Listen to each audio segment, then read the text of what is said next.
voie să-ți însoare. La la la la, la la la la, la la. Să-ți fie va de păcat și-ai ra-i-ra.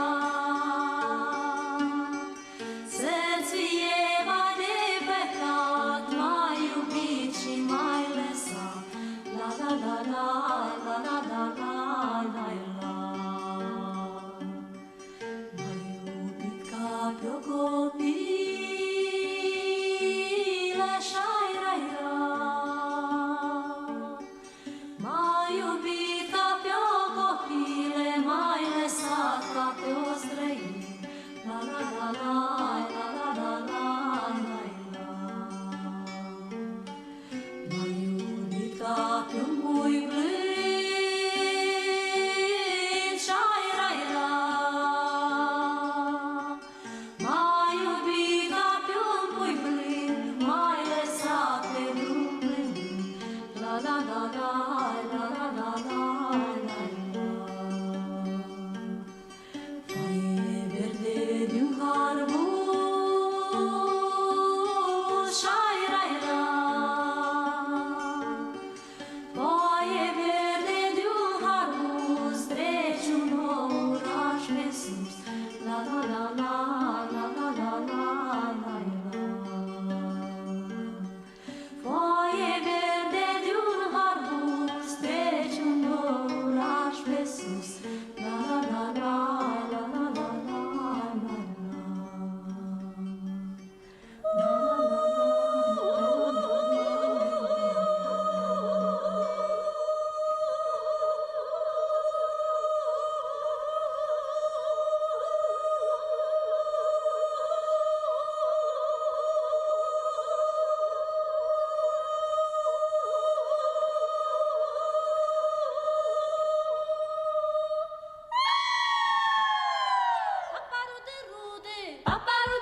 Razor gonna have to Greaves to disengage here from Spirit Vessel. He's holding on to it though for a long time, Tai Long. Waiting and biding his time. Maybe try and use it with the Grave to heal up and sustain. As Bedboom go for round 3, diving him up to tier 2 with a 4-man overgrowth. GPK's deep, but they've got a Requiem to fear them back. Yuma gets jumped on, and Heroic, they're just being dismantled by Bedboom. Diving into tier 2 tower, a 5-man wipe at 16 minutes.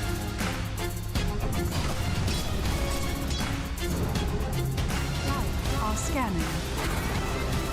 The hook catches the SF. An opening, but a save from the disruption. Shadow Demon buys time for Kiritich to pop. The Satanic life still back up to full. Theolicor dies back. Whispers getting clicked. Grave gonna delay things here as Yuma steps forward and does take down the SF. Gyro with his rapier getting the job done somewhat. A rebound remnant jump over the top, and the Gyro will fall in the end to GPK and Miero.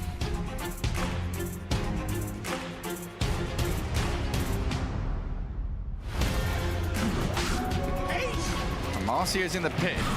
Shards and Terrorize with a jump into the back.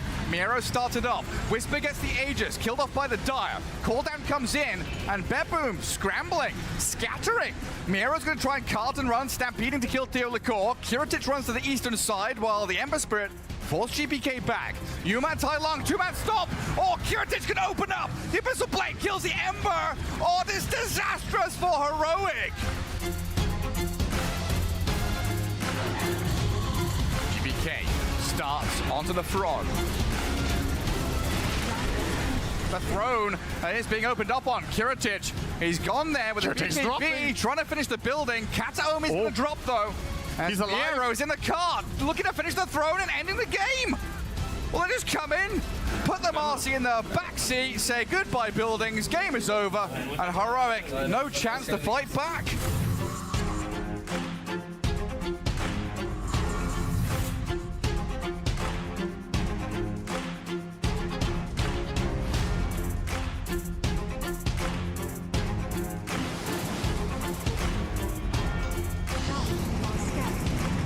Collapse is going to roll up and give vision, but the Sunray Supernova already in play. Back BKB, Planet is slain. Laurel on the run as Nagasarn comes in with a song, but the turn and focus onto the Tiny now. Stuck in the arena. Requiem wound up. Yatoro trying to fear them back. Refresh up from back as Laurel falls, and XM just sat on the sidelines peeping away as SF is cleared out. Shiro with a double kill. XM being focused by Collapse. He's not got too much in the way of backup. The reel in forces Sven back towards the Naga, while Collapse is still a dangerous fella. Could die still. This Pangolier, he's got a lot of damage with this Aghanim Scepter. He goes back in. Panto's died, but the Sven, can he stand his ground and battle? With the Fiery Spirit's going, the Pango picks up a double. Collapse is going wild. One more to do the job, and a team wipe. They're gonna roll up with Collapse. Laurel starts. They get the stuns. Chain disabled. Requiem comes. But Shiro gets the BKB God Strength off.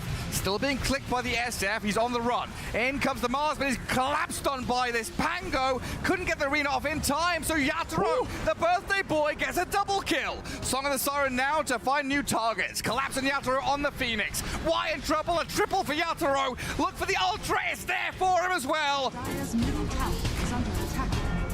Dire's structures are falling. The toss back into base. Shiro sent onto the SF as they Requiem and start right-clicking into the DK. Yatoro disengages for now as Rue's going to get arena'd. Collapse inside, dealing with back, refresh up and turn to fight. The box is there to save the Mars. Trying to slip back, but Arena again with Shiro's arrival. Rue is going to get taken down and Collapse in trouble inside here too. They've got buybacks available, Team Spirit, but Shiro standing and delivering against Yatoro. The DK is out damaging the SF. Shadow Fiend, Lincoln Stuff, backing up to tier 4s. Rue board back, trying to retreat with Panto, but XM's poking at them. A refresh up from Shiro now. More damage with a stun on Tiny, and down you go. Yatoro's trying to go in, he's still low though. Collapse and Yatoro, they've lined it up. Oof.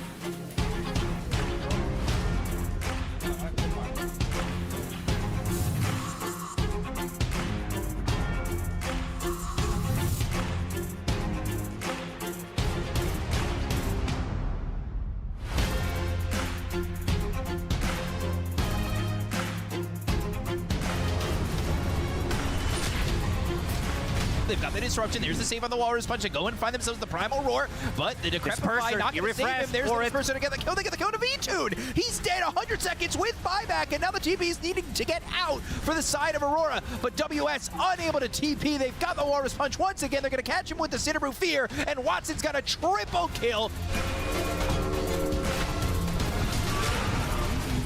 Or Aeon Disc, but you're in the air for so long. Makoto's dead. Buyback force, the clip's down. Marina there. Cheer Jr. trying to get away. They got the Kona Soxa, but they're going to find themselves a Sardar. Sardar's going to be dead for 2 minutes, so is the Tusk.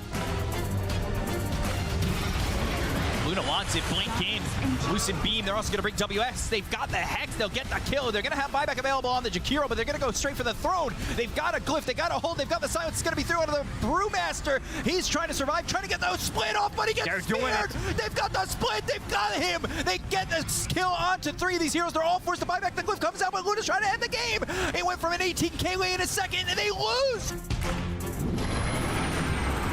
was going to fly down and land on a WS. They get the Coda KRE2. Roche is low, Makoto's in. He doesn't have a lot of mana to play with. Tornado, it comes through and lands onto the Templar Assassin. Gorgon's Grass, not going to matter. Blinks away, able to escape. V2 now thinking about going back in, but the Blink Hope stop BKB. V2 gets it. Nice for the damage on the Soxa. They get the snatch on the Aegis for Watson. Gonna be looking for, and the finger. Maladich low, but still alive. Survives the nuke that came in from the side of Aurora. They get the kill on Amira, and they'll call GG. Take down the banner. Yandex, they just took the series 2-1.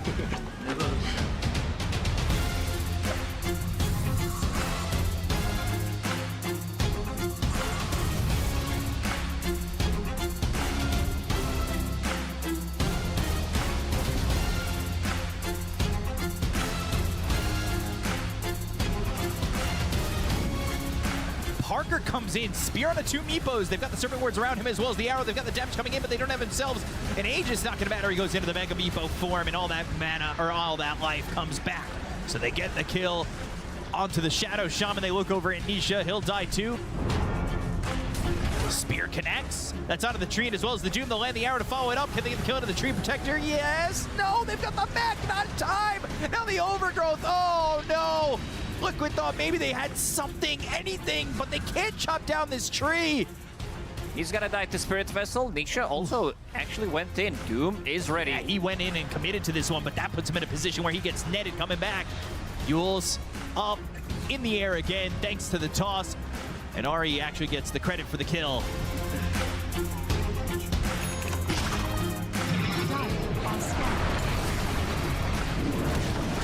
They've got the toss back into the circle, and Bizian's just dead. And this is all them just trying to pick away at Ace, hoping that maybe they could get a little bit of damage or find somebody a bit out. But Liquid take advantage. They think about going to the Ice Path. They've got themselves the Unleash. Chaotic Offering flies in. Both these heroes in trouble. Tofu, though, lands the Ice Path on a 3. And Parker, he is burning down low, has the help of the Shadow Word. It's going to be Ari who ends up into Mickey. They get the toss, and now the Rocket Barrage, but the damage in from Ace. They get the kill there onto Parker, and they'll look over at Whitemon. That's another one that Ravaged too late.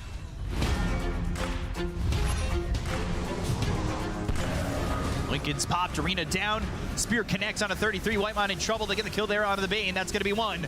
33 is going to be found, and he is going to get that lasso onto 2, but it doesn't matter. He's dead thanks to this Wind Ranger. Jumping in his BZM, and he'll focus, at least for a moment, on Nanisha, who's out of mana. Will back away for a second, but Parker's going to be locked up. They got the spear. They have him facing the right direction to get the kill. They'll break him. GG is called. Liquid.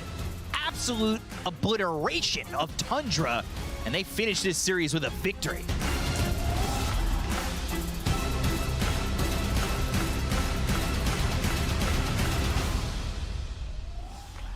A very good morning. You are watching PGL Wallachia, and today, I know we're starting with 8 teams, but it is time to start the lower bracket. I know, and I am actually very excited for that because that normally brings out the best Dota 2, and to talk about the best Dota 2, we have the best people here on the couch, T-Gov and Gunnar. Good morning. Gunnar, how are you doing? I'm doing good. I'm always excited to see a heroic play. So they're first in the morning, so what more is there to ask for? That's a blessing for us, T-Gov. I had the most cursed sleep possible, but that doesn't matter. The Dota's going to be great. Yes. I'm going to be not great, but thumbs up. But normally lower bracket, it does bring out the best, it does. Right? That's when people like level up. No, especially with the teams that we have in the lower bracket. Like when you think about the way that they've played so far in the tournament, it's not been like, they're kind of lucky to be here, right? Like sometimes in tournaments, you can look at a bracket or a position and go, they had a good Swiss, or they had like, they were, certain teams, But I'm looking at this, again, I said it from day one, from the upper bracket. I'm like, I'm really excited to see what any of these teams can do, because in the right day, the right draft, right play, they can do some stuff. Yeah, I feel like maybe we should mention, Gunnar, that the only 2 teams that seemingly are a little bit a step ahead of the rest are Liquid Spirit, but the rest is level playing field. Is that fair to say? Yeah, I think the upper bracket is more likely to be 2-0s today. Yeah. But I wouldn't be surprised. Even like BetBoom has been looking pretty good. They had a 2-0 series yesterday as well. So it's pretty hard to pick just the favorites right now. Yes. Yeah, it very much is. And to be honest, that is typical Wallachia fashion, because how often has the favorite really won? One question.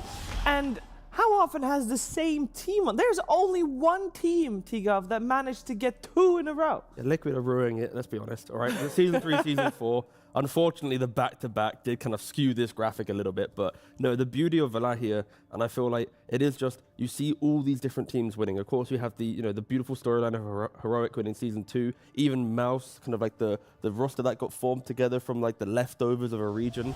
So it is the tournament that creates new winners, and you look at the teams in this bracket, there are plenty more new winners available. Yeah, and then if you think about the team that has been winning most lands this season is Tundra, and they haven't gotten a single Wallachia yet.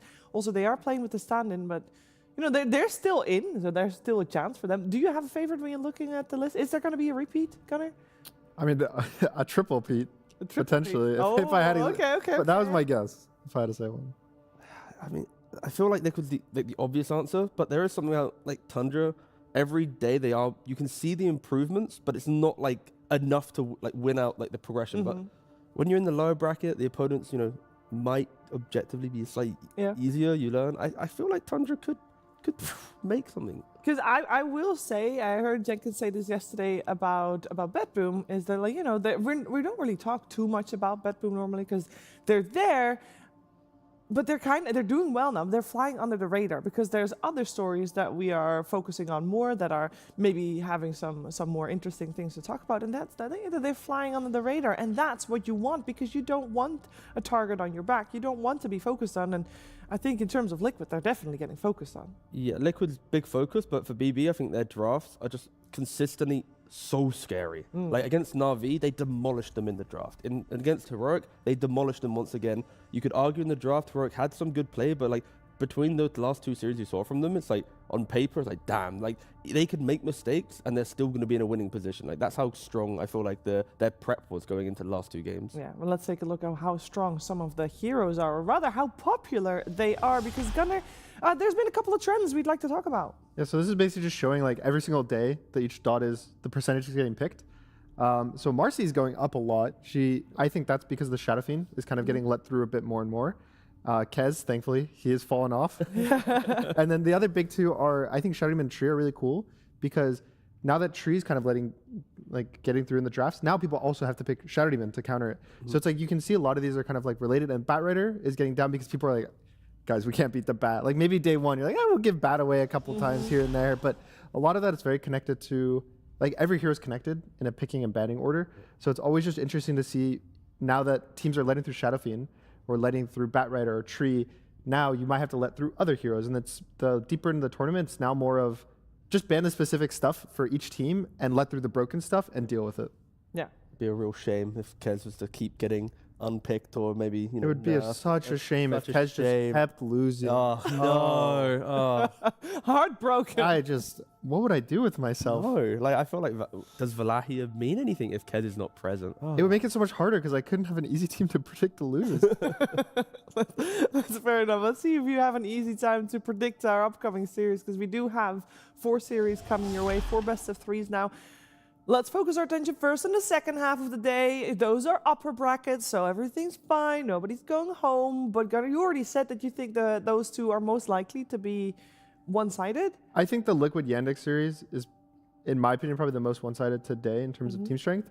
And then maybe like Team Spirit BetBoom is the second. But if BetBoom kind of plays their A game, I could see it being a closer series. But definitely those 2, like you were saying earlier, I don't know, Spirit and Liquid always at these lands, always at the Wallachias, always seem to have something different in their playstyle. Yeah, I'd like to think that BB can at least make it a 2-1 against Spirit. Like either way, it doesn't mean them winning it, but there is something about like, has Heroic and Na'Vi really tested them? But I feel like that series needs to be a 2-1. Sure. I think that BetBoom kind of is this weird speed bump team. If I would describe it, it's like every team that's like okay is going to lose to them. But then all the good teams, when you beat them, it means you can win the tournament. Sure. And then if they're consistently good, that's when they win the tournaments. But sometimes I feel like they'll falter in that like 3rd place, 4th place, where they're always like really, really good, but they don't win that much. I think they've won like 2 tournaments in the past year as their roster. But it always feels like every tournament they could, it's just they like don't reach the mark. I mean, as an org, they've never stamped themselves as like legacy, right? They've been the occasional win, but it's like with the players, they're like what if they did this? What if they did that? Yeah. It's always like a story of if they're just like a little more consistent, or they had that little extra push at the end. But it's never, they bombed. It's never that they bombed out. It's always that, they got top 4 this time. They got top 6 this time. It was bad. They got top 3. And it's always just, you got to be able to beat them. The speed bump team. I like the term.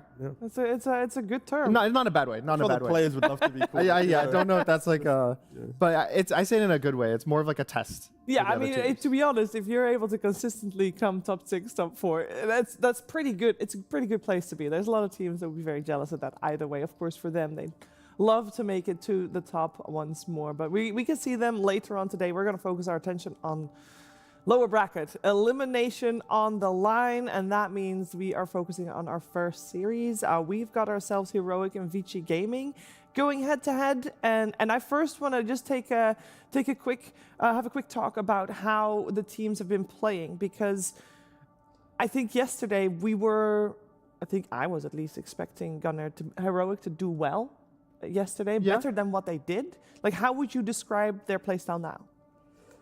I think a lot of the teams kind of took a bit of a playstyle change from the Swiss stage to the playoffs. And for some teams, it worked better yesterday. Some teams it didn't. I think Heroic kind of changed up some stuff with their strategies. And I want them to just go back to like day 2, day 3, and like do that kind of thing when they were kind of like up in the upper-ish of the Swiss bracket.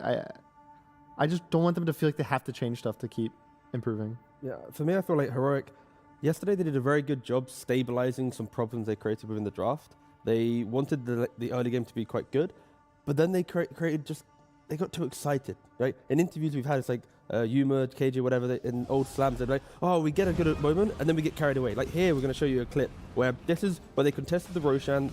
BB still got the Aegis, but then because of this ward on the right-hand side, they go, you know what, let's go and try and kill the Marcy. But they had no BKBs. 20 seconds earlier, they'd used it just to contest the Roshan. And it was like a 10,000 gold lead that they'd slowly brought down to like 6,000 gold. But because they went for this dive, you can see here on the graph, they just threw it all away. Like everything looked so like good for Heroic. Like the Largo had got online, the Gyrocopter, like they did all the motions to try and stop Marcy getting into the game at this stage. But because they got so quick to fight, 40 seconds later, we can move on now from the graph. They just threw it away. And then you fast forward again to next Roshan, they then snipe the Aegis, and they do the same thing again. So the graph goes like, BBBBBB, Heroic, BBBBBB, Heroic, BBB. And it's like, chill, lads, please, one time, just take a deep breath. Like, you don't need to do this. So for me, just breathe, lads, and they might win the game. Yeah, and maybe because you see them playing aggressive, and that's the style they like playing. But maybe sometimes, could you also say that their draft maybe doesn't align with the style of play they're playing?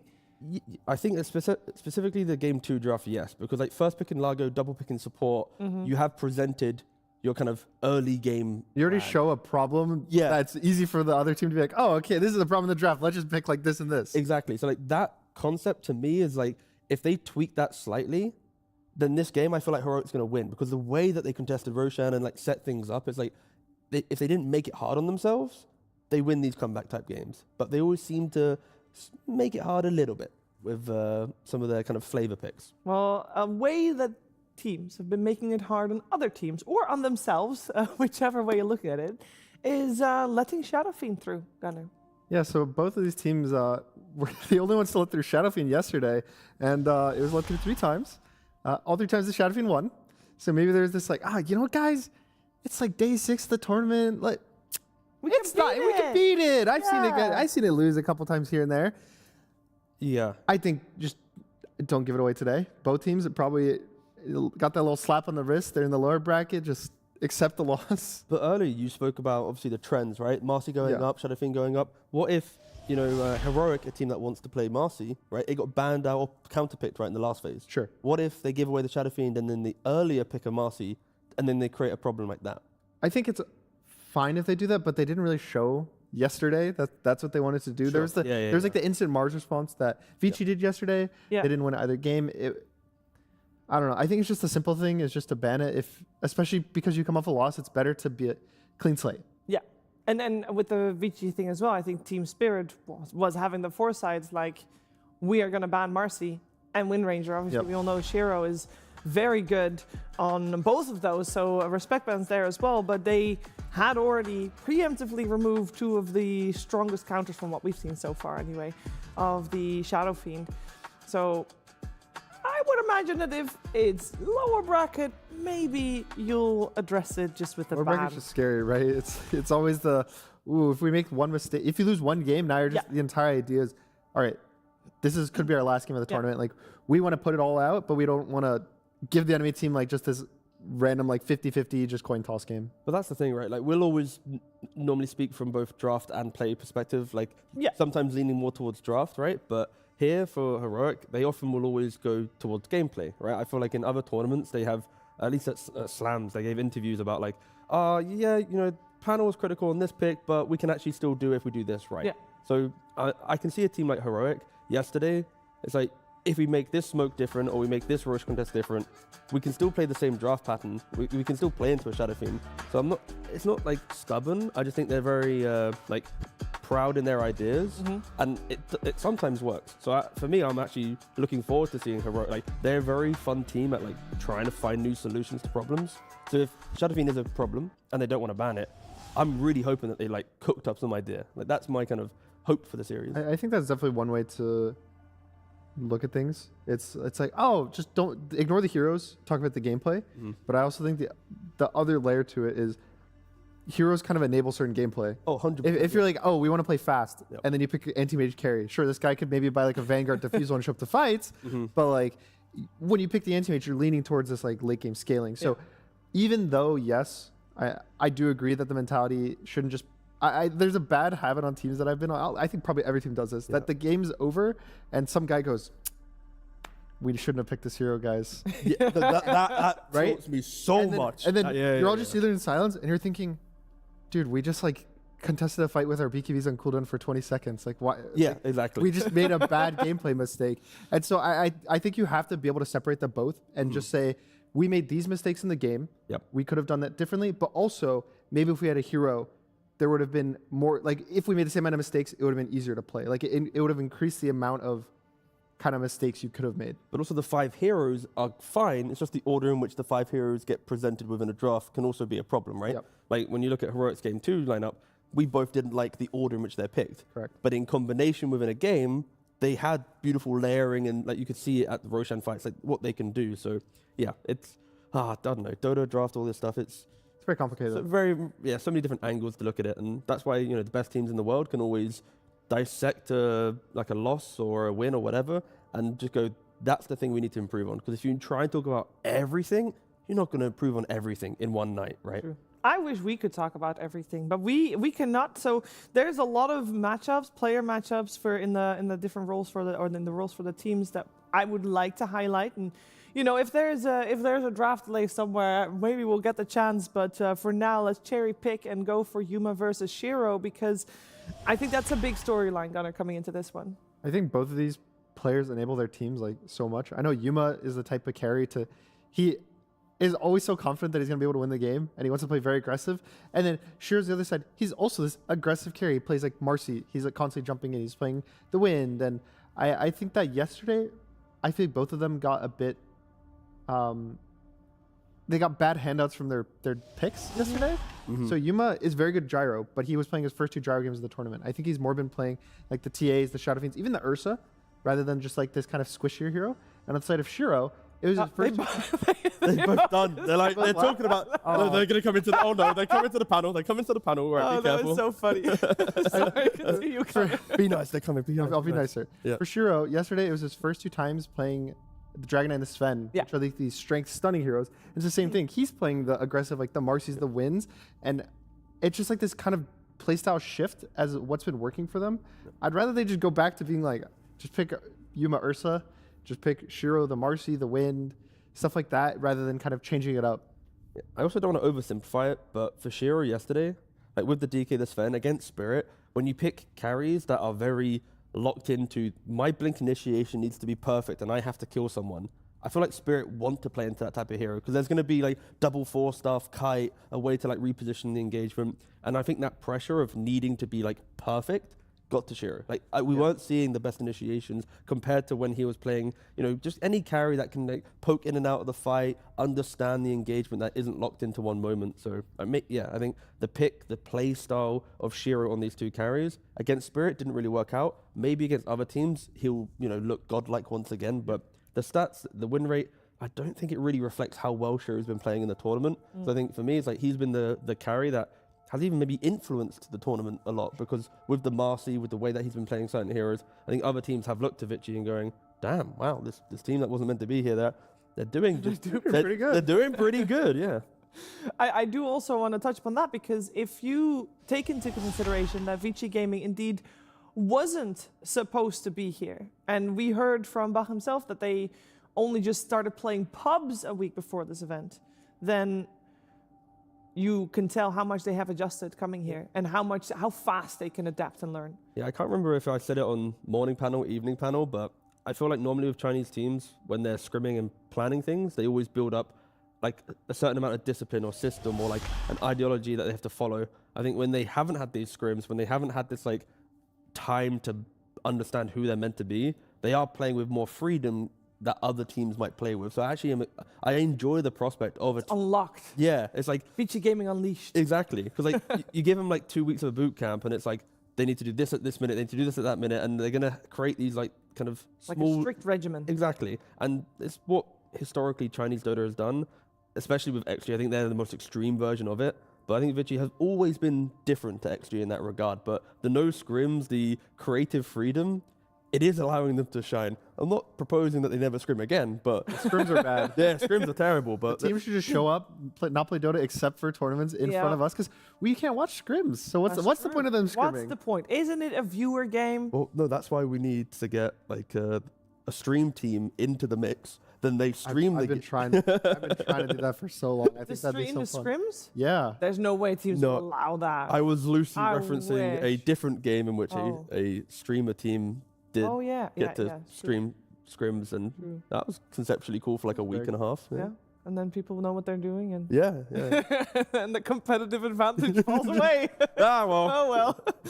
You're gonna give us something, right? So you saying that the Vici Gaming is unleashed and have like a lot of freedom, I think that also really benefits XM, who has kind of, even when he was in Xtreme Gaming, he was the one that always liked to play with that freedom. He is the one with the unorthodox mid picks. So I kind of feel, I think nothing to say in XM, obviously both fantastic players.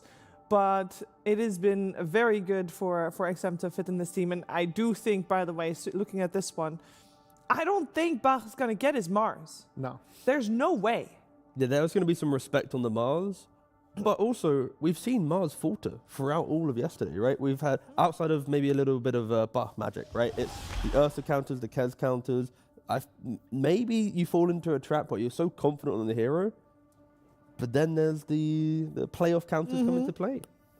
Yeah. I think the other hero for me that's going to be, I hope it's big, is Beastmaster. Yeah. I think Heroic kind of didn't value it yesterday. Yes. For Tai Long, and I think Yuma, I would hope that he's able to play it. I think he's a very good player and he should be able to play it, because I think it's such a strong carry right now. And there was times yesterday in the draft I was like, they should pick it. Also same for Vichy. I think that they can probably play all three roles. So I don't know. I think the hero's just too strong to be kind of ignored like it was yesterday. Thank you for bringing up Beastmaster. This is like, you've hit my like a trigger for me, you know? All right, so I'm going to go on a bit of a rant. I'm sorry. Okay. So, sorry, chat. No, that's right. Tai Long, beautiful, one of the strongest Beastmaster players that we have seen, right? Spirit, our first pick in Beastmaster, putting it mid, putting it carry, clearly showing at Wallachia that it is the hero, like Gunnar just mentioned. But for some reason, it has been over a month of competitive games from Heroic, the last time that Tai Long has played the Beastmaster, in which he went 12-1-11 against Tundra at a LAN.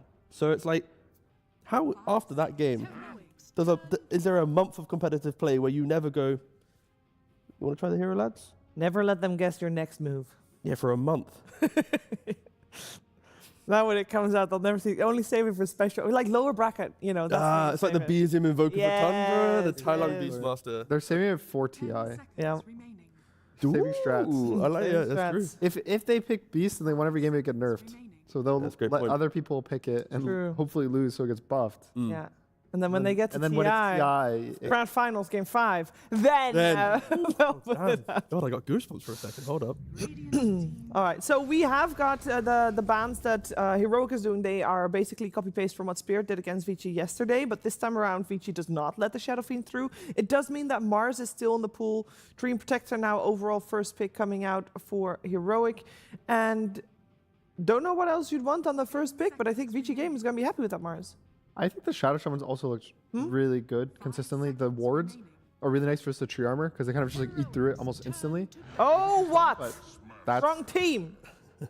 Well, I wanted both teams to pick it. I Okay. think both teams should have picked it or like should have had the value on it. So I'm really glad that it's getting picked up. There's way too many of these drafts that it gets to like 18 and then they're like, the beast is in the pool, but they're like, you know, we want an Ember, we want a faster hero, we want something more specialized. Just pick the beast. It's flex. It can go 3 cores. True. I mean, good hero. Against Tree, not only do you want ways to eat through living armor, like you mentioned, but having just clean lockdown. Like when you do have the sentry, when he's trying to be aggressive, like good obs and sentry placement can break a Tree in the mid game. But obviously with the chaos of competitive games, the speed in which you're moving between areas, it is hard to have like perfect sentry placement, gem getting picked up at the correct time. Like I think there was a series yesterday where it's like they bought gem, courier comes out, it instantly dies. Next game they buy gem, courier comes out, instantly dies. Like the tree killed the gem, or the tree's team, sorry, killed the gem, or lost the gem both times. So it was very rough. But yeah, Beastmaster into tree. I use axe. Haha. You have no That's tree. true for the lane as well. That's. I'm assuming it's just going off lane. Yep. For that reason. Deforestation Probably, coming in. yeah. hot. I think it can flex, but it's most likely an offlane. I think to pair with it, still the Shadow Shaman is good here if it doesn't get banned by Heroic. It's I want to say it's feeling like the most consistent support that doesn't get banned. Like every other support that's good is just getting banned for the most part, and that one gets through and it's good. We always speak about Gyrocopter, at least from yesterday. If this is the read that Beast is offlane, will Vici Gaming have to ban Gyrocopter here? Because then you have Tree Gyro, Beast cuts the tree to stop the tree playing, and now Gyro's like, now you have no trees to hide behind, I can free flack you, right? So I can see that. I think it's fine to ban it. I also think that they do have 24, so they would have the ability to dodge the gyro lane, and they could pick some like Razor or something that lanes well versus it. And Beastmaster, realistically, even if they prep for it to be a carry, is like what's a bad game matchup for the Beast carry? Like, I guess Tidehunter offlane is kind of annoying because you can't really pressure him in the lane, but Beast carry, to me, it's like you need offlane that can just play out the lane and then multiple ways to scale. So it's like Beast versus 2 or 3 scaling heroes. Like, it has to be 3 because you can roar kill a guy, refresh, roar kill the second guy, and then the third guy shows up, and unfortunately Beastmaster is a slightly weaker. 10 seconds Oh, they banned the Meepo. Yeah. Okay. I think you can't Yeah. ignore it. And the Jakiro comes out as their support of choice, the first one anyway. As always, just strong foundation. Just a support. Is one of those guys that gets it picked. Okay. Heroic. Sorry. No, go. They already banned the Viper to counter it. So yeah. Yeah. And they use Bristle in different ways than other teams, right? They do put it to mid lane, and they can put it to off lane if they want to. So here is like, if you were talking about Falcons, like this would have been like their Razor pick, their DK pick of the past, right? But for Heroic, it's their Bristle pick. And of course, you would lean towards a 4 position here to then actually utilize the Bristle pick in that flexibility, and they go for the Shadow Shaman. Okay. I love Tree Shaman in combination for just the fact that you have free vision with Tree, and Shaman will always get the jump. Like, Shaman is about finding the correct initiation, and yeah, these two heroes in tandem, just, amazing. Alright, T big. You know what Bristle has? Very short cooldowns on spells. You know what's good versus very short cooldown spells? Are you about to say position 4, Faceless Void? Faceless Void! Time dilation. Is it time? With the Mars, because he's going to pull the wave. Yeah. For the Mars. Yeah. Right, guys? It's good with Jakiro. It's good with Beast. Yeah. I actually think it's pretty decent. I do think it's pretty decent here. They have ran this combo of the Mars Void, and it looks pretty cool. You get kind of like 2 spears really fast in the fight. It's not like a chain stun or anything, but... Sorry. This is where you hope. I'm interested in something because you were talking about Mars and all the joys, but I'm like, are you not setting up for a free Ursa pick now for Yuma? Have you not offered the bear to Yuma to run throughout the game? What happens when they lane Jakiro Mars there? And they could just put the Void 5 or something. I feel like the Ursa wouldn't be too happy. I think like Ursa's disgruntled, yeah, but I mean Ursa's strong for sure. I'm sold on Void, by the way. Don't worry. I already in my head I'm like they already have the Void. Yeah. I'm 2 steps ahead now. I'm like I mean the issue is there's too many good carries for Heroic in general because of the heroes that they force getting banned. Like when you have your mid laner and he's like, now they have to ban Huskar, then they have to ban this random meeple for Yuma. They're Nobody saw that coming. That's not as fun. It's also Planet position 4. Isn't it 0% win rate? Yeah. So it's been picked a bunch. But I don't think it's mostly Riddies that has played it. I don't think Vici Gaming has played it at all. Yeah. It could be 4 or 5.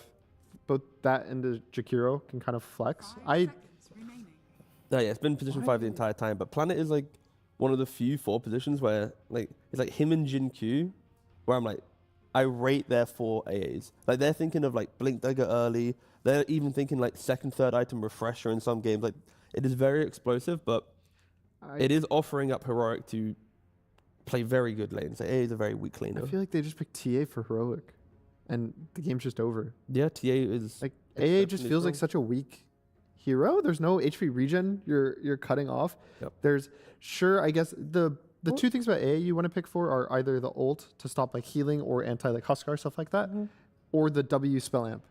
And I guess you're amping your Beastmaster.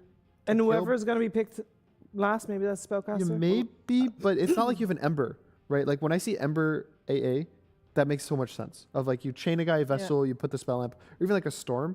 Beast. But they still have a carry pick. They could still potentially get like the Muerta carry that will utilize the Vortex a bit. Yeah. And into the Bristle you don't care about. Heroic's draft at the moment, they're offering up Bristle to be the front line. There's the Ursa pick that was mentioned earlier, but for their whole draft is Bristle goes up front, look at me, look at me, look at me, and then Ursa will jump after. Ancient Apparition will always be able to, assist in deleting that hero, but that's your entire game plan, right? Like you are Ice Blasting the Bristle back and trying to kill him through his pipe very quickly. I will tell you, they have a lot of damage into a carry Chronosphere Void. True. If they wanted to go that route. But we got some carry bands coming out from Heroic first. Tylung needs his mid. Yeah, you'd rather Bristleback go offlane then? Yeah, I probably. I would prefer catch, like a fast catch hero, like a Storm, something like that. Looks decent. Obviously, you have to lane versus the Beastmaster. So maybe they might just think that the simplest way to get out of that lane is the Bristleback, which I'm not super sold. I would like the Ember, the Storm. Puck is not amazing versus Beastmaster. Even like Void Spirit, just some like mobile mid hero. Which I guess if they do put the Bristle mid, you could do that from the offlane. It would be something like the Centaur or 10 seconds remaining. Tide, I think would be too. I don't really like the Centaur too much because of the Mars. But maybe the Tide is okay because he wouldn't really die to anything. I'm leaning maybe towards the Tylung Primal Beast on the mid lane, just for the idea of having more HP within your cores, right? Like having Ursa, Bristle, and Primal. Like Vici Gaming, the way they kill heroes, it's the Raw, the Arena, plus an Ice Blast. Like that is their kill combo. Yeah. Maybe when Beast gets refreshers and Shivas and Ags, like that's everything. So if you have 3 heroes that you kind of naturally one of them will tank at least 2 of the 3 spells, you would assume that the rest of your players will be able to shine in the earlier skirmishes. So I like the Ember Ban. You can Vessel. You can think about like Mage Slayer. You can also go Auras that we've been seeing from the mid lane as well. But I just want Ember. I don't know about that one. I don't know about that one. I think that was a one-time GPK special. I've had nothing to say in pubs. I was watching some pubs last night, and he's been doing it as well. So okay, well, obviously no meaning to this game, but just warning you, it's growing. But like the way that I see Heroic's lineup thrive is like the Battle Fury Blink Ursa with like Aura on Bristle, be it from mid or off lane, the pipe, and then you are contesting the Roshan, the Tormentor, and you're just trying to make Vici Gaming use all their teamfight spells defensively. Are they dangling the Storm? Yes. dangling. It looks like a good Storm pick for me for Heroic. Ooh, look at the little But- storm. I don't know. I feel like if I'm gonna go with their playstyle, it definitely would just be the Bristle mid, and then you pick some kind of like stun-ish hero for Whisper, even like a Pudge. Yeah. Darkseer. There it is. Yeah, they played it before in the tournament, and the way that they could potentially itemize in this game, it's just like double auras by the time Earth is wanting to fight. And I don't know if Vici Gaming have the damage to deal with it, that timing. They're going to have to really play them up like smartly, otherwise things can fall apart. Like Greaves on Darkseer, Pipe on the mid Bristle. You're expecting Heroic to want to make objective-based moves. I think for Vichy, they should put the Beastmaster carry. Because it's a carry that doesn't really care about the Darkseer wall illusion at all. Like, sure, you're going to give them the Darkseer like some attack speed, like congratulations. But as a hero itself, it doesn't really do anything. And I think you want to pick a mid that lanes well versus the Bristleback and has kind of like jump to help offset the supports, the Ursa. Like the Storm Spirit? Like the Storm Spirit. No, I think the way that they rounded out their draft on Vici Gaming is really nice. Like all of Heroic's lineup is like Brawl, Mass, Aura timings, and now Vici Gaming actually have ways to play around it. You've got pick of potential, like all cores with an AA, you can kill anyone, right? So if you want to smoke up as 2, go do something, you can. You can. I feel like they have some of the tools, but I am just worried for 20 minutes. That's it. That's like the 20-minute mark. If they get over that, we have a competitive game. You're worried for Vici Gaming, to be sure, for the first 20 minutes. No, I think the lanes are fine for them. It's just more like after lanes, like what do they want to do on the map? I just feel like Heroic will have stronger item timings to play on first. Yeah. And Heroic might utilize that to break the entire game. But if they don't, I really love Vici Gaming's lineup. Like it just looks looks nice. Yeah, I want to say I like Vici's draft, but I am very biased towards Beastmaster. I think the hero just takes over games, especially from the safe lane. Anytime it's a safe lane Beastmaster, I think it's good. But the AA is kind of ruining it for me. I think it doesn't really have a good place in the draft. It doesn't seem to be that good. I think there was better options. Hey. And on the side of Heroic... That's the hater, yeah. Sorry. It's always these core players. They just hate AA, you know? Yeah. Oh, you're Bone Chill. Oh, I just think Heroic's draft, like all 5 heroes... Well, let's see what the others are finding. We got Waga, we got Gareth. Morning. Hello, Sheever. Morning. Are they going to hate it? Okay. Yeah. Hater or not hater? Hate it. AA? The AA, I mean, so far he hasn't won a game, Gareth, but I actually still think it hasn't been AA's fault. He's getting bad rep here, you know. Yeah, it's not his fault. I think AA is a fine pick if you have all these setups they have. He's the 012 AA. Yeah, he's got to keep losing. Now, maybe now he can get his win after 5 games. Surely he can't lose 5 games in a row. Surely not. Gareth, how about you? About AA in general? Yeah. In this game. Yeah, I don't know. Watching Riddies play it, there's always that kind of excitement of the Ice Blast coming in onto all these stuns. I think it's pretty good. I think you've got that, you know, artillery in lane to zone people out. You've got that Ice Blast to take those team fights. I just really worry about this lawnmower effect of a Bristleback with Ion Shell and living armor on him running at you. It's a little bit scary. Well, I am hoping for the exciting aspect of the AA. Let's see if it plays out here, though, in game number 1. Let's head into it. Game 1, best of 3. We'll see how Heroic and Vici Gaming do here in this series down in the lower bracket. Yeah, ultimately, I will go back to the draft just a little bit more and say that I do think Heroic got their hands on exactly what they want to do as well, right? They have Ursa on Yuma. That's perfect. He's been delivering insanely well on this hero, definitely making it look super strong.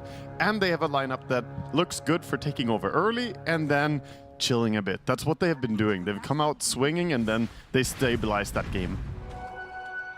The only concern for me is that off lane. Can they get a good game over on Whisper? Going into this carry Beastmaster, Gunnar pointed out, Beast is a very, very potent carry, stronger than a lot of other carry heroes would be in laning stage. Yeah, not much to stop him from getting that Aghanim Scepter, right? When we've seen him in that mid lane, very often we've got Tri-lanes mid, you're shutting down the Beastmaster, Aghanim's delayed, and then you feel a little bit sad, but from carry, you're going to hit the timings, you'll hit your stride, and there's not much that can slow you down.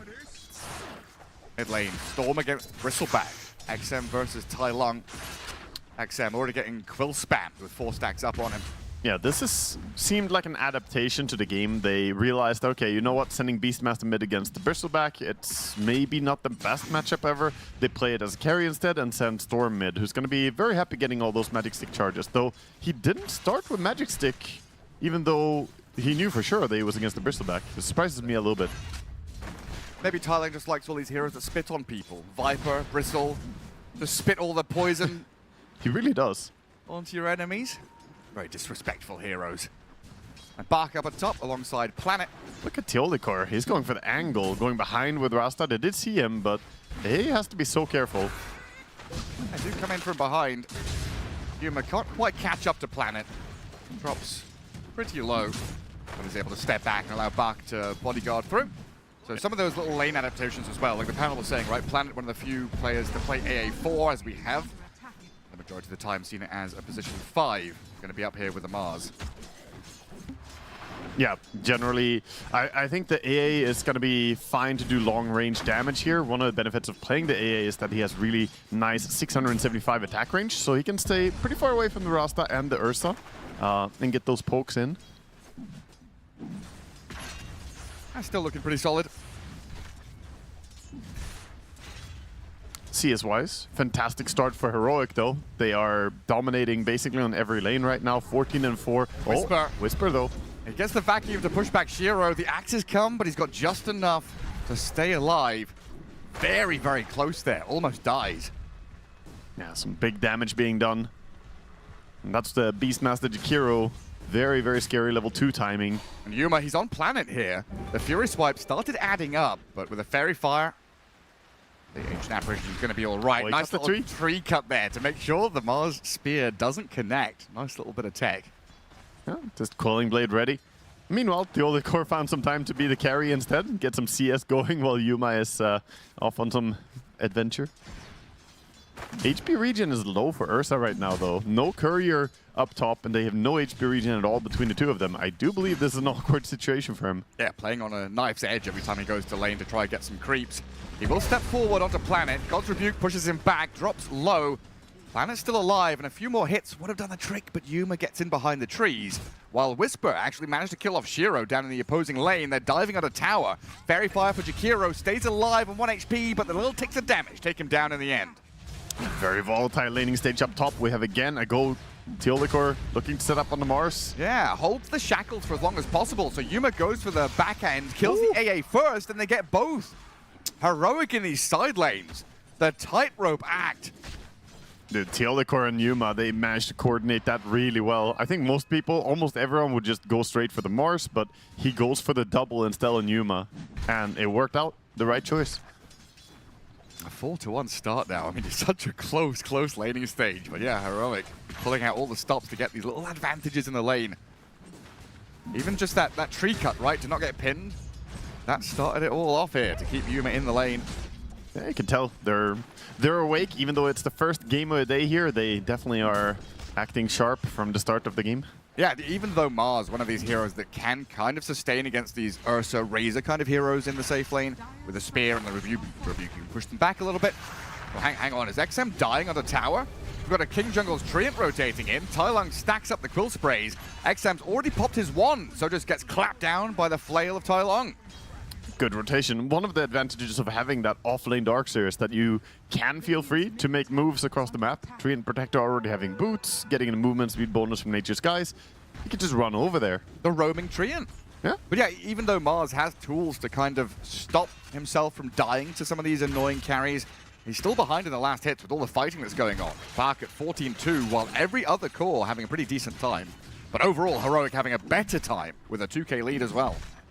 Yeah, Heroic are off to a flying start, especially Tai Lung on the mid lane now. Level 6 already at minute 5, starting to steal the creeps that Storm wants to farm as well. Farm the big camp, and Storm is going to go jungle, but not really getting what he wants. And then Darkseer has his Helm of Iron Will, so he's got an extra bit of sustain now to kind of deal with the Jakiro's damage over time. Moving into that Helm of the Dominator. Take over the game a little bit in these early stages. Whisper and King Jungle's going to be backed up by Teolikor in a moment. First up, though, they're hasting towards Y. Trees being cut. They're being baited in, though. The Shadow Shaman was lurking in wait. They set the trap and they spring it onto Shiro, who thought he could go for a freebie, but instead dies himself. Wow. And now the dive? There's nothing to protect. Why? Ion Shell, damage over time, plenty here to chase the Jakiro down. The supports on Heroic, man, they're moving, they're making these active decisions to leave their lane to go and find kills on other lanes, and Ursa is completely fine. He's got the face boots up top, so leaving him alone against the Mars, who already got shut down, is going to be completely fine for them. CS is starting to look pretty brutal for Radiant. As of course, they're close on the Storm and Beast, but Mars 21 CS lagging behind quite a bit the rest of the pack. Yeah, 7-1, a scoreline some of these Brazilian players will be very familiar with. Feeling very happy with themselves. Get themselves that Lotus Pool as well, as King Jungle's already 30 seconds ahead of the curve, looking for that move towards the Wisdom Shrine. Something that we've praised BetBoom a lot through this tournament is that early move to get runes and shrines, and Heroic, they're going to be doing the same thing here with Tai Lung already swinging from that mid lane towards top, forcing spell cast from Bach and Planet just to defend this area. XM and Y have arrived. He's got a shield rune, 13, baiting them. 13 one charges and a shield rune. I mean, Tai Lung is unstoppable as he just walks straight through. Wisdom Shrine for Heroic as 4 heroes guard it, and I think Vici Gaming here realizing they can't really approach this area. Oh, that's so painful. Vichy, they moved 4 heroes over, and they're just going to have to concede the Wisdom. Recognizing that, you know what, we can't go through the living armor, the shield rune. They still want to try and look for an angle here if they could find a snipe on someone, but the fact you've got Yuma and Tai Lung frontlining behind the tower, protecting both supports, means Vici Gaming have just got to leave. They've got to evacuate. Heroic early game, man. It just hits different. It really does. They play so fast early on, and these moves that they've made have crippled Vichy enough that they didn't have ulti in time. They didn't have Mars ulti. If they had the Arena, that would be a completely different situation. And Shiro bottom lane, he's like, oh, I want level 6 so bad. He's very close to it. Finally gets the Roar ready, but he's been stumped by Whisper Centaur. Dived under tower by King Jungles. He's going to go for the Roar on the Treant now. With the Cold Feet there, they've got the Disables to snap and hold him in place. Ice Path comes in as well, and King Jungles bites off a little more than he can chew, but Shiro nearly dies to the boar. The stolen boar. The Helm of Dominator, stealing his own pet. Sometimes that can backfire against you when you're a summon hero. Come here, boy. Listening to the calls of the beast. He's gonna wander back base. Beastmaster's gonna be fine, and at least this time there was no casualty for them, so Heroic. Maybe some of their pressure on the safe lane is at least gone.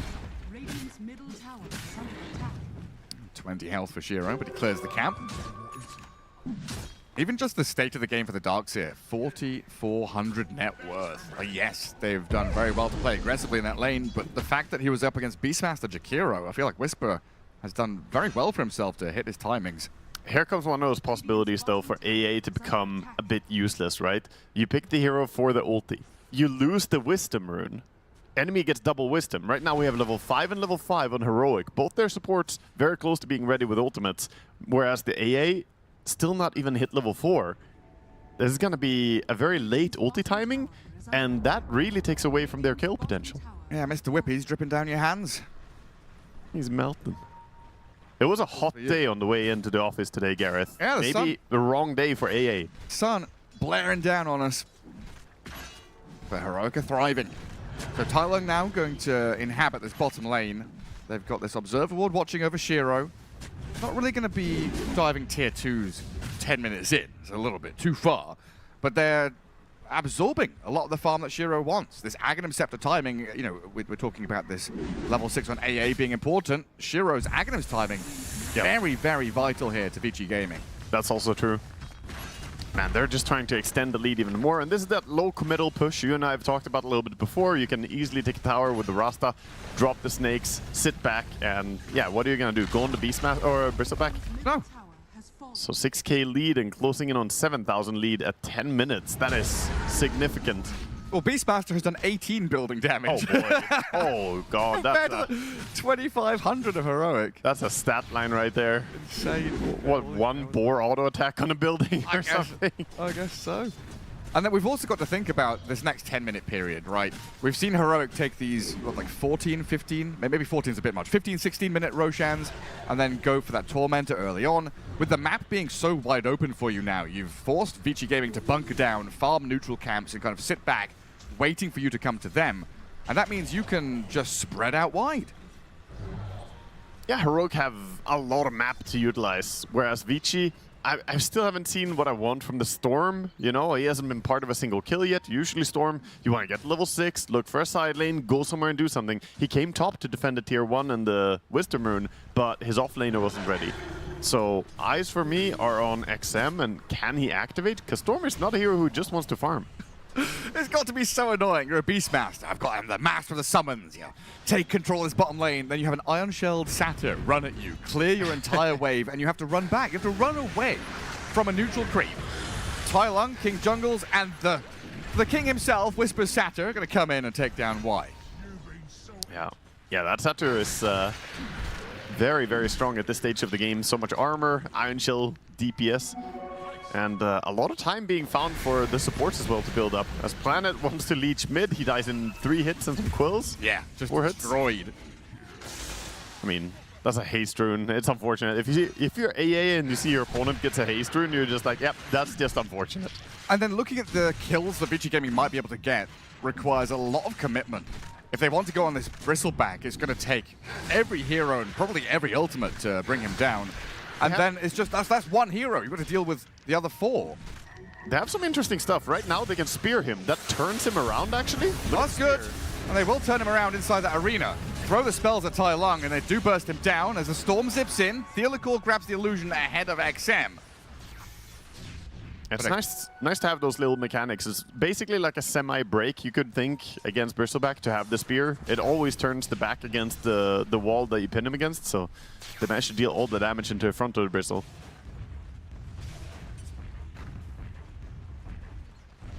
Theolical happy to grab up a double wave. Yeah, he's working on a very early Blink Dagger timing. 700 gold to go. So obviously not quite there yet, but this is a rich Shadow Shaman still. Yeah, the game is so developed. It's only 13 minutes in, but it feels like it's 20. Still waiting for Heroic to really hit some of these big item timings that we've been looking for. Like Battle Fury, Ursa, Aghanim Scepter on this Bristleback, and then Darkseer. Well, I guess Darkseer is already there. Helm plus Orchid. Whisper out on the map can actually look for solo kills. Yeah, he's very strong. They're going for a 13 minute. They're speeding up, man. I swear the first time we saw them, it was 17, 16, 14. Yeah, that was 15. And it's been building down. Now they're starting Roche at 13 minutes in. Incredibly fast. The funny thing is, the Ursa isn't even here. The one hero is like, wow, he's so good at taking Roche. That's the one hero who's not here. The rest of them, with the power of friendship, are doing it. Of course, the Rasta ulti is insanely useful. So funny. So Bristleback gets the Aegis, and now we've seen how much commitment they need to kill him once. He's going to have 2 of those lives. Yeah, he's gaming down 7k. They're going to be down the majority of the map right now as the Ancient Apparition being eyed up by King Jungles. Nowhere to hide. Throw a cold feet, but you know you're about to die. Jumped on. As the Wisdom Shrine is available for them. It's looking a whole lot like 0-5 is on the menu, Gareth. Yeah, it does. Storm, with the MOUZ, looking to defend their Wisdom Shrine. Bring King Jungles down low. Heals up a touch and has an overgrowth to come in on the Storm. Lotus is in play onto KJ to keep him alive and buy some time, but they don't have the follow-through to get into the arena and deal with XM. But apparently he can't jump away. Doesn't have the resources to disengage, so Whisper just gives him the punch. He was just in the animation to try and cast his ulti there. The Orchid ran out, but didn't have time to get the cast out. Level 1 Ball Lightning is, you know, still pretty slow. Get it going. And Yuma, happy as all hell. Nice job, team. You've killed Roshan, you've killed enemy heroes, and he's just farming away with that Battle Fury. And Shiro doesn't even have Ags yet. He's about to get it, which is an atrocious timing. I think Shiro is the only one who's like somewhat acceptable in his team, though. The rest of them are all so far behind. Whisper using the Orchid to stack. I always love seeing this. It's a fun way to make sure you can reach the creeps. When you're a melee hero, it's nice to have some ranged item that you can use. Double Ion Shell. Going out all of the Ancients. Gets closer to 10k net worth. I mean, he's insanely farmed. This is one big Darkseer, and he's going for this murderous assassin-style build of Darkseer. This is not your average aura carry off lane, right? Oh. He's going for this Orchid into Blink, and he'll probably think about going Aghanim Scepter in this game, which excites me a lot. I think Axe is insane on this hero if you get to play it. Yeah, he's really forcing the hand of XM to go for an early BKB. We've seen these Storms really like to go this Kaya Sanj or some kind of scaling item, something that's fun, entertaining, but he has to go Kaya BKB. It's necessary. Yeah, they're going on Tai Lung. Aegis Bristleback. They spend a spear and a few spells to jump on him with a roar and the Ice Blast coming in, but that vacuum drags them into place as Shiro and Bach both getting burst down. Whisper's low and will get found though. XM running low on resources has to zip away. Why? Down in the river, getting munched on by Yuma. A 3-for-1 trade. Vici Gaming still being gone on with the Shackles coming in on the Storm. A Hex as well, and Tai Lung's damage gets him the double. Man, Theodokor has been on point this game. He was quick with the disruptive hexes there as well as the fight started, and then he gets the catch towards the end. Everyone landed their spells the way they needed to on Heroic though. They got massive overgrowth on basically everyone. Vacuum on 3. Vici, it's kind of tough right now. They're fighting 11,000 gold deficit at 16 minutes, but like, it's just tough, dude. That's the thing, right? If this was an even game, we would be looking at that fight and thinking, oh, this is great for Vici Gaming. They've got the jump, they're getting the catch, but the difference in items, in levels, in tankiness, and of course, having Aegis on the Bristleback is a massive deal. Here. He goes in, hexes one, you know, shackles another, holding them in place, stopping the Bristle from dying immediately. And then a 3-hero vacuum to follow up. It's just nasty stuff. And didn't really clump up. They didn't all just go and dogpile on a target. Meaning that Planet's job to Ice Blast, not that easy. He threw it to try and stop any further initiation, but not a confluence of abilities. It's never going to work out well for you when you go on a Bristleback with Aegis and the rest of the team is behind him, right? They took the gamble. They were hoping that, okay, Bristleback is just playing aggressive because he has Aegis and his team isn't nearby. Unfortunately, they called a bluff. It was not a bluff.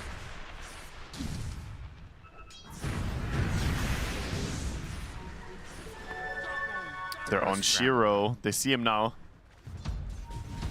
Ooh, the blink missed just barely. A bit of a mad scramble now to get to BKBs. Storm and Beastmaster and MOUZ.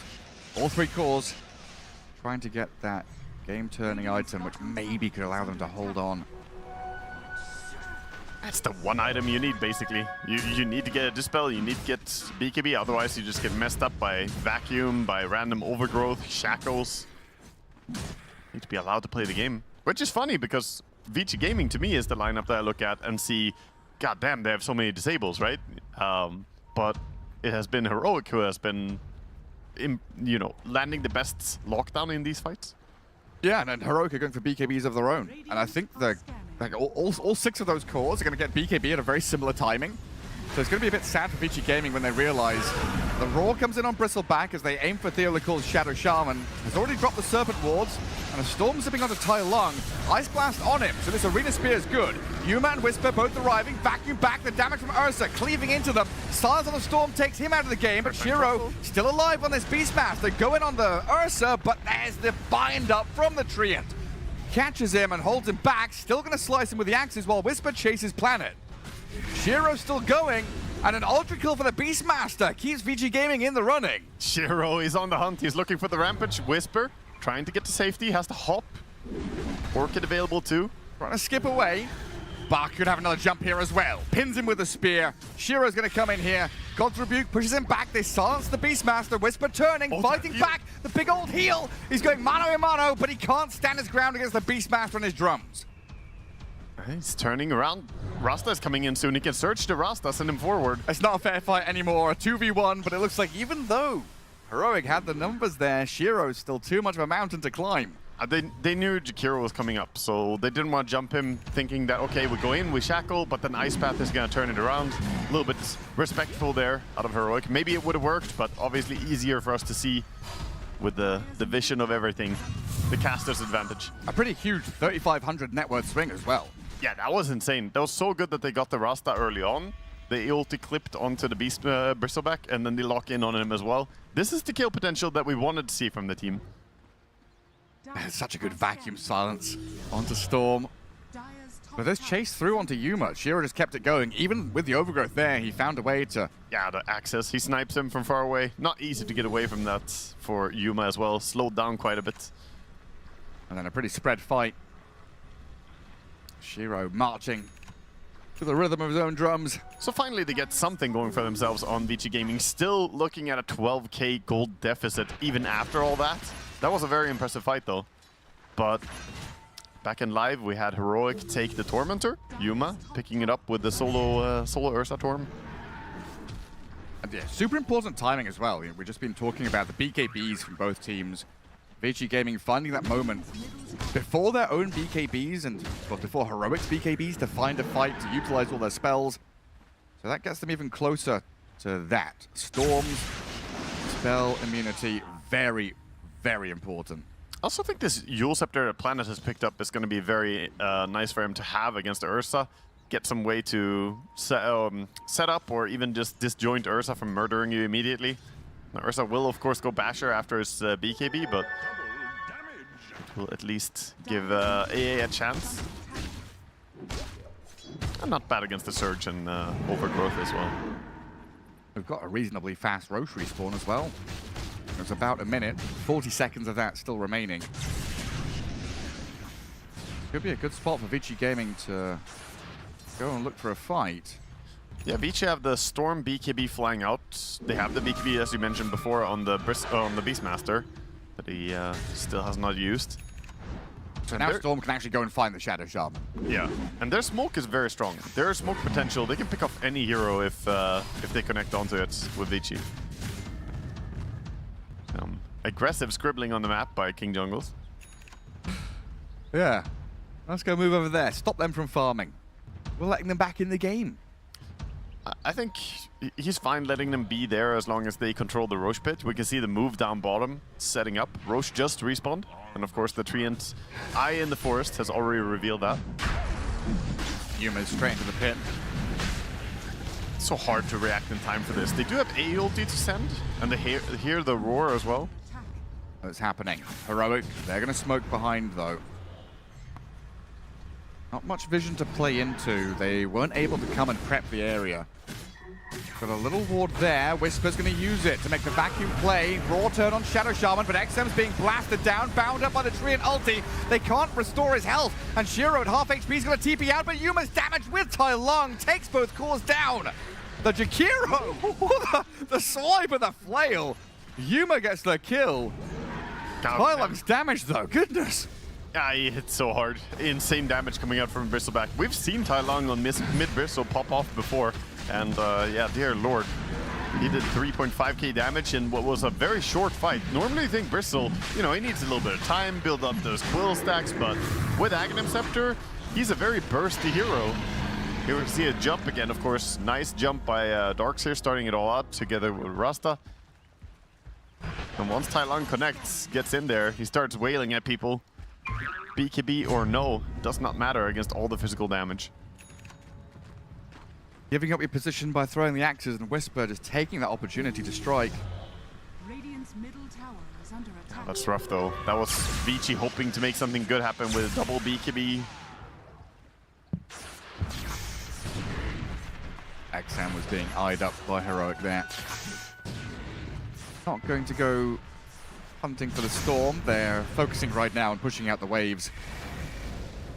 Trying to approach the tier 2 towers. Yeah, Observer having fun with the amount of damage that everyone took from Bristle. Hey, he smacked. Making it look like a pretty damn strong hero. He's going for this refresher build. It's the same build that was it Whisper doing it previous time? So of course his teammates, you know, showing him the ways. I think Tai Lung was like, that looks fun. I want to do that too. I mean, in these quick bursty team fights where you're just throwing everything, makes a lot of sense. Yeah, double BKB is also insanely strong on Bristle, so why not? And regeneration itself is so strong on Bristle that we've had, you know, obviously the Dota Sama build with all regen builds and so on, and Refresher gives a lot of regen. It sure does, yeah. It harks back to the old days of the Perseverance builds. 5-4 Perseverances. Yeah. Out. Back when it gave 7 damage or 14 damage or whatever it was. Heroic with a firm grasp on this one now. 19k lead. Making sure there's no wiggle room for Vici Gaming. Planet is trying to find any space, but he's going to get hunted down by 3, while on the other side, Tai Lung just slaps Y. And both the supports go down. Very difficult to get out on the map at all for them right now, as Bristle just solo kills the Jakiro the moment he shows. And Bristle, having Aegis, can just easily siege up on mid. The damage is pretty significant. Don't really think of Bristle as a pushing hero, but if he's allowed to right-click, he does push. Like 400 damage a click, that's not bad. And it gets really oppressive when this Treant just have eyes in the forest everywhere. Very difficult now to leave your base without being scouted. Difficult to find any avenues where you can smoke and make a pivot towards a lane. 2.5 minutes left on Tai Lung's Aegis as well. Might indicate Heroic going straight to high ground with some Serpent Wards. For now, the glyph on the wave, the banner. No ulti from Shadow Shaman just yet, allowing Carty McCartison to do a bit of chip damage. He's waiting. I think he wants to wait for the next creep wave as well, because if he puts the wards right now, target priority would be higher on the wards than the siege creep, and they would just die. But if the creep wave comes in, then the creep wave will tank it for him. But yeah, they've got the banner to keep the cart alive, don't they? Just keep that catapult going, the trebuchet in effect. Serpent Wards now with the next wave, like you said. As Vici Gaming will try and drag the creeps away. At least long range sniping the wards from far away. And poke with AA on the Serpent Wards and the Boar helping out. They don't really want to rush into the enemy base, it seems. Even though they have a very significant lead, they can just let Cart push. I mean, it's hard to get this banner. It's far enough back. AA, Planet, get it. Realizing his job is to kind of stand up there and look Heroic in the eye. Yeah, but he can't stand for too long. No. There's a lot of Blink heroes. It's very scary. That would like to have a word with him. Tai Lung, okay. He's going to get roared up. Still has his Aegis though, so the secondary life for him is going to pop. That's Do they go on this? Roar. There's Macropire. Bach doesn't want to go for the Blink Spear. Tai Lung, of course, with BKB Refresher, like you said, that double debuff immunity is very difficult to break through. I don't know if they can fight at all after using the Primal Roar. They're gonna have to try. It's all on the... There's Whisper. Oh, the big vacuum into wall, blowing up Y. Planet buys back. Bach goes to the arena onto Shadow Shaman. The Ice Blast is good into the back as well. Tai Lung with the BKB, refreshing up, spamming Quill Sprays, kills off the MOUZ. Oh my god, the Bristleback. So much impact. Again, the Overgrowth, very good patience coming out from King Jungles, making sure to hold the Mars in place so they can get brought down by the Bristle. Well, that's just round 1. Bristle still has another BKB to go. Yeah, he's looking for round 2 and whoever will fight him, but I don't think they really want to fight. Shiro is down bottom farming a Manta Star right now. That's 1,000 gold away. I think you were right. No Roar, now with no Arena or Macropire, you just have to relinquish control of your base. Let the Barbarians come in. Take down all your buildings. They really are the brawlers, Heroic. Got the Bristle and the Ursa. He's a Tusk, doesn't it? They're looking to catch Shiro. He's on the lane. Bot. Ursa and Shadow Shaman, they're onto Shiro. They've got him all locked up and... Oh, no buyback. Dead for 70 seconds. That's a long time. He was trying to finish up the Manta Star. I think they might even know because he has the components for a Manta Star, so unlikely that he has the gold for buyback. He even bought out the diadem. So now it's a sprint towards the Radiant base. Yeah, at the same time, they can kind of chill. They don't have Aegis anymore. They could just play this game. Like, what do Vichy have going for them right now that threatens Heroic? Very little. They will keep all the lanes pushed in, though. Make sure there's no easy ways to get out and cut waves or find those pockets of farm. We've seen a lot from Team Spirit in particular, very good, even in these losing games, to get out and find that extra net worth that will maybe level the playing field. Heroic keeping a very firm grasp on the Radiant base as Whisper with another 3-man vacuum finds both supports. Wide dead, Planet to follow shortly after, without buyback on this AA as well, meaning no Ice Blast. Yeah, it's gotta be mid-racks. There's no way to defend against the snakes as well. An AA Ice Blast, perhaps one of the most critical tools for them when they're this far behind. Bomb for 60 seconds.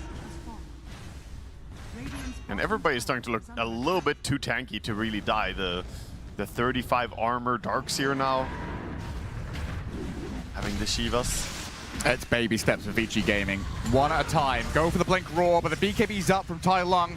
Yuma comes in with a bash and a few swipes onto Shiro to force him back. Spear on Theo Licor is going to put the Shadow Shaman in an awkward position, but Heroic are just going to stand together, fight together. Arena there, but the Mars and the Storm, they're both falling quickly. I think Vici Gaming, that was their last hurrah in this game one. One more shot, but Heroic say absolutely not. Man, credit to King Jungles. That was, again, a double BKB piercing overgrowth coming out. He always had the right timing on this. Playing against multiple BKBs, he realizes his power is to shut them down even after they use that. Very impressive stuff. And very fast from Heroic. It is a good day for all Ancient Apparitions fan to see him be 0-5 in Wallachia. And that means maybe there's a chance for a buff on the horizon.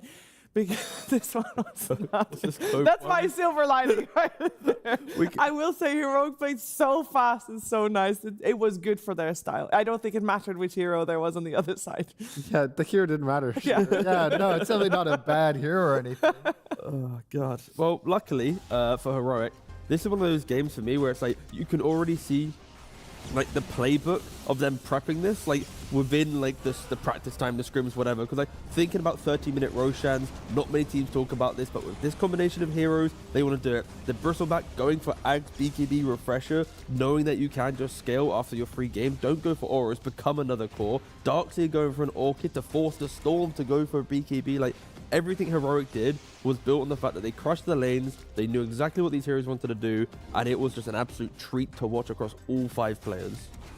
All their lanes went so well. I think better than I was expecting. The mid, Tai Lung was doing good, and then there's a gank from the tree. They kill the Storm, and then top lane, they're getting double kills. Bot lane, they're getting double kills. Yep. And it was just, it felt like Heroic really woke up today, kind of mad about yesterday, and they wanted to prove themselves as being a good team again. Yeah, I mean, this is quite the beatdown. Not a single tier 1 tower dropped on the side of Heroic. And that's...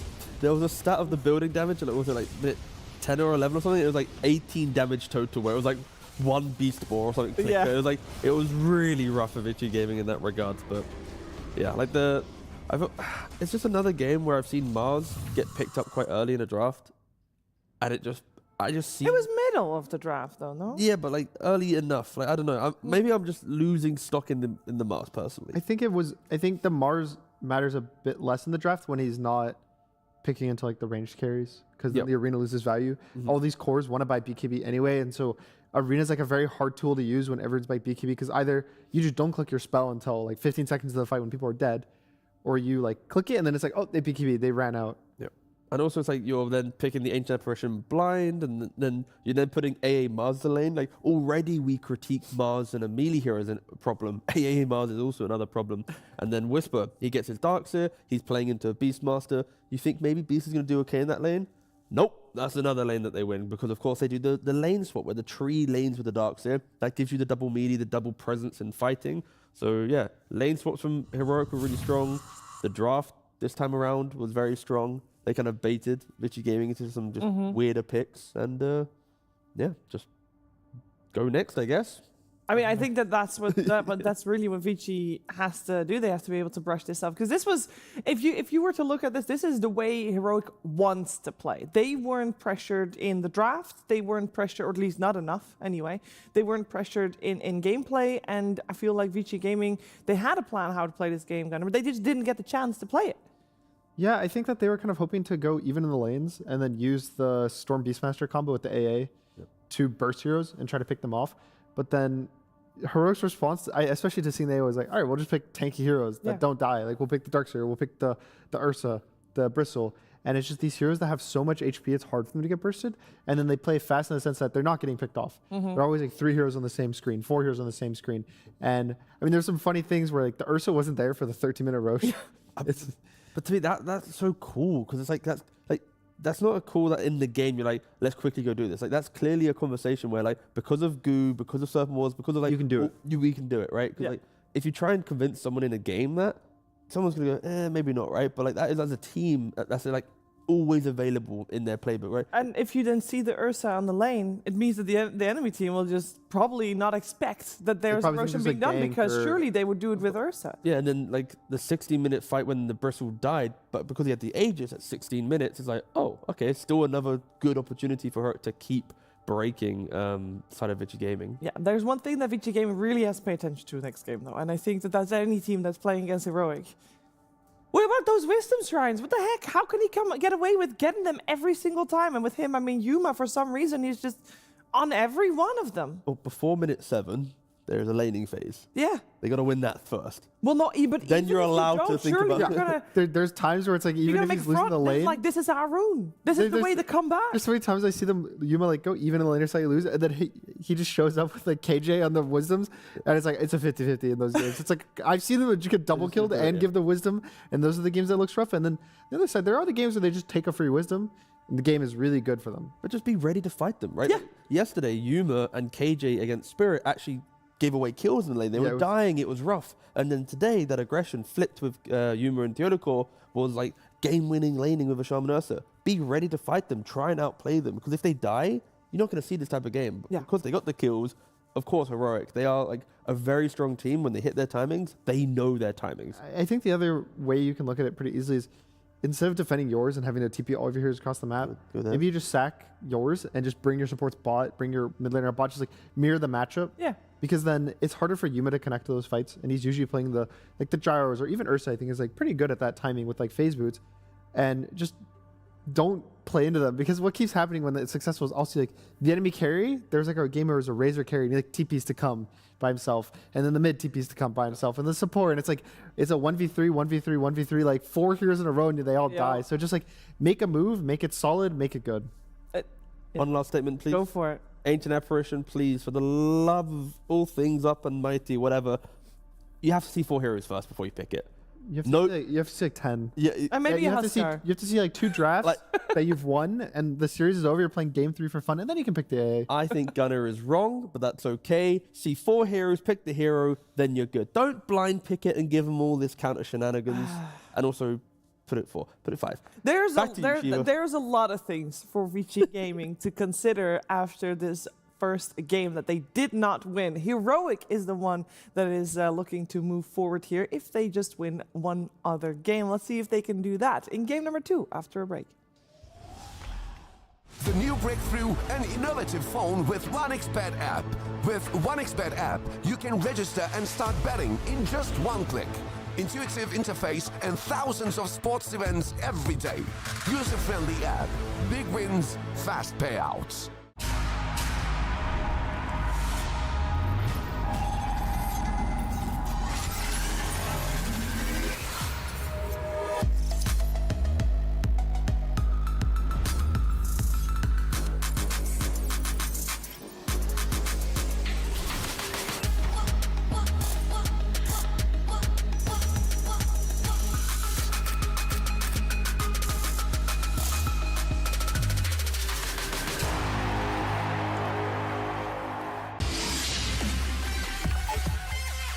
The human body was built to move, not trapped at a desk in one singular posture for 12 hours a day. It's time your chair evolved. This is Secret Lab Titan Evo. Ergonomically engineered for you, gamers, hybrid workers, artists, backing your every move.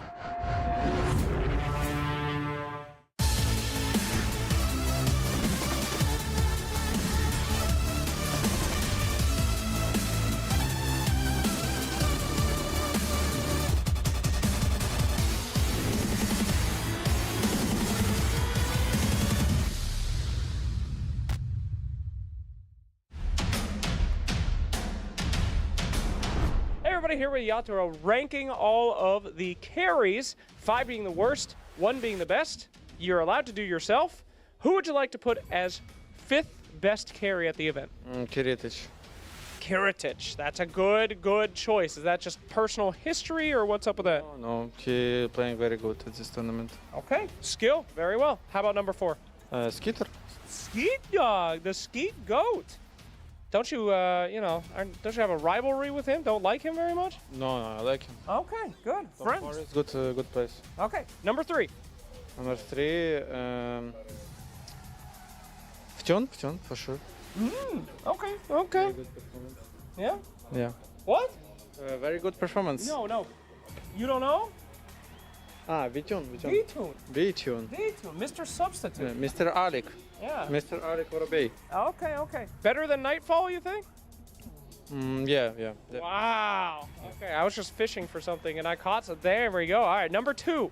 Number 2, Satanic. Satanic, okay. Nobody can beat him, that is true. Except for one person. Rank 1, who is that? Bottega. Okay. Why? He's playing very good, performing this tournament. Young star, Okay. The up-and-coming star? And you did not include yourself on this? No, I'm like top 8, 10. Top 10.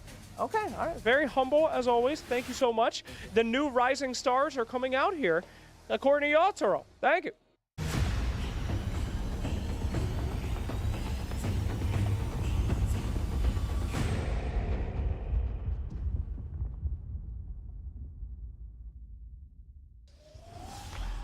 I do appreciate that Yotaro puts the number 1 and number 2 of his tiers, of his rankings for carries, Bottega and Satanic, both, of course, well, one actual Yellow Submarine now, one former Yellow Submarine, and of course, Yotaro himself, also former Yellow Submarine, and Yellow Submarine considered to be the Team Spirit Academy ground. So that was a nice touch to that one. We are, of course, focusing our attention here on 2 other carry players. Oh, they weren't mentioned at all in the tier list. Oof, that's why they're top 8 here, not top 5, I guess. For now, one of these 2 teams will move forward. It is going to be Heroic and Vici Gaming. Game 2 coming up. And Vici Gaming lost Game 1. And Tigov and Gunnar, we talked about how they were struggling on multiple fronts of that game. Now, if you could only choose one thing to change for this game, like which aspect of the game should they focus on? Because there's a limited amount of time. You can't fix everything in one go. I already know Gunnar's answer. I'll let you go first. No. Everyone knows my answer. I can't say the AA once again. It can't be, but it can't. That was not just AA. That could have been. Imagine they did pick a stronger laner that with more team fight, or something that pulls the waves better. Genuinely, I think the Faces Void would have changed the lane outcome more. I think it would have changed the team fight outcome more. It ends up being really good versus Ursa because you need your W to do damage. There's a lot of actually really good things. I think the Void would have made their drafts better. So, I'm not gonna say it was 100-0 AA's fault, but I would give him more than 40%. I've got it. All right. So don't put Shiro on a Beastmaster. All right. Even though it kind of looked okay for the draft, we're looking at a Shiro.Beastmaster second game total in his career. The last time he played it 11 months ago, he lost to Team Spirit. Now he just lost to Heroic. Of course, doing roughly the same build. It's not his hero. We've seen him shine on all these other kind of just styles of Dota. You have an AA4 losing lane. You have a Beast carry, just without the experience, without the reps. And then you have Heroic just firing on full cylinders. They've got everything they want. They got the Yuma Ursa, the KJ Tree, Theodore and a Shaman for the billionth time. I'm looking at Heroic in full comfort, full strategy, full everything. And then Vici Gaming, it's just lost. So, yeah. Pick stronger laners. Don't pick these, unconventional things that aren't really utilized too often for them. Well, one thing is going to stay the same regardless. We're still going to have Heroic with first pick. And we are still going to have Vici Gaming with second pick and therefore overall last pick. So I don't know, and obviously both are also on the same side. So both teams do prefer this one, and that's nice. Are you going to change it up with banning out the tree? Because that was the first pick coming out for Heroic. I don't know how much that made a difference in that lane in particular. I mean, the lane was obviously good, but I don't think it was necessarily the biggest issue. I think the biggest question mark for me is if you're going to say the Beastmaster, it's if they don't pick it, then maybe Heroic picks it. Yeah, and 100%. It's one of those really awkward things in the draft where when there's a broken hero of a tournament or a series or something, and you get it, and then you lose. And the next game you're like, ooh, should we pick the Beast again and try to run it back, or do we potentially give it to the other team? And then when you lose to it, it's such a bad feeling of you can't beat it and you can't win with it. Well, that might just be also the case for the Shadow Fiend. Vici Gaming has not been able to beat it in the last 2 days, so we'll see if Heroic will try their hands on that one. Yep, they promoted Tree to the first phase bans, then giving away the Shadow Fiend. We already saw on camera Yuma kind of like nodding his head, like he's ready. That probably is going to be the pick here. So yep, they locked that in. And with Marcy already getting preemptively banned by Heroic as the first overall ban of the draft, that to me would be like the best response. But okay, so yesterday we had this and the Mars follow-up straight away. We got that as well. I will say that even though Vici Gaming lost 0-2 against Team Spirit with this exact opening for both teams, the games still looked close. They weren't necessarily like out. Yeah, Mars. Buck on the Mars did actually have some like pretty good builds. Like he was going like straight refresher after the BKB blink. Like he was making sure that he was like scaling into the game. It helps that Mars into Shadow Fiend is the melee versus range matchup that you want throughout the game. Like you want Mars to play into the range carries. That's what I meant. Sorry. So that alone is good. You now need to have the rest of your draft to give life to the Mars. If this is your counter to it and nothing else, you are going to run into problems. That's what they had yesterday. So great follow-up on the arena is, of course, a great Ice Blast. Oh, you chill. Wait, they have 24 pick. All right, so when they last pick AA. The overall last pick, gotcha. It's an ancient Tepuri. Guys, I need to ask production for some new panelists that don't suggest heroes like Ancient Apparition. What next? You guys are going to suggest? I think Vici Gaming should pick Kez. Good one, guys. That is a good one. Sorry, all I'm doing is trying to make our wonderful host feel, seen and supported and included. And when she talks about AA, I'm not going to shut her down. That'd just be rude. You can shut me down. It's all good. I will. They're not going to pick Ancient Apparition. Just like Heroic has actually shut down the Tiny. Now, yesterday we saw Shadow Fiend with the Tiny being so good. Why would they be the ones banning out the Tiny themselves? Yeah, come on. Yeah, perfect timing. Probably they're worried about the 13 that they might pick the Tiny before them. I don't know why they're specifically banning it, because it doesn't seem like a... It's not really a planet it doesn't seem like a one-to-one counter to Shadow Fiend. Like, it's just a fine hero. So that ban definitely doesn't make sense, but I could see the argument that it's a throwaway ban, that there's nothing they feel is necessary to ban, and they'd rather keep more of the good, strong heroes that are good for both teams kind of open. So you're banning this kind of like, we're probably not going to get it, or they don't want it, and we'll just pick some more standard stuff. Yeah, speaking of standard stuff, very standard. Both Jakiro and Shadow Shaman, pretty darn standard. Yeah, also when you think about the trades, right, it's you give away the Jakiro, you want the Shaman, so then you ban the Tiny, because if there's Jakiro and Tiny, they want to take Tiny. That can annoy your Shaman pick, because you want to stand still, hold shackles. Avalanche is quite good. So if you want to go a couple layers deeper, it could just be something along those lines. But yeah, Heroic going back for their staple picks, and the supports are all just like top 5 supports, top 6, and it's just like I just go down the list of like what's good, Jakiro, okay, what's good, Warlock, okay, Shaman gets picked a lot, all right, yeah, we take it. Yeah, you do wonder how the AA even came into the game. What list did they have? Did they have the list upside down? Yeah. Paper was upside down. That was a 0% win rate, not 100. Oh, that was the do not pick list. They're like, I misread it again. I hate when that happens. Guys stapled it backwards. Yeah. God. Just happens to the best of us. All right, first time we use of bonus time here, by the way, for Vici Gaming. Everything else is kind of figured out. They go for the puck here for XM. That's a pretty cool pick. I don't think, it's funny to say, but puck is one of the mids I feel like gets countered, but it also doesn't really care the counters. But in experience-wise, like in this tournament, Tylung hasn't really played the counters to puck that often because he's getting the random like Viper Huskars and they're getting banned, so he doesn't even get to play like the specific counters. It'd be like a Void Spirit. Surely, if there's ever a game I get to see Tylung play Beastmaster, it's gonna be now. Yes! The list must go right. I'm happy. All right, sorry, T. I didn't mean No, please. I love the Planet Faces Void Pause 4. So no, I understand it. So what hero are you excited for Tylung to play? No, the Beastmaster again. Beastmaster. Yeah. Why do you sound so?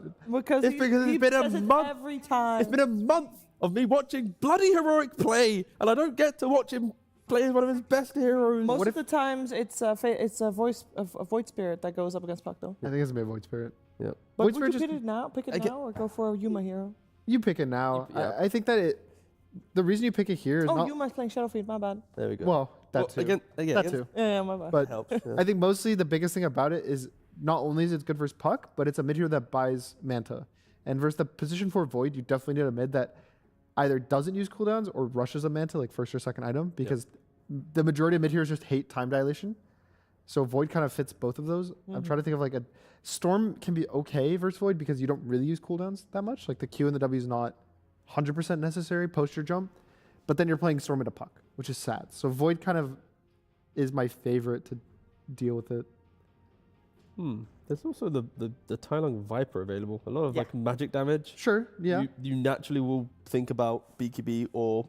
And it's good. It's good versus the Puck. Yeah. There's the Beastmaster! Oh, freedom from the... All right, everyone's happy. Watch Whisper play it, though. Guys, if only you could see the face too. Just...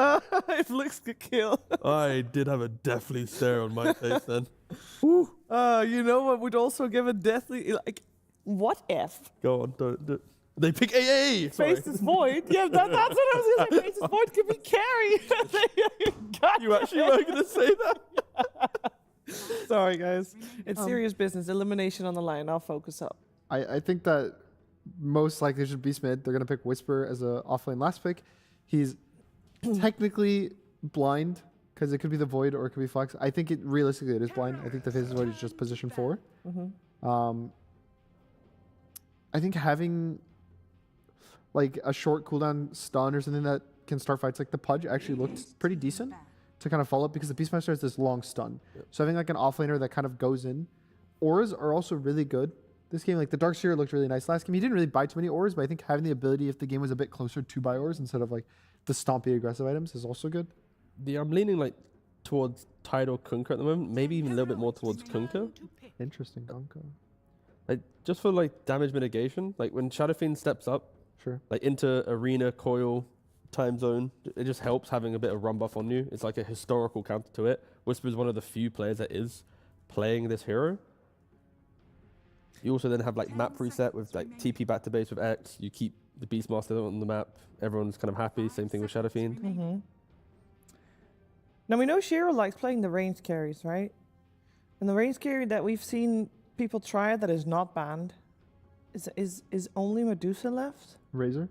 Razor, I guess, yeah. Morta? Oh, yeah. Then if only you'd have an AA for... No, I will stop. Heroic still thinking about their last pick there, though. Yeah, they're scared for the AA, that's why I think, oh, God. Yeah, I gotta consider all options. I will say, this is for this draft, both teams had a lot of time left for the final pick, meaning the rest was kind of...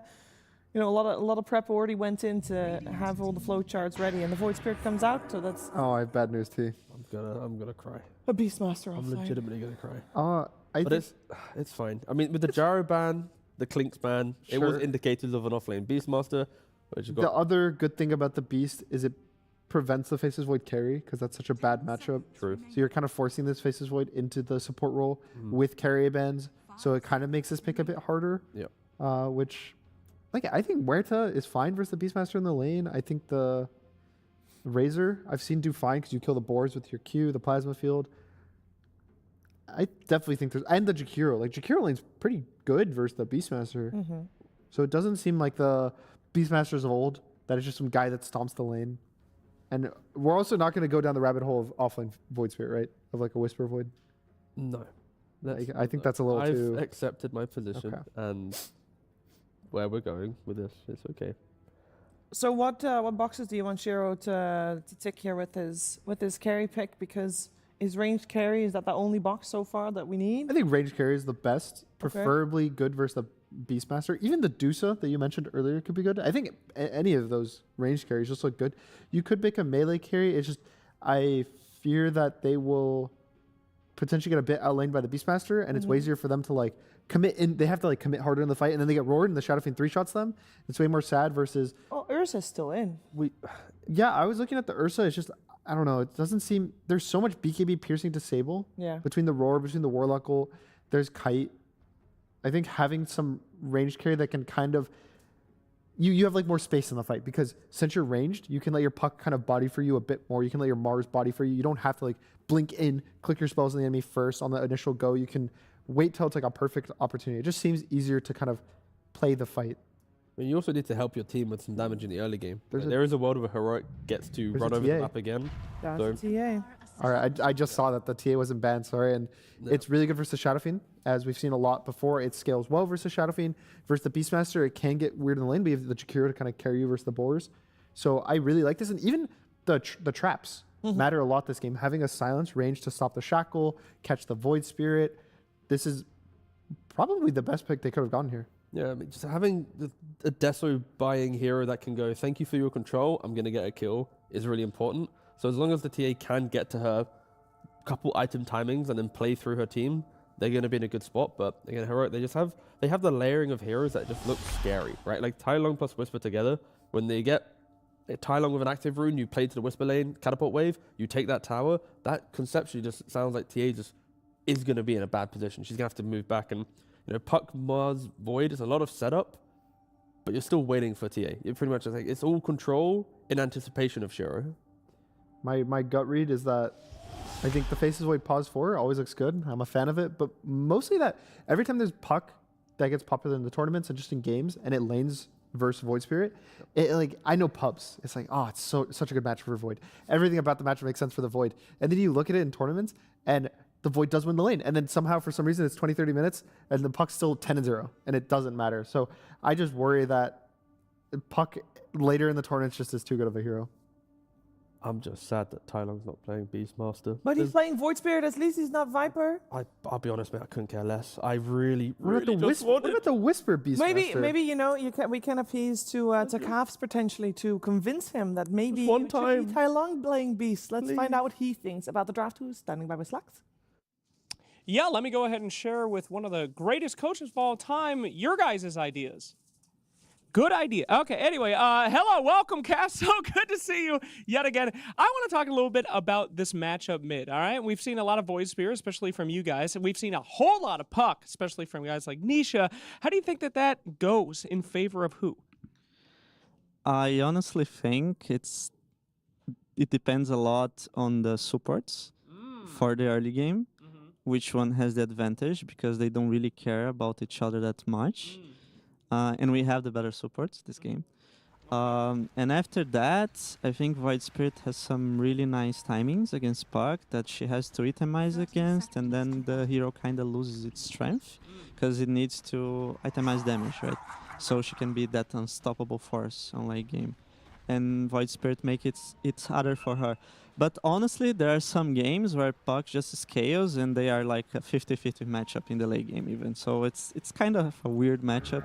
Sometimes like it depends a lot on how the game goes. All right, thank you for that detailed answer. Let's get another one about support Void. We've seen this before, especially from this team. What are your feels on it? I know Wagamagaga says it's the greatest thing in the world. So does Gunner. He says insta-win. Your thoughts? I think it's good. Yeah, I think Faceless Void is good on support, and it's... Don't get distracted by the game. Keep answering the question. We'll get you there. It's just about if he can survive the tempo in the early game, right? So he has impact, because the hero doesn't do that much in the first 15 minutes. So, yeah, but I think the hero is good. I think they're right about it. Flash question, who's going to win, you or them? You get one chance.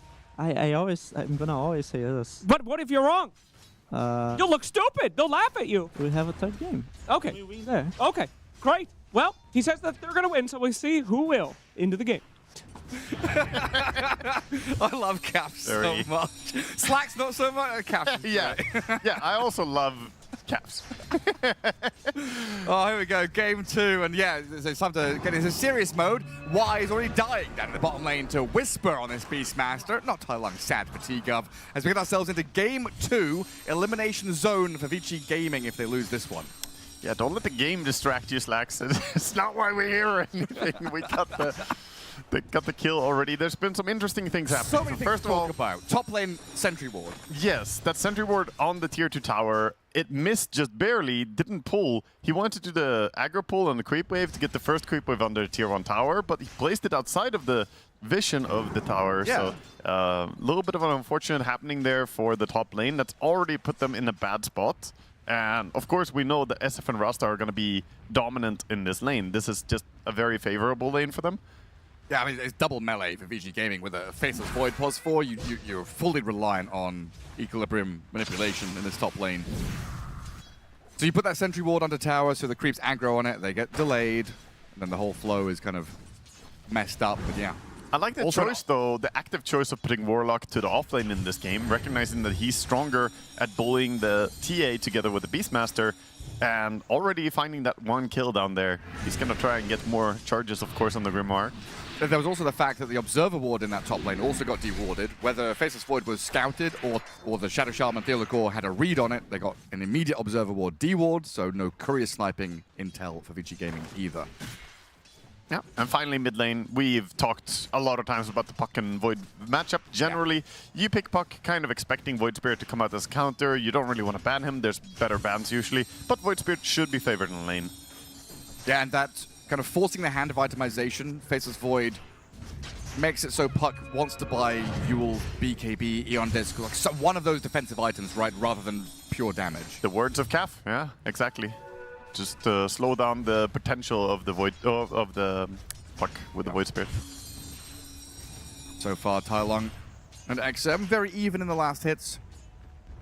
Not going to see too much in the way of solo kill potential, just chipping away at each other, looking to get the runes, playing their own game. While top lane, Yuma and Theolacor. 12-3 Shadow Fiend. The MOUZ at 6 and 4. All of the stuff that happened early on in the lane here for Bach makes it very difficult to keep tabs on creeps. I mean, he has to lane with a Void Spirit +4, or a Void Spirit, sorry, Faceless Void.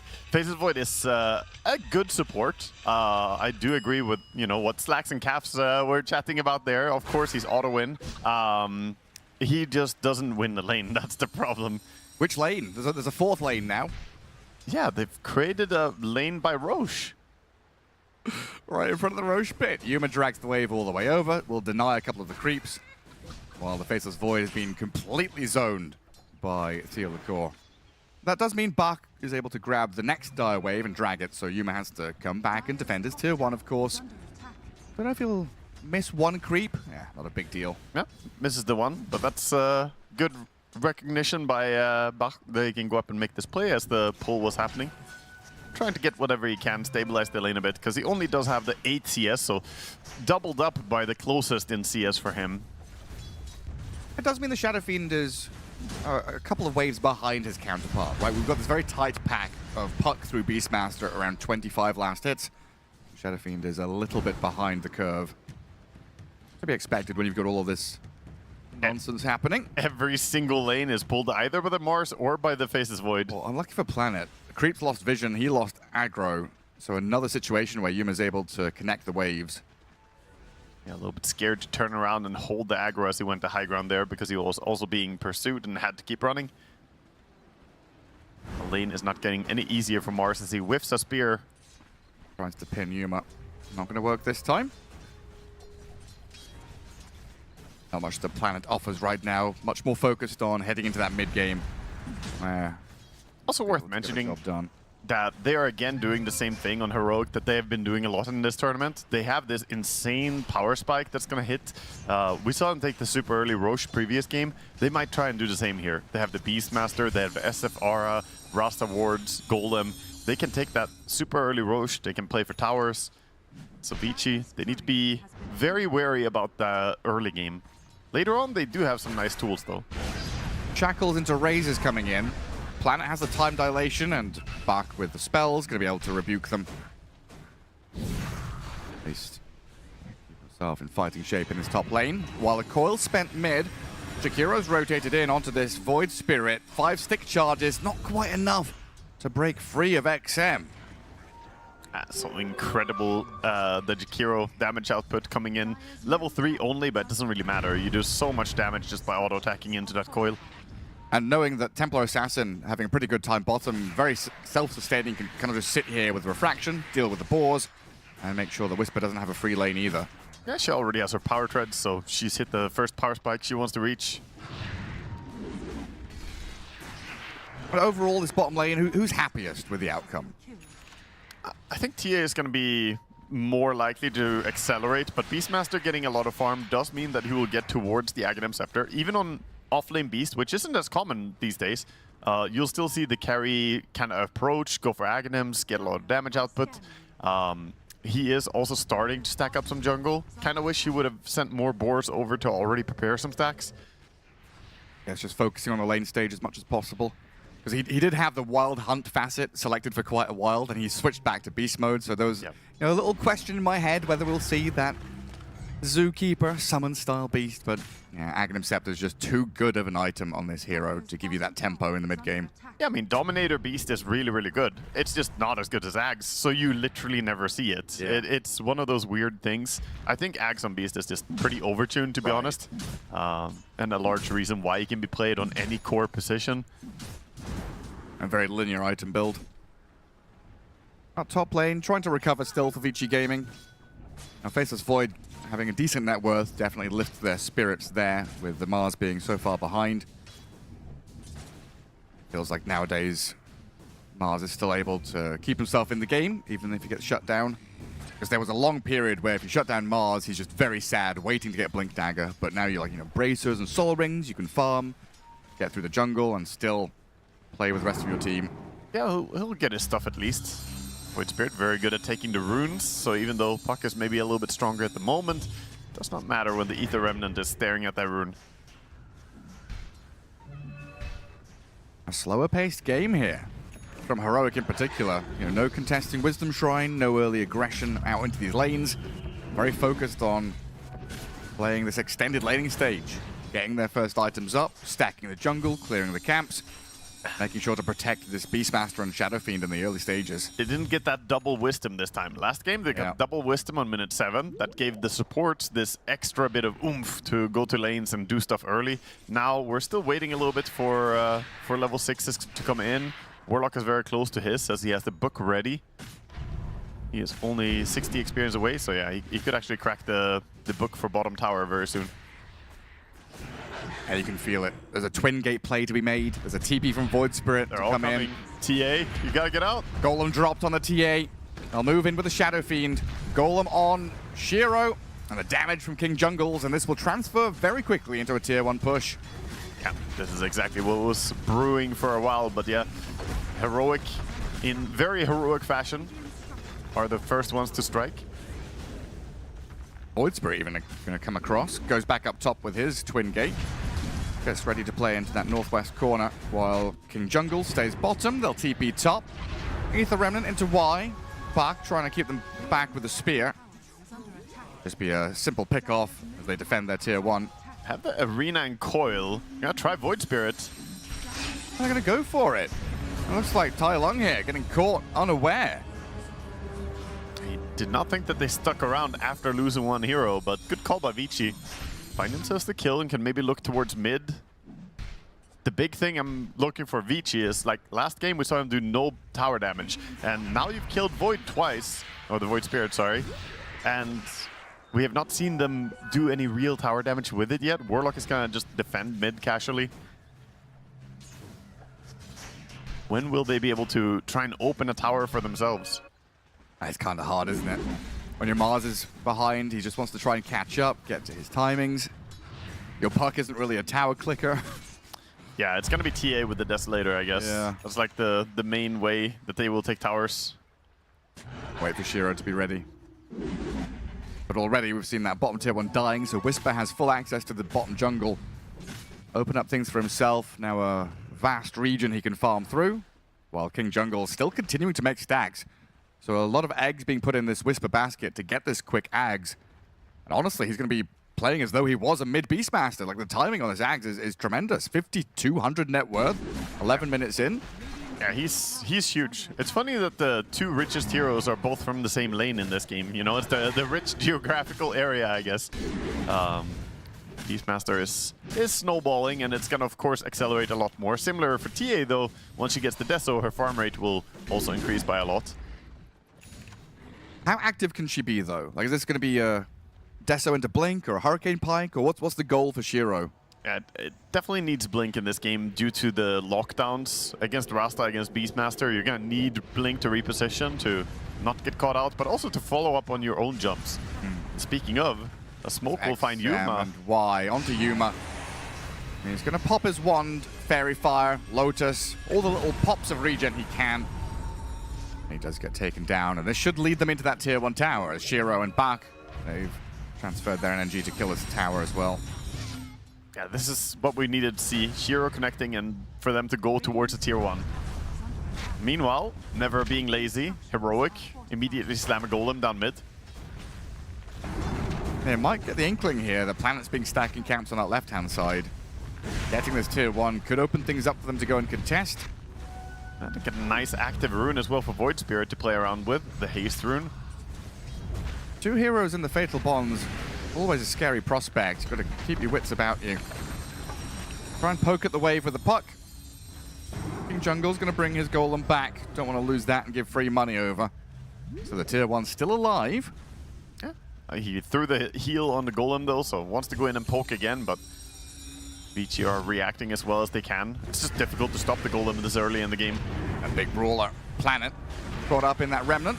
He's going to jump forward with a time dilation and the cube onto King Jungles. And the Warlock, he really wanted to kill that tower, not getting the job quite finished off. And Bak's Mars in with the Arena Spear coil here on to Tai Lung. Vici Gaming bring the numbers to defend this mid lane. 5 heroes to actually turn the tide. Finally, Void Spirit or Faceless Void getting his level 6 and being useful, right? The hero is so weak in laning stage, but now you can see the power of the time zone coming down, holding them in place, and time dilation. Very annoying spell to play into. And of course, again, they connect with TA. So top tower taken down with the TA rotation, mid tower taken down with TA rotation. It's the carry that is responsible for dealing the building damage on their side. And important here for Vici Gaming to put up that wall and make sure that they're not pushovers, because this is when Heroic start to feel that much stronger. Beastmaster has the Aghanim Scepter. Both of these supports are ready to go and make plays, especially if they can find a kill into Roche. Oh, good The trap. possibility is there, but the TA trap into Ice Path, it slows the advance, but Y has got bigger things to deal with. With the Void Spirit on his head, they'll take the kill. And is it actually a 14-minute Roche again from Heroic? Of course, it's the script. Always want to take the early Roche. Whispers Think about it for a second, but I think they will definitely drop the snakes and start hitting.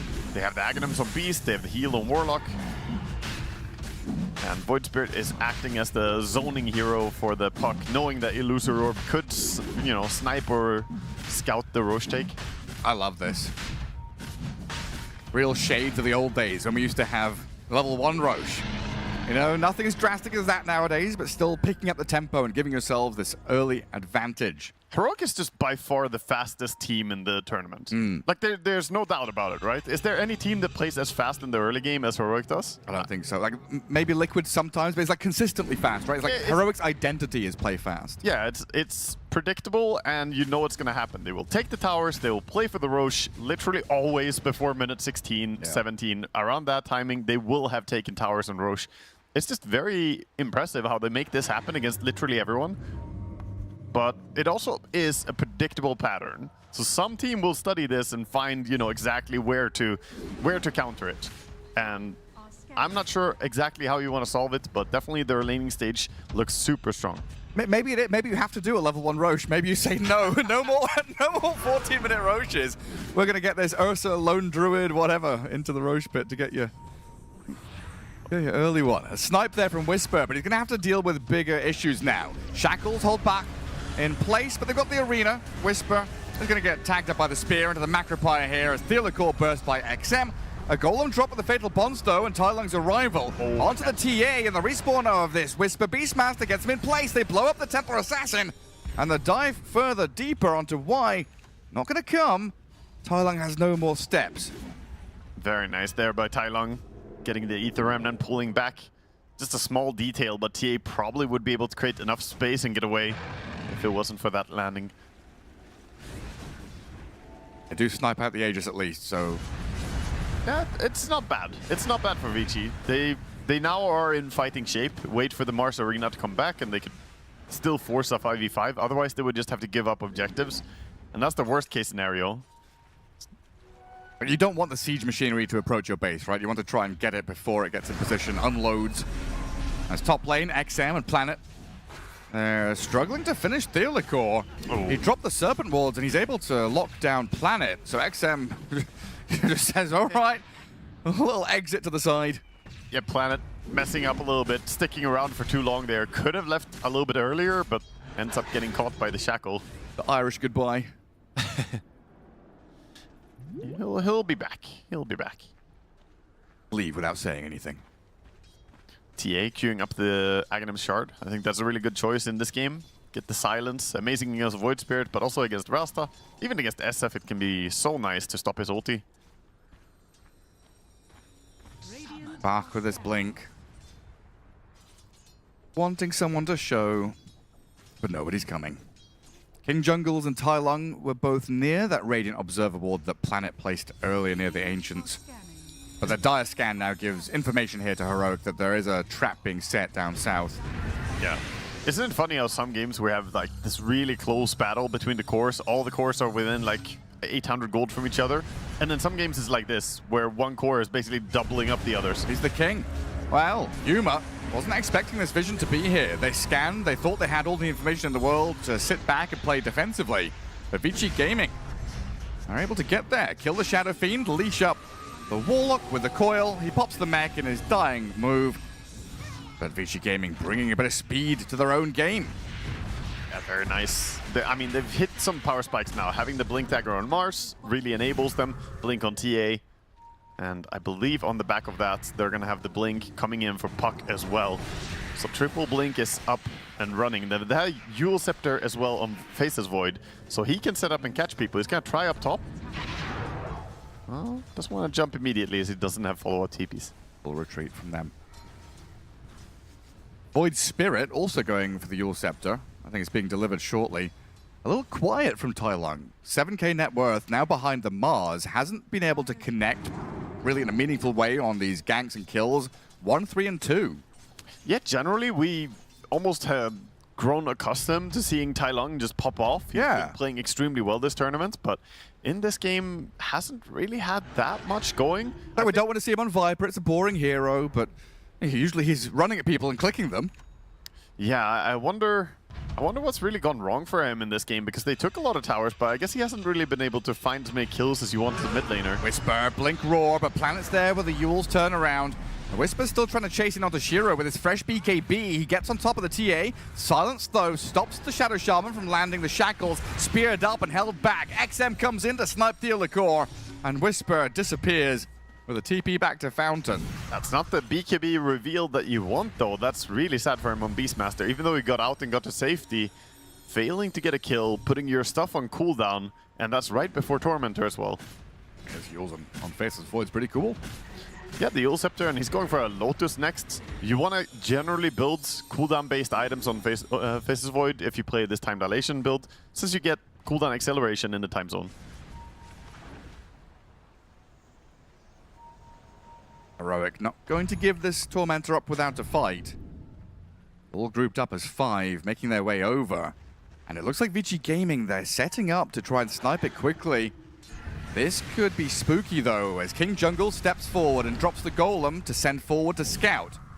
The point man giving info here, and Vision behind them. They see exactly where Vici Gaming are, and Whisper in from behind with Yuma by his side. The Arena Spear on the support in the back, Coil there on the Beastmaster while Tai Lung gets on Jakiro. Requiem comes out to dig down Y. Theolicor and King Jungles, meanwhile, didn't get finished off by Bach or Planet. They got their spells out.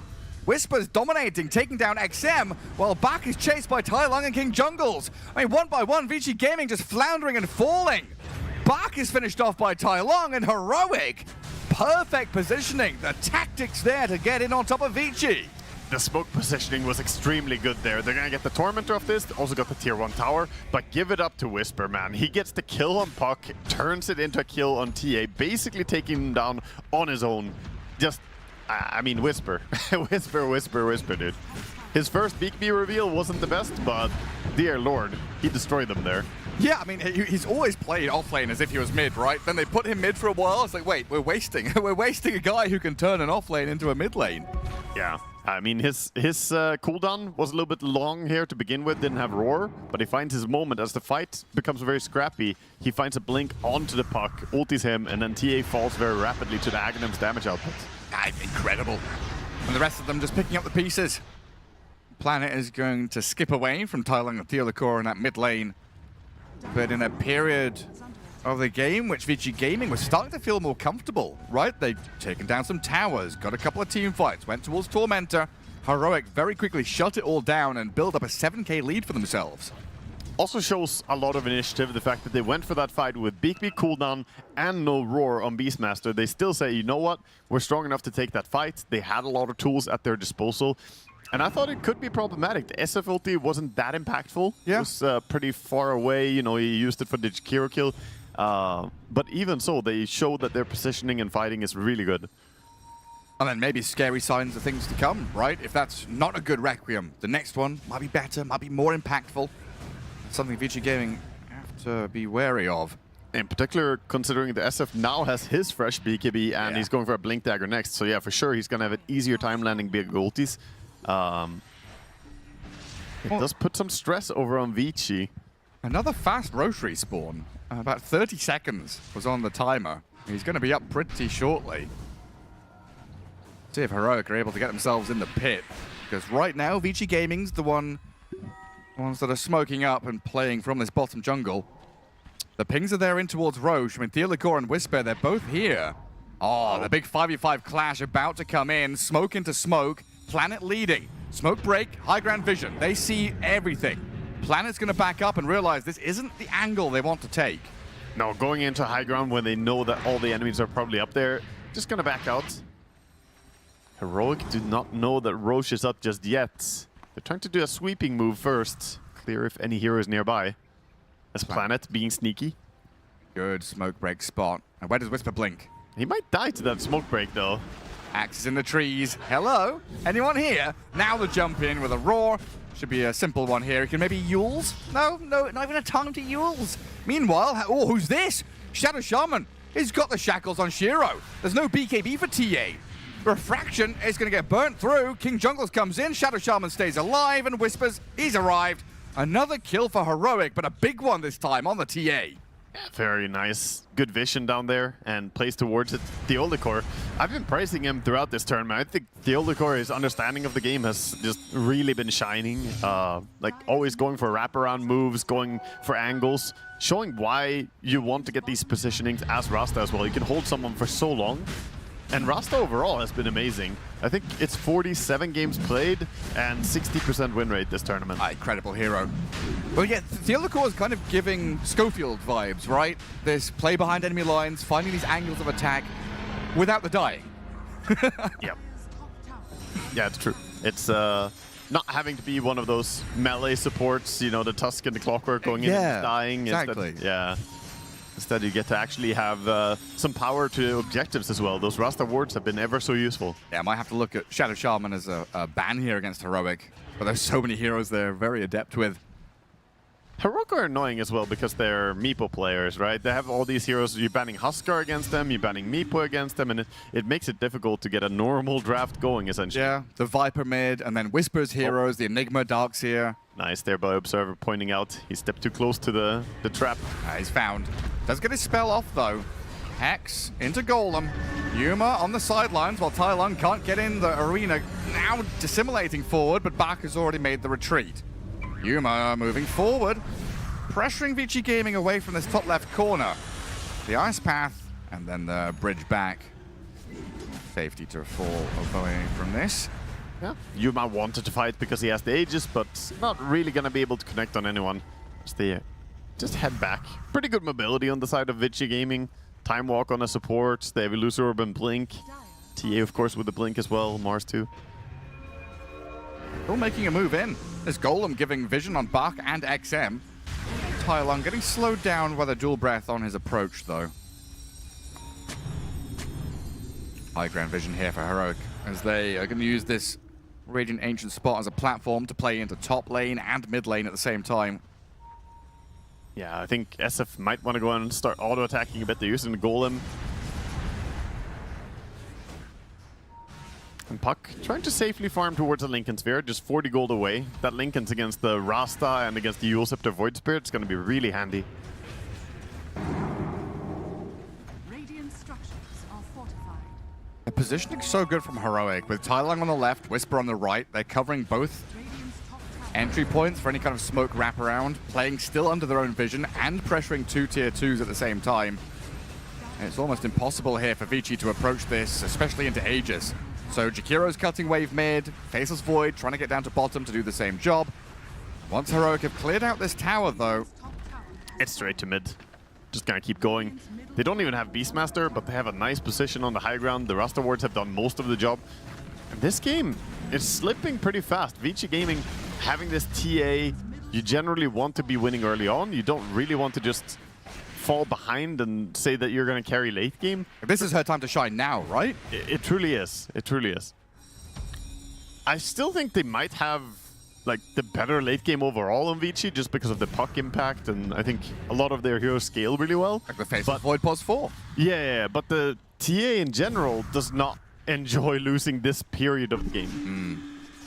Especially if you don't have access to all these ancient camps, you know, no stacks to farm, you are stuck on this bottom stream. And Roche, they lost Roche twice. Yeah.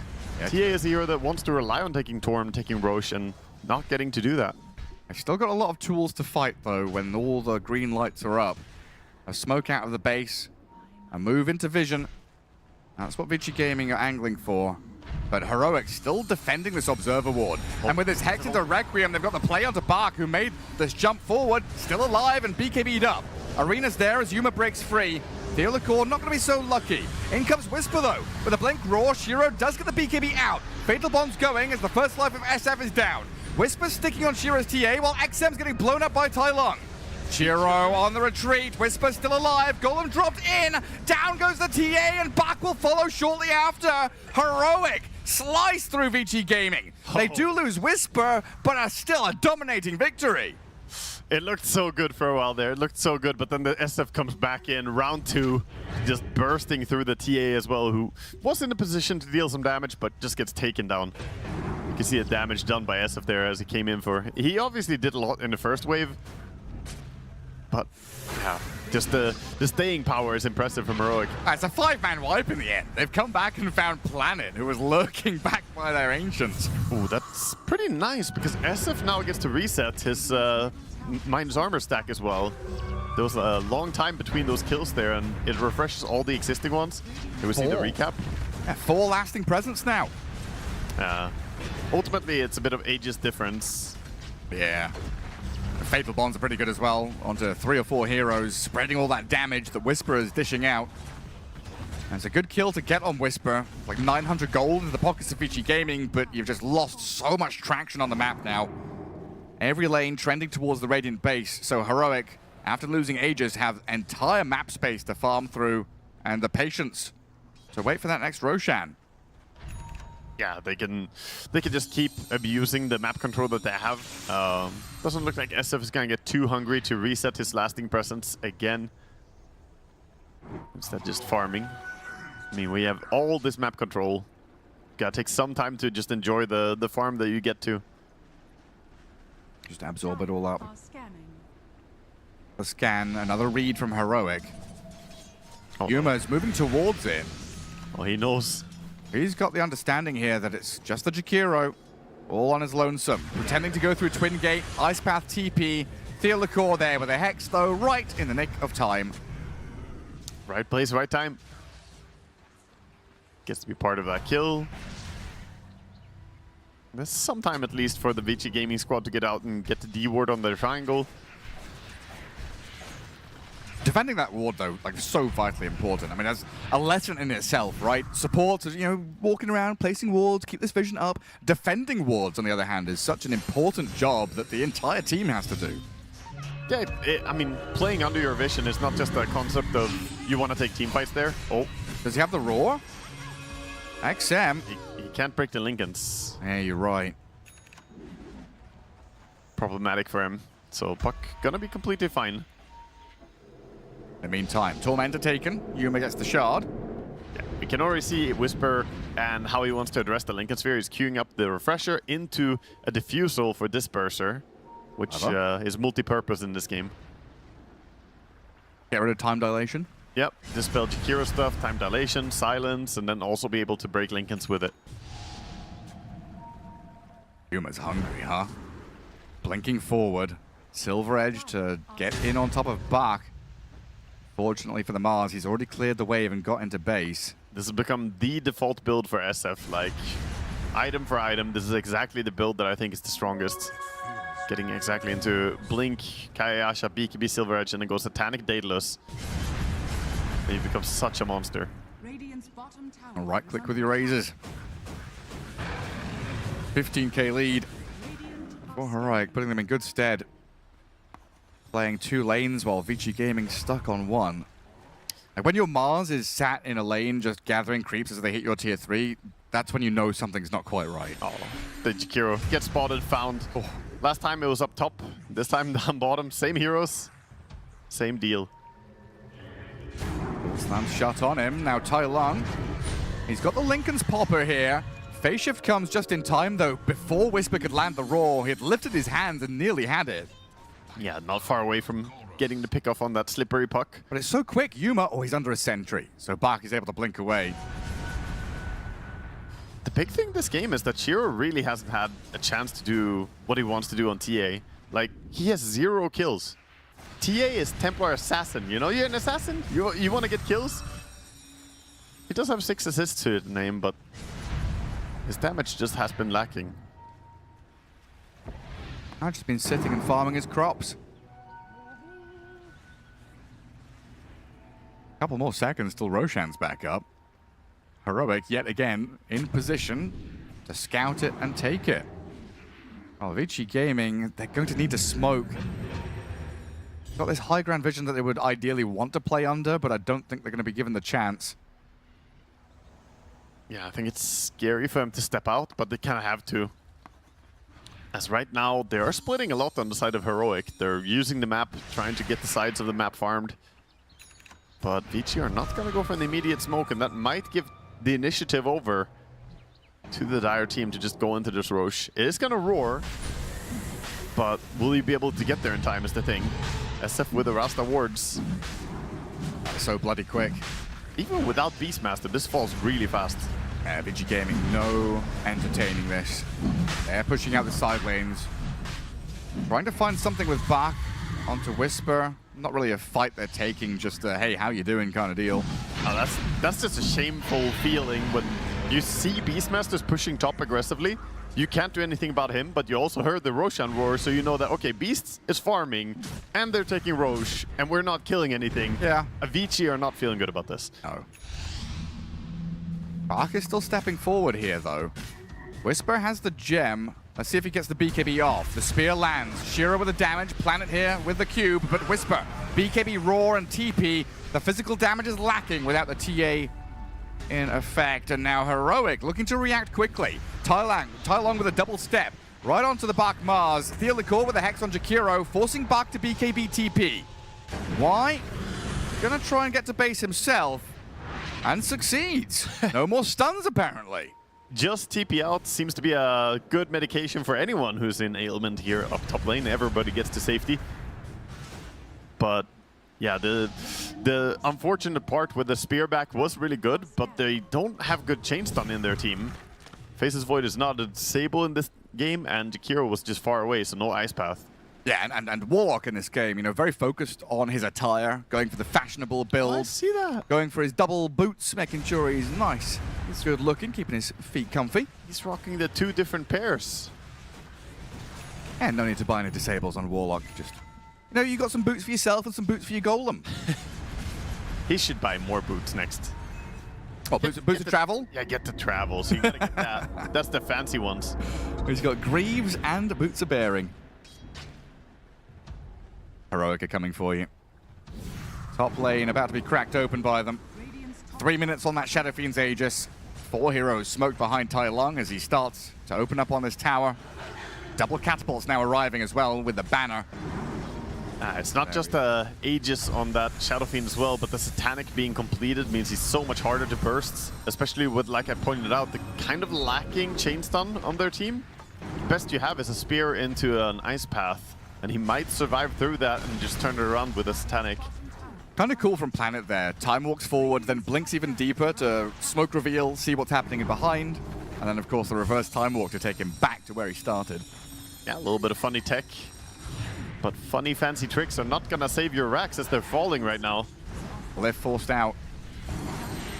The open wall's still going to work. Vici Gaming now have brought everyone back to defend. You can tell Yuma does not want to get speared into enemy base. He knows, even with Aegis, if it gets pulled deep, it can be bad. BKB from Whisper makes the jump in onto Shiro. Lincoln's pop, though, passed over by the puck as Whisper, he's speared up in the arena, blown up and killed. Massive for Vici Gaming as they now can come out of their base. Deal with the Shadow Shaman, kill off Theolacor. Yuma dropping low as well, but the second arena back is up and running.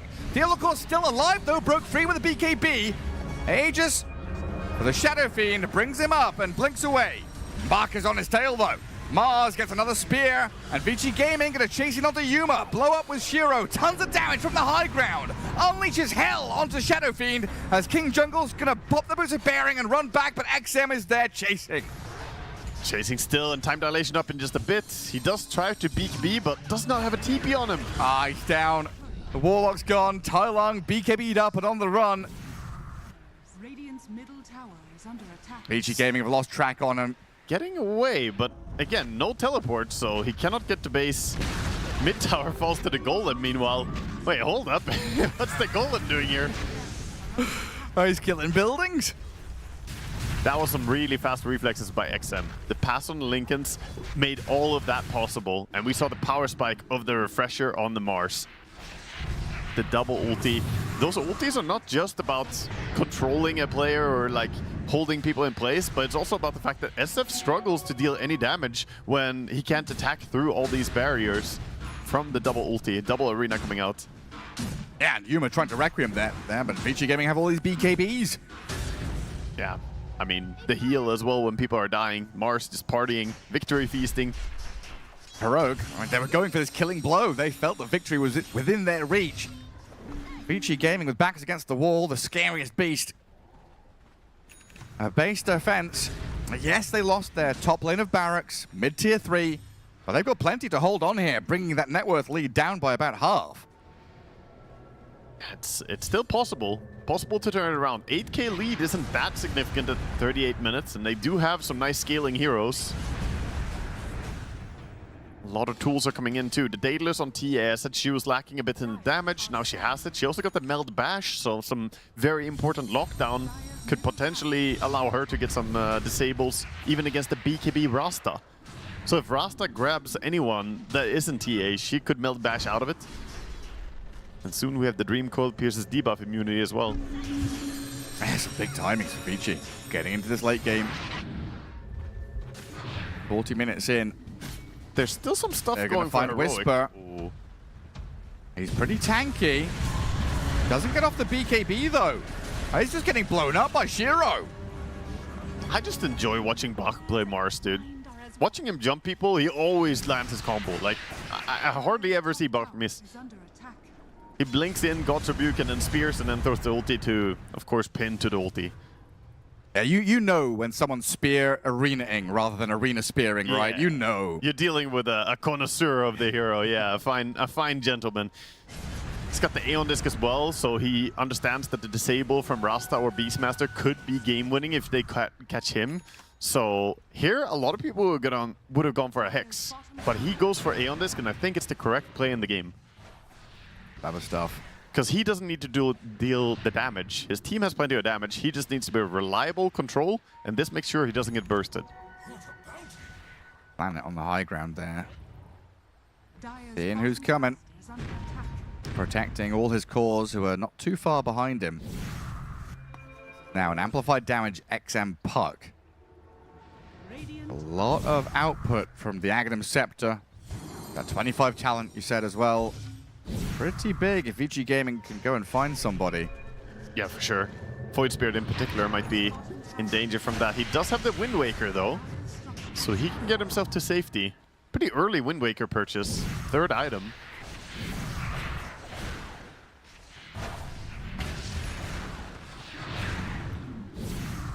Beyond Disc for the Faceless Void as well going to come out. Lots of protective items here from Vici Gaming. So multiple Aeon Discs and Lincoln Spheres. Make sure they don't get just hexed and burst down completely, so even more staying power for them to get off these multiple rounds of spells. I think they've identified that Heroic is a very bursty lineup. They want to burst with the SF ulti or with the Beastmaster, with the Rasta grabbing someone. Makes sense. Makes sense to counter it like this.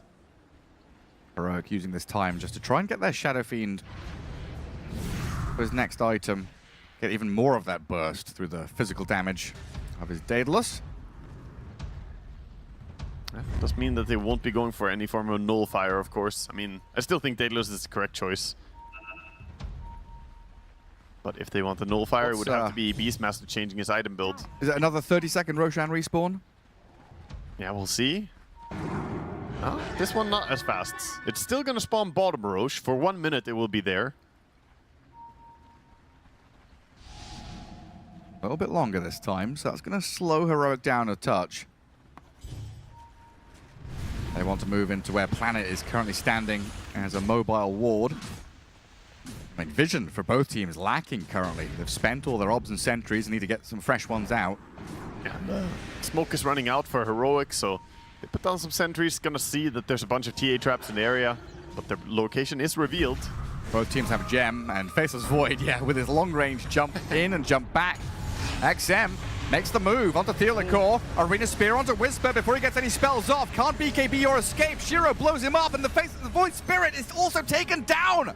Bucks Mars, spot on, beautiful initiation.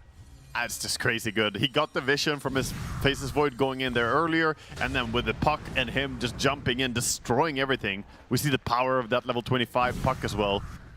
If you get coiled, you're just in trouble. It's that simple. And several times now, Whisper has no recourse, no chance to BKB, turn a fight or anything. Beastmaster wants to be the one jumping, not the one being jumped. And that's one more fight where, again, he didn't get a chance to use the Refresher Shard. Of course, he just got bursted fast here. Yeah. But they took that Roche like almost 10 minutes ago, and he never got a chance to use the Shard. And now Vici Gaming, they're on enemy high ground. They're looking at a tier 3 tower here. No buyback on Beast, 30 seconds for the Void Spirit to respawn. I mean, Heroic, they can't defend in a 3v5. So this is a lane of barracks and maybe just Roshan for Vici Gaming. Yeah, I think they're going to set up Roche. They know that it's going to be Roche time, and of course, there are tier 2 towers on the side lane, so might as well just back out. And the first Roche of the game could be going their way. I don't even see how they would be able to defend it as well. SF nowhere near. Nope. And that's a good thing. He would just die over there. 30 seconds, no TP. Vici Gaming owning that outpost as well. Means if they do get into a team fight, they've got the buyback TP capability. It's not going to happen, of course. Aegis now for Shiro. Refresher Shard for XM. But this can give some safety for Shiro to push high ground as well. Aegis, he can backpack the BKB. Just gotta make sure that he's fast enough to bring it in. We saw some late BKB swaps earlier. And this game has completely flipped on its head. 8k lead for Vici Gaming now as they're the ones playing 2 lanes. Getting all the goodies from the Roche and pushing forward. Fiend on the left-hand side, trying to get what farm he can in these hidden little pockets. Stealing a Wisdom Shrine. Every little helps for Heroic. They've had the wind completely knocked out of their sails. Yeah, SF just trying to get whatever farm he can. And Bach, of course, is going back into this Scythe of Ice now, so he's going to have the Refresher Scythe. Even more lockdown to make Heroic's life even more challenging. Man, it's been like complete freeze, and like Tai Lung, he had so much gold, but his net worth has just been stagnant for a very long time. I think he had the same amount of gold when TA was like 24,000 net worth, and he just hasn't finished a new item since then. The Wind Waker is all he's been sitting with for a while, and this Tiara, hoping to be an Aeon Disc. Or hoping to be an Octarine, sorry. He's got Aeon Disc after the Octarine. Tai Lung. They're on the park with a Requiem, forcing XM to BKB, but that's not enough. Now Yuma's got jumped by the TA, dead for 100 seconds. Oh, the second coil. And the coil again onto the Void Spirit. They might just be game now. 2 cores down with no buyback? I mean, there's not much to say about it, right? They're just dead. 700 gold needed. They can get the Void Spirit buyback if there's any form of gold, but I think this is going to be too fast. They're just going to push. I think they might just go and end the game. Beastmaster's looking for the rats. Can he base race a TA? I don't think so. He's going to get stuck in a trap down there while Shiro just goes for tier 4. Whisper trying to push in. Last-ditch effort from Heroic not paying off. I don't know if they've got boosted travels or something to go and help him, because the tier 4s in his dire base are falling very quickly. They've got a glyph up. Vici Gaming send the puck back to help. Shadow Shaman's going to base race this one as well. Glyph has now expired though, as Shiro back, Planet and Y make work on this Ancient. I think it's just over. Yeah, it's not even close. Nowhere near it. Vici Gaming, they'll tie things up. And they came back from such a bad situation in this game. Heroic, they got their script. They got the early game, but they slipped up and Vichy punished them super hard on the back of some good team fighting. Ah, great stuff. I mean, Fanny Vidi Vici. Yeah, we got a very, very, very upset Gunnar on the panel. He shouted Yuma's name and he stormed off. Gunnar, are you okay? Yeah, there's a game 3. So more Yuma, Hey, more Heroic. there you go. But yeah, I think it's going to feel pretty bad for them going into this third game because of how the early game was kind of going. Yeah, I mean, Heroic, they kind of hit all the notes they needed to do, of course. Any clip you see in the first half of the game, Beastmaster will be top of the net worth. They're going to have like the moves they play through Tai Long, of course. They're going to talk about 20 minutes before down the line, but actually, here you go, down the line, here it is already. But yeah, Heroic, between the Beastmaster, the Void Spirit, they had everything to their name. And I was hesitant on Vici Gaming if they'd be able to overcome this aggression, and this Mars refreshers and high grounds. I respect it. My story of this game is, if you look at these fights, especially in the early game, probably the first 30 minutes, the camera's so zoomed out. And that's how Heroic's winning these fights. It's like everything is happening on this part of the screen and that part of the screen, and random heroes are getting picked off, and there's a 2v2 here, and all that stuff is so much better for Heroic. But then the second that the game kind of switches and it's like, okay, it's our time to push high ground. What happens when you go high ground? 5 heroes all in the same area trying to do this one objective, and that's where the Faceless Void, the Jakiro, the Mars, these heroes kind of get the value out of all of their giant just AoE spells. And I think there was some mispositioning or some over-aggression from Heroic, but they've just made too many mistakes in the late game, and you're playing into such a strong late game team fight. Yeah, that's the thing where I'm hesitant to jump on the analysis of this game, because I've got a clip where I already have all my analysis locked and loaded for this one clip, right? But no, I do agree with Gunn. I feel like Heroic, they played the map really well. They got to the high ground and everything fell apart so quickly in how they wanted to approach it. Was that because of the lineup? Because I did also see Whisper jumping a little bit too far to try and get his hands on a Templar Assassin. That was, the fight that turned it all around. And that is the clip that we will eventually be watching. I'm jumping ahead. I'm jumping ahead. It's okay. I don't think this is a drafting thing for either team. No. This is all play, yeah. Vici's sure they lost the early game, but I think that's fine with their draft. And Heroic won the early game, and they threw the late game, and that's not, oh, we got outdrafted, they picked better late game. Because still, I do say, yeah, Vici has a strong late game, but Heroic's draft is still really good late game. They have the Shadow Fiend, they have all their cores are also amazing scalers. But how do you scale when you're just chain stunned? There's arena, your projectiles, you can't right click. There's nothing you can do because this man right here is just doing everything. Yeah. One thing we have learned though from Vici Gaming is some of their earlier fighting isn't as cohesive as maybe other teams when it comes to the big spell combinations, right? But then when it matters, they can click. And of course, I feel what is it? His 4-2 now on Mars. But it's always when he gets refresher, I'm that's when I'm happy to see him with the Mars. Yeah, we can take a look at the offlaners, and we can first take a look at the mids if you wish, because that is where it was still, it looked pretty good for Xtreme. It happened the way you said, Gunnar. Yeah, I think this was a pretty interesting comparison because Void was kind of struggling. Tai Long wasn't having the great game, and Puck was actually having a pretty good game up until this point. And this is right before that Tormentor fight top, which is when, at this point in the game, it was very even, the score. But then Tai Long and Heroic kind of have the ability to just kite this fight out. They kind of take this split fight where Void's pressing his cooldowns on one guy, bursting into the next. And this is when Heroic got their advantage. And I think this was a pretty cool way to showcase the specific matchup.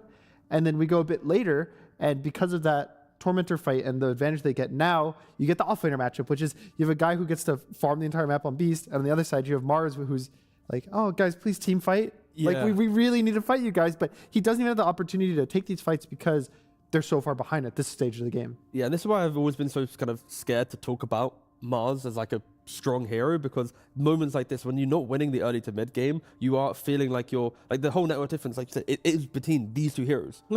If he was able to have like 8,000 more gold out of nowhere, game would be even. But yeah, it's just how scary it is, and I feel like I've been alluding to this clip for a long time. Can we bring up the clip? Yeah, it's time. The first refresher fight too, right? Yeah. For the Mars, I just we're already starting straight with Whisper going to the high ground, and unfortunately for me, Heroic has made these blunders multiple times before, because they have an Aegis, they have Golem, they have Roar, they have all the tools available to take this high ground, but instead of trying to play it cleanly, like trying to bait out an arena, a coil, something, of course, then there's the refresher as well from the MOUZ, like they just throw themselves in. Like there's no logic behind this high ground. It's just, we're winning the map, we're killers, we're gonna keep killing. Like there wasn't any like beauty behind the play. It was just raw aggression. And Heroic, they need to tone that down sometimes. They need to slow down the game just a little bit to truly understand how they can win the fights. Because on open map play, they win. Yeah. I think the other part of this is, I don't think necessarily the high ground is terrible, because you do have all of these resources. You have like Cheese, Aegis. You're just so strong. I think they're like 18,000 gold ahead, and they're winning all the fights. They can do it, but it's always this question of execution on the high ground and diving. Yep. I've had too many times of like, you do some high ground play, and then half the people are like, why can't we just take the high ground push like normal? And then the other half's like, well, if we click this spell better, if we did this, then the play would have been good. Like, but in that one, like Whisper roars the Lincolns, he's blinking in, committing. How different would the game? Either, by the way. Yeah, he didn't get his BKB, his second BKB off. The game could have been over there. What if he broke the Lincolns on someone else? What if he was able to get out? What if it was a baited fight? It's like, when you take these risk plays, it's so easy for us from an outside perspective to say, oh, why would you do that? That looks so bad. Like he's diving in, and he should have just taken the safe play. But it always is one of those things where if it worked out, the game ends, and we're already on to the next series because it was a 2-0. I would agree, but when I saw that clip, it literally was a beast by himself and a Shadow Fiend, and everyone else was scrambling to chase. I think I would agree with you that like there's the minutiae, like the small little changes, but when you see that clip, it's like it was Whisper by himself. There was no link. I think in that one specific case, it definitely was just to make sure. I think that was like an overextension by Whisper. I think he was kind of feeling himself in the game and was like, I'm gonna go, I'll solo kill the TA, I'll get out. Like worst case scenario, even if he got the roar off and had to run away, you get movement speed when you press roar. So it's like, oh, you roar, it's bad, I'll walk out, no big deal. But it was just a lot of like, it was too many bad things in that one play. Yeah, some changes will probably be made for game number 3, which is coming our way after a break.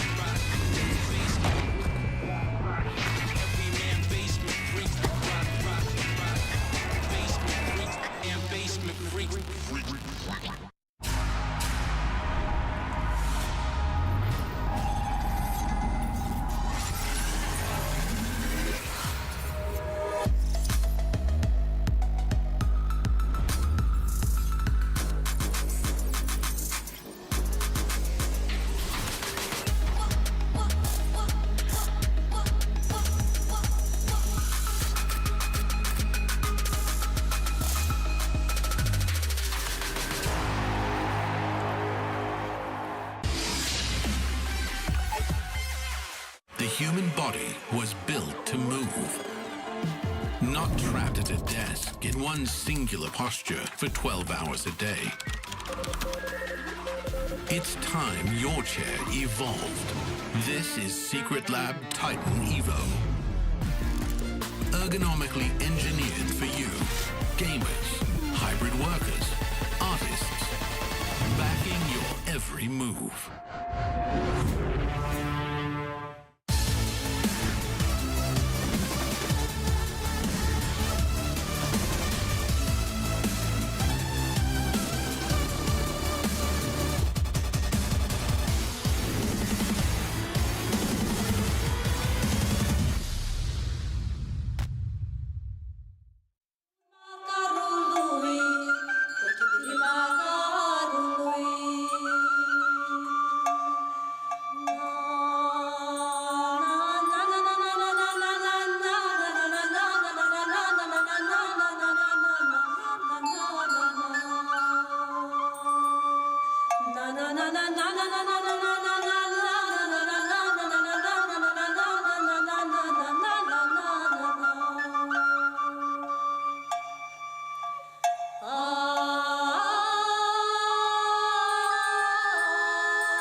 Welcome back. We are ready for game number 3, Heroic Vici Gaming. And we've seen in this game too, we just watched, we saw both teams playing to their strengths, and it worked out in Vici Gaming's favor. But Vici Gaming also is not going to be too happy about it, considering they did lose the first 20 minutes of the game. So we're going to see Vici Gaming adapt to the first 20 minutes, and we're going to see Heroic maybe adapting to being able to take better high ground. So we got a little bit of an adjustments for both teams here, T-Gov. What route, who would you like first focus on first of all? Easiest one is Heroic, because that type of mistake is a very easy, sorry, my bad guys, let's go again. Okay. For Vici Gaming, it's like, try to dissect what's going wrong in the early game. What, like, is Shiro losing his lane? Is there not maybe the correct rotations from supports? Not enough stacking to enable, like, comeback farm? Like, something like that. It's harder for Vici Gaming to get better in the first 20 compared to Heroic just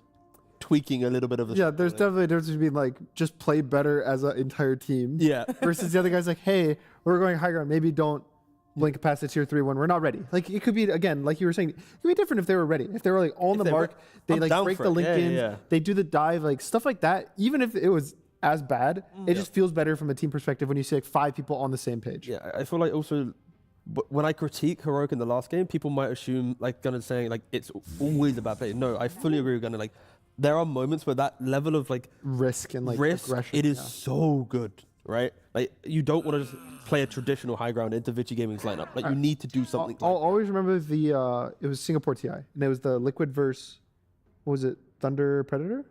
Yes. Where they had that, like, the Pango 1 HP, that whole thing. And I remember I was talking to, I think it was Will, about, I was like, why did you guys just, like, commit on the throne? And, like, you barely killed the throne instead of, like, you got such a big advantage to play the game. And he's like, we're playing to win. Yeah. Like, there were, at that point, when we have the chance to take the throne, take the win, it's like, it's better we just take it and then just, like, play the... You just give me flashbacks to that game where it's like, there's a Wraith pact that's actually, like, to the left-hand side. Yeah, and the Pango had one health. Yeah. And it's like, if they just micro this... No. I know. But I just think that mentality of, like, it's like the killer mentality, the winner mentality. It's like, you go for this, but the thing is you have to be on the same page. You have to all just go in and all in. And I don't think Heroic usually has that issue, but it's sometimes when even the players play too fast for their own good. Yep.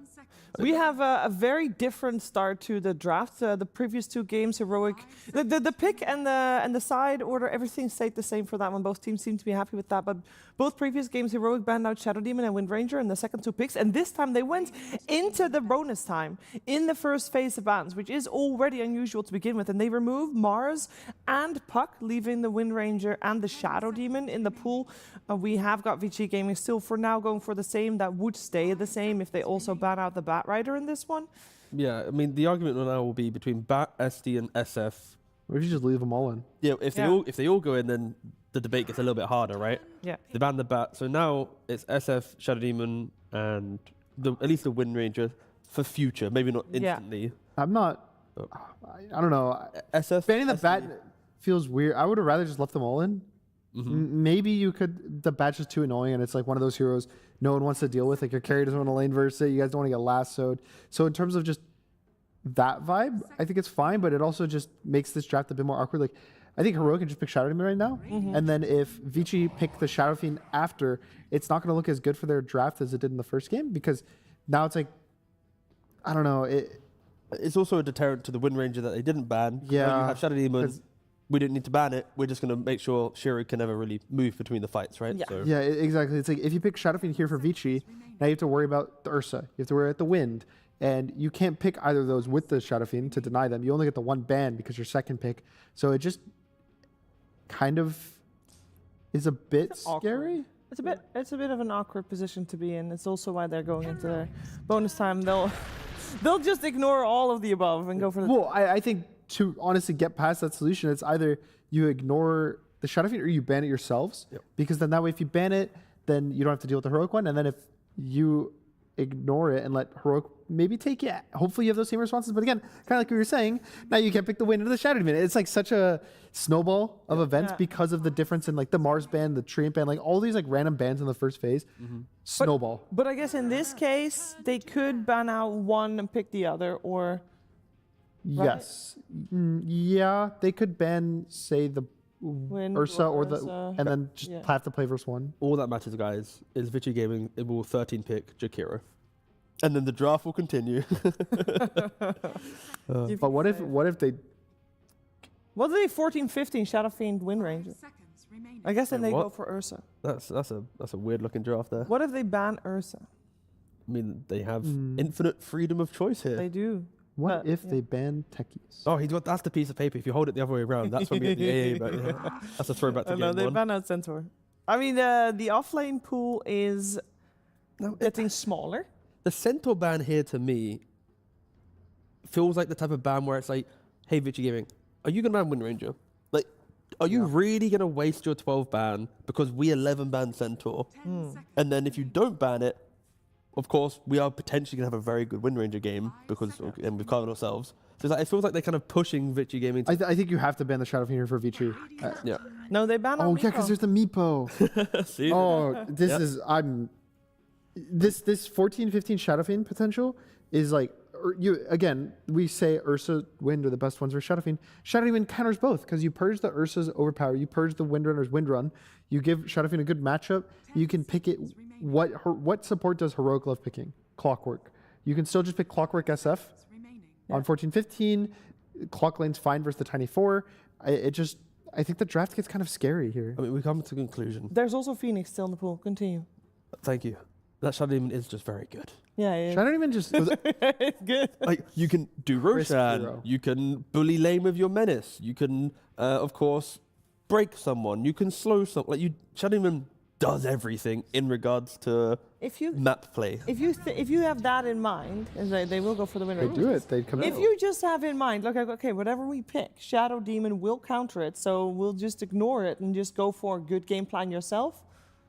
Yeah, pretty much. Right? That's the only thing you can do. Of course, like when there are heroes like this, then you either need to have multiple ways of finding the hero, killing the hero, so then it cannot shine, or you just have to need like a very robust game plan that when your timings hit, the Shadow Demon cannot feel like he's contributing. They're having quite a giggle, I will say. Yeah. Giga Chad. Yeah. So how do you what does Shadow Demon ult good KJ versus? stare. Right, it's good versus saves, right? Because most of the saves kind of get purged, force staff, stuff like that. So the general counter is Centaur, which is why it gets banned. Because you can Stampede, that doesn't get purged, they run away from the Shadow Demon ult. He doesn't blink. 1 second, I'm also not blinking. 1 second, I'm in a battle right now. But you won't know who's going to win. Shiva, you have to validate for me. I have KJ, I'm not going to blink, brother. I already lost. Please blink, KJ. I think He's not blinking. Blink! What the heck? Please. He's not blinking. He's holding. KJ, come on, brother. Oh my god, there's no way. Come on, blink, dude. My guy's going to have dry eyes and He's give away not first blinking. blood. He's not blinking. No blink was had. He's leaning back down. Woo! The stairs almost come to him. Okay, I blinked. Now he blinked, but he looked away first. It is a sign of, how. God, guy's got aura. So does Shadow Fiend, actually. That does get picked even into a Wind Ranger. So to finish the counter to Shadow Demon. So I had to focus on No, I know, it's very that was very way important. more important. What if Tiny here, you don't play as an initiator, you play it purely to just toss out whoever gets Shadow Demon ulted in the fights? Sure. Because it's a save that doesn't get purged, and then you have this tanky hero goes in, and then now for Vichy, they're 16-17, they had success with the puck. Yep. You pick another like kind of initiator mid hero so that the Tiny doesn't have to do that job, and I think it can be good, and you also do have like follow-up stuns for the Shadow Fiend. You have, But they can't pick Puck anymore. Puck's banned. Sure, but the style of like Storm, Ember. Oh my god, they have the trifecta! Shadow. Is there a third or fourth? No, right? No, I think that's it. I don't think so. I think that's it. Shadow Demon, Shadow Fiend, Shadow Shaman? Yeah. That's it? No?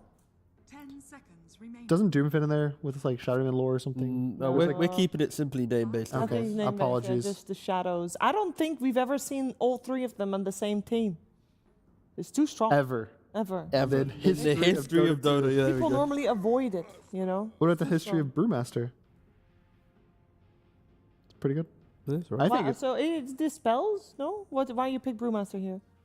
Against the supports, right? Like both backline positional-based supports, Brewmaster will always be able to cut through the front line, go find whoever's meant to be helping out. And right now, the drafts are presenting the battle of I'm picking a hero that's already countered, but I will execute better, right? You've got the Wind Ranger, Shadow Fiend picked after. Wind Ranger can beat Shadow Fiend in the 1v1, but you have Shadow Demon to protect you. And then, of course, Brewmaster now is to, okay, Shadow Demon counters my Wind Ranger, so I'll go find him. Wind Ranger, you go kill. So it will always be this battle of where Shadow Demon positioning, can Brewmaster find him? Is Wind Ranger locked onto the Shadow Fiend? I think there's two major things I see with the Brew here. It's one, he's kind of like the only Zoo hero that gets picked consistently these days, if you want to count as like multiple summons. And both the supports on Heroic are countered by Zoo. It's just like Lycan's not really getting picked, Brew's not really getting picked. Vici, so it's like, you know, if you want to pick one, it's kind of Brew. And I think the second one is you can just save or lift the Shadow Fiend in these fights, right? And Shadow Demon, can you cast it if with the Shard if he's already in there? Timbersaw. I think you can. Yes. But he'll still need to get the Shard and spam it on the Shadow Fiend. So at least in the early game, you can kind of ignore the Shadow Fiend and deal with the supports. So that's probably why they wanted it. Yeah. And now it's a pretty cool Timber game. Why? I don't. I think cool just for the idea of buying time for other people, because like I already mentioned about the information, right? That you need to find with Brewmaster getting into the Shadow Demon. But Timbersaw plays very far forward in the fights, itemizes this way. Yes, Wind Ranger can kill your Focus Fire. Phoenix with Sunray can also kill you off. But if you're taking these spells for your team, Shadow Fiend's now not getting ultied. Your Shadow Demon's not being found. Like, I think the argument for Heroic is we just need someone to absorb. And it's... I've seen this matchup a lot, though. The Wind versus Timber. And like you would think, wow, Timber's really good versus Wind because she wants to just like hit you a bunch. Winning the lane, right? Yeah, for the lane stage specifically. But Wind is actually very good versus Timber in the early and mid game because she does so much damage with the Shackle facet. Like you get a Shackle on the Timber plus like 2 creeps or whatever, and every hit's just doing like 8% of his health, 9% of his health. But that's why when I see Timber, it's like he is going to be the one taking this damage. I already know it. It might even be one of those weird like blade mail games on the Timbersaw where you go, hey, please don't hit me. But I need to see like the Tai Lung hero that can complement Timber soaking all this damage. Tai Lung will come with a killing blow, and then eventually Yuma's like, thank you guys for setting up this game for me. I'm now not countered by Wind Ranger because you guys have done your job. Beastmaster's in the pool. Don't get me started on that one, Ancient Apparition's still in the pool. Well, I'm not having hopes for that one. So good. We do have the Ursa and the Viper removed. Of course, there's still a lot of flex potential on the side of Vici Gaming with the Tiny and the Wind Ranger, actually. So still keeping the respect there for Ursa being a counter to the Shadow Fiend. They also have helped XM a lot, right? Because he is going to get last pick in the draft, right? Tiny, of course, you could debate 4 or mid, but if he sees a mid hero he wants, he gets it. So now Tai Lung has to pick blind. He needs to find, like, what's my generic hero that can play most matchups? Again, Beastmaster does fit that bill, but... Queen of Pain. Queen also... stuns are a very awkward thing for Vici Gaming. So the Storms, the Queens, I can shove wave, even farm jungle if I have to. Heroes I think Heroic Shaft will be limited on stuns, too, with the Queen of Pain, but it's a pretty, like, solid blind mid lane, and I think... Just like the control of the ult a bit on the Brewlings, a bit on the Wind, and like the scaling damage, like the mobility, I think helps their draft a lot. And we saw, I think it was Tundra play the Queen of Pain Shadow Demon. It was just like so nice to have this hero behind you that you can like blink in really aggressively and be saved. They finally may have done it, guys. Tai Lung could be playing Timber mid. Mid Timber. Yeah, I know. I'm happy at least to see Beastmaster. They have all the tools and Kite in their lineup to be aggressive.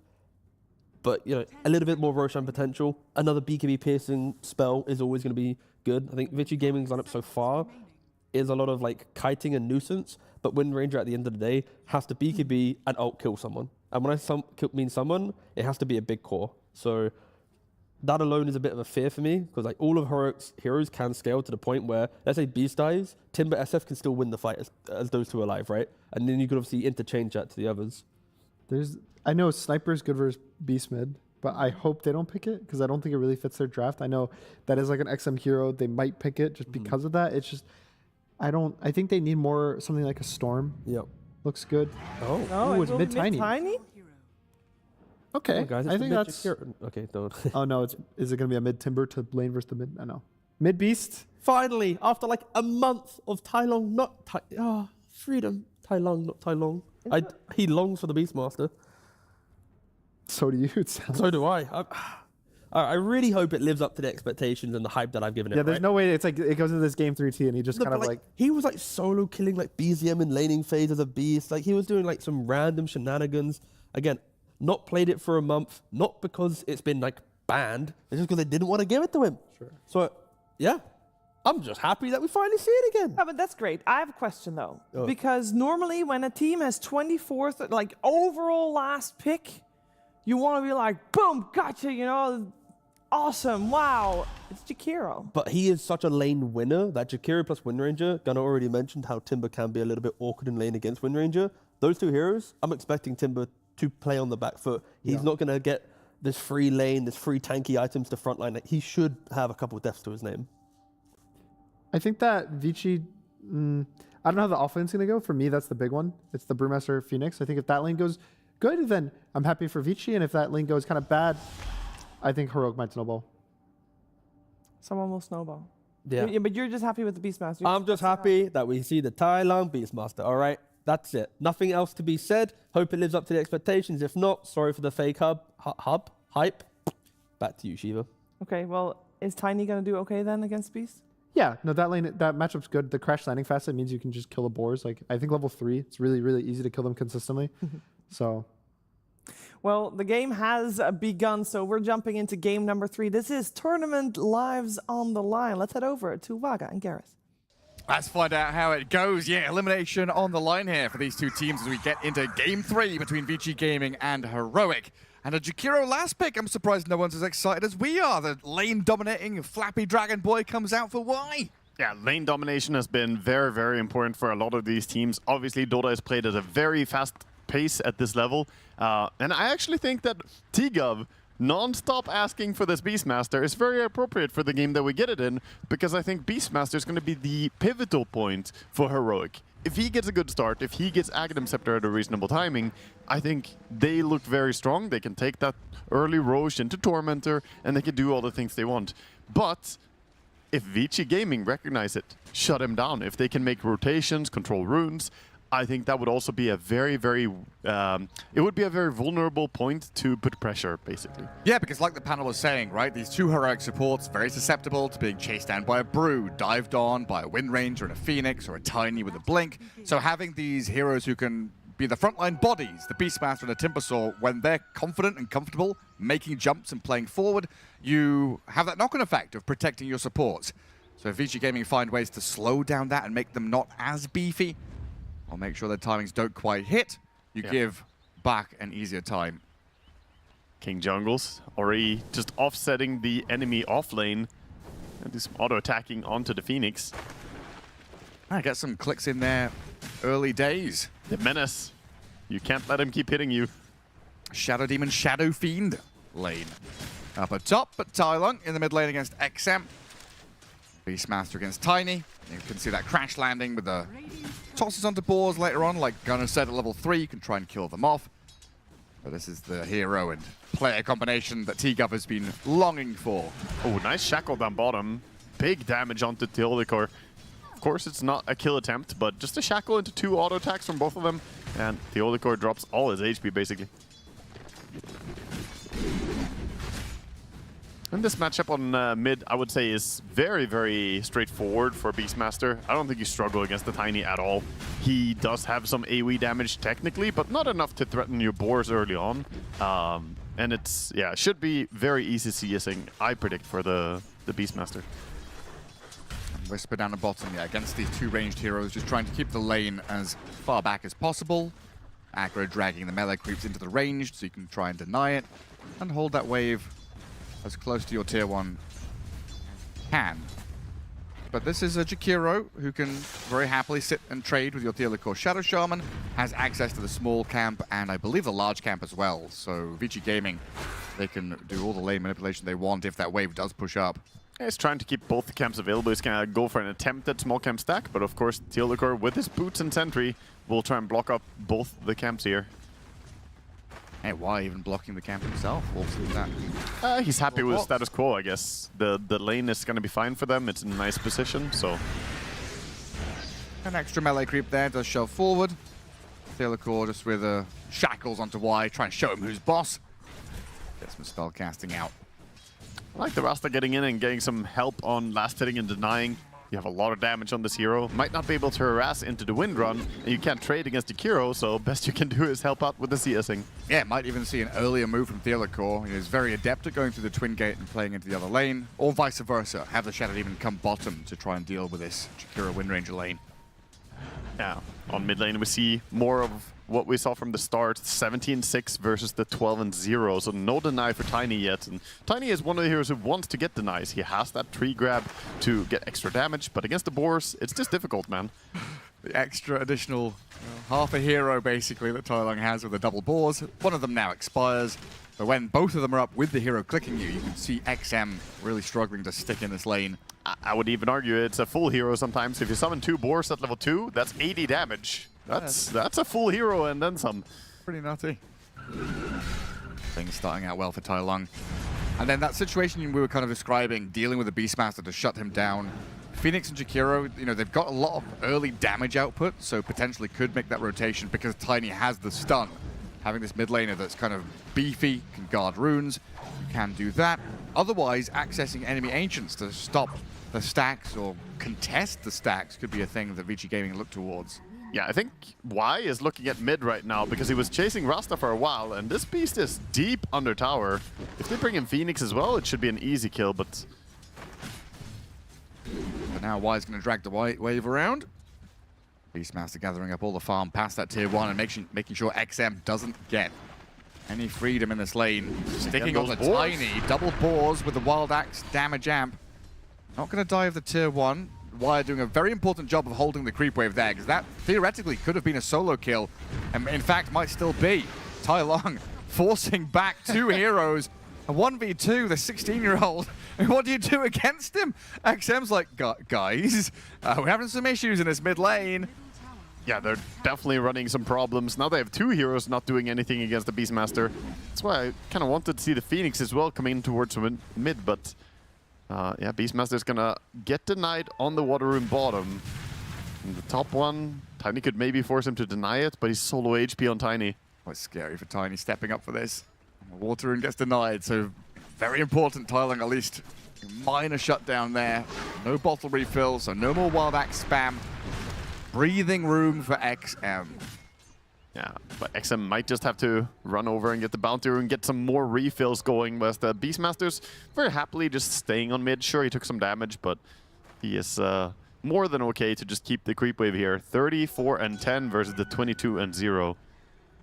The big story of the laning stage for sure. Then, of course, top lane is doing quite well for Heroic as well. Yuma, 36-6 versus the 25-2.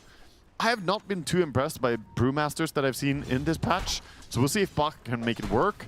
I wonder if he's going to go for the Aghanim Scepter build. That's the one that I've seen be the most successful. Yeah, ever since people realized Radiance is a garbage item, rightfully so, we've had a lot of ideas about shifting this Brewmaster into, the Pipe build, the Aghanims build, the Spirit Vessel build. Curious to see what ideas Bach has got here. It's a bit unfortunate for Brewmaster because he was the one who was so happy with Radiance working so well on their Earth Panda, and now it just doesn't really hit the same when it doesn't have the mischance. It's not great. I'm going to dive in. Not going to gather anything apart from information. Planet now realizing Rune has spawned top, but Tailong using that info from KJ and Theolacor. Double supports rotating to guard the first active Rune. Yeah, some stacks are made in the jungle for Tailong to fall back on. Of course, he's maxing out the wild access to get the farm rate going. Yeah, it's just when you bring these supports into mid, right? Jakiro moving into help. Now the Phoenix coming across.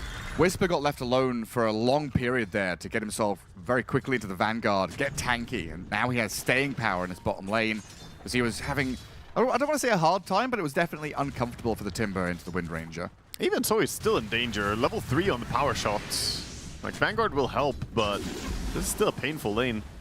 Needs Theolacor here to help. And then top lane, of course, with Phoenix leaving, means the Brewmaster was left to his own devices. Tried to sit in front of his tower to gather up the creeps as Yuma and King Jungles... Oh, Disrupt ulti. They press forward here with that Shadow Fiend Requiem to push back away. 3 heroes, though, from Vici Gaming arriving. Axem's Tiny gonna make his presence known. An avalanche and a toss kills off Yuma. A first blood for Bach. Gives him dies for it. Gives him the hug of death on SF, the release on death. Gets the kill at least. Bit unfortunate there. The ulti from SF didn't really look that strong because the Brewmaster Earth form on the Drunken Brawler stance gives a lot of magic res. Yeah, very tanky. Important move from XM, though, to make sure that they, Heroic don't get the double wisdom, don't get this pivotal move. But again, it's pressure off of Tai Lung. Shadowfiend was already having a very good time, so that death, sad, but not super meaningful in terms of negative effects on Heroic. That's true. Yeah, the SF is going to be okay with it. He tried for something. He went for the invasion. Something we see Heroic do a lot. What are your thoughts on Hand of Midas, Varga? Oh, hold up. We have a roar onto the Brewmaster coming out. Set up by the disruption. Razors will come from Yuma. And Bach, the Sunray, with a hop skip away. Gets into that storm stance. The axe is flying. It ticks over. KJ just enough damage with it. Barely drops. Was that a Shadow Poison? Level 1 Shadow Poison, yeah, I was looking at it as well. Taked him down towards the very end there. The 26 damage. Wow. Barely. Yeah, he's queued up the Hand of Midas. I think it's fine to go Midas on the Brewmaster. I'm not a massive fan. I kind of like the straight Aghanims more. I fear that he might be useless for a little bit too long of a time window, whereas the straight Aghanims does make him stronger a bit earlier. Again, for me, the Hand of Midas is mainly like on heroes that really want the attack speed. And Brewmaster does have crit, I guess, but it's still not amazing. Yeah, I guess it's also one of those items where if you're a hero who has a big ulti, you rely on your ulti, right? It's quite nice to just pop your ulti, have this Midas to then fall back and farm jungle when you have the downtime.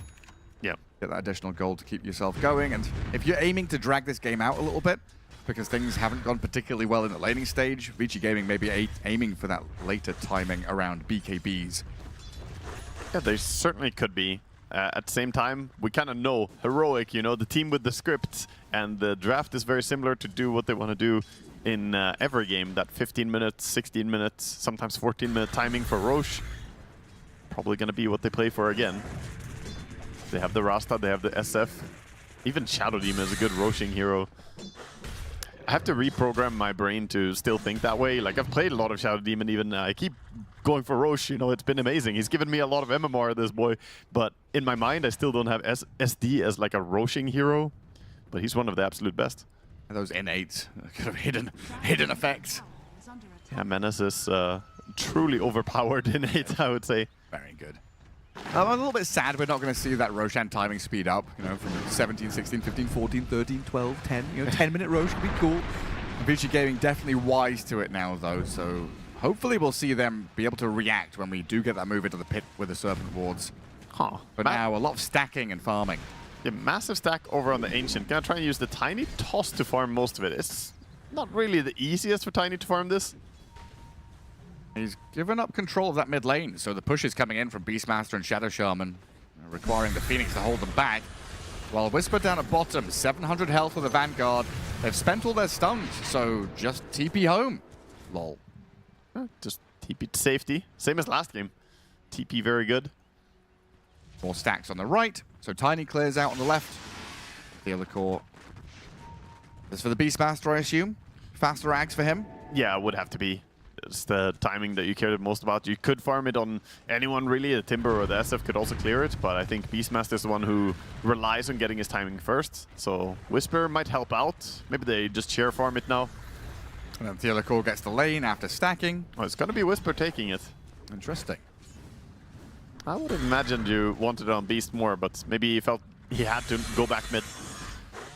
Got to get Tai Lung a megaphone. Whisper maybe just the louder voice in the team saying, I'm older, I'm bigger, you're smaller. Listen up here, kid. There's nothing you can do about it. It's my Ancient stack. Dire's bottom tower is under attack. For now, both teams holding strong on their safe lane. Neither of them really being pressured at all. Kind of due to the off-laners both being shut down a fair amount. But Beastmaster might be the one to swing towards side lanes and make a difference. Dire's middle tower is under attack. You want to play into the Brew lane, right? Like, Bach TPing to use Primal Split feels kind of awkward and clunky. So we'd kind of enjoy seeing them like smoke from mid down to bot, then Twin Gate up to top, so you get this double tap effect.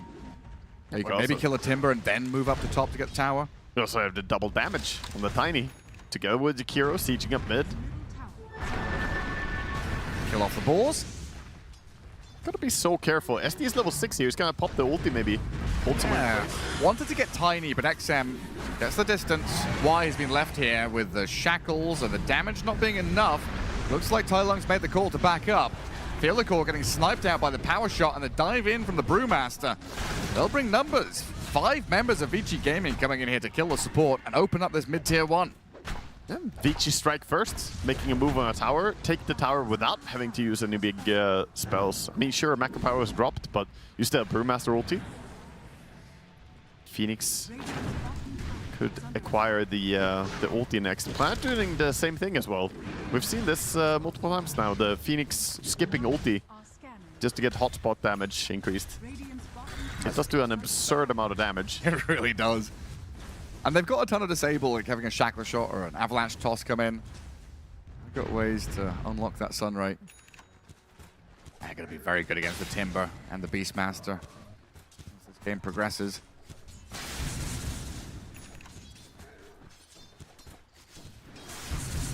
So where's Timber going from here? He went Vanguard, Soul Ring, just farming towards Kayasanch. Makes sense. Does feel like he might fall off from the timing you want to hit as a Timber. Can do a lot of stuff early in lane, start pressuring the tower. This Wind Ranger has worked out really well defensively against it. Shadow Shaman and Shadow Demon smoked up and wandering down south. That's 14 minutes in. Yeah, they would love to pop into Roche. I think they've got eyes on the Shiro Wind Ranger as a go with King Jungle's smoke breaking. Y nearby. They start with Disruption, in with Whisper's damage. Shiro half HP. The turnaround with Planet and Y both here. They've had to spend the Serpent Wards. Trouble is, Shiro, so fragile, has already fallen. Whisper getting blasted though by XM and Bach. Not quite enough damage to finish the job. The damage over time gets back to Fountain. The raindrops in the Vanguard strength treads tank him through it. Whisper even purchased the Fairy Fire. He was like, do I need it? And no, he's fine. He was ready in case he was going to take even more damage. Nicely done by them, getting the core kill. You can see the value of the Shadow Demon against Wind Ranger as well. The ulti, so good at holding her in place. Even when Rasta got disjointed by the Ice Path, which was a very good read by Jakiro, it didn't matter. Wind could not get out of that situation.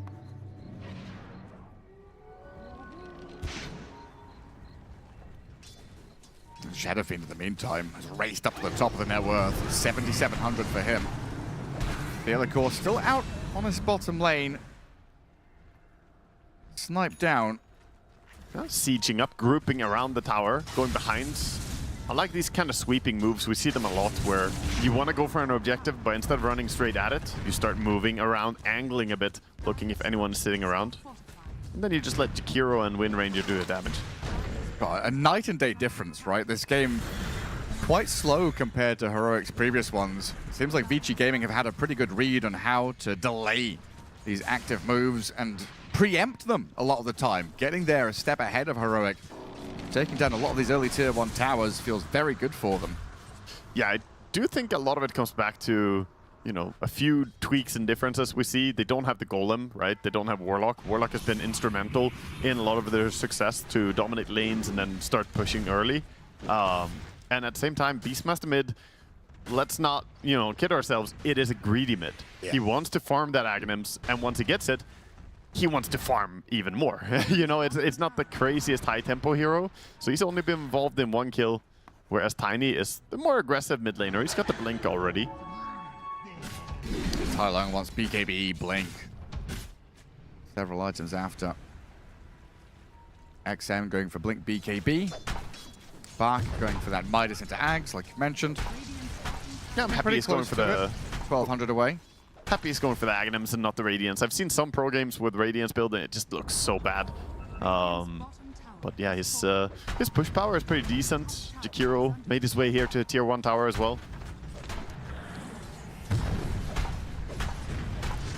It can be quite difficult for Heroic to approach this. Supernova, hero spells offer a lot of control in an area. So you need to be very delicate going to try and defend the tower, so in fact they just leave it to die. Give another objective over towards the Radiant team. Slowly building up their advantage. This is not in the script, Gareth. None of this is in the scripts. The heroic script for how they want to play the early game has been completely stopped. So we're only 3 minutes away from Tormentor spawning. They have not started, you know, going for the moves that we usually see. It is interesting though, right? Because it's felt like Vici Gaming, they are building up this map advantage, this objective advantage, getting out there, making sure that the map gets a little smaller for Heroic, but I think the South American team has done a very good job keeping this net worth lead. Staying ahead with the Shadow Fiend and Beastmaster farming quickly through the jungle, and now when they hit their stride, find their item timing, they smoke and make a move onto the Tiny. Blink Requiem, Yuma goes into the Serpent Wars, he's trapped. Oh, no, he's not trapped. He breaks free, gets the kill on XM, wide gone, and 3 heroes in a row. Heroic take them all down. I also thought he would be trapped. That one word is off to the side a little bit because of how it was placed. There was a hero in the way, so the word isn't a full trap. It's a little opening, little home. But there's Heroic. Hit their item timings. 18 minutes of farming. They say now it's time to go. Get ourselves an 18-minute Roshan. And even think about the Tormentor in a minute and a half. Is this just a bingo situation where we see them take a 14-minute Roche, a 15-minute Roche, 16-minute, 17, 18-minute Roche? We've seen Heroic do most of the pre-20-minute Roches by now. Next game, we need to have a 19-minute Roche from them. We'll have to be next series, though. By the way, this is going now. 5k lead. Building up the tempo. Tai Long getting pretty close to that BKB. That might be in the cards for them. Yeah, not going for the Blink Dagger as well, so going for more of a adapted build against the Jakiro, the Phoenix, even against the Brewmaster. You're not going to be allowed to play the game if you don't have a BKB. So less so about bursting someone quickly and more so about being able to do what you want. In particular, killing the egg as well. Being able to BKB and just auto-attack into it. But on the side of Vici Gaming, they have the Aghanim Scepter on the Brewmaster, something they didn't have in the previous fights.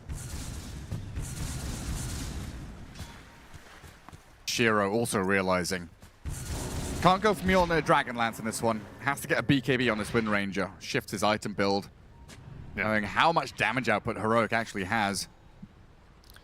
They're playing up to this top left corner. I mean, Tormentor's up in 10 seconds time. Oh. Heroic aren't quite in position. Again, Vici Gaming have preempted this. Good read on the map and good understanding of where they need to be. They're thinking about going through the gates. This is some aggressive play by Timber. Is he going? Cancel it. He's thinking about it because Tai Long and King Jungles, they're here on the right-hand side, ready to go. Whisper's going to pop through the gate now. Well, he's still fake pumping. Saying hello, anyone home? In comes the toss though. XM gets the blow up. Shadow Demon down. And a signal here that Heroic can't really just waltz into the Tormentor area. That's so smart by Vichy. They're like, okay, you're showing that you're on the other side. You're showing that you're on the other side of this warp gate. We're just gonna go on your teammates. So quick smoke over, find the SD, and that's the end of the story really. You can't really fight 4v5. Even if you have the Aegis, feels like you might be playing into a hand of Vichy. That's Heroic with Aegis. They're meant to be the ones pressing forward, instead sitting back and farming. They were just too late, right? They were not in the position they needed to be to contest this Tormentor. Not the end of the world. Storm isn't the be-all, end-all objective, but it's a nice upgrade for Y. Getting the shard on Jakiro. Gotta do a bit more damage now. Like Vici Gaming are kind of a minute ahead there, thinking, okay, we give up 30 seconds or a minute of farming. Get to the Tormentor, get that objective. Very clear directive from them. Try and pick up the speed. But Heroic still with 2 minutes on Aegis, going to gather up their forces down south. They've got some good observer wards here that give vision across the entire area in this bottom lane. I like the choice from Bach, itemization-wise. So he went Midas into Aghanim Scepter. He's already queued up Blink, Aeon Disc, Refresher. I like it. If you get Blink and Aeon Disc, you can always go first and hop in. He does have to be a bit wary about the SD ulti to dispel the Aeon Disc though. But the idea is that he will hopefully be able to cast Primal Split before getting killed off. Across the board, Heroic feel like they're outscaling Vichy. Shadow Fiend, Timber, Beastmaster, all with this raw damage output. Tanky and hard to kill through the BKBs that they're going to have momentarily. Honestly, they're arriving on couriers and already finished on some. This is a very scary moment in the game for Vici Gaming. Yes, they've pulled out all the stops to kind of play ahead and be fast and deal with Heroic, but very easily could just be walked over one by one as the damage comes. A quick couple of jumps, both supports fall, and again, the map gets small, dark, and uninhabitable for Vichy. Yeah, we haven't seen them get any big team fights on the back of this Brewmaster Aghanims as well, ever since he got it. There's a big difference in Brew Aghanims and something like Beast Aghanims, where Beast, yeah, it's good for fighting, but it's primarily a farming item, so he's very happy farming as well. And then Brew Aghanims, you need to fight with it, otherwise it's basically a dead item. So they need to force fights off cooldown, get something done, otherwise they're gonna fall behind. Glyph into Glyph, Serpent Wards, they're on the tier 2. There's going to be a defense mounted by Vici Gaming, though. Blink Brew ready to get it on top. Looking for a jump, but Tai Lung a step ahead. Gets away before they arrive. And now all the BKBs are here from Heroic. Buck goes up high ground, sees Whisper. Tai Lung still lurking. Maybe a turnaround from them. As on the right-hand side, Yuma and Theolacor come in with a Requiem BKB wound up. The Hex... Excuse me? Okay. Balls coming in from the players. The ulti did land. We had a minor lag spike there. The Brewmaster's dead. Well, that's for damn sure. He's feared up, and yeah, XM, agree. Bit of lag? Yeah. I mean, that's a rough one for Vici Gaming. I don't think, you know, Brewmaster surviving no matter what happens. Heroic had the perfect initiation, so the Brewmaster's for sure super dead. He was held up by Rasta, so there was no way that he could have done anything regardless. And I think the lag came after he was shackled anyway, so it could be worse. It could be a worse timing on it, but obviously it's disruptive for any team fight to have lag. So what do you say is Vici Gaming then? Just bail? Run away? Do you take the fight 4v5? They lost their big teamfight tools, so yeah, they have to just get out. Wind Ranger doesn't have BKB, she can't go in. All they have is Tiny with a BKB, but he basically could get solo killed by the Beastmaster if he had Roar. It's 8 seconds cooldown. And Phoenix is miles away as well. He might be in trouble still. Like, Tiny could try and get out, but Beast is gonna chase him. And he does have the little hopper too, the Tumbler's toy. Oh my god, it's unleashed potency. He can hop so hard. Yeah, I guess Tiny... Beastmaster's facing the wrong way, right? So Tiny can just blink south, get himself a bit of distance. Yeah, but Beastmaster can blink after him and then hop. So, yeah, he's definitely still in danger on Tiny. Nah, he's going to get avalanched and shackle-shotted. You think he'll live? I think Tiny will live. I bet the Tiny's dead. I believe in XM. Do you believe in him? Okay. All eyes on the Brewmaster. Everyone's looking at this dying He's Brew. probably going to BKB TP immediately, and then he's fine. Blink, BKB TP, and he's fine. Because the Roar is still on cooldown. Does he know the Roar is still on cooldown? That's the other question. Yeah, it's very close to coming off cooldown, so maybe he thinks he has to run away. I think he thinks he has to run away. You think he thinks? Okay. I think you think he thinks I think he has to run away. We don't know what he thinks, but I think you think. All I know is I think Brewmaster is dead. I think Brewmaster's dead. Bach, if you survive here, disappears. And Tiny, he fine. Got away. He's fine. He didn't have to spend his BKB. He saw a Wind Ranger. Distraction mechanics. Well, a bit upsetting for Vici Gaming there. I don't think the outcome would have changed all that much. You know, Brewmaster was in the middle of fire and fury. Whisper just making sure that his BKB works. Okay. I mean, he didn't need it for a team fight, so he's just prepping it for a creep wave coming in. They looked pretty menacing. Soul Ring, BKB, they look kind of similar in the inventory. Do you think he had it in the Soul Ring slot? Probably had it. He moved it. Slot. Or the Magic Stick. That's a classic, isn't it? It really is. Yeah, I should probably get out of the habit of that as well. I have my Magic Stick, and then I move it for the BKB. When I get BKB, it's like, there will be chance for a misclick. Yeah, like the worst is Refresher. When you have your Refresher in your wand or your bottle slot, and you're just pressing buttons. It's like, oh no, now I've got like a 2-minute cooldown. Rest in peace, Refresher Orb. Well, Vici Gaming going to smoke out and look for something. They need to break out of the rut they're in. They don't have Tiny with them, though. So this is 3 playing into the Wind Ranger in that top left corner, trying to approach the Whisper Timber, who did spend that BKB frivolously in the middle lane. I think he even showed that he doesn't have BKB on the mid lane. I think he ran up on the creep wave, so I believe they can go on him safely here. Yeah, they make the jump. Sunray makes him less tanky than he thought he was. Ice Path and Power Shot gets back the kill in the end with a final touch. Disruption from the back, though, with the Serpent Wards here. They're onto Shiro, but a Supernova Sunray. KJ's forced away. Shiro has to bake BKB to get away from these Serpent Wards and the grasps of Heroic. Brewmaster doing a good job. He locked off Beastmaster. He could not connect. Otherwise, the Beastmaster with the 2 supports, maybe they could go in and fight. I think it was optimistic to begin with. But he was getting controlled by the Brewmaster ulti. It's a nice little change in like expected value though, right? You know Whisper's dead. You go for this play where maybe you kill Shiro and lose the Shadow Demon. Like losing the Shadow Demon as a freebie kind of looks bad in a vacuum, but the overall goal there, right, was to get that bonus kill, turn it into more, get Tai Lung unleashed. The Sunray does so much damage, by the way. It did 1900 damage to him there on Timber. Yeah, it's Sunray only. That was the only button he pressed on him. Pretty spooky.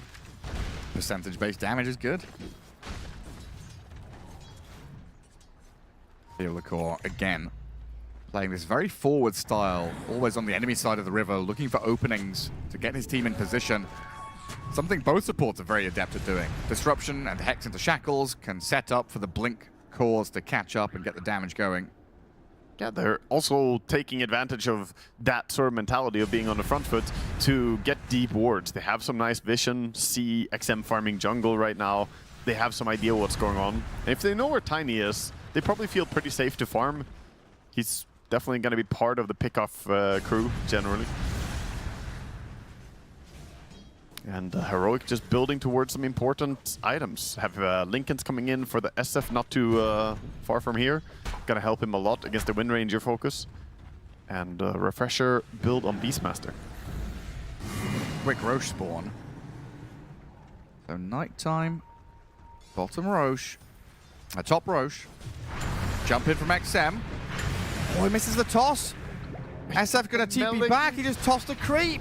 Oh my god, I didn't even see that he had a creep right next to him. Tiny is so damn massive, but yeah, unfortunately for him, that's gonna mess up the chain stun. Oh, that's rough for Vichy. The freebie on the SF and they don't get it. Now Heroic. Just back to farming. Pretty comfortable, just keep this 10k lead in their pockets. Yeah, you only get so many opportunities like that as well to get an easy kill on the most farmed hero on the map.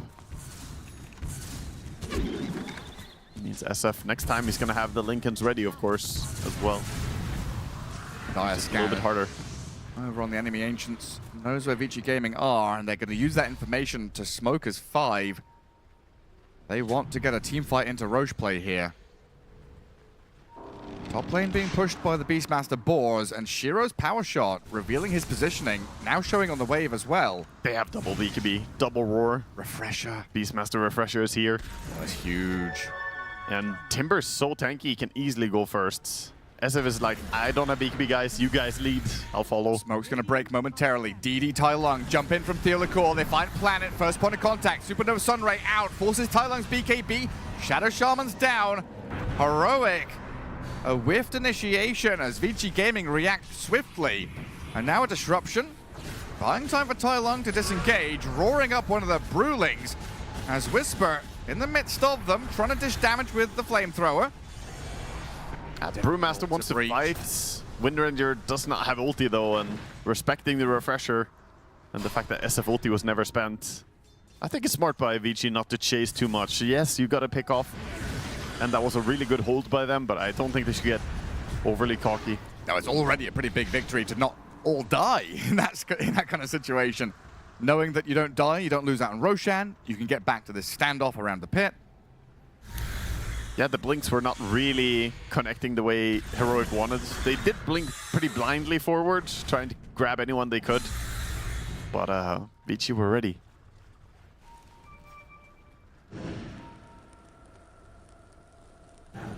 So back to a standoff. Roche is going to relocate in 40 seconds.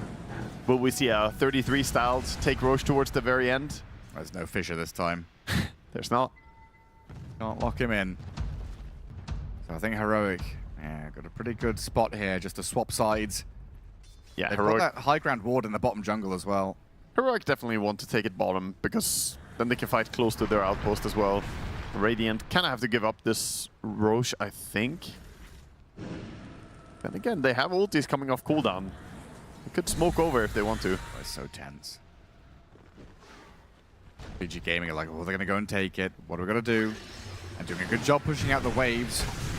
Getting back towards that Refresher Orb, but it's such an expensive item. It'll take him a while still to get there. And Heroic, they can, plant themselves in that bottom jungle. Get even more vision down.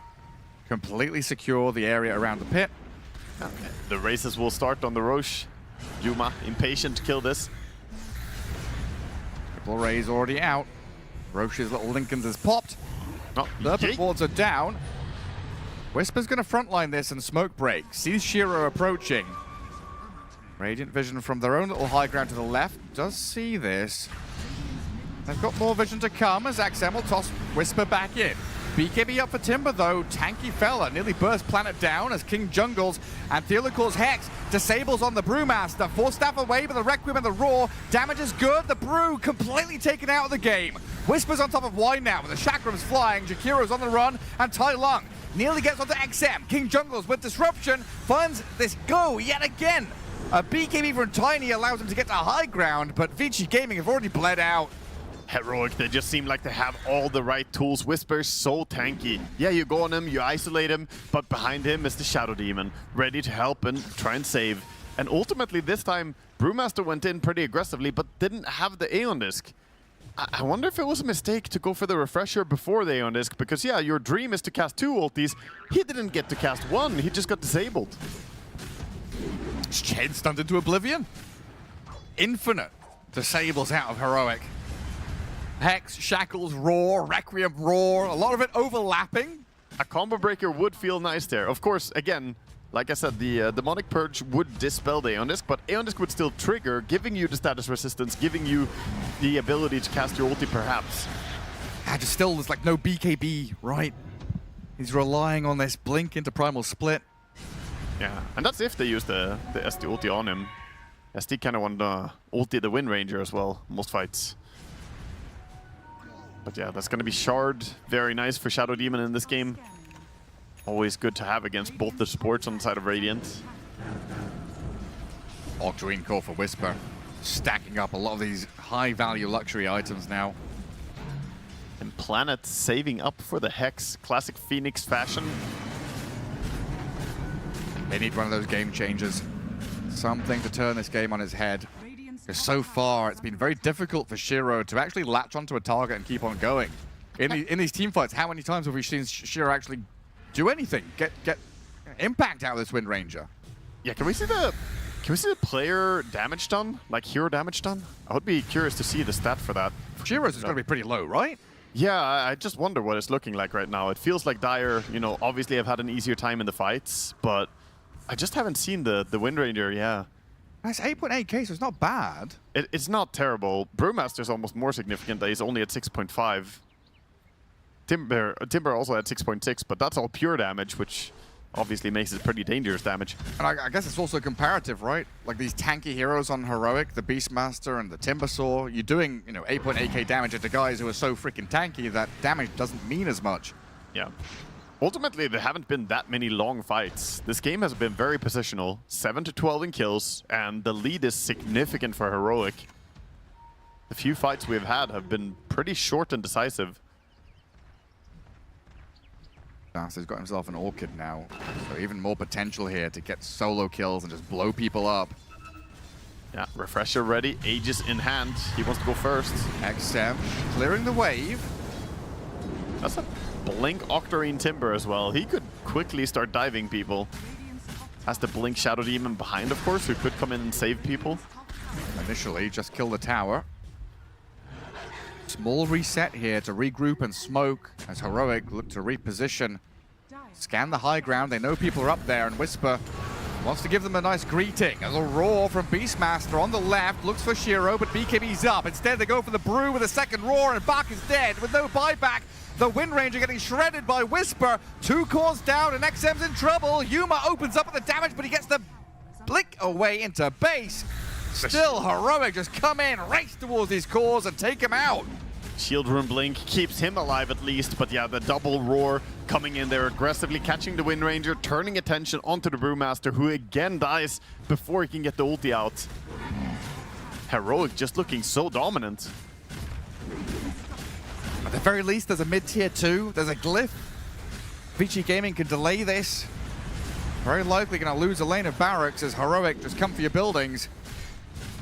Got to be respectful of the tiny tossbacks once some of these Vici Gaming heroes respawn, but for now it's pretty free for Tai Lung to take the tier 3. It's so free that Whisper is off collecting Wisdom Rune and farming a little bit towards his Hex. And Heroic, not feeling too stressed. They have cooldowns on a bunch of ultis, or at least with the refreshers they have cooldowns. So they're gonna wait. The tower barely survived and then denied. Yeah, might as well deny it. Gonna fall anyway. They get the double wisdom this time, of course, on Heroic, so that will put SF extremely close to level 25. Only 1,000 experience to go. Doesn't take long for SF to farm that, and that level 25 is so impactful. More of a utility build than we usually see on SF though. No Silver Edge and Daedalus and Satanic this time. Instead going for this Refresher Lincoln Sphere. I think addressing the Wind Ranger in a very specific way. The Lincolns helps a lot against her, and double ulti is just dominating these fights. Yeah, because you often get bogged down in this, like, oh, I need to buy MKB, gotta try and deal with this. Just don't click her, just go for spells. I mean, soon enough, Tai Lung is going to be able to solo kill the Wind Ranger, no problem. He just needs a Lincoln's Break, but the Bloodthorn Refresher, double ulti, he's just going to go through it. With all the tools. Vici Gaming coming up top again, but met by Whisper one more time. BKB Timber shreds through Y. That's a gem dropped. Take the gem on the Timber, going to pass it over to King Jungles. A little present. It was Yatoro's birthday yesterday, after all. Double gems. There we go. Slot both of those in. How can you hold all these gems? I think you hold the gem by gouging out one of your eyes, and you replace it with a gem. You've been playing Baldur's Gate, have you? No, it's very, yeah, it's it's very like Odin wisdom, you know. Go and talk to the hag. Got some help from Volo. I didn't even think about that, but yes, basically. So it gives you true sight as well. That is Volo, yeah. Heroic, yeah, you're right. Very comfortable. Not in a rush to go and do anything, knowing that they are scaling to oblivion. 30k net worth lead over Vici Gaming. In this waiting period before Roshan comes back up, there's not much to do on the map. You know why they're playing so safe on Heroic right now? Because the game they lost was on the back of Whisper blinking into the enemy base when they were really far ahead and they were supposed to win. I've learned a lesson. And they don't want to repeat. They're like, guys, keep it disciplined. They should have won that game, right? In their heads, that was a win that they threw away. They're not going to have a repeat of it. And they're very dominant right now. It's on Vichy to make something happen. Just respect of the tiny toss back, I think, is one of the biggest things. Yeah. It's on Vichy, you're right, to make that move, to find the target, to have this bit of vision, bit of info, smoke wraparound, whatever it is, to catch a glimpse of a key hero. Also, we're getting to the point where, yeah, Brewmaster with Aghanims is very strong, but even if he did get to cast ulti, they can go through it. There's a lot of damage from SF. There's a lot of damage from Timber. They can kind of just kill them, which is, you know, unfortunate part when you're investing fully into this ulti. Also, I'm keeping track. Ever since he bought a Refresher, he hasn't cast a single ulti. So this Refresher has really been... He could have used it for Midas, Gareth. He would have gotten more done with it. He would have got more gold. He could use it right now. 2 charges. More money. Memeing aside, of course, but yeah, I do think as he queues up the Aeon Disc, I think the Refresher backfired a lot on him. It feels awkward without a BKB first, to be perfectly honest. Just the Aeon Disc. Or yeah, a defensive item, right? Yeah. What we're looking at. Well, there was an entire meta that was revolved around Blink, Aeon Disc, Brewmaster going first and initiating on people. It was very, very hard to react to because it's almost impossible to stop him from casting ulti. Not in this game, though. Heroic have all the tools they need. Yeah, by now they have so much. They have Refresher Hex on the Timber Saw. More Disable coming in. All the cores have Refresher on the side of Heroic. Roshan up in about 15 seconds. That's also a problem. Like, how do you fight into 6 BKB pops when your main damage through BKB is Wind Ranger Focus Fire, which is 30-second cooldown and will only hit 1 target?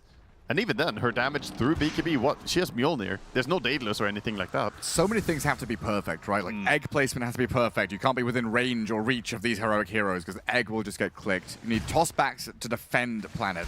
Shiro needs to be on the supports in the back, but also on the Shadow Fiend to try and get that kind of matchup. Stars need to align, is basically what we're saying here. It just feels like they're trying to finish off this puzzle and the jigsaw's missing a couple of pieces. Well, one more piece for Heroic is coming in soon as the Beastmaster is just about to finish his level 25. Vichy with a smoke. This is a bold move, but... Yeah, because they don't know if Roche has already been started. Of course, they see Timbersaw at the bottom, but that doesn't mean much. They're gonna try and go behind. Heroic already responding to it. Hailung and Theo Lacour on the staircases, ready to hold on to this area as Vici Gaming approach. Smoke break, jump on Y. Shadow Shaman gets tossed back in, but they've already blown up Y and Planet. Both supports down, and Aurora on the Wind Ranger catches Shiro out. Nothing Vici Gaming can do there. It might be lights out for them as Tai Lung's going to chase Bach all the way back to his base. Yeah, they destroy this fight. I feel like financially, they just have too many items, man. Refresh blink. Bach is trying. Double Midas. Go Midas some creeps. Oh, he's on the run, but here we come. Tai Lung's on him with the Bloodthorn. Whisper and Yuma chasing forward. Brewmaster down and out. 3 heroes gone without buyback. 2 of them for the better part of a minute. Like you smoke around, you go for this strategic positioning, you try and get up on the ramp, go behind and be a bit sneaky, and then Heroic just show up, open their wallet, and just slap you with the contents of it, basically saying, look at all these refreshers we have, look at all this gold, you dare fight us? It's just like a D-Day moment for Vici Gaming. They're trying to get up on the beaches, but there's pillboxes, machine gun fire, they don't have enough. King Jungles and Shadow Fiend in the Roche pit as top lane XM has to BKB, but Tai Lung and Whisper with a roar from Beastmaster. They've got the Tiny all locked in place, chipping away at him, and the poor little pebble gets pounded. Yeah, unfortunately for Vici, it does look like their journey is drawing to an end here. They have the Hex on Phoenix at least. They're respawning soon. Tiny's got the buyback. They have a Refresher shard on SF, and he's confused about it. He's like, but we already have Refresher on all our cores. But that means present time for Theolicore, so he can drop the double snakes. Get the Serpent Walls going. Paint some names on the bits of wood. The names of his enemies. Yes, exactly. Summoning wood. Well, that was one of the Slacks lore pieces, right? That's what exactly. Confusing one. Learning stuff from Slacks. I had no idea who that was. Learning useless stuff from Slacks. I am unsurprised as ever. I like stories. I like lore. Whisper has taken down Y. Kiro just gets annihilated in that bottom right corner of the map. Has buyback, and they're going to have to mount a defense of this mid lane because Yuma and Tai Lung, they're destroying this tier 3. Yeah, the tier 3 is not worth the Rasta wards. He wants to drop them on the throne, I think. Or top, maybe. Past the top racks, it's going to be his to take. That's one of them. They don't have to commit heroes to top. Serpent Walls can do that job. Still very cautious by Heroic how they're pushing this. A lot of respect given to Vici. I mean, Yuma and Whisper realizing, hey, we're kind of unkillable here. We've got 2 lives on the Shadow Fiend. This Timbersaw is very strong, even with a toss back. I mean, even with a blink in. Whisper gets on top of the Phoenix. Another Chakram takes Planet out. Didn't get the Supernova down in time. Oh boy, he does not have buyback. So a good pick by Whisper. And Bach has spent his Primal Split. Refresher still on cooldown for 20 seconds. Might be able to come back with a second one as Whisper makes another jump in. Cyclone dispelled. Pebble thrown at him, but he's a shiny golden god. Yeah, I don't see anyone killing this Timbersaw right now. 48,000 lead. It's monstrous for Heroic 44 minutes in. Slow and steady is the push. Age is still on the Shadow Fiend. Vici Gaming not giving up. Elimination on the line. This is game 3, best of 3 lower bracket. They can't tap out. They'll bite back every way they can. Constant barrage of axes are clearing out the trees and scouting. Nowhere to hide. And no toss back from XM. Yuma, Lincoln's popped. Save from King Jungles comes in to make sure there's no go, but XM, he's gone in, tossed the Shadow Fiend back into tier 3. Yuma's first life is down. But now, with Whisper and Tai Lung coming in to kill off Y, they can jump forward and help them out with Aurora on the Phoenix. Planet's in trouble, about to die, refresh up. Tai Lung can't finish the Phoenix. Aurora on the Wind Ranger now, but the Supernova comes. BKB Beastmaster on the run back. Avalanche Toss about to deal with him. As Yuma Requiem with a BKB to wind up and offer protection. They've healed him up and Beastmaster's okay. Whisper keeps tabs on Shiro. The damage is insurmountable. The Wind Ranger's being blasted by fire and flames. Wind Ranger's gone and Shadowfiend's taken out XM. Tai Lung in the back, still alive? How's he surviving? Another Lotus comes in. He's kept up and running. Heroic. They've done it. Vichy tap out, and they'll drop out of the lower bracket. GG's come out. Vichy, they showed some good performance earlier in the series here, but in this final game, it was dominant all the way for Heroic. Very, very strong performance by them. And very disciplined. Yeah, very strong. This game 3 definitely, it removed any doubt about which one of these two teams should move forward and continue their tournament runs. Vici Gaming unfortunately falls here, but Heroic was just in the driver's seat, Gunnar, the entire way through. Yeah, I think they kind of all 3 games. In the second game, they like faltered a bit, but here they showed, all right, guys, we know we did wrong. We know we made mistakes in the high ground, and they made virtually no mistakes. There was like maybe like 1 or 2 small ones, but they were very like a tiny like misclick here, a little too deep there, but it wasn't anything major, and I think Heroic is looking good. Yeah, this is the type of game where it's like an identity shift to some degree, because like everyone watching is like, you want to see aggression, you want to see Heroic going for kills, but they were just disciplined. They understood the fact that if all 3 cores are farming, you can already see here, their 3 cores have just got to the top position now throughout this clip. And they just continued that. Just farm, wait for your items. Don't allow for Wind Ranger to get a cheap kill on anyone. Don't allow for the pickoffs of the Tiny. The Brew, they felt lost on the map. And yeah, Heroic, they just choked them out. It was a very, very disciplined game. Something that we were looking for Heroic throughout this series. Like the game 2, the high ground, lack of discipline. Game 3, an abundance of it. Yeah, it was a thing we said that they were lacking, and that game 2, to be fair, also was heavily Heroic favored until that moment. One little thing, yeah. Tiny little hiccup. But it's okay. They tweaked it and it worked. Yeah. No, I am happy to see Heroic being able to show different styles. Like even if Yuma's still running at the Wisdoms as a solo SF and dying, like that's just to his name. But like the rest of the game, the Beastmaster and Tai Lung, like Whisper taking the first stacks, then Beastmaster taking the later stacks. Like it's just they know what their timings are with this lineup, and we haven't really spoken about Fiolacore or Shaman, but game after game after game, he gets it, and he knows what he's doing on the hero. So it's another hero that you have to think about when you are playing against Heroic. I mean, all of their cores, right? Like 8-1-8, 4-0, 12-1. There's no. It's really hard to kind of pick an MVP. For me, it's Whisper. I think he. It's not that hard. Then you said it quite quickly. To be fair.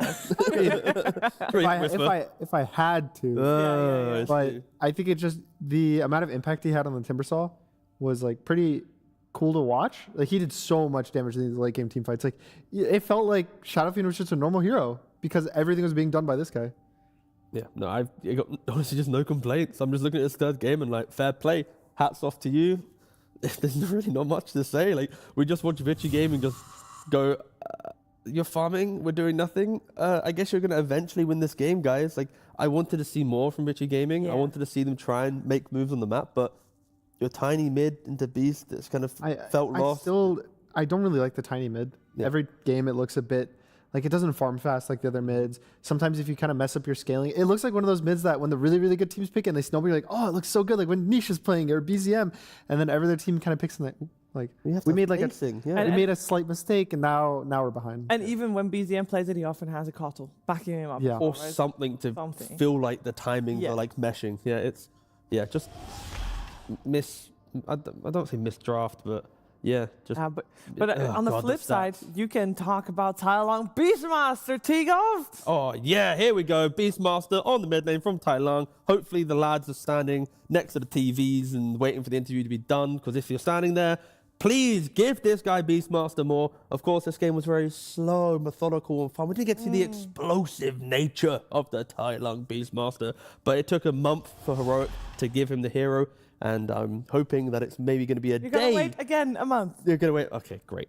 because if you do too much, you got people are gonna get used to it. Yeah. It's like you sprinkle it in there. Sprinkle it in there so that it doesn't get nerfed before TI. Or it could be a day or two when they play up against potentially another team. What kind of team would they play versus? It's a team that has a player on it that is very big for storylines. Maybe Beastmaster against that team could be kind of cool. Yatoro? Yeah. You can't spell Parker without Yatoro. Yeah, that's what I've heard. Yeah. Was Parker on Yatoro's tier list? No, he was not. Nowhere near. Just checking. No. Okay. Well, we are going to hear some words from, of course, the winning team here, Heroic. So let's head over to Slacks. You say head over to shit? What the hell's wrong with you, Shira? I respect you a lot. But anyway, here we are with Caps and Tai Lung. What a great opportunity. Thank you, Caps, for coming in. Tai Lung, you feeling pretty good, man? Good series. After you, Caps. Estás sintiendo bien, buena serie. Sí. Creo que fue una serie que nos voltearon la segunda, pero fue por todo más de nosotros, pero creo que en el early siempre estamos ganando nosotros, ¿no? Contra Vicios. Yeah, it was a great series. They got us in the second game, but it was more us throwing than anything else. And outside of that, just very good in general. Now you say they got us. I'm not trying to be this guy, but we saw 2 Beastmasters, a Whisper Beastmaster and a Tai Lung Beastmaster, and one seemed better than the other. Why did you not grief? You dove high ground and did not die in grief the game. What's the difference between you two? O sea, habían 2 Beastmaster, uno de Whisper, uno de Tai Lung, pero por alguna razón uno fue mejor que el otro. ¿Por qué uno simplemente no hice throws, tuve paciencia y cerró el juego, mientras el otro hice throws en high ground? O sea, creo que son cosas que pasan. Creo que hubo una call ahí antes de que, o sea, en el high ground de arriba, hicimos una call de que, porque no tenía BKB alguien, que entremos y que matemos, ¿no? Pero cuando fuimos medio ya tenía BKB y como no dijimos la call de que no entremos, creo que por eso entró Whisper y hicimos el throw grande, ¿no? Y creo que eso. Yeah, usually we have this call when we just siege or we go in, and when we went on a mid, we didn't really give the call. Like Whisper saw the opportunity, he went in, and just like everything happened in a bad way, and that's why we threw. Okay. It's just so a thing that happens. You don't think he's a bad Beastmaster? ¿No crees que es un Beastmaster malo, Whisper? O sea, creo que yo soy el mejor Beastmaster, pero Whisper está segundo, ¿no? Está... Yeah, he's the best. He thinks he's the best Beastmaster, but Whisper is a second close. Okay, good to know. All right. Before you went into the last tournament, I read an interview that said that you needed to work on your hero picks, pick new stuff, and you needed to not be nervous about land. It seems like you've got these new hero picks down. Do you feel any nerves having this be your second big event? Quando fuimos ao nosso primeiro gran evento, sí. Los analistas, supongo, dijeron que lo que te faltaba era no tener nervios en la LAN y arreglar un poco, o sea, tener un poco más de héroes. Y me parece, para ese segundo torneo, viniste sin miedo y viniste con más héroes. ¿Cómo se sientes en relación a eso? O sea, creo que el primer torneo LAN, o sea, sí tuve nervios contra Yandex, pero creo que también fue parte de Big Enigma, ¿no? Porque yo... O sea, sentía presión, pero cuando estoy con mis áreas confort no siento, o sea, estoy bien, ¿no? Pero como el Nima era un nuevo pick, yo simplemente cuando metía Black Hole me sentía muy nervioso, creo que por eso. Porque, o sea, todo dependía de mi Black Hole, ¿no? Y se acabó ahí. Yeah, in general, when I'm playing the lands, like I really felt nervous against Yandex, it's true, but it's a lot on the Enigma pick as well, because when I'm playing my true comfort heroes, I feel way comfortable and I don't feel pressure. And when I was playing Enigma, when I was like, I had to get a good black hole, I felt nervous. Yeah, heard. All right, last question for you. There's a lot of fans out there growing for you. You know, you're the next generation of great Dota players. Anything to say to them and any advice to people watching for how they can become a young, hot pro player like yourself? ¿Te tienes algún consejo para los jóvenes afuera para se tornar un jugador de Dota así caliente? ¡Caliente! Teniendo suceso, ¿no? Y todo. ¿Cómo? ¿Caliente cómo? No. No, o sea, es porque no sé la traducción exacta, pero... Mucho caliente. O sea, para tener suceso, ¿no? O sea, tener una buena carrera. O sea, creo que antes de que entre Heroic no me estaba yendo muy bien. Creo que cuando entré a Heroic solo di mi 100% porque estaba muy motivado. Creo que la recomendación que daría es simplemente jugar y esperar la oportunidad, ¿no? Y siempre estar listos. O sea, siempre tener buen gameplay, buena actitud y todo eso. Before joining Heroic, it wasn't going too well for me. But Yeah, it's only 14K. But what you have to do is to just keep playing and always be ready and on shape that the right opportunity will come.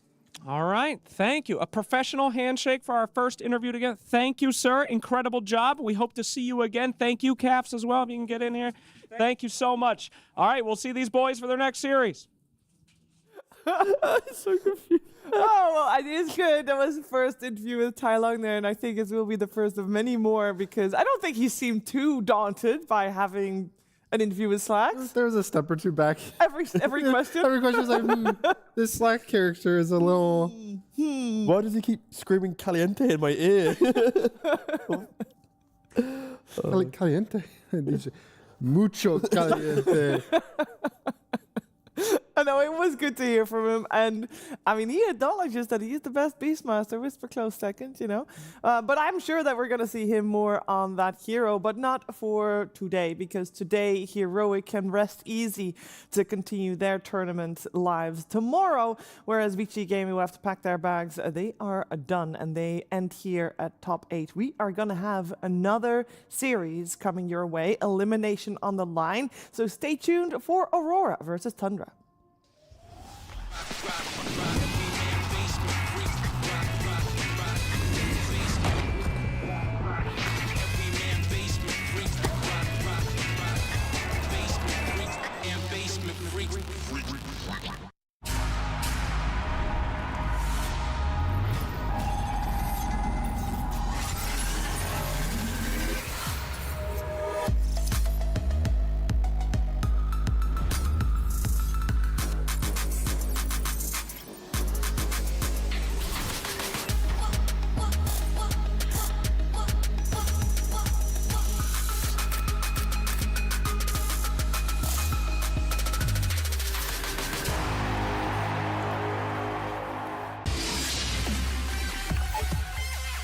The human body was built to move, not trapped at a desk in one singular posture for 12 hours a day. It's time your chair evolved. This is Secret Lab Titan Evo. Ergonomically engineered for you, gamers, hybrid workers, artists, backing your every move.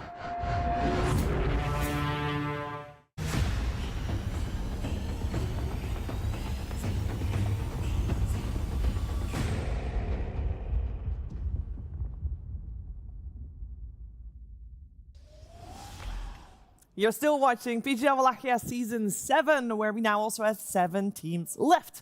And after the upcoming series, that will be down to 6, because Aurora and Tundra will have one best of 3 to decide which team will continue. And I know there's a lot of people that would really love Tundra to move forward, so there will still be a chance moving forward that it will be Parker versus Heroic, but we're getting way, way ahead of ourselves, because I want to focus my attention on Aurora first, because this team, also with Standard Magic, has been putting up quite a show, Gunner.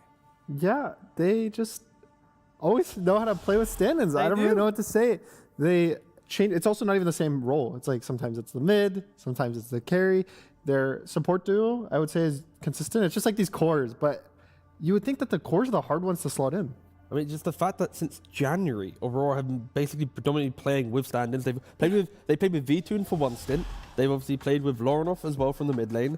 And then you saw from the stats there, like they've pretty much dominated the qualifiers that they played in with stand-ins. They've dominated the tier 2 events online that they played. Tier 1, sure, then you start getting some losses into the mix, right? But again, you're not expecting them to be, flawless with stand-ins. They still came second at Dream League. Exactly, they came second at Dream League. And what team is even flawless, right? Like the fact that you're holding your ground, you're getting this top 6, top 4 with stand-ins just consistently. It's just mental. Like just to think, like that's where you have to give praise to like just the foundation of a team, right? Like when you're changing out core players, the support duo, the offlaner, the coach, like they really need to truly understand what a team wants to do, because like they are one of the best teams at the moment utilizing stand-ins. Yeah, I will say though that this is the first series that we have here in the playoffs. That is a rematch of a series that already happened in the group stage. And, we talked about Dream League, Aurora coming second.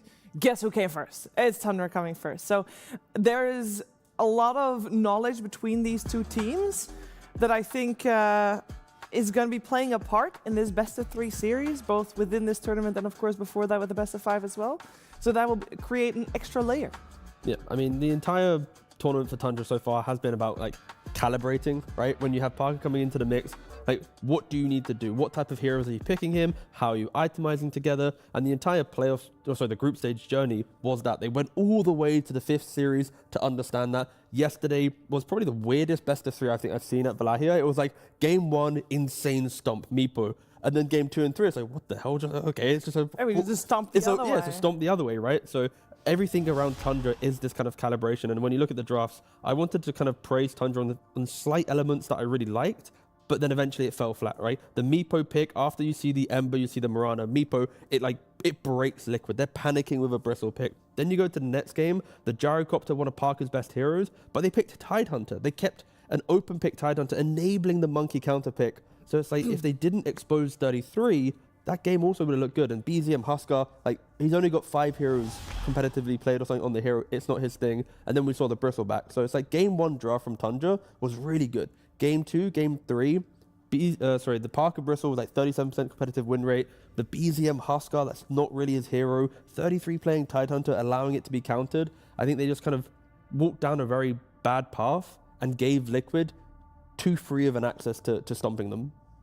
Yeah, I think that when you're talking about calibrating with the stand-in, Aurora is just a step ahead. Even though, in theory, they've got 2 stand-ins based on that previous event they played, they just seem more adapted to already work with the stand-in, and therefore having that extra focus on obviously WS on the offlane, but the support duo with Mira and Kaori as well.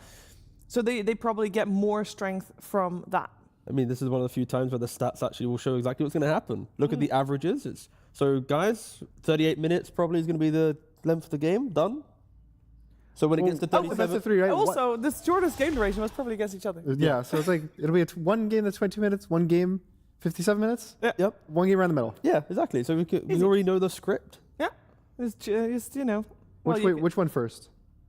We got the short one first? No, it's going to be or the long one? No, the short one's normally the second one, right? Okay. Oh, you don't think Tundra's going to get some like Parker TA game 1? Oh, no. Aurora's like, we can beat it. And there's no way they get the Parker TA game 1. No. Yeah.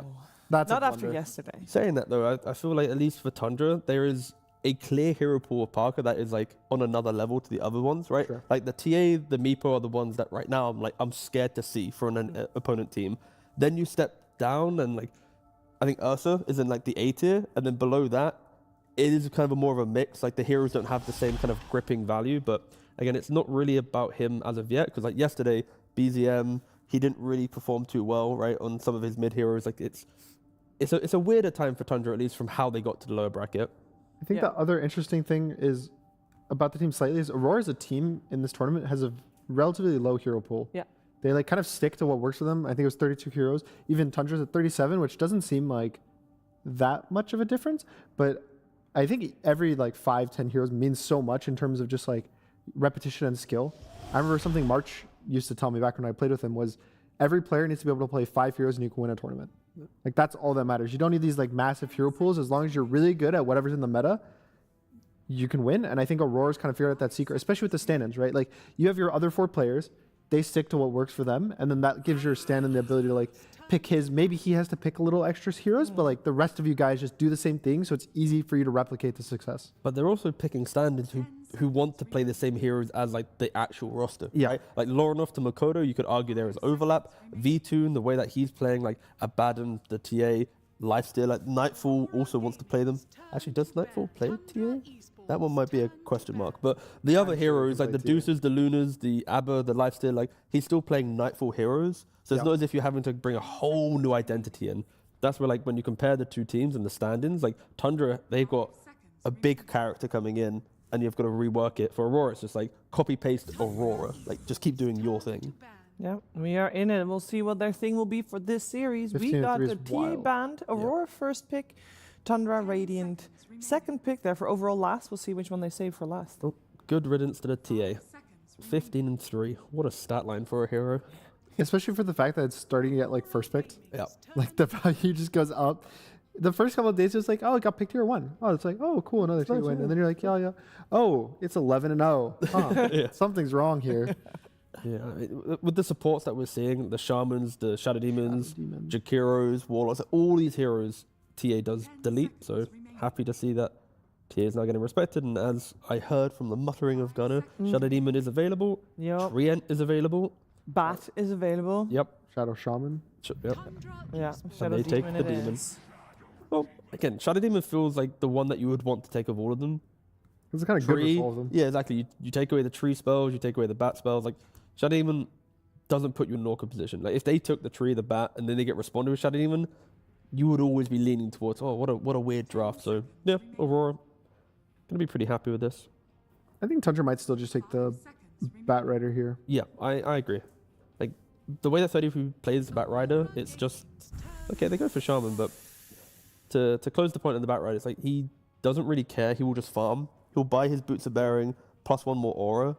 And then it's like, congrats, you tried countering me, but you're not really countering what this version Even in the of fight, like, does. if you find the Shadow Demon, he dies too. Yeah. So. Yeah, they take the Shadow Shaman. Get a hero that was very important in the last series. We can say nothing but praise for what the hero can do. I would love to know if teams will look at how Heroic played the last series and think about Roshan earlier. Of course, it wasn't the Shaman by himself doing Roshan, but it was like a core plus a Shaman plus 1 more. Like, taking it pre-15 is, I don't know. I don't think many teams talk about this until at least Heroic just did it. Yeah. I also think, I mean, we talk about Shadow Demon because it's such a strong hero. But with all these strong heroes, Shadow Shaman is actually the most picked hero because he's not going to get banned. But maybe at some point, especially with that win rate, should be considered. Closely followed by the Jakiro there, of course. So the same reason, because there's just too many other heroes that you got to ban out. What a beautiful timeline we live in, that the most picked are all just big laning supports, right? Yep. It's most patches you always talk about, oh, this core does this core does that, but right now it really is like the support tournaments. Yeah.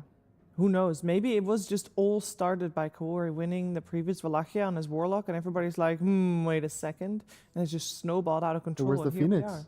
And the Phoenix is still in, the Warlock is still in. They can pick whatever. There's no worse feeling than your hero pool becoming the hero pool. Yeah, then maybe that's bad. That is such a. Yeah. I mean, of course, Falcons spoke about it. Yeah, the Skeeter, right? Skeeter. The Razor. Like, he wants the heroes that they're best at to be like tier A or tier B. Yeah. Because then you get to show why. They're the only ones picking it and doing good with it. Yeah. Yeah, Bat will be banned. So still 2 of the big 4 removed in the second phase. So it's up to Tundra. They got 1 ban. We have 2 supports picked up, so not a lot of information. So their ban has to be probably preemptive, defending something they're planning on picking in this draft. They could just pick the Centaur. It's good for Shadow Demon. The Mars has been banned. A lot of the offlaners are banned. So just taking like a solid one. And the lane with Shadow Shaman is really good. You can just ban out Ursa just in case as well. Yeah, the TA is also banned. Good response to the Centaur. It's like a lot of kind of setup. Yeah, ban Ursa, pick Centaur. I think that's a simple one. You scale the cart as well, just scales well into the Shadow Demon. Like, everything about the hero is good for Shadow Demon. Also, so they go for Warlock for now. Yeah. Stealing the carry Warlock. Yeah, well, Kaori can have his Phoenix. Yeah, he's going to be Phoenix. He's going to be Phoenix. I mean, it's a very, very good Ursa ban. Like, you're going to have to show 2 cores here for Tundra in this phase. So far, 24 pick has been utilized more by Parker than other people on the team. So if you're going to pick BZM plus 33 here, you're naturally going to be wanting Brew, Tide, Centaur, any blob offlane. 33 is going to want to take it. So they are, so it's like, it enables that style of draft. Aurora Brew. I mean, I know WS is a solid brew. Don't take me wrong, but Is there going to be a bug? I feel like the brew's brew's been ruined in my eyes. I agree. The current brew, it's really good for like. There's a 5-minute like you get your level 12 and your Ags and you're a level 18 hero. That's like the reason the hero's good, because basically when you split, the only thing that matters is the level of your ult, right? And since the Ags upgrade your ult, you become a level 18 hero at level 12, which is like pretty cool, I think. But the issue is like you randomly get stunned by a Shadow Shaman and you die, or maybe there's some heroes that are good versus the bears. I don't know. It's also in drafting. You've presented Tundra the offlane combination, so now Parker can actually take his carry here. Yeah. They're not having to hide it any longer. They're not trying to give it. So there's Gyros, there's Sven, there's like heroes that can just kill the brew quite easily. I mean, it's such a clean gyro game because you also have the Warlock 5. Yeah, you don't. It's like that's like one of the best.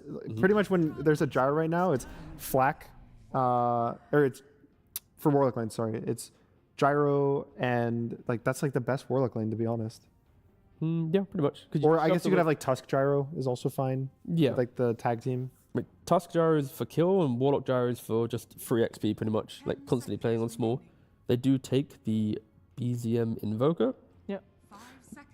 Are we, because Kaori is obviously not playing as Phoenix, he'll play as Jakiro, which is the third of his heroes, if you will. Are you happy with that over the Phoenix? On hindsight, obviously. Any little bit of lockdown, especially if they knew they're picking Brew, having Phoenix, Brew, and SD, there's like such limited stuns that I think Jakiro... You kind of want that Ice Path. Bit more laning presence, bit more insurance in some of these fights. I think Ice Path is a really good combo with the Shadow Demon. Like, he presses Disruption, you follow up with the Ice Path.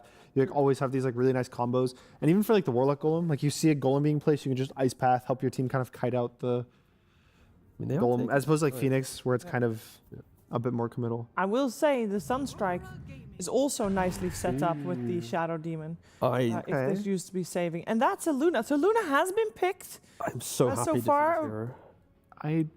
But not very often. The reason why I'm really happy to see this hero is because, one, the facet of Moonshield, your tankiness. Amazing.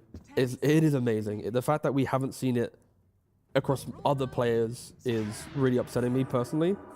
But the way Parker plays, he wants to push the limits at being annoying, right? Like Meepo, you have your Mega Meepo with Ursa, you're playing on Enrage. Like everything he wants to do, and even TA with Refraction, that's exactly what Luna can do. It fits the same category of the heroes that he's excelled at with Tundra, pushing the limits, being tanky, and just buying time to let other people shine. And if he itemizes to do this, he will be soaking the initiation, giving Shaman and Invoker the perfect entry for a Cataclysm, because I'm assuming BZM's going to go for Exalt Facet. But yeah, I'm hoping he just takes that Facet, because that's how I see Luna, thriving. It's also undispellable, by the way. Like you cannot get rid of it. I've seen there's some cool things where if you play versus Brew and like you try to commit on him, even if he gets a split off and you have the glaives, you just like kill all of the pandas pretty much like instantly when they spawn.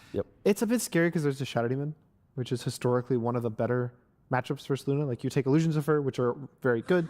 Even in the late game, you can break her. But doesn't that get countered by the Moonstorm? Because when you're throwing out your glaives, you press it straight away after the disruption. You then like the illusions are dead. Yeah, like yes and no. Don't buy butterfly. As long as you don't buy butterfly. Yeah. Like itemization, Luna has to go different. She can't just go Manta Butterfly 1 Aegis and hit the base, right? She's gonna have to play away from buffing up her own illusions. Yeah, that was the main reason why I was thinking of the gyro. It's like I thought the magic damage kind of teamfight carry was good here. It's just that gyro's not countered by illusions, so like the Shadow Demon doesn't matter as much, whereas Luna kind of is. But yeah, like what you're saying, it doesn't. There's ways to play around it. It's not like the old school one where people would still buy Butterfly and Scotty and stuff like that, and then there was nothing they do. They just get disrupted, and the game's like, oh, I guess we lost, guys. Now people are better, items are better, the game's changed a bit. It's not as bad. Right. 2 heroes for Aurora to think about: Bans are over, Tidehunter and Doom. They're the 2 heroes that, to me, Tundra will gravitate towards. Tidehunter will set up for Invoker combos down the line. It is that front line to buy time for items to come online, and then Doom, obviously, Void, Brew. It's, you know, I think it's decent. What else do I say? It depends on which carry Aurora picks as to what Tundra wants want. Which is the Wind Ranger. Wind is. I mean, Wind generally looks pretty good to me. I think in theory it should be good versus Luna because Luna is one of those type of carries that's bad at 1v1 single target damage. And you can't really buy Butterfly because of the SD. we just explained why Butterfly wouldn't. So it's kind of like one of those things where now you on a Luna, when you see the rest of the draft, you're like, oh, maybe I might go more of the Ags, some more like magic damage bit, but you don't want to do that into the Wind because then you're so squishy to the ult. And then now to counter the Wind, they're going to take the Tide. It's actually a hard draft. I don't know which one I prefer.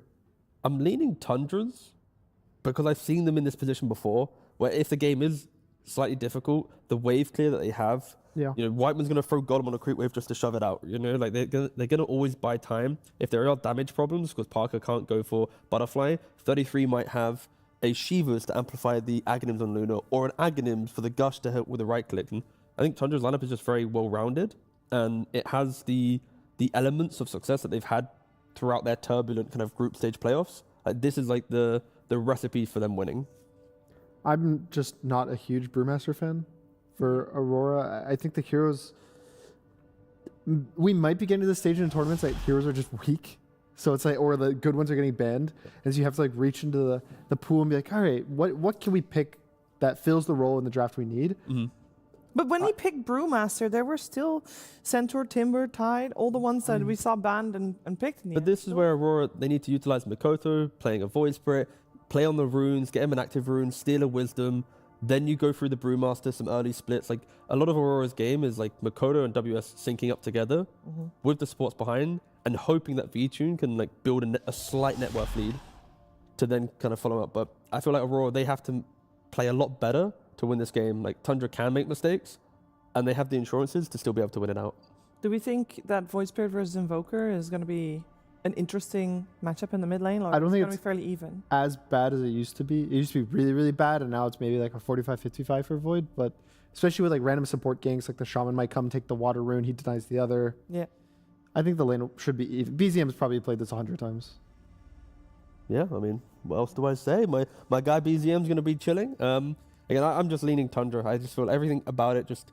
If you take away the names and go, what draft just feels nicer to play in an elimination, lower bracket style game, that's the game. Like, Wind Ranger never wants to play in a game where it's like, if my BKB expires, can I do damage? Yeah. And this game is all about that. Like, if you use your BKB incorrectly, if you don't have the damage items, and you incorrectly focus fire, you are just disappearing from the fight, right? You are just waiting for your next charge to come through. So VTune really needs to be like on the ball with his fights. Yeah. If the Shadowman gets enough farm though, like this game does end up going to the 40 minutes, 50 minutes, maybe faster being on his build and he gets an Ags, I think it's so good. You can break the Tide, just kill him. You can break the Luna, just kill it. There's so many different options you can do for Aurora to scale. Yeah, and then that Shadow Demon first pick will definitely pay off. We're going to find out how this game is going to play itself out. But first, some words from Coach KP. Absolutely. We are here with Coach KP. KP, Brewmaster's an interesting hero right now. It's getting picked a lot more, but the win rate seems to be going down. Is there a particular reason why teams keep picking it, even though it seems a little like dangerous, if you will? I mean, it's my favorite hero, so I just pick it. I just make my off-lane play it. Okay. I love the hero. But anyways, I think... 100% arrogance, 100% bias? Is that what you're telling me? In all seriousness, I think this hero has, like, no counters, in my opinion. Okay. Kind of good, like, just blind hero, I think. There's always a purpose in the game. Lane is, like, decent. You know, it's overall solid hero, I'd say. All right, that's a lot of positives. Let's talk about a dog hero. Wind Ranger, you're in an elimination game. It's all on the line. Last pick, Wind Ranger. Walk me through that one. I mean, it's just in memory of Nightfall, you know, it's like his favorite hero. You know, shout out to Nightfall. We picked this for you. Hopefully VTune can live up to the hype. Absolutely incredible. This is potentially the least informative interview we have done yet here. You're not giving me anything. I love it. That is a coach's job. A lot of people get it wrong. All right, last question for you, for real. Okay, we asked you this before. What's the best case scenario for your team? The panel thought your draft was a little weak. They thought you had a lot to do. What do you want to happen? What did you tell your boys before the game started? All right, guys. Mid is going to be like a 7-3 matchup. Void Spirit versus Invoker. Easy. We'll play through mid. Void Spirit is going to get 6, so we're going to keep constant pressure on BGM. Heroic did it before. Tai Long, his Void Spirit, did the same thing. Actually, no, it was a Beast, but anyway, same thing, doesn't matter. Brew's gonna get 6, we're gonna play through bot. You know, top Tide versus Wind Ranger, I think Wind Ranger still has a slight edge. We can play through top as well. Many options, 3 lanes, take your pick, snowball the game, easy game. All right, easy game. Let's get right into it as we see game 1. Well, if Dota coaching doesn't work out in the future, KP's got a backup gig as a rapper, dropping the bars there with all the level 6s and heroes they can play through. A lot of confidence there in Makoto and WS. He really went from giving absolutely nothing to Slacks to suddenly just overloading him with so much information that I don't think Slacks even realizes what he just heard. Yeah, started zoning out, ears peaked up, like, hang on a second, there's information being spammed out here.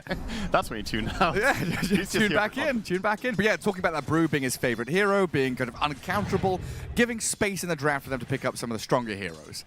Yeah, I think overall I am with the panel as well, though. I feel like Tundra's draft, it just looks so nice to play. I think it doesn't necessarily have a weak spot. It's very strong lanes, has late game covered by Luna being very, very strong. I would prefer Luna as a carry over Wind Ranger, even has Alacrity to buff her up. And on top of that, they have this massive team fight and tower push. I don't know, I mean, it basically has... The only real weak spot, you could argue, is that it's not that insane at Roshing, but even there you have the Rust awards. And it feels like, you know, they're not going to lack in the laning stage either, right? Sometimes you look at these kind of mid to late game timing drafts with a lack of tempo, but they've got plenty here thanks to heroes like Shadow Shaman and Warlock that really shore things up. Definitely vibing with Tundra's draft a bit more. And Invoker Enjoyer with the Tide Hunter being able to unlock that Cataclysm later on. Definitely capabilities there for Tundra. Yeah, and I've been calling for this Luna a lot when we've been sitting here, just, you know, before the panel throws to us. A lot of times it just looks like Luna would be such a nice carry in different drafts. Happy to see them go for it here over on the side of Radiant. But yeah, Dire, they definitely have some S-tier stuff going as well. I really like the Shadow Demon and Jakiro, such a strong support duo. Well, a spectacular start for Mira. Double courier snipe. Parker's boots taken out. In the meantime, and gets the wave drag all the way back behind tier 2, it looks like, because he is taking a lot of damage from that Shadow Word, not Sunstrike. You got the courier. Didn't kill it, unfortunately. Imagine if you could courier snipe with Sunstrike. That would be silly. Still dead. Oh, with another Shadow Word on him. Oh, tries to stick around there to hold the wave. I think he just accepted his fate. I think maybe with Tango and the tower region, perhaps he could live through it. Whitemon says thank you very much. Now we can gather up some of these creeps. Maybe get a couple of denies as well. Get the banner creep before... Oh, no. Oops, no banner. Well, I mean, he got the kill, all right? He got what matters. Warlock's job is done here. He's got to run away. That is a boots on Shadow Demon right? With Blood Grenade. So he's going to hold Disruption to make sure... Oh, can we just TP now? I think he has to. Yeah. As I was saying, I'm thinking... Can we just not hold Disruption to stop TP? Mira says, nah, let's cut this short. Don't want to keep chasing you down. Get back to doing my job. Yeah, I think he could maybe have just ran next turn for a long time, but at least this forced the TP. That's 100 gold gone, and now if you kill him, he's not going to have the TP, so it's not terrible either. I think he wants to get back to the lane, because Luna against Brewmaster is pretty happily just farming away. I wonder what the WW at the end of Vision's name is. Wind Wanger? I don't know. He's on the hero. Props to Nightfall from KP the coach, saying that it's... Maybe he's a big fan of Wind Waker, you know, favorite item. The hero that could have difficulties this game. Gotta keep that net worth up. He's trying to harass the Tide as much as he can, but Tide is keeping Tranquil Boots disassembled right now and gonna assemble them when he gets a chance to regen a little bit. So he's gonna be quite fine, I think. So far, 27 and 4. Both of these heroes trading farm quite nicely. We look into that mid lane where KP was talking about this, what, 70-30 matchup, he said. Void Spirit is starting to manhandle the Invoker. 29-13 against the 17 and 6. But a kind of expected lane here for BZM to just throw Sunstrikes into the side lanes and get what he can through that. It's fun to hear how KP and Gunnar have different takes on it. I also was leaning Gunnar's way, that I think it's pretty close matchup for the lane itself. Like, obviously I would favor the Void Spirit a little bit. His last hits are just that strong. But 70-30 is pretty aggressive claim. That's like a pretty damn hard counter. And so far, looking at the CS, this is looking really good. 32 and 13 versus 21 and 6 is a significant advantage. She's gonna get level 6 way ahead. And Kaori even thinking about making a move. Yeah, and maybe also factoring in that period where Void Spirit will have this urn, it's arriving and delivered now, where BZM, the Invoker, doesn't really make moves. He needs forced to come in and react. The double TP from Tundra here to deal with KO's rotation. Can't quite get in line for a stun from Ari. They will shackle up the Void Spirit, but he wasn't tagged up by the Fatal Bonds, so he'll be fine here. Some quick double TPs towards mid. 200 gold spent. Kaori, your job here is done, even though he didn't get the setup and kill on Invoker. Forcing both the supports to come over early is pretty nice. But they still make their way with Shadow Demon as well. I guess it's the whole, like, do well in lane, outlast hit the Invoker, get this tempo. Faster level 6, fast earn, play into side lanes. And then KP was also talking about playing through the Bruise level 6 as well, so you can have those building blocks of tempo to get you off the ground quickly. As Mikoto grabs the Invis rune. A little snipe onto Whitemon here would be nice if they keep the poison stacked up. They've got the damage through the Astral Step to finish him off. While top lane, Jakiro's going to get away from that initiation out of Tundra. And Invoker's still gonna stay and happily farm away here, even though his support gave his life. He's gonna be alright.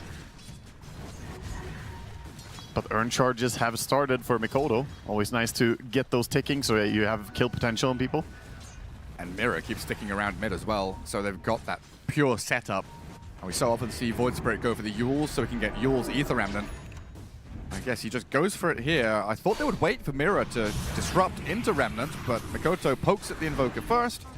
Mira comes in with a disruption a little late. I think BCM's pretty happy with the sequence. Yeah, BCM has the Raindrop as well to protect him. Really important if you're ever laning as Void Spirit. Make sure to get those Raindrops. It helps you a lot against the jump. Already pushing mid-tier 1. Catapult Wave protected by double supports. Really playing aggressively through Mikoto mid as Whitemon drops to about half health. But Ari's rotation, a Hex onto the Void Spirit. They don't have an awful lot of damage, and they're able to cancel Ari's hold there with an Ice Path. Early Ice Path wastes the Meteor. Still looks like everybody should be able to disengage from this. Maybe not BZM though. Tornado delays Mikoto, but with another Remnant back. Shadow Word required to heal BZM up with a wand and the raindrops, but he can't get the Fairy Fire off and dies. An extended fight where everyone is throwing spells at each other ends up with the Invoker falling. Yeah, a lot of staring at each other on mid lane. 33, very low, but he does get away. He's gonna be fine. He did commit for the face boost though, so cannot regen up again. Gonna have to go all the way base, I think. As we have some serious stacks being made by Mira already. And Ari. Yeah, both sides. Honestly, both sides way ahead what you would expect in stack creation. Incredible stuff. TP out, cancelled. Warlock getting found here as he was pressured back by WS. Mikoto's going to let the Brew get the kill. So a level 7 Brew now with ulti ready. We've already had Aurora get into that mid lane and allow Mikoto to flourish. He'll now step back to finish off these stacks, while Brew and Jakiro could maybe kick Luna out of lane. Yeah, he's going to get a bit of help from Mira as well, because Void Spirit does not clear the stacks that easily. On the other side, we see a Tidehunter who's obviously in need of no help against any stacks. Blubbers through it all. So Meteor Hammer build is coming out from BZM. We've seen this on Invoker quite a bit lately. As Midas became a bit worse on him, not giving any experience. We see a sort of a swap towards Meteor Hammer as a more active choice. Yeah, just ticks all the boxes. Push tower, clear camps, give you mana regen, give you spell amp. Spell amp in particular important when you have Rasta in your team and you have those big Sunstrikes coming in. Pure damage amped up. Well, bottom tower is falling to no defense as Jakiro is just burning the tower. Parker has fully evacuated. Still sitting pretty with about 3,900 net worth along with the Tide. Very even between the cores, apart from BZM, who of course did suffer against the Void Spirit. No surprises there. Yeah, Luna got enough farm before she gets shoved into jungle that this is not really gonna slow down her tempo that much. Ideally, you hold on to your safe lane tower, so it is a win for Aurora, but for Parker in particular, it's not gonna really hurt him. Such an efficient item build from 33, as you'd expect, obviously. Going for the Tranquil Boots, disassemble business, then into the Pipe and the Phase Boots. Not wasting anything. And of course, Windlace is just such a good generic item to have. You can keep that and be happy. That's true. Yeah, the Windlace is never out of place. As long as it can fit in an inventory, it's good. Yeah. Helps you run towards a rune. Unfortunately, Disruption's better than your Windlace. Tornado Meatball, though, onto this Kaori Jakiro. Being burnt down by the Meatball of BZM. Tundra bringing 3 heroes to help that Invoker in the mid lane. Yeah, and 33 decided to go for the Kraken Swell facet as well, so +3 on his damage block, getting involved. And once he gets to Pipe, he could just sit on mid. They don't really have good heroes to deal with him. Even now already proving... Ooh, he changed his mind. He queued up the Shivas instead. Maybe he wants to be more aggressive. Yeah, he commits to buying items, so it looks like it's going to be a Shivas build. Not as if someone else was going Pipe, right? That's a straight shift in ideology from Pipe to Shivas. Yeah, one is very defensive, one is more aggressive, really. That's the way it works. I mean, the physical protection from having Shivas as well, along with his increased damage block, is also going to be very nice. And maybe a way to deal with the brew split, this aggression from Mikoto. Quite a lot of physical damage can come his way. Yeah, and protects your teammates. Onto Ari with a double damage on Mikoto, getting hexed up on his way through, so can't finish a kill on the Shadow Shaman. Tundra really trying to make as much noise in this mid lane, giving some targets but not giving up lives to allow Invoker and Luna to farm on these side lanes pretty freely. Yeah, playing towards your Void Spirit is pretty natural for them to do. That does leave a bit of space for this Luna to get big. Here comes Tundra. Time to smoke forward. So BZM's shown on this wave. Comes back to farm jungle. I think Wind Ranger's read this. Dire Scan is there as well, which is about to turn red. Yeah, she knows. She is definitely aware of what's happening, but I think they're fine with it, because this move towards top to try and find Wind Ranger and trying to open the top tower is much delayed compared to Aurora's take on the bottom tier 1 tower. They've been enjoying a bigger map for a while. They took the mid tower, took bottom tower, so already they are getting out there.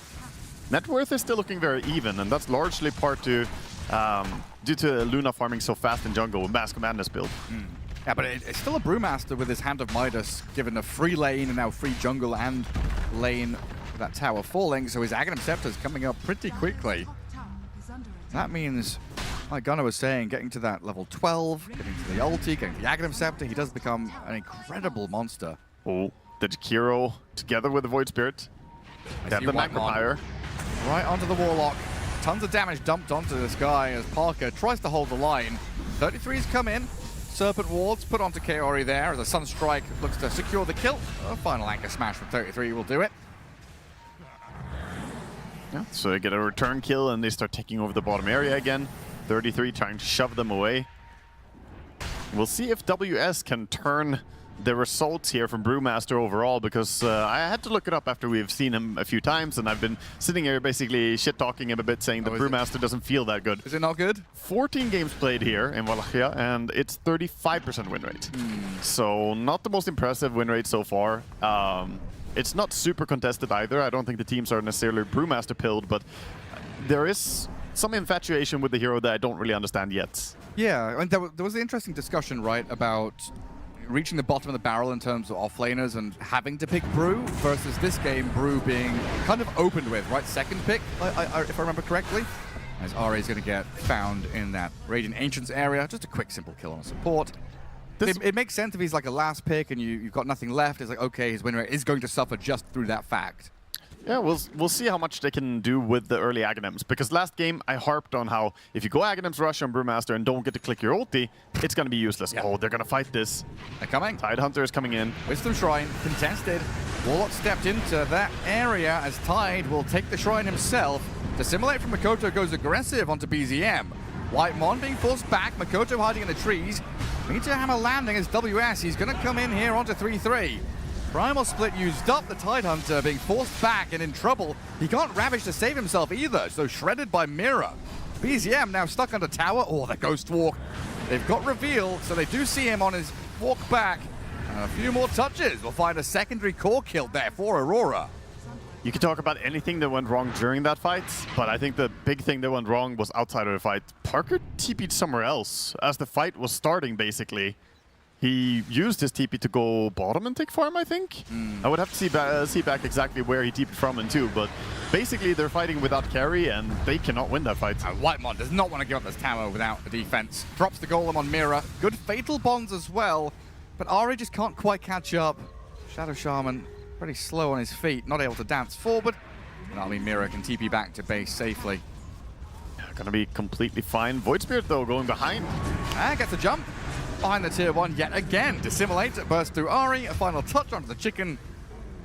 Takes his head off, while Whitemon, he's on the run, but I think Makoto is hungry. He's just eaten a whole chicken, but he wants a Warlock as well. God and why damn. not? Makoto gets the double on the supports completely single-handedly. He is just playing on fire right now. This Void Spirit is actually popping off now. 6-0 and 4. And this means there's tons of room here for V2 and Kaori to get damage on the tower. You're right, Tundra playing 4v5 for the most part, as Aurora do bring the numbers every single fight. That was a good use of the Primal Split. Next fight, he'll have Aghanim Scepter. Makoto with his Spirit Vessel already has his Aghanim Shard coming out, scaling very, very quickly. But this is kind of what we expected, right? With Tundra needing a bit more time to get to their initial items. We're looking for Ravage Cataclysm. We're looking for this Luna to scale up into 20+ minutes. That is true. I do think that they want to use all their ultis together, though. We didn't see the Ravage used even because they couldn't really fight there. Bottom, they want to use the Eclipse right now. X, Serpent Wards, and the save. Shackles were held, though, from Ari. Got baited. Considering continuing, but the support coming in from Aurora, shackling up the Shadow Shaman. They got dragged into a fight they couldn't finish. That's where you see Shadow Demon being, you know, that's basically his stake to one of the top S-tier supports in this patch, is the fact that he provides a lot of catch, a lot of utility, but also that insanely good save with Disruption. So much of Dota is predicated on finding a target and blowing them up nowadays, right? So just having the ability to say, no, no, no. Yeah. And really good. I think in particular against Shadow Shaman, because even if you're a bit late, you can still save against the Shackles. It's like, oh, I wasn't there on time, but I can still get there and cancel the Shackles. Still waiting for my boy Oracle to come back into the game. Get there eventually. All he needs is a Dispel, you know, on his ulti. Yeah, or Oracle is not far away from being playable, honestly. Not far away. It's just difficult. It's a very, very saturated S-tier support meta right now. Like, the top ones are just so damn strong that it's hard to break into that category. Just need to put False Promise on an enemy hero. Use it aggressively. Yeah. False Promise, you can use it on your allies and on your enemies. If there's a Spirit Breaker, you can use it on the enemy, but not in the right way. Not the way you want. V-Tune going straight into the BKB after Mjolnir. Looking to get that protection against the disables of Tundra. And versus Invoker, you want that BKB. Yeah, definitely makes sense. I think there's no way you could play the game without it, and Windranger almost always wants to have BKB, so you can ulti, pop BKB, Windrun, and you're basically unstoppable during that time frame. And unlike Aurora, we don't really have Tundra with a great save ability if someone gets gone on. So they're gonna have to just tank up innately by themselves. That's why we have Shivas on Tide. And we'll see Aghanim Scepter on Invoker, so preparing for the Cataclysm. Just waiting for Parker. Everyone's been on Parker watch this tournament. No different this game. As Aurora make their step into the Roche pit. WS tanking things up for V-Tune to focus fire. And not just tanking, he's dishing. He's staying in the fire, or state fire stance for a long time there. Just doing a lot of damage with his crits. No contesting means Tundra trying to get something elsewhere on the map. Serpent Wards on the tier 1 gets them an objective. You're now looking at a Windranger with Aegis and BKB probably in their next fight. 50 seconds for the Tormented spawn. It's going to be the top area, so Dire already set up in a nicer spot. We might see Tundra think about cracking towards tier 2 or forcing some reaction somewhere else. Parker is racing ahead though, isn't he? 13,000 net worth. This Luna, a hero that you've been looking for. We've been excited to see. I mean, very, very tanky and hard to kill with this Moonshield. He did just break 300 CS at 19 minutes. Yeah. That is agriculture, my friend. That is straight up farming.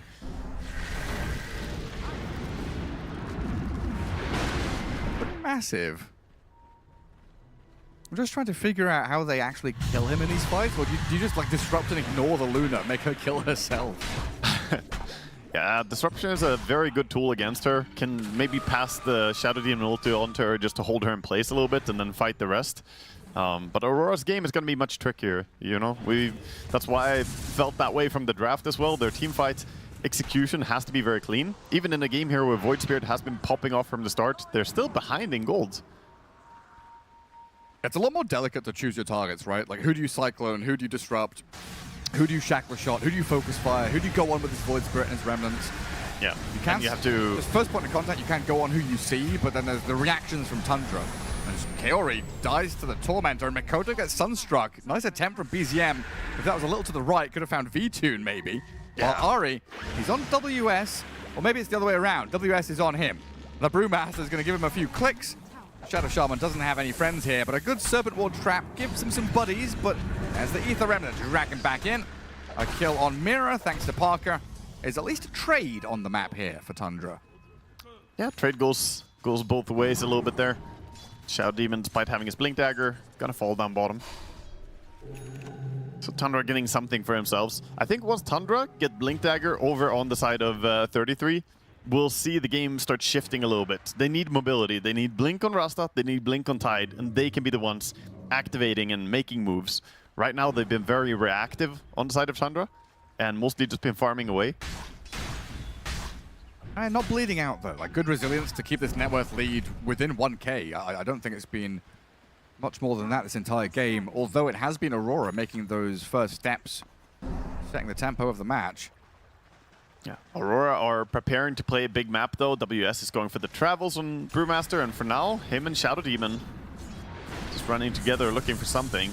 Brew ulti is ready, and we can see WS. He wants to use ulti. He doesn't want to just stand and farm.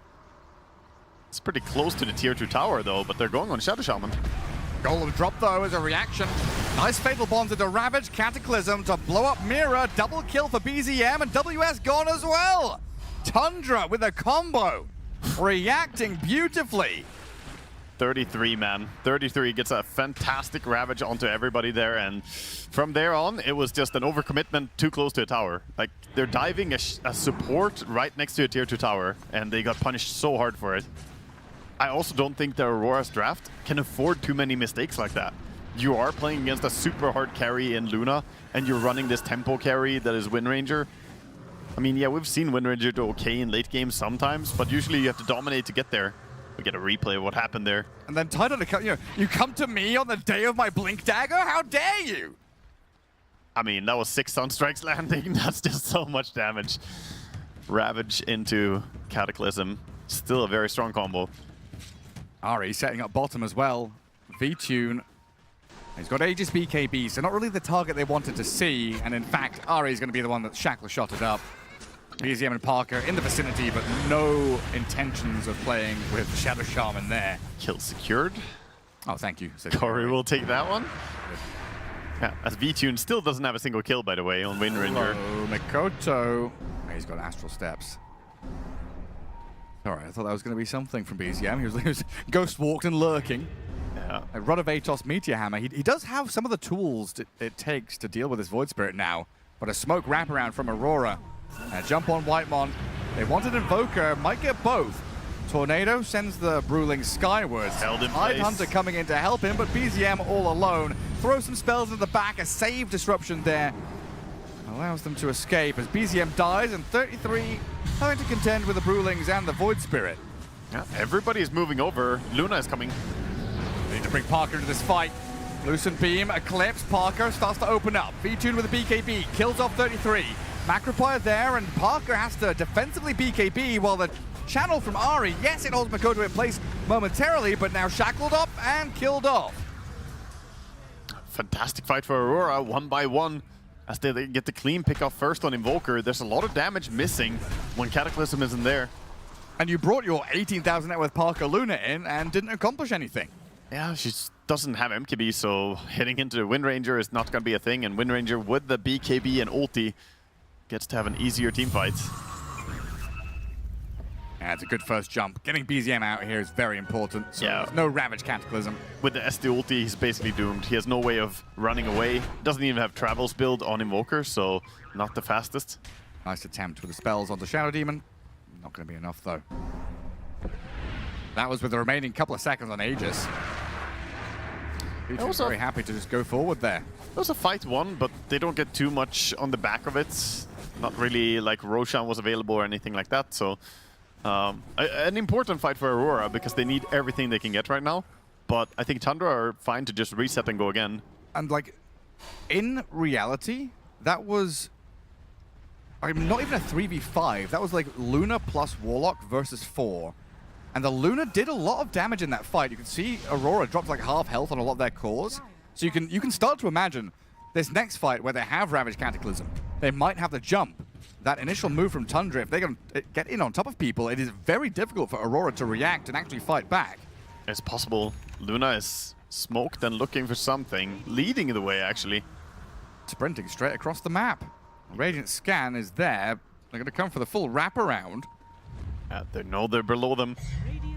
Aurora smoke themselves. Aurora unaware of what's happening right now. Second Radiant Scan turns red. And they've got the jump on the Wind Ranger. Disruption save comes first. Ice Path to stop the Shadow Shaman shackling, but V2 gets Blink ravaged. In comes the Cataclysm to kill him off. Parker picks up the kill. Mira's dropping quickly. Parker with a double. Now Mikoto on the Invoker, trying to finish off BZM. Not quite enough to do the trick, though, as BZM, with the help of the Upheaval and Tornado, gets the clip onto Void Spirit and the Brewlings. And Parker starts shredding them.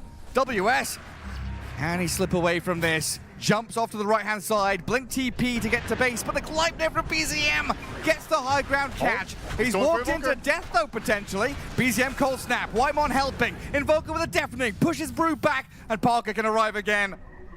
Oh, this time it's still another blink? The WS is styling on them. What? That's not allowed. Don't tell me he lives. What? He does. He gets away. Hops down to low ground. He's safe somehow.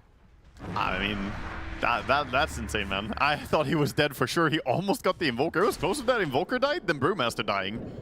That's wild.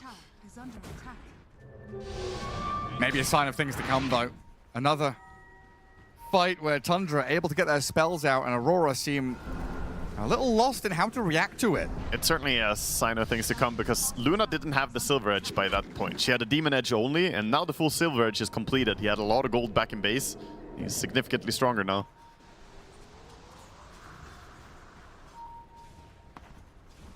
He's leading out a lot. Beakby on cooldown for Parker. Might get caught early. Manta.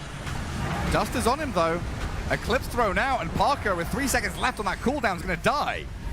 Cataclysm lands on Kaori, but 33 and Whitemon unable to save the Luna there. On the run themselves. Just not expecting Aurora to be that aggressive, but WS... Brewmaster, he's in on top of Tide.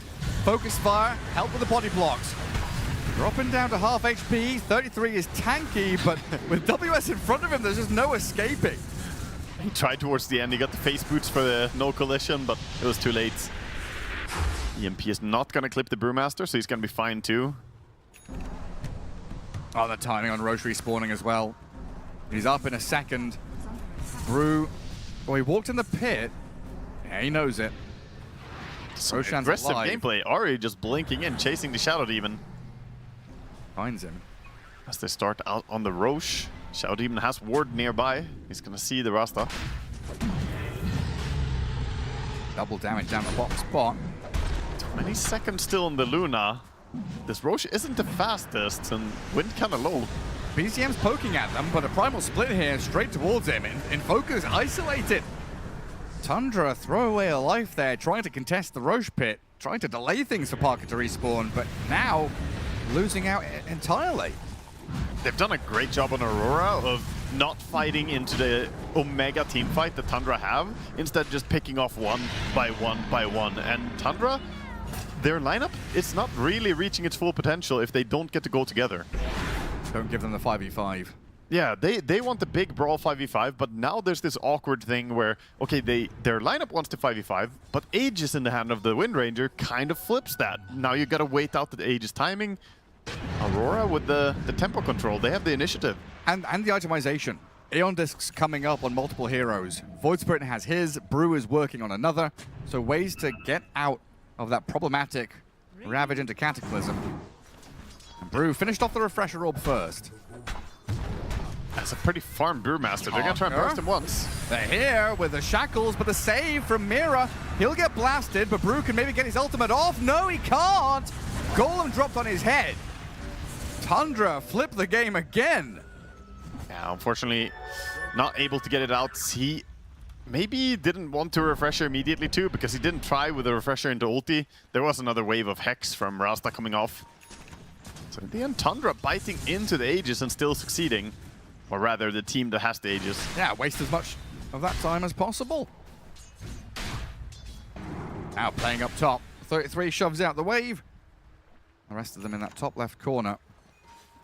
Both teams vying for control over the map. It is going to be a Tormentor going the way of Radiant. Which shard do they get? It's the Rasta. I feel like it's always the Rasta shard. Mikoto always hunting. Amplified damage expiring. Looking for the smoke break and like a jump on a support here. But Tundra have a very good job of extricating themselves from that top left corner. Yeah, they leave the area. The Invoker walked over Vision though. Gonna get shackled. Yeah, V-Tune's here. The Wind Ranger just pops out of nowhere. Holy. Okay, annihilates the Invoker. He has Serrated Shiv and Revenant's Brooch. Yep. He's proccing. This boy is doing damage. Yeah, single target damage. The Wind Ranger is insane. So these pickoffs, that's where she shines. No help there for BZM either. Warlock and Shadow Shaman trying to play out as wide a map as they can. Playing underwards, pushing wave, trying to open things up as much as possible. But Aurora saying, screw it, we're just going to shove down mid, get these tier 2 towers. Yeah, Glyph being expanded, but of course with no Invoker, they're not too interested in fighting. And Brew has boots of travel, so Brew just clears the bottom wave, TP's back up to top, and their 5 heroes all gathered up together again. And the lead, which was, really... They want to drop some snakes. Heavily for the Luna. Suddenly this Void Spray is kind of caught up. Yeah, they're going to force them home by using Rasta. Ulti on the tower, but the catch is coming. Yeah, Mikoto's there. I think both supports are dead. It looks like it. Accept their fate. Disruption. Catch and kill. Tons of damage. Mikoto with a double. And they're looking top. Invoker showed himself. WS is there onto BZM. V-Tune. Wind running around, pops the BKB and dives with a Shackler Shot focus fire. Kills off BZM while they cyclone the Luna. Kaori has the Ice Path Macropire here on Parker as well. Has the BKB defensively and he's still dying to the physical damage out of V-Tune. Kaori ravaged and killed by 33. What? Yeah, I mean, you got the support, but you're still in danger, actually, getting run at slowly. They just lost 4 heroes, and 33 might be the 5th. V-Tune and WS diving past the tier 3 towers. Okay, 33's tanky enough, but you've lost complete traction on the map, just slipping everywhere. Yeah, not only that, but you don't have Ravage anymore, so a long cooldown expanded. The push is still here. Brewmaster has a refresher if he wants to commit it, but otherwise they could just hold the map as well. 1 minute on the Aegis for Wind Ranger. She committed the ulti. Tier 3 tower is dropping fast. We just haven't seen Parker this game. He's joined a little fight as it ended in that top Ancients, left Ancients area. I can tell you what I've seen. Mikoto, 9-0-11, this Void Spirit. Well, he's getting rooted and meteored. Tornado won't land though as he dissimulates to the right. Oh, and he dodges, so he doesn't get triggered on the Aeon Disc. Still has it available. Well done. Banner placed now as well, so the creeps all glyphed up as Mikoto goes in. On to 33, poking a little bit here as Aurora look to break the base. Melee Rex down. And even though V-Tune has that Aegis, there's only 20 seconds left, so they'll disengage. Aurora have just looked really impressive. Their map reads and their movements have been really clean, and I haven't seen Tundra go together the way that, I expected in this draft. I mean, that has to be said, right? Like, we thought this draft versus draft was Tundra favored, and Aurora would have to outplay, and to be fair, Aurora have outplayed. They've done very well to get themselves to this state. But where is Parker? I mean, it hasn't been the death ball that I expected, that's all. The threat of the big team fight. So I guess it goes back to Aurora having done a good job split pushing them, forcing them to go other places on the map.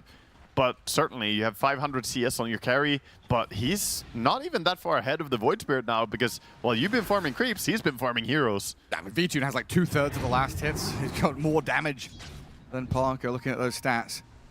He's been getting solo kills on Invoker, he's been opening up the map.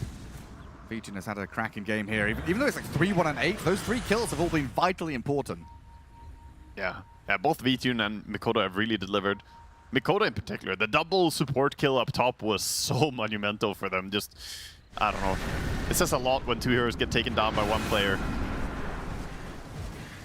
BZM trying to find a bit of farm on the opposing side of the map. Split push seems to be the name of the game here. With Forge Spirits, Serpent Wards, they can move across the map and chip away at base, but the assault is coming on their top lane. They're gonna use the Brew push. So this is their version of like low committal push. Just Brew ulti, and what are you gonna do? Only Luna can kill the Brewlings. And they're doing a lot of damage. Earth Brewling, bulldozing and pulverizing the buildings. Shredding through. It's demolishing. The Tidehunter can only watch and stare. Snakes and Forge Spirits down on their base though. So a little bit uncomfortable to stick around here. Radiant haven't limed their cement. It's falling apart. 2 melee racks down. Bottom lane, yeah, is getting hard pushed by the Serpent Wars, so Tundra getting something. It's a pretty big kill for them. Try and kill the Serpent Wards off, but a good tornado kind of stops them while Kaori is caught on the other side of the map. Didn't evacuate with the rest of his team. And Ari does get the bottom melee barracks. Yeah, the split push was successful. They got both the racks and they got a pick off. And they kept their range racks alive, so very nicely done by Tundra. What a funny game. It's back and forth, right? Tundra using whatever they have available. If the team fights are hard, look somewhere else.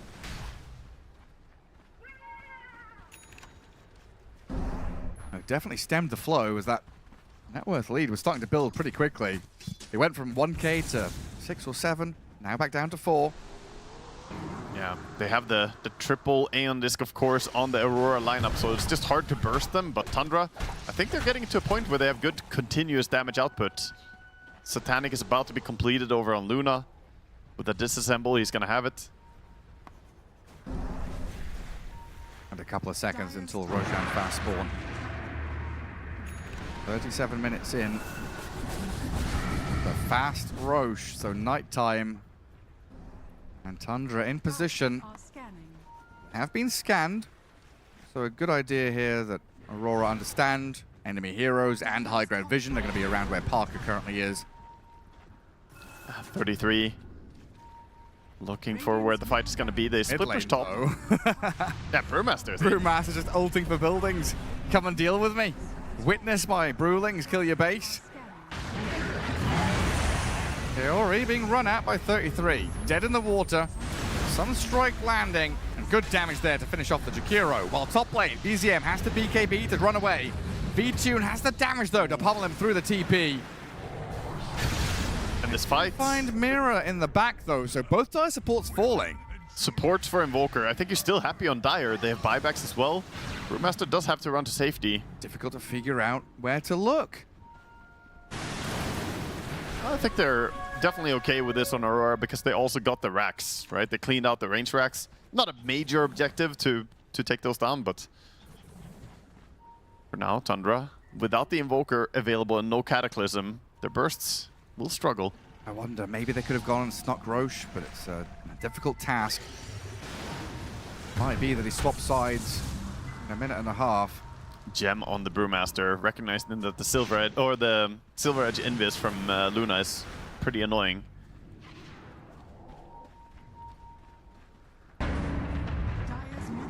He's gonna find the mid ward, get some D ward for himself. But yeah, top area is gonna be the area you want to control. Dire are gonna be there earlier.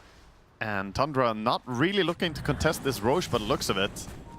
They're drawing the line for it, but they're pretty late. And they're going to be under a ton of vision. Double Dire ward on this left side of the map. He's going to see them approaching, and that's where Aurora are running towards immediately. Sprinting in towards BZM. They don't catch him quite. As 33 is going to jump back to try and save the Shadow Shaman. Invoker's still being run at by Brewlings, but dead in the water on his Void Spirit. 33 is going for it with a golden drop. That's a tanky Mikoto, while BZM is being destroyed. V-Tune dismantles him, and Mikoto's fine. Yeah, Aeon Disc popped, he's alive, still going. And Tundra, without your Cataclysm, so much damage is now lacking. Yeah, still looking for more. Brewmaster just blinking forward, not a care in the world with the Aeon Disc. We've got to a point now where Aurora's cores, a lot of them feel invulnerable. It's really silly, but it feels like they've never gotten to execute the way they wanted, apart from that one Ravage into Cataclysm on mid lane. Yeah. Oh, hello. Attempt to catch something, but instead, Void Spirit shows up. They're slapped. Serpent Wards, easy money there for Mira and Kiori. Yeah, Koto grabs another double damage rune, hands the bottle to V-Tune.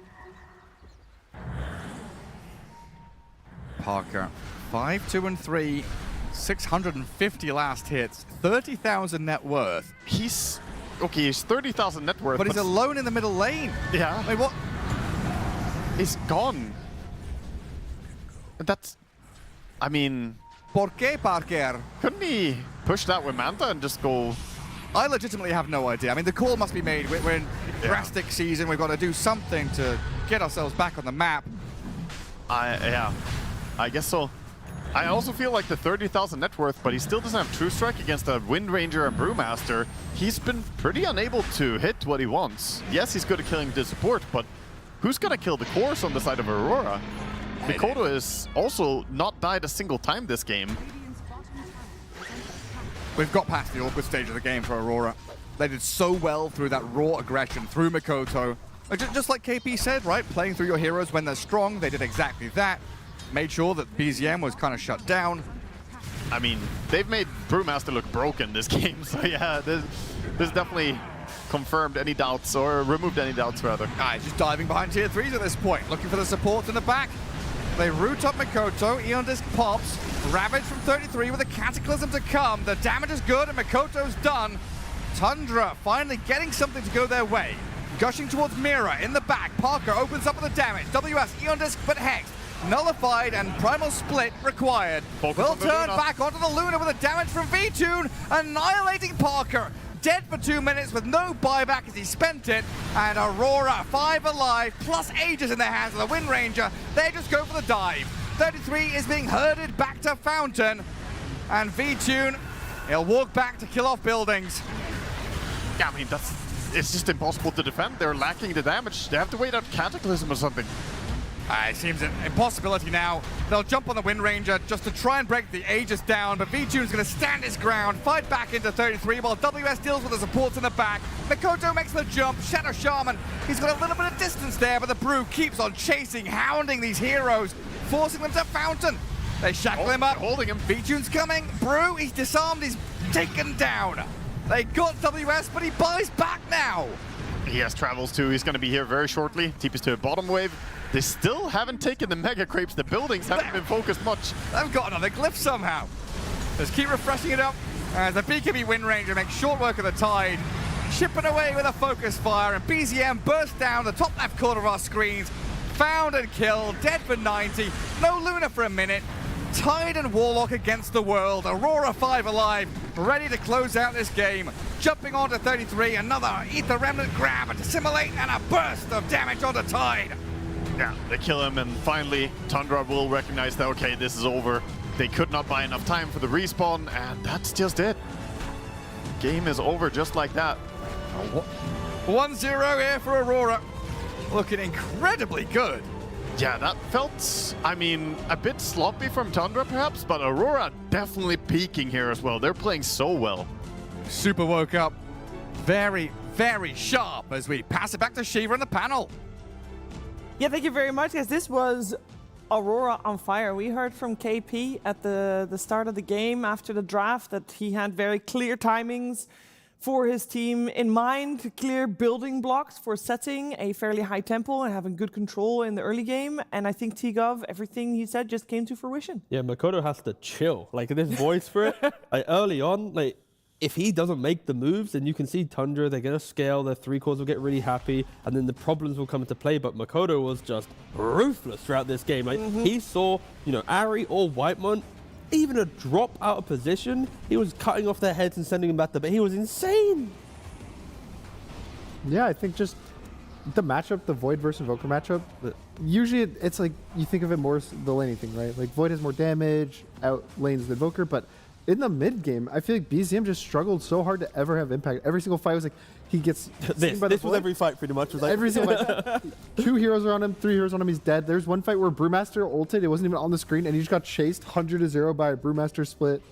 And but also here as well, right? Like we're talking about, you know, BZM. I'd argue Ari and Whiteman also felt lost in this game. I think Ari, we're not going to see the clips here, but earlier he forced a lot of aggression. He kind of dragged Parker into some moves. It was always in place to counterplay it. Like, I wasn't feeling the Shaman like I've seen in other games. And then, yeah, unfortunately, Warlock, same thing again. So, yeah, I think between BZM and Ari, they're kind of the big two players that I'm looking for stepping up in the next game.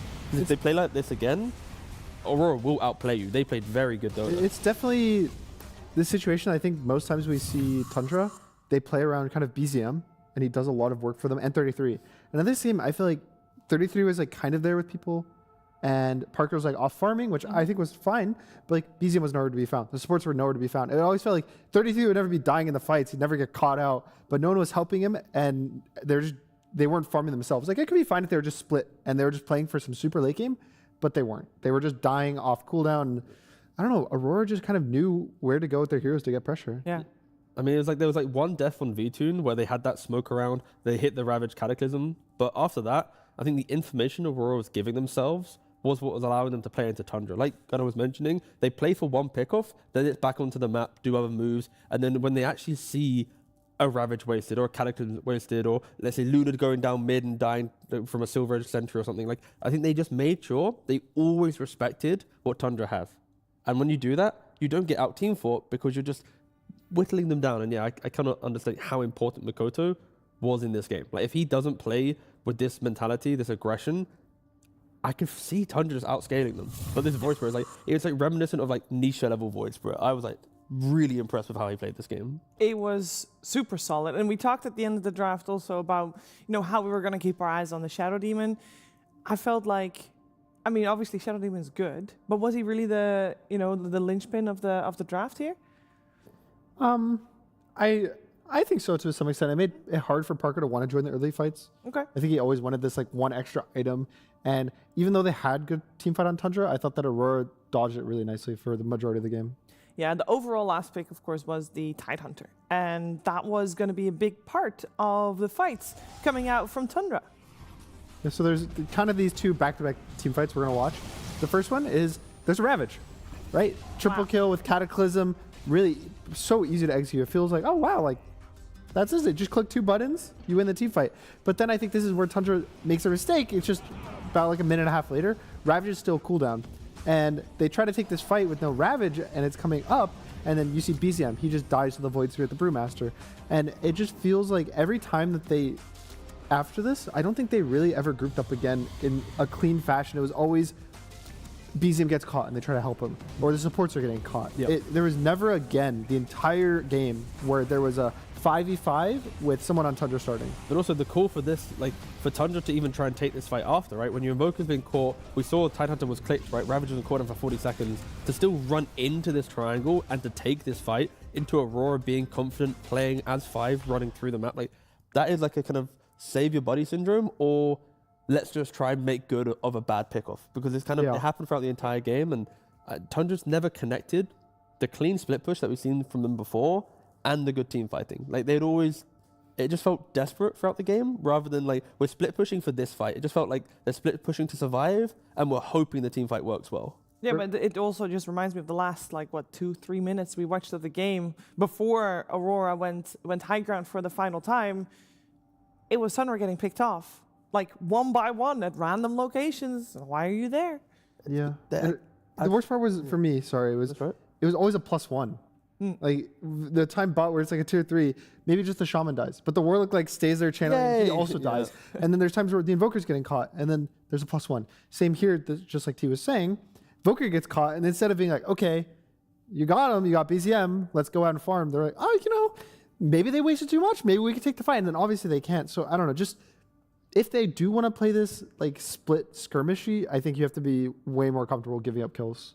Fair play to Aurora, though. They knew about the rat style of Tundra. Like, when Tundra wants to play a slower game like this with the team fight, they want to split push waves. So clearly Aurora had that mentality from, like, minute 0. Because at what point did you ever see the Shaman and the Invoker actually split push and buy an extra minute or 2? It felt like when they went to split push, it's instantly killing. So that is, like, a lot of props to, like, the prep of Aurora. But, like, other teams, they wouldn't have done it that cleanly the entire game. It really felt like the entire game, it was constantly getting replayed in their head. Don't let them rat, don't let them rat, don't let them rat. And it worked. It worked very well. It also, of course, does give Tundra a little bit of an idea of what they're up against so they can adjust for game number 2. Let's see how they do it after a break.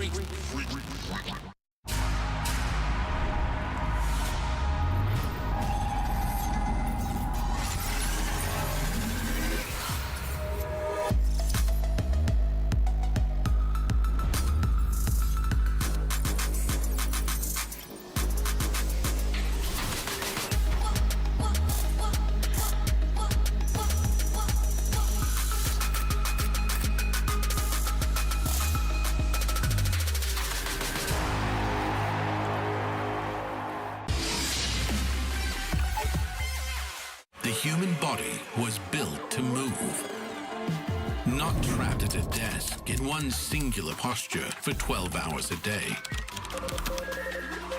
It's time your chair evolved. This is Secret Lab Titan Evo. Ergonomically engineered for you, gamers, hybrid workers, artists, backing your every move.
Welcome back. You are still watching PGL Wallachia Season 7, and we are in the middle of an elimination series. And it is Tundra that is with their backs against the rope right now because they're 0-1 down against Aurora. Aurora did so well in that game number 1 that I'm sure that Tundra is going to be looking for an answer to deal with that aggression and that momentum that Aurora found in game number 1. And that's what I want to talk to you guys about, because I'm sure that's where Tundra is going to go, right? They were so locked on the Tidehunter cooldown in order to fight that it was very easy, seemingly, for Aurora to play around it. But they used to, I say used to be, they have been so good with this concept throughout the group stage. Like the way that they split push, the way they keep the map alive. I think this is the first game that I've personally watched that I'm like, oh God, they really struggled in that. I think that's more props to Aurora than Tundra. Okay. So I don't know if Tundra is going to try and make any big changes. It's more like maybe clean up the way they did it. Because if they're doing it again, Aurora's going to be ready. This is not like a surprise to Aurora. Clearly, they've prepped for this start of Tundra. I think there's some concern about the Invoker pick for me. I know BZM's the type of guy to just be like, I'll pick Invoker into any game. I feel like he would first pick Invoker overall in the draft and be fine. Yeah. But in this game, it definitely looks like he was kind of struggling to find impact. I don't know if it's the Void Spirit in particular or what, or maybe he just had a bad game. But I would hope maybe a different hero than the Invoker, something like an Ember, something that's just easier to make the plays rather than like a slower hero. The way that they've been playing around Parker with success has been just hope Parker carries you. Not hope, but like set him up to carry you, set him up for success. And I don't think the Invoker really does that. The Invoker is like kind of the main character. But it can when you create the split push. No? Sure. Like Invoker is an exceptional hero at delaying games. Random media here, tornado there, right? Like it can fit that role, but I think also if you're getting like Sunstrike kills in the early game, it feels better because you kind of like get this tempo, you get this speed to just accelerate everything, especially with the Meteor Hammer people are going now. Like the faster you get everything, you farm faster, you get the Ags. But it's just, it seems a much more complicated playstyle than what the other teams are running, which is like pick Void Spirit, pick double supports that can fight with you, fight till the game ends. The Invoker's like, okay, I'm going to go do my own thing. You guys try to find pickoffs. I'll Sunstrike. Good luck. Yeah, for me though, it's like, I wouldn't want to be so reactionary because the reason why Tundra are in the playoffs is because of a lower bracket game in which they picked Invoker and we got to see the good side of it, right? Yeah. So, again, at least one thing we know is Parker's hero pool of being top net worth and feeling like he has presence is growing. Like we're adding heroes to the list, even though in the Luna game, it didn't really feel like that, but that's not on the Luna. That's on like the other pieces that we've gone to great lengths of talking about, the Shamans and the Invokers. There's a Bat Rider. There is a Bat Rider. That, to me, that's the one that stands out the most. There's a Tree, but then if they Tree, then Aurora can pick Bat. Based on the previous bans as well, the Aurora first phase banned the Tiny in game number 1, so don't know if we want to have that on our radar as well. But it is the Bat Rider that gets picked up, and then Wind Ranger is an answer. It's a fun matchup. Of course, we heard from the interview about Nightfall's favorite hero. They're picking for Nightfall. Carry Wind Ranger versus offlane Bat Rider. It's going to be, I focus the Bat that has the Firefly. Is he on top of me? Do I have Napalm on me? Am I getting lassoed? Like, there's kill potential either way, but Wind Ranger naturally can play into it with Hurricane Pike, BKB. You can always have that distance. Speaking of the interview. Oh, yes. He also said the Brewmaster has no counters. Obviously, Brewmaster won. There is an asterisk to that where it's like the counters are just a lot of splash damage that kills the pandas. Okay. But in the right hands, in the right play style, it can... Yeah. Also, they have changed the talents a lot. I'm hesitant to agree with it to that bold of a statement. Sure. But I think the reason why it feels good is I want to say 10, 15, 20. I think every single talent choice has a buff to your ult. Like you have one that's like more damage at 10, you have more health at 15, you have something at 20. I think maybe as a duration. I don't know, but you just keep getting stronger much faster as opposed to in the past. It was kind of like you have to get 18 and then you're 20 and then you're a really strong hero. So there definitely is a much faster. Got it for you. Base damage on 10, health at 15, cooldown at 20. Cooldown, okay. And then the 25 is the same where they get the passive on all of the Broodlings. Well, Tundra has banned it out, so you Don't have to worry about it. it's out, removed.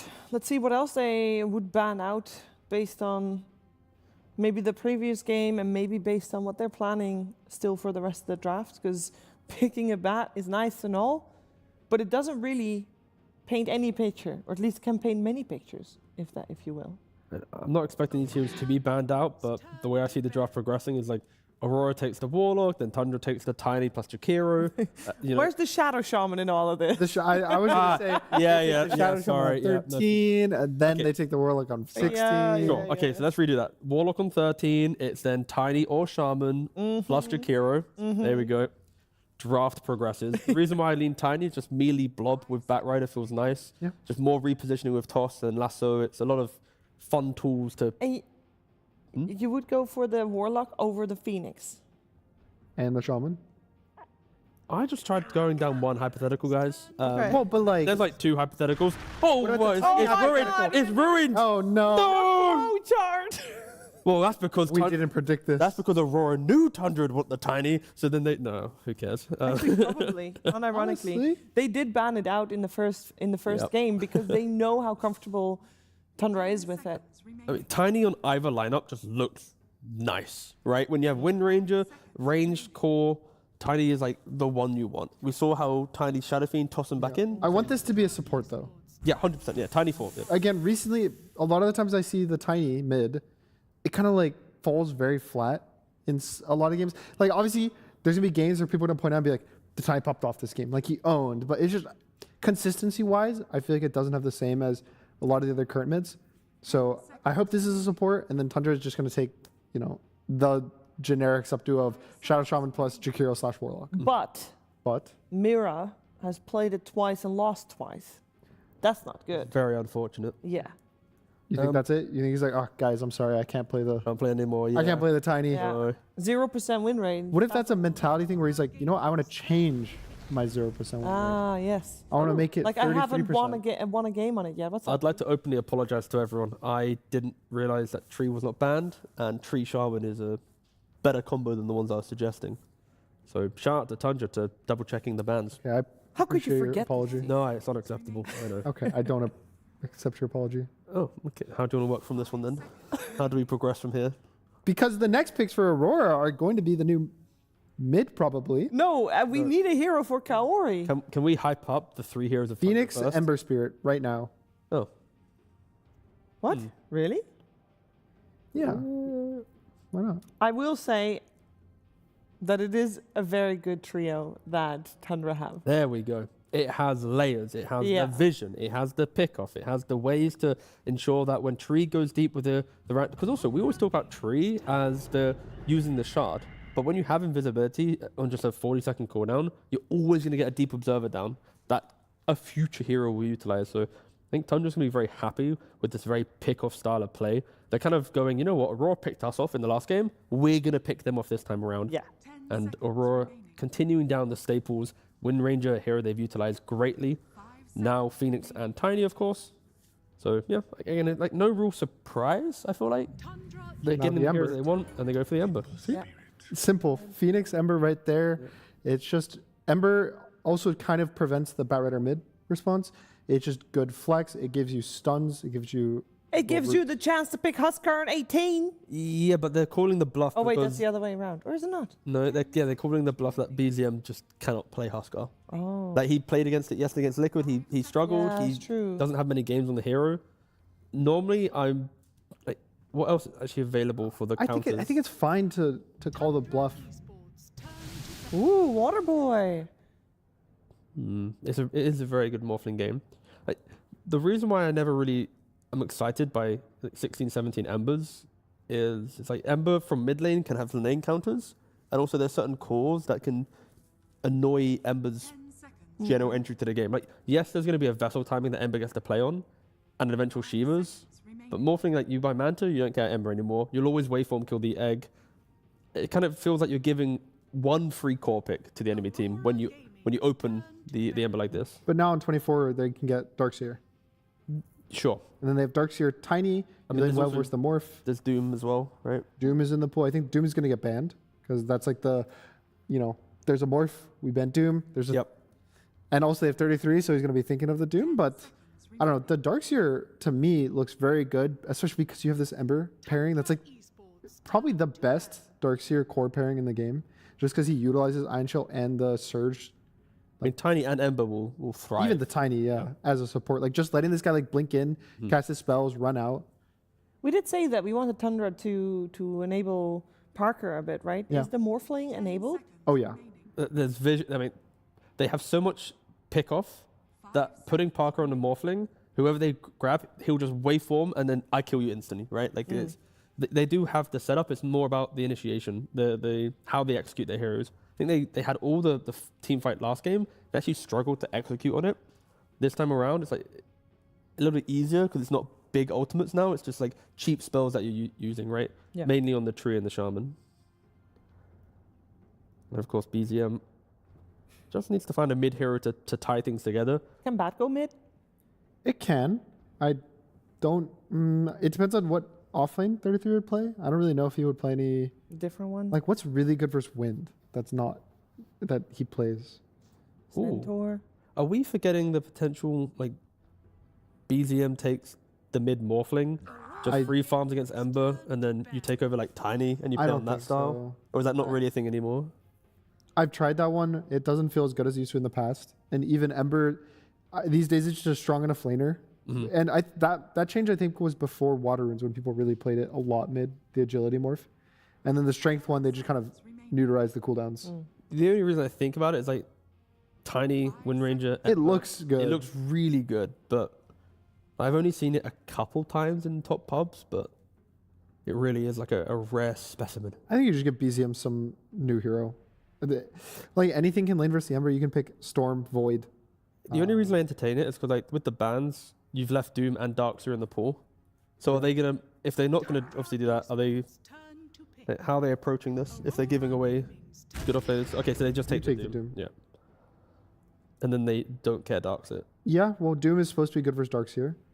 So it is the mid-bat versus the Ember. I think that lane, it's annoying for Ember, but he's one of the better melee mids versus the Bat Rider because you get the chains. So it's like you have ways to prevent him from diving you.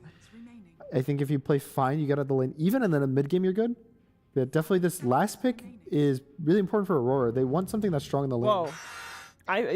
I don't know if it was one of you guys that said this, but they still had 1 minute and 40 seconds left to think about this pick. They did not wait. Yeah, they just went. They just went. I mean, it's a WS Timber. That's probably top 3 of his heroes. It's not like his best hero. And I have recently been seeing Timbersaw just pop off in a lot of these games in the tournament. Like, it does so much damage. It's so good. Even, I would not be surprised. I've seen this stuff where they get like an early blink and they one-shot Morphlings when they're trying to go full Agi farming. Yeah. It's the type of game as well where, like, if Tundra just don't, if they execute the same way as the previous game, they will just get outplayed by Aurora. Like, they'll be able to survive the Doom. There'll be like a misinitiation from Ari. Like, I think the fear of Tundra not stepping up from the previous game will be the downfall of this draft potentially. But if they do improve, they do play better, then, I mean, it's Parker Morphling, it's 33 Doom. You know, you can't really fault the player to hero combinations, but yeah, I think Aurora's going to be happy with what they got. I think Makoto on the mid Ember, he could potentially replicate the same early game as the last time, where he'll just play a good mid lane versus the Bat and then go crazy. Play into the side lanes, get these kills. I think that I like Aurora's draft more if I had to pick one of the two. I don't know, anytime I see Ember with like these high annoying damage short cooldown supports, it's like I just think of what's going to happen at 12 minutes, right? Like around these mid towers, these runes. It's like Slight Chain, Laser's going to be there, Tiny's going to run in, have a combo, then there's going to be another chain, some dude's dead, the barrier's dead, they lose the 3v3. They have such a strong kind of like mid-game support rotation. I think it's just better. Sure, there's Tree armor, but Tree's kind of bad at like the 3v3 mid. It doesn't really do much outside of the armor. So I think if Aurora plays through Makoto, they kind of just stop Batrider from being Batrider, then I really like what they're going to do with this game. I think BZM just needs to also have a better game, right? Like I think he struggled a lot in the last game. Yeah. And when you play Batrider, everyone's going to see exactly a mistake you make. Like a bad initiation on Bat, you're going to die, right? So if he's playing the same as the last game, like, I don't know, I feel like they have the draft to make that magic to get it to a game 3. Just of course. I've got good news though. Oh, what's that? It's he's a grandmaster Batrider on BZM, so I'm sure that he's gonna know how to deal with this game and this lane. And of course, last game, Slacks interviewed the winner and coach of the team. Let's see if he's doing so again this time around with Moon Meander this time. Thank you so much, Sheever. Absolutely. We're here with Moon Meander. Moon, good to see you. Now, I got a big question, kind of a meta question for you. Always scary to me when you're a team that has to play the last series and then you're the team that has to play the first series. You know, maybe the players are sleepy, maybe they're angry. How was the team feeling today when you walked in the building? Relax, I think. Oh! Yeah, but we got a little on edge after the game 1, as usual. Yeah. Well, I mean, you guys aren't, how do I say this without sounding like a dick? You guys must be used to losing game 1s by now, right? Is it like a motivating thing, you know? It gets the boys in the head, or are they kind of pissed off? What's the deal? I mean, as long as we learn from it. Like, usually sometimes, yesterday we won game 1 and lost the other 2 games. So previously we lost game 1 and won the other 2 games. But it was like hard-fought series, so we'll have to see, yeah.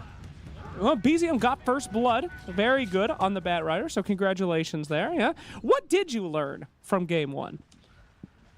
We learned that, guys, when we have Tidehunter, maybe good to team fight once in a while. So just ranting all game.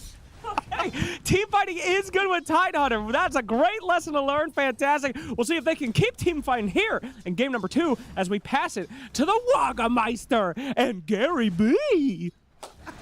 Thank you, Slaxy! Off we go into game 2 here as Aurora take on Tundra in this best of 3. Lower brackets of elimination on the line as BZM has already drawn first blood with a big rotation in from Tundra to give him an upper hand in this mid lane.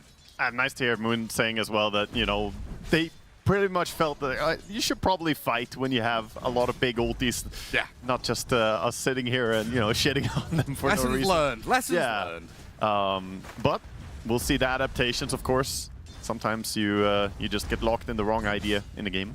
Yeah, and the idea here, Aurora again with the high tempo, high octane draft, looking to suffocate this map from an early point with all these low cooldown heroes that don't really rely on big ultis to function, whereas Tundra maybe want to slow things down again. Parker Morphling needs time to develop, build himself up, create a nice reservoir of strength, while Doom, Treant, Bat, Shadow Shaman, 4 heroes have pretty long cooldown ultis. Yeah, pretty long cooldowns, but on the other hand, that also means that they have some powerful spells to play around, so not always does it result in having slower gameplay. We've seen the tempo that something like Rasta can bring with the wards cracking open the map. So even though they have longer cooldowns, I think that they will be looking to take over the game early on. Yeah, and there's one thing having the tools and another thing being able to actually get in position and use them. Right? How many times have we seen smokes or reads on the map not come to fruition, wandering around and going through twin gates, hunting for a target? If you're unable to connect on these ganks, it's all meaningless. Yeah, very true. Very true. So far, pretty even on the mid lane. Lasted twice. The Ember is going to be pretty fine against Batrider for now, but is very precarious. The level 3 to level 6, you have to be so cautious not to make a misplay. If you get too close, too many sticky stacks, you end up getting picked off easily. Nice shackle shot into dive. Body blocks. Ari does have that foul play, but the damage over time and the final touch from Vichy levels the field 1-1 as they do get that kill in this bottom lane. Two of them are really good at making the most happen with Wind Ranger. Always looking for those shackles into harass, and then harass turns into a kill. Quick and easy for them there. Doom with the mana burn creep. Himself that mana aura, so he can continually spam in this lane. Yeah, nothing to try all sorts of different things, like Sol Ring with a lightning creep was something cool we've seen picked up from time to time. And we are seeing a rotation with that death, by the way. Oh. Ari TP's mid with a smoke to go behind. Yeah. Looking for an angle on Mikoto. That's something we see very commonly, right? You die in lane, you don't bottle refill mid anymore, but you do gank. Usually into side lane, but coming into mid here to deal with Mikoto. I think they're calling it, but Mikoto is stepping down. He could be in danger. In the river. Oh, smoke broke. Oh, Ari can't quite get there, and the TP from Tiny incomplete, keeping Mirror in this mid lane to fight over the 4-minute runes, maybe. Yeah, and that just leaves 33 down bottom, having taken a long time of being 1v2, not getting any help. And yeah, he's gonna be fine-ish. Devour does allow him to farm always, but not a very good start to the lane when Wind Ranger is free farming. And how important is it that they try and give this Batrider a leg up? I think it's not necessarily important to gank towards him. Oh, he misses the ski napalm on the Tiny. And Mira's just going to walk away. 2 stacks of napalm on him. Firefly used. BZM pretty low on health, though. Doesn't want to go diving too deep under tower. Poke Mikoto there with 4 stacks of napalm. Should be able to go get the water rune. So also, no refill for the Ember. Also not that easy to play towards mid and look for kills with him when he doesn't have a point in Flame Break. He's going for more of a farming build. This max stick napalm, max Firefly speaks to me that the Batrider wants to accelerate his farm. And Whitemon also made a move down bottom. Yeah, sprinting into this bottom lane, but a shackle shot and Kaori's Fiery Spirit keeps them at arm's reach away from the Wind Ranger. So Vichune's fine, especially with a wave arriving under his tower. Safe to continue farming. A second rotation that doesn't work out for them, so yeah. Moves being made, but not too much coming from it for Tundra. And what does that mean for WS? Timber in a 1v1 against Morphling? Oh, overall pretty okay for the Timber. Kaori, Vichune. Nature's Grasp comes out of Whitemon. They get the info that they are still down here as 3 and might actually have a clue that this Dire Observer Ward's placed in front of their tower as well. Yeah, Wind Ranger very unbothered by this as we see supports making their way top again. Once the Timber hits level 6, he's going to be able to bully Morphling a lot, and Morph will have to get creative with either how he stays in lane or if he's going to start dipping into jungle. I guess that's what helps when you're in a 1v1. You get all of that solo experience to yourself, get level 6 that much faster. They're going to toss the Treant, I think, onto the Timber if he hits the Tiny again. Thinking about it. I have to be careful. But yeah, Wind Ranger's like, thank you very much for 10 wand charges. Can play aggressively and basically zones the Doom out of lane entirely. While the supports back in towards mid. 5 seconds before the rune spawns. Dire scan on that top left, so they're going to contest the bottom rune. 50-50. Who's the better mid laner? BZM, there we go. The better zoomer mid.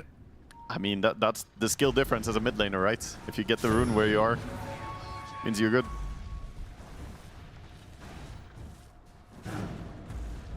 So much focus in this mid lane. Ari's going to step back. This means Mikoto's pretty safe here. A little bit behind the Batrider in last hits. Spent a lot of gold on consumables as well. He grenaded the Tiny. He really wants to kill him. And he's diving under, but not with Whitemon by his side. They don't feel comfortable enough to go for the dive. Again, I feel like they're trying to kill a lot and make stuff happen mid. Not having that extra catch in Flame Break is unfortunate for him. I feel itchy watching this. I don't know if Tundra also feel this like requirement. They feel itchy to go and get some kills. He will be able to grab the lasso, stack up the napalm, and kill off Mira. Ancients deny him. Wow. Mira says no, no, no, no, no. But they've got shackles on Mikoto. Ember Spirit has already spent 1 charges. Fairy Fire popped. Napalm stacked up to 6. One more touch from BZM does the trick to find the kill as WS trades out for Ari. Wow, quite some deny there by Tiny. So yeah, sure, you lose your Ember, but they also went for the Wisdom on the Phoenix as well. So that's the bigger play, I think, getting the Wisdom.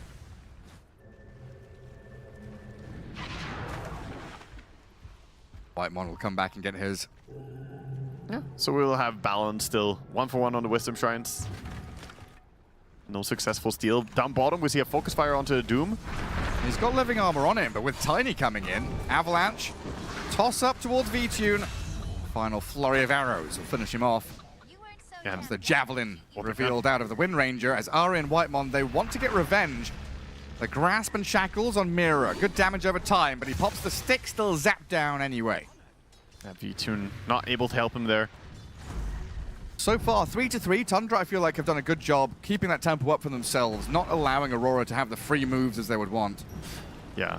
I also think the living armor they have, Panel pointed out, the Sunray is pretty good burning away it, but also Focus Fire. Like, it doesn't protect that well against Focus Fire because of how the new living armor works. The old one, sure, where you had constant protection, but now the damage block reduces the more damages you take. Eventually, it does nothing. Soon, they see him. Ari setting things up for BZM. Swinging in from that mid lane down to bottom to get a catch on the Wind Ranger. Now they're starting to get value out of Batrider. That does give him enough gold to finish his drums. He's gonna, of course, go for the bongo boots that we always see on Batriders these days. Yeah, with all this noise, you know, we've had this Urn on Ember Spirit delayed quite a bit. Usually we see this fast Urn, get some charges, play tempo. He's just had it finished off now. So a little bit behind the curve as Mikoto, but this is when he'll start to look to pivot and play aggressively. Even TPing the Wind Ranger into mid to push into tier 1. Yeah, very aggressive, but at the same time it's because bottom is not safe. Oh. Just TPing in down there, bottom. Straight Remnant. Lasso there defensively from BZM. Some good damage onto Mikoto, but we know what the outcome is. The Batrider is dead, but no push on the tower. That was a really nice shackle. Yeah, they used the Firefly or used the Focus Fire already. The Firefly clears the creep wave. So not going to be able to get tower, and meanwhile, Tori is picking up the experience down bottom. And it seems like overall, Parker's Morphling having a pretty good time. Very even in net worth with the Timbersaw, because they have literally been left alone top just to farm out waves and clear out jungle camps over and over again, cycling through. And now WS is going to see some ancient stacks for himself to kill off too. Yeah, this is a game where he can get super greedy on Morphling for sure. He has Vladimir's already at 10 minutes, being completely left alone. Mira sees the Tiny and is like, no, please. So much damage over time. Throw a blood grenade at him, but now BZM sees the Wind Ranger. Shackle shot on the two supports in the back. Batrider going to keep fronting this fight, but with 4 members of Aurora here, it's not something they want to bite off. Yeah, Aurora putting up a nice defense, but at the same time, bottom tower is being sieged. They don't have any equivalent action happening right now. So tower gotten with very little effort. 33 with that Soul Ring Lightning Creep, like I was mentioning earlier on. Very good to continually farm, accelerate himself, and get to this tanky state. Yeah, Ari is very close to level 6 on mid lane as well, and they have a siege creep there, so looking to drop some snakes on mid lane. Tower would fall easily. So is Doom going to be the aura buyer this game then? I think he will go for auras, yeah. Crimson Guard is crazy good against Wind Ranger. I can only imagine that he wants it. And with the Soul Ring, you basically have to go Vanguard. He's got it in the quick buy. Glyph for the meantime. That mid one, tier 1 tower, protected somewhat against the Serpent Wards. Wow, they kept the Siege Creep alive, tanking long enough. Just barely. But Makoto's here to clear it up. Yeah, they're gonna defend it. So some damage, but not really enough to threaten the tower fully. I'm curious to see when action will come top. Which team will strike first top? Ari is drawing a line, but I think it may just be for the Bounty Runes. Power Rune in 20 seconds. Yeah, so the reason I asked about the Doom was because I had seen previously he had Midas queued, then Vanguard, then Midas queued, then Vanguard. So it seems like 33 has settled on the Midas now. Yeah, he was thinking back and forth. I guess maybe he feels like this game is gonna go late game no matter what. They don't really have a lineup that wants to end the game super early. They have Morphling, and at the same time the Radiant doesn't really have tower push. So I think the Midas is fine. He probably will go Midas and then back for Crimson Guard. Yeah, go back for the auras. Or even Shiva's. Shiva's pretty good. Aurora. They seen the Treant? He's TPing away. The stun does clip him. So Whitemon, even though he was back in the trees and nearly made a sneaky escape, Supernova spent to finish him off. There's some serious deforestation. The poor Treant Protector is gonna fall, but that's Phoenix ulti on cooldown. That's what you're gonna do if you want to make a big old pyramid. Nice cosmetic on the Phoenix. Wind Ranger continue farming back through the jungle. Her and Ember Spirit a little bit behind the rest of the pack, comparing them to the Morphling and the Timbersaw. Yeah. Not tremendously far behind, but I'm expecting the BZM Batrider to farm pretty damn well now that he has the Bongo Boots complete as well. He won't be suffering. You see he's really low HP now. That's because he had Tranquil still. Now he's got those unbreakable Boots of Bearings, get 18 HP regen constantly. It's a really nice improvement. I just farmed through all the camps. While Ari and 33, they're on the map looking for kills. First Doom gets chucked on the Phoenix. That's the Doom, one more swipe. Let it tick over and gets him change. Yeah. Midas, Devour, a kill here and there. Doom can farm insanely fast if this is, you know, allowed to transpire, if he gets to enjoy the lane like this. And Morphling still sitting top saying, you know what, nobody has shown up here, I'm pretty happy. No one Batrider. contend with him. In fact, Batrider is already bodyguarding Parker by playing forward on the lane and burning down Mira. Yeah. Tundra already 3k lead, 14 minutes in, against an Aurora side who we said were looking to play aggressively. The Radiant have been halted for the most part, and primarily through the fact that Makoto hasn't been able to leave mid. He's been sat mid, farmed up the Spirit Vessel, but Tundra making moves everywhere. Yeah, a little bit late for the Wisdom though, as he got the pick off and went back for the Rune. This does mean that WS will get the Rune in time, but BZM still hunting him, has the lasso. Up to 9 stacks of reactive. He's chained into them. Oh, Serpent wards, chain disables. Makoto's come to try and help out and maybe trade. BZM's pretty tanky he's though. gotta be careful. 19-1 charges. They toss across with an avalanche there. Makoto's being burnt alive, but Wind Ranger, thankfully for Aurora, comes in to recover this fight. They're using their entire team to react to get that Batrider. So sure, they got the kill, but a lot of space created. Ultimately, BZM doing a good job showing just why Batrider has been contested 95 out of 100 games here at Wallachia. It's so strong. Yeah, not much mid Batrider, but I guess BZM was one of the pioneers for that hero in the mid lane. Makes a lot of sense. Yeah, currently he's mostly frequenting that off lane, but you can play it almost identical on mid lane. And modern age Batriders very rarely blink rush. It's much more the Bongo Boots. He is going back for Blink Dagger next, which I think makes sense. High mobility on the Radiant cores, all of them, right? Wind Run, you have Remnants, you have Timber Chain. So you need to be able to catch them somehow. Are really climbing rapidly. Top 3 net worth, all red heroes. We're yet to unlock the WS Timbersaw. It would have been great for Aurora to be able to play into that top lane, but now it looks like they've given up control, trying to defend their bottom jungle, where WS is now going to inhabit. Yeah, 33 looks to be more of a self-centered build for now. Get the BKB going. Okay. Better protection against the Timber and Ember damage. Yeah, I mean, thinking about the Doom in general, right? There was that cool turn in the draft where we were looking at Aurora thinking about the Doom potentially. Some giggles from WS at the tail end of the draft as Tundra kind of stole it away from them. And it looks like a good Doom game, right? There's the Ember Spirit and Wind Ranger. Phoenix don't enjoy being doomed. Is it too much of a good thing, though? Are there too many Doom targets? I think you're always happy if there are a lot of them, as long as there's not one that has to be doomed. Right. And for now, I don't see a big threat on Aurora that, like, oh my god, if you don't doom the Timber, he's gonna kill everybody. I don't really feel that way here. I think Doom is just an extra resource they have, not necessarily a solution, if that makes sense. It's not like a pivotal skill they need to use, it's just an added bonus right now. Yeah, because as it stands right now, the Batrider and Morphling can bring tons of damage between the two of them as well. And of course, the lockdown from the supports is pretty immense. Shadow Shaman and Treant Protector can hold people in place for a long time. Aurora trying to limber up and get into position top. Have been scouted by a Dire Observer ward, so Tundra just put the White Mon Treant by that tier 1 tower. He can soak up all the gold and experience coming his way and unlikely to die over there, while the rest of Tundra playing forcefully through this middle lane with another round of Serpent wards. They should have this tier 1 so far without any contest. Yeah, this time no interest in defending that. There is a pretty deep Dire ward up top, so maybe he's calling people over on Whitemon, saying that he could catch people. But it looks like they're going to be able to walk away on Radiant, as Whitemon is hunting them. Parker, 10,000 net worth, 18 minutes in. Very similar stat line to that Luna game. Hopefully he'll be able to join in.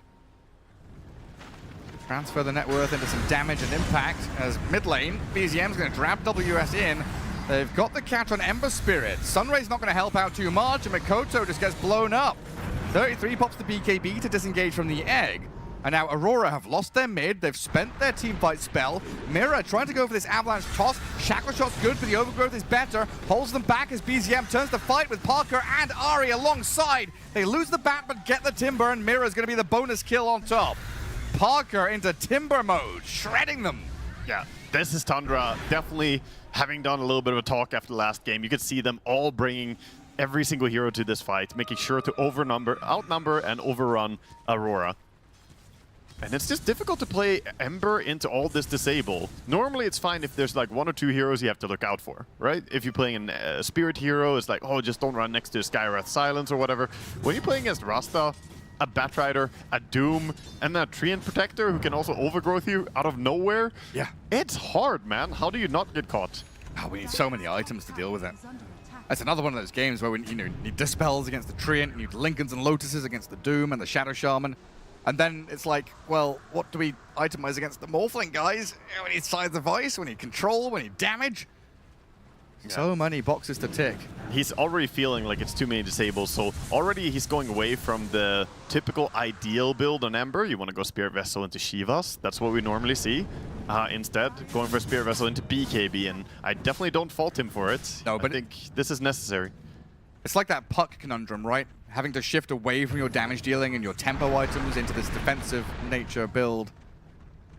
You gotta do what you gotta do, but it doesn't feel good. Yeah, most heroes run into the decision at some point sooner or later, but some heroes rely more or less on, you know, actually going for that damage item rather than survivability, such as the case for Parkour. Ember is okay with BKB still, but here you might still just get overgrowth afterwards. We saw King Jungles land some really nice ultis after BKB usages. Treant Protector could still solve it. Batrider and Doom as well. Whitemon calculated it, I'm sure. 40 health remaining. Holding a Lotus too. It's completely fine. He's gonna make his Tranquils fix him up, reassemble them. Huh. First game in a long time. 21st minute, Roshan's alive. He just wanders over to his summer home. We don't have Heroic here. Yeah. No 16, 17 minute Aegis. I guess neither team particularly adept at killing Roshan early on. Yeah, a little bit slower this time, but they do definitely have the potential to take it on either side if they can get control of the area. Speaking of control of the area, the top Wisdom, the Radiant Wisdom that is being contested. Mira's here with a Blink Dagger.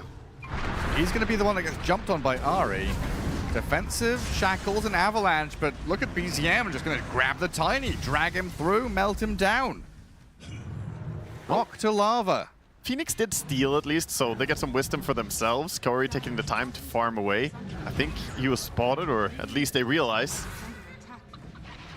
Ari with all these disables. Tons of control. Phoenix, and you've got Wand and Supernova, but you don't want to be using your ulti like this to probably just die anyway. Yeah, I'll correct myself. No, they actually didn't have any vision. That was just them saying, you know what, bet the Phoenix did this, and then they go and punish him. Clever. That was very nice. Good read. And now they get that kill, and that's what they need to get into the Roche pit. Yeah, starting Roche. This is before IF is complete on Morphling. Would be nice if he had it as well to be just a little bit stronger, but of course with the Rasta wards, even Batrider is pretty damn good at taking Roche. Yeah, it has been scouted by Aurora. They've got that nice ward near the enemy Ancients area, but... it's just the consequences when you lose your teamfight hero. Phoenix is so important for their big fight. He's alive now and Aurora are approaching, but Roshan is already dead. They've got a catch on Whitemon. Chakram damage is good to chop down the tree in. BZM's gonna get away with that Illusion Rune pop and Firefly over the cliffs. Did he dodge the Shackle shot with that? I'm not sure, actually. Might have. But now with the gem on the timber as well, all these little bits of vision the Treant Protector has planted, he can start cutting them down. Yeah, you cannot let Tundra get away with building their lead. 7k. Every couple of minutes, number goes up by 1. You also just know that 33, you know, the Doom player, right? If we go late game here, he's gonna find those key targets. He always does. He's really, really good at the execution. So I would be very concerned as Aurora like I was in the previous game, about going late with Wind Ranger as a carry. You basically have the burden to make stuff happen positively for you. Last game, they managed to make it happen. This game, though, we'll see if they can repeat it. There's a catch on Ari. You know, a kill's a kill. Not an ideal takedown, but they should still be able to get onto that tier 1 top. That's Ari's smoke revealing right there. He's just understanding. They're probably going to move top.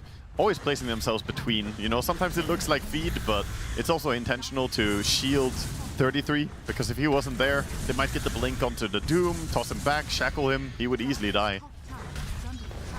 Yeah, one death on a support allows Bat and Doom to farm. Gets more fling across the map, so we can keep on getting into that bottom jungle. So you're playing one lane as Aurora, while Tundra playing 2 lanes plus 2 jungles. Maximum efficiency here.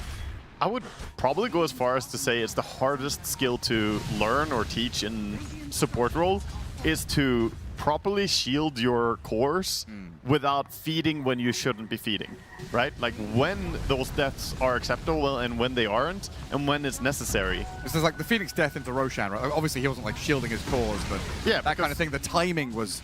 Yeah, ultimately the reason it's so hard is because you need to have a good read not only of where your teammates want to play and where we're going, but where the opponents are going to be. You basically have to have like a sixth sense for how the game is played by everybody. So yeah, probably one of the hardest skills on support role. The Schofield skill. Yeah. It did die a lot. He was a pioneer in that regard. Well, I mean, he did die a lot, sometimes too much. Sees the Lotus Orb on WS. Doesn't go for the lasso, but he's going to jump now with the BKB going. Grabs the Timber, well timed by Tundra. And Parker again into Timbersaw mode, is onto the Mirror Tiny. Defensive toss not going to help out. Tundra running rampant over Aurora now. Look at 33, man. He's using the Purge creep, dispelling and holding people in place. He held the Tiny in place, and then he dispels the Searing Chain with it. This is a very good game to have that creep. Sad story from Makoto, going from game 1, super hot performance, now being, what, 4,000 net worth behind the nearest core? Yeah. Yeah, he's... Ember Spirit just grounded. And Ember is a hero that he can recover from a bad laning stage, but the way he recovers is chaos and fighting.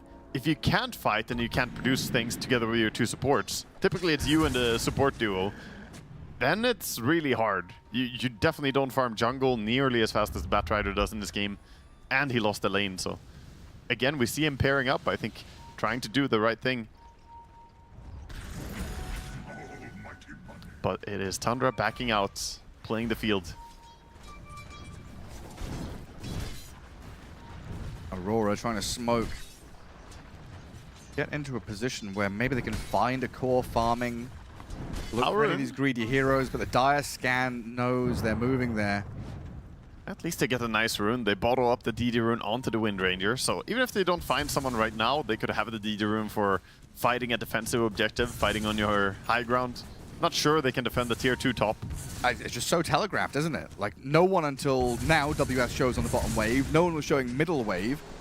So quite obvious that Tundra understand Aurora's move to that bottom lane was happening. One of the major things about taking enemy towers away and starting to opening up the map is that it becomes much more obvious when the opponents go ganking. If you have all your towers, have all your tier 1s even, it's almost impossible for the opponent to read when you're ganking because the creep waves don't shove as far. The farther the creep waves move, the easier it is to see it. And a struggle Tundra had in game 1 was the BZM was kind of like split pushing on his own, getting picked off a lot. Now he's the guy that's waiting in fog, looking for his moment to strike, allowing Parker to frontline, play forward on tower. Sunray Avalanche, not enough damage to kill off Parker. He hasn't lost his first life, never mind second. They kill off Doom though, as WS blows him up. Aegis expiring in a second now, and Aurora using their time to strike. The Doom on the Phoenix keeps him in Fountain. They lost their tier 3 tower and some good damage on the ranged barracks, but Aurora at least defend their base. Come on, Rasta, micro those words. Don't just shoot the Timber. Get the range racks. You can get something. But yeah, nice defense. We see the power of the double damage rune helping out there as well. Good pick, but ultimately Tundra losing one of their cores isn't the biggest issue. They have a lot of insurance policies. You have the Morphling being the big hard carry, Doom insanely farm too, and then Batrider, who by all means is going to do a ton of damage as well. Sensing they can maybe get out on the map and find something more. Aurora using Timbersaw on the front to try and bait them in. Half HP, Scardy and Morphling bursting into him. Timber's down. Shackle Shot was good. They kill off the Treant as a trade, and the chase is on to the Shadow Shaman now as Vici picks up a double kill. Yeah, subs died pretty fast to them, so decent for them. A ton of gold for killing off 2 supports. Losing Timber is a bit painful.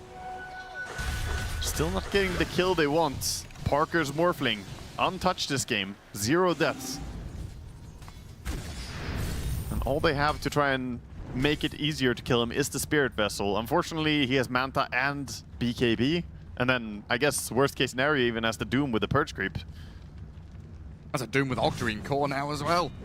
So it seems like BZM is taking up the reins of buying auras. Boots are bearing first, then into the Crimson.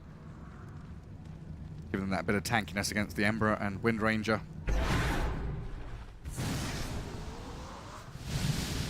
Aurora, though, back in their base. Not really able to approach the map in a confident way without their Timbersaw.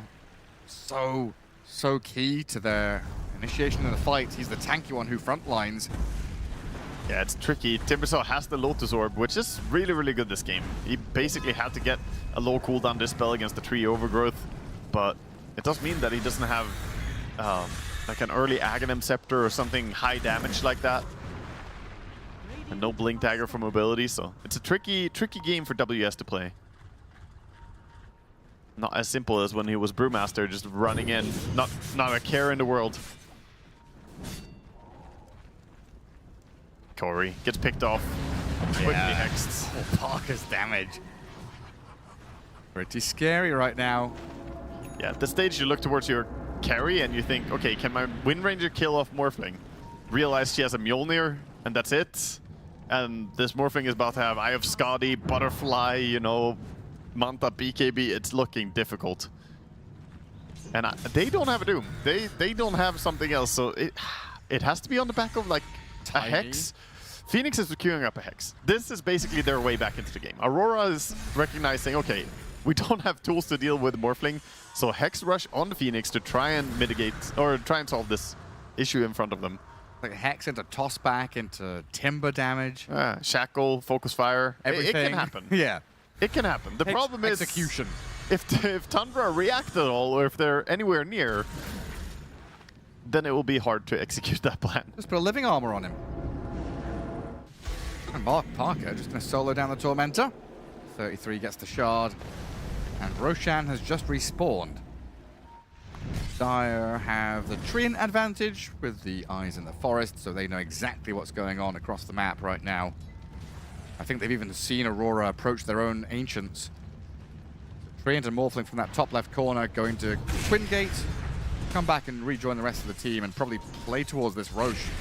Yeah, for now, he is farming up top on the Morphling though, but unlikely to be able to kill him without the Wind Ranger. He's got TP and join his team though.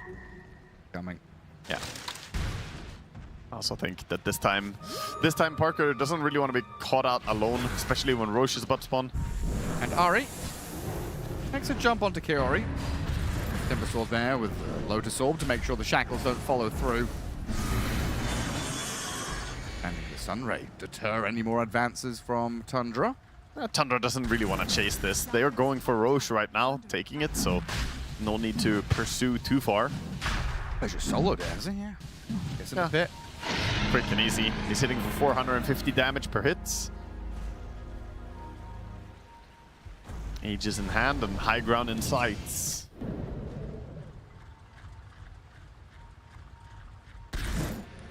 How far are we from Phoenix Hex? Very far still, unfortunately. He's got 3,100 gold, but he hasn't purchased any of the components yet, so he's gonna have to keep farming. He does have the greedy enchantment on his Whisper of Dread, so basically he has the best possible neutral item right now. But it's still, you know, a good 2 or 3 minutes before we have that next round of items for Aurora. Revenant's Brooch, Wind Ranger, Aghanim Scepter, Ember, and his Hex on the Phoenix, all pretty vitally important. Yeah, I think fighting chances. It's more likely it's going to be Tundra that get the next wave of items coming in. We have the Doom Shivas completing in 150 golds, so he's going to have that. And the way Morphling's going, MKB's going to be here soon too. Yeah, exactly. We sell Vlads and Treads. Batrider closing in on an Octarine core. There's a whole lot of progression as they use more of the map. It's just tricky. You see them wandering around on Aurora, but I think they're scratching their heads too. Like, how do we pick off anything?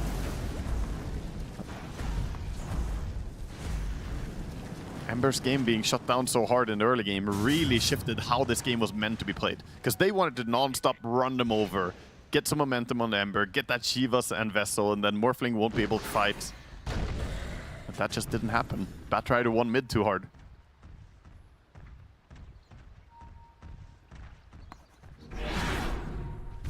Been a little while since Aurora have been able to get their last kill. Yeah, I mean, they're 6 minutes since they took down Whitemon. They're sneaking out on the map and getting whatever they can in terms of farm at least, but this Aegis coming down to 3 minutes. It's gonna be about time that they push high ground, so smoke is coming. Oh, a Shackles. That's a big one. Coming in. And there's nothing to stop this currently. They're trying to get there with a Lotus Orb to maybe get Mikoto out. Oh, he cast BKB but still dies, while Mira finished off by 3-3. Spencer's Doom kills the Tiny, and now Ember has buyback. This might just be the last defense of the base that Aurora have here in Game 2. Parker comes in, shreds Kaori. 2 heroes with buyback available as the Morphling stands and delivers against Timbersaw.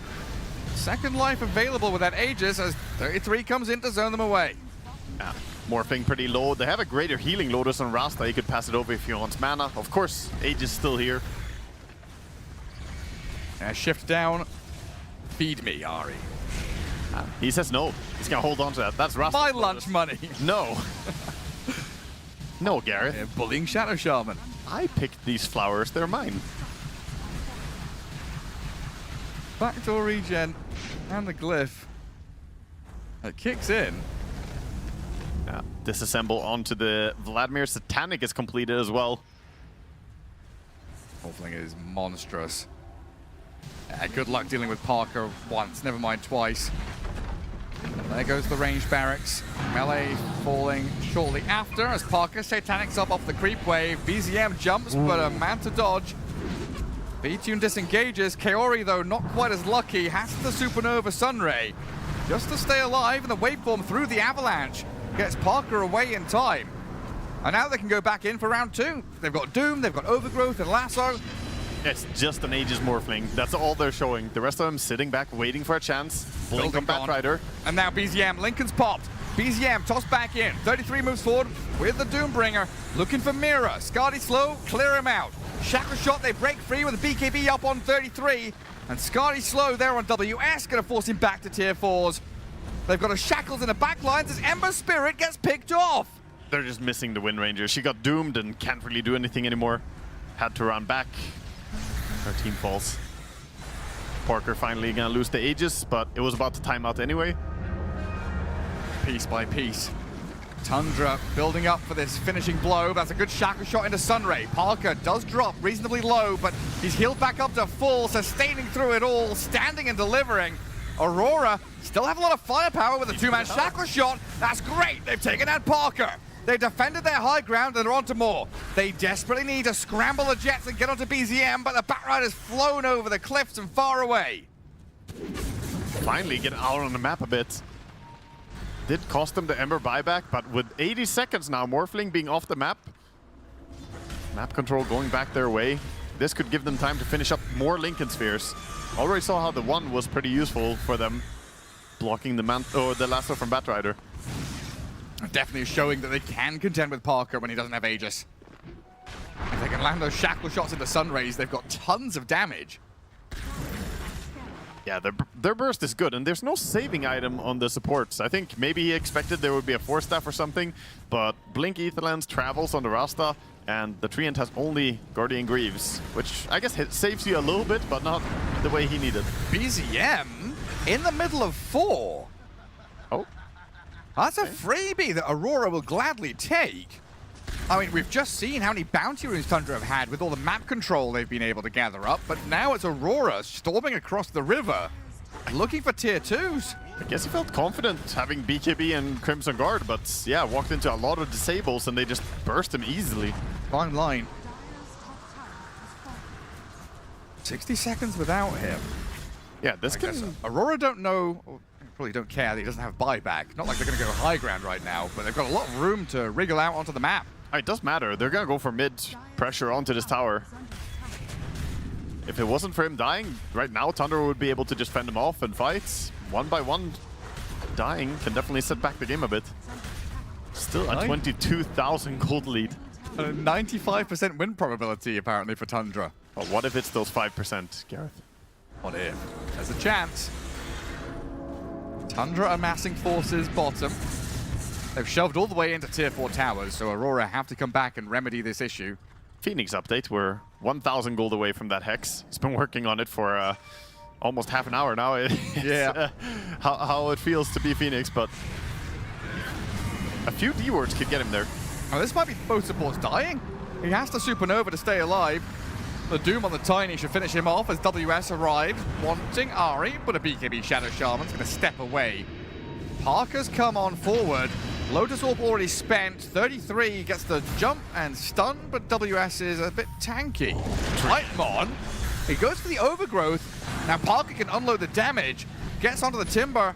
Can't chain away just yet. A couple of chakrams, a short jump to a tree, but Parker can keep on chasing in Timbersaw mode himself.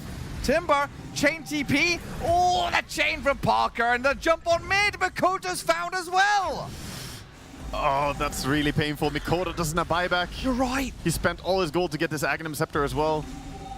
They can buy back Timber, but not the Ember. I mean, he had cooldown anyway, but that also means that Tundra know that he doesn't have buyback. So tier 3 mid. Parker goes straight for it. A glyph to delay things here. Wind Ranger is doing the good old ostrich defense. 33. He pokes at them, forces buyback.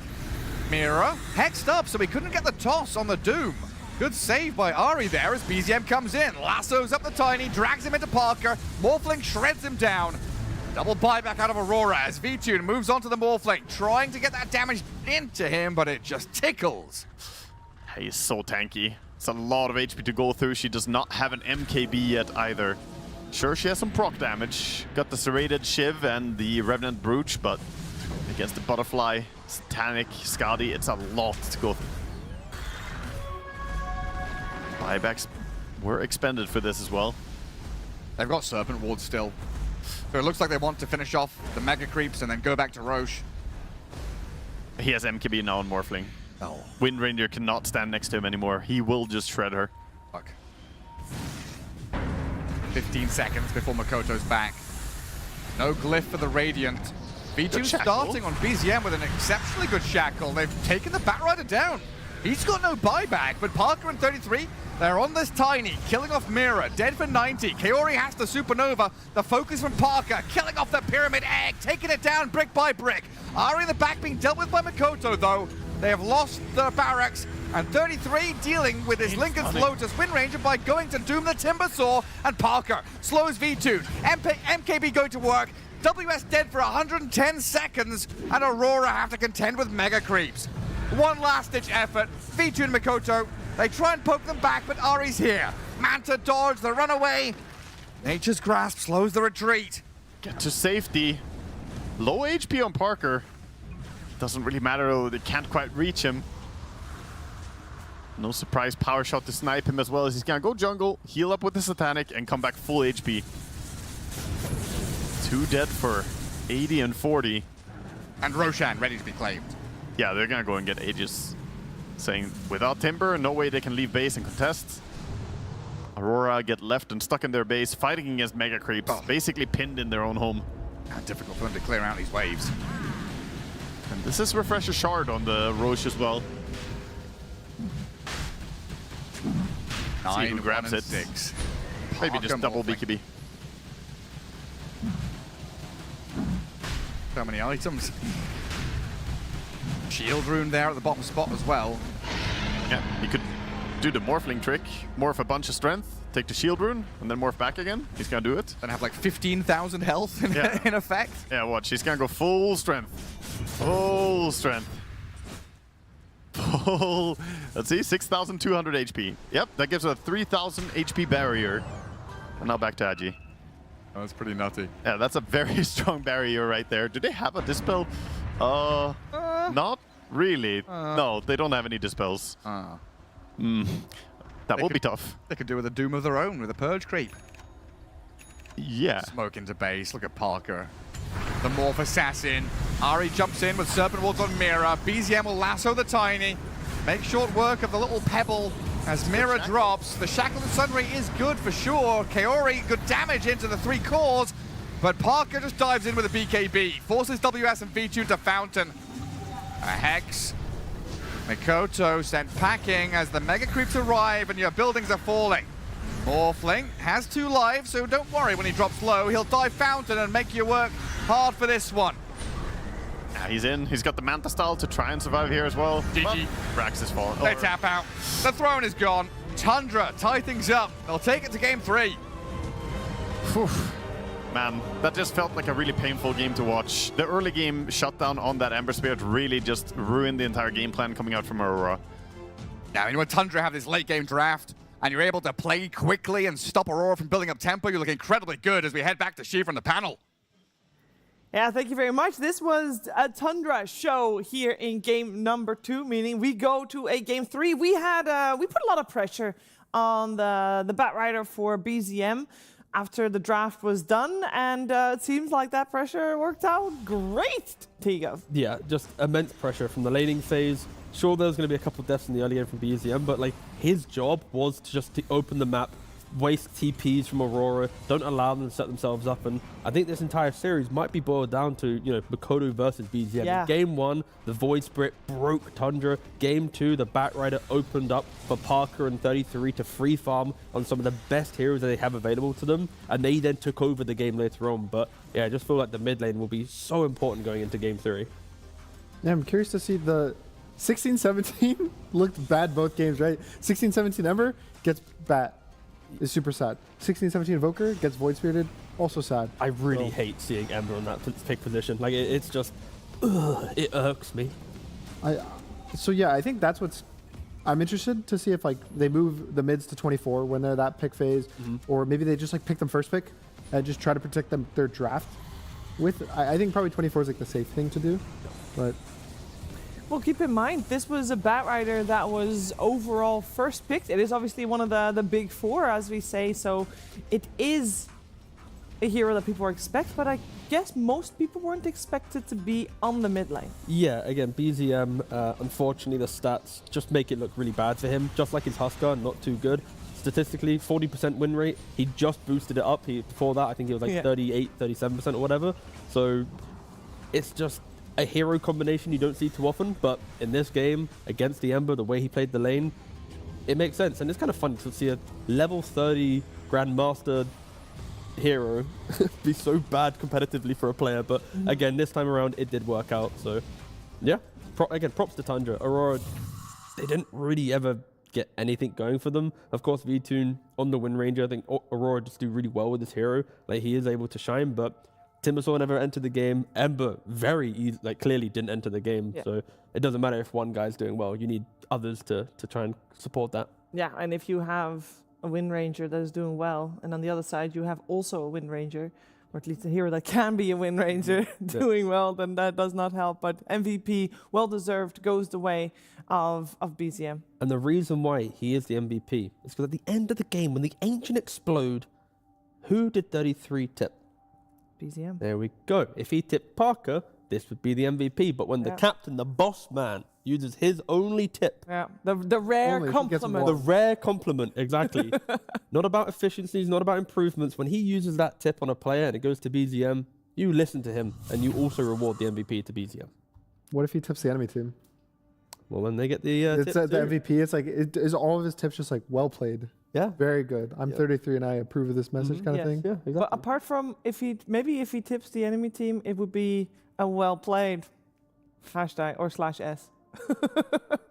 Maybe. Sorry. I have no idea what you said, I'll be honest. No, it's good. The sarcastic version. The slash. The /S. You have to do /S so they know you're sarcastic. Yeah, otherwise they don't know. Internet lingo. This guy over here. No Am I right? Guys, I try to explain things to him, and then he just looks at me and I don't know. Bro, you're bringing up like random, like I think three Valachians. No. Come on, sorry, no. /S. Yeah, sure, maybe, but like 3 Valachians ago, he's like trying to talk to us about like some 6-7 meme, and then no, like, that's still this one. Yeah, I know, but fast forward to now, it's still there. But I learned because of this. I'm trying to teach him. I don't want the internet lingo. And then you talk to me about like ISO speed and stuff. Like, bro, come on, like I'm clinging on here. I don't want to know about. Look, I'm trying to help you. Yeah, but with the Zoomer mids, best Zoomer mid, you just gave him the MVP. But sure. But is I'm trying to TikTok Brain connect you with the helping me? players. I will say. Okay, I'm listening. Say it. Say it loud. It is Zoomer on one side. Mikoto is actually 26. Does that count as Zoomer? I don't think it counts as Zoomer. I think you're too old if you're 26. Oh, wait. I'm you're 26. You're a Zoomer. I'm 26. Yeah. Wait, yeah, you have to be still Zoomer. Oh yeah, I'm 29. Yeah. God. There's this 3-year gap. Yeah, I know, but like we don't look like there's a 3-year gap. Like we do not look. Okay, if the Twitch chat was to say between us two, like the age difference. 3 years. They now know. No way. Wait, no way they're spamming 3. They're probably spamming like 10 or 8. At least. At least. You know, there's no way people think there's a 3-year age gap between us two. Okay. Well, there is a 6-year age gap between BZM and Mikoto. But that is a conversation we're going to have. This was first game for Mikoto, second game for BZM, and there will be a third game to decide. So I need to know, like, who's going to pop off? Is it only going to depend on who gets their counter pick? There's layering between what the supports are and how they can rotate to mid lane.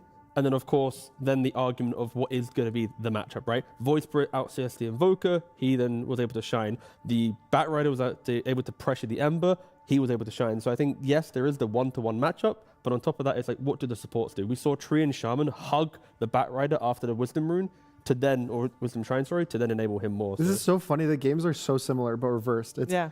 All the Radiant Dire's flipped. First, second pick is flipped. The scores are pretty much flipped. It's like, it felt like it was a very just like repeat of the game, just with the other team. So I'm mostly curious with the team that gets the second pick as to how they pick their mid. I think if they choose to pick it on 24 last pick, maybe we'll get a different game. But the way that they're drafting, they're not really protecting their mid. And then I think both mids are the type of guy that's like, I'm just going to be better than you and pick some hero that does better than you. And you can't really let that happen. Maybe you have supports that come and like help, but they don't really have that on the second pick. So maybe just last pick your mid. We're going to find out. This deciding game 3 is coming your way, but only after a little break.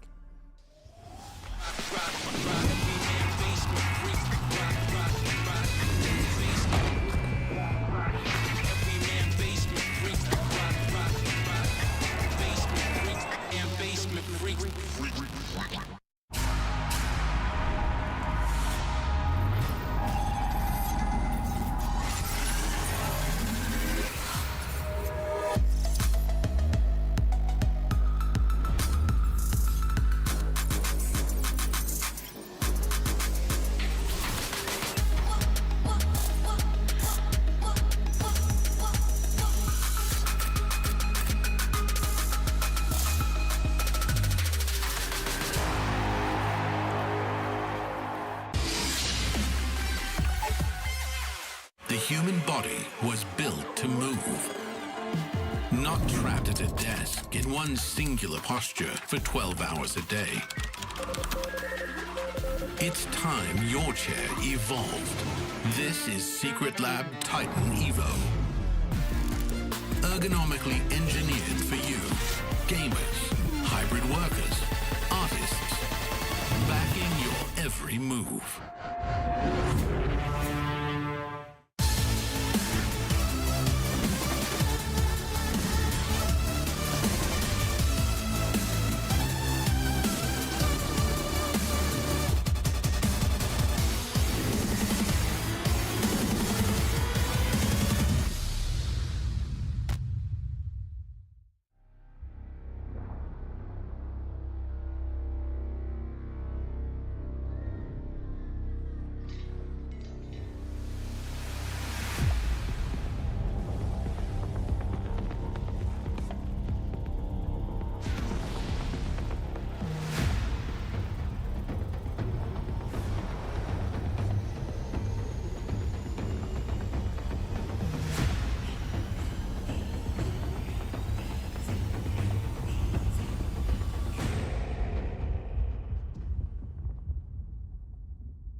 Aurora versus Tundra, game number 3 coming your way, and it is tournament lives on the line because we are in the lower bracket here for PGL Wallachia Season 7. So it is all or nothing for this one.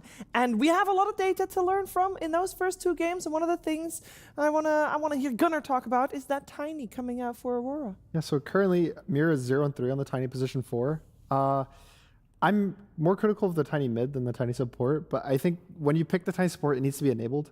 I think the best combo we've seen with it is the Shadow Fiend. It's like a very simple, you ever toss a guy, he dies to the Shadow Fiend, and in the last game, like his score looks bad, but I think it was because he wasn't like enabled. He had no one helping him. It was a lot of, you got to go in and do all this stuff, and there's so much anti kind of Tiny. There's like the Morphling who can turn him. There's the Bat Rider random stickies. It just felt very hard for him to kind of have impact, and I think he's just too good of a player that when he's struggling, I feel like their whole team is struggling. Yeah, I mean, when you saw the Shadow Demon, it felt like any move he was there. He was reading it perfectly. And no, I fully agree. Like, that's where, at least second phase for Aurora, that the picks didn't really, the combos didn't punch into the game, right? Like, you're picking a Tiny, it's okay, but then it needs to have life, like you're mentioning, didn't come through. Then you have Phoenix Ember. Like, Tundra thrives when at least Parker has the kind of the win condition. Like, when I farm, and I will farm, it will hit a boiling point where you cannot break me, right? And Tiny Phoenix Ember, you're inviting the Morphling. But yeah, these are some of the combos, but the win rates aren't looking too good for some of them. No, they're Shaman Bristle. Yeah. I think for me, Bristle's the offlaner that flies under the radar the most. There's a lot of these times I'm like, oh, they need some kind of tanky or offlaner. I'm like, oh, Underlord or Tidehunter. And then it's like a Bristle appears. Yep. And it looks so good every time. I think no matter the support, it just kind of carries heroes out of the lane right now. And it's just always really impressive to me that it has so much built-in damage. 100% win rate 4 times. That's great. Wasn't Jakiro available to them? They could have just won the game. They could have won the game. If they picked it instead of the Tiny. Yeah. Could have done it. They just didn't have the stats. Well, they do potentially now. I will say, all these ones look very good. Yeah, they do. I mean, again, maybe the safe lane is just way better than the off lane right now. Who would have thought that? Let us not forget, gang. All right, what is the theme here between the combos? It's not. Come on, guys. Fire. And you're thinking too deep. Let's simplify I will it say a little all bit. those are good heroes, just in the meta period and high value regardless. A lot of picks. Yeah, I mean the position fires are doing some heavy lifting. All okay, right. thank you. That's what I was alluding. Definitely what I was thinking. Yeah. Fire elements and. Well, there's a Warlock in there. Okay, sorry. Okay, no, sure. Okay, that's okay. It's okay. You play well. I understand. Anyway, Warlock Jakiro. It simplifies everything. Yes. That, of course, compare that to a Phoenix. Phoenix, you could argue, doesn't really break the lane. It kind of just gets through it. And then you're playing more on team fight, shard, egg placement. But Warlock Jakiro, you know your carrier's going to have a good time. I'm not saying Aurora need to pick them. It's just be mindful that, Tundra, they like when they don't get, broken in the laning phase. It sounds so simple, though. I love when Dota concepts are like, oh, just do this. Yeah. Just pick a really strong 5 and just win the lane. Just play better. Just tighten it up. Play more clean. Just take team fights. Just take team fights. Well, just don't take team fights when your spells are off cooldown. To be fair, though, the just take team fights needed to go towards Tundra in game 1. Like they were allergic to wanting to use their ultimate. They did one. They did it like once, maybe twice, and then they won it. And then they're like, oh, well, we did it, guys. Good job, everyone. Let's go. You know what'd be fun? Let's just split push for like half an hour and then die. So I think just team fight actually was pretty useful. Oh, that was helpful. Yeah. Do you feel like based on that, and especially the way game 1 and game 2 go, like for Tundra, that they just needed to do team fights. The concept of why Tundra lost in game 1 was way easier to fix than maybe the concept of why Aurora lost in game 2. I mean, as much as we're kind of memeing it a bit, I think being able to simplify it to something somewhat generic helps teams a lot. And changeable between games. Yeah, because I remember like back when like in old days of like solo VP era of like drafting, he would look at a game, they'd lose a game, and it's like, oh, we just need this. And then suddenly they'd have 3 or 4 elements of this very simple concept added to the next game, and then they would obliterate their opponent because they know like, oh, X team doesn't know how to split push. Okay, we'll then just wrap the map ourselves. Or X team can't team fight. will then add more team fight. You know, it's like he would always simplify it, and that's when they're in their dominant era. And so it does work if you know how to correctly put in. How to word it. I think the biggest thing as the coach is how to word it, because it's sometimes a bit, I don't want to say like aggravating, but it's like it feels a bit bad when they're like, just don't do this. It can come across condescending if you don't do it correctly or phrase it correctly, right? We have the similar pick and ban orders as previous game, similar sides as the previous game, similar first bans that both teams have done thus far.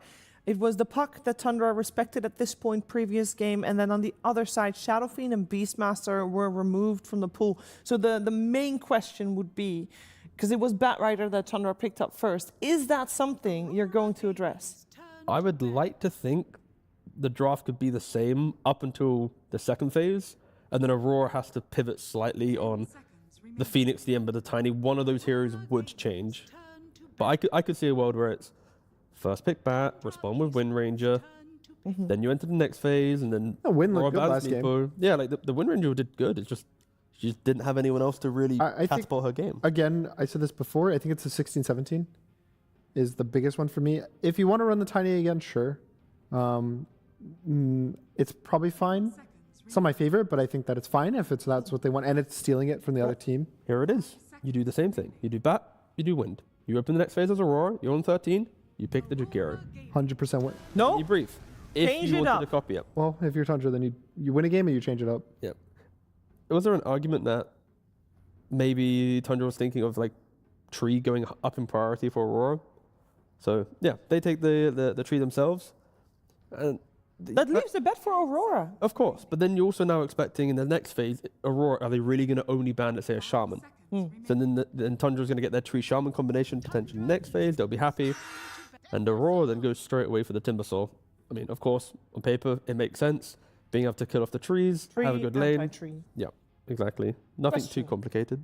Previous game, of course we talked a lot about Batrider being very good in that game. But the other person we almost gave MVP to was Parker on his Morphling. Yep. I want to know what makes a good Morphling game, because that looked super strong, and I think Aurora should be mindful of it. Free farm, yeah. I mean, free farm in lane where you know you're going to be fine, and also matchups that you know you cannot die. Like you want your Morphling player to play the limits. You see Ember, Phoenix, Tiny.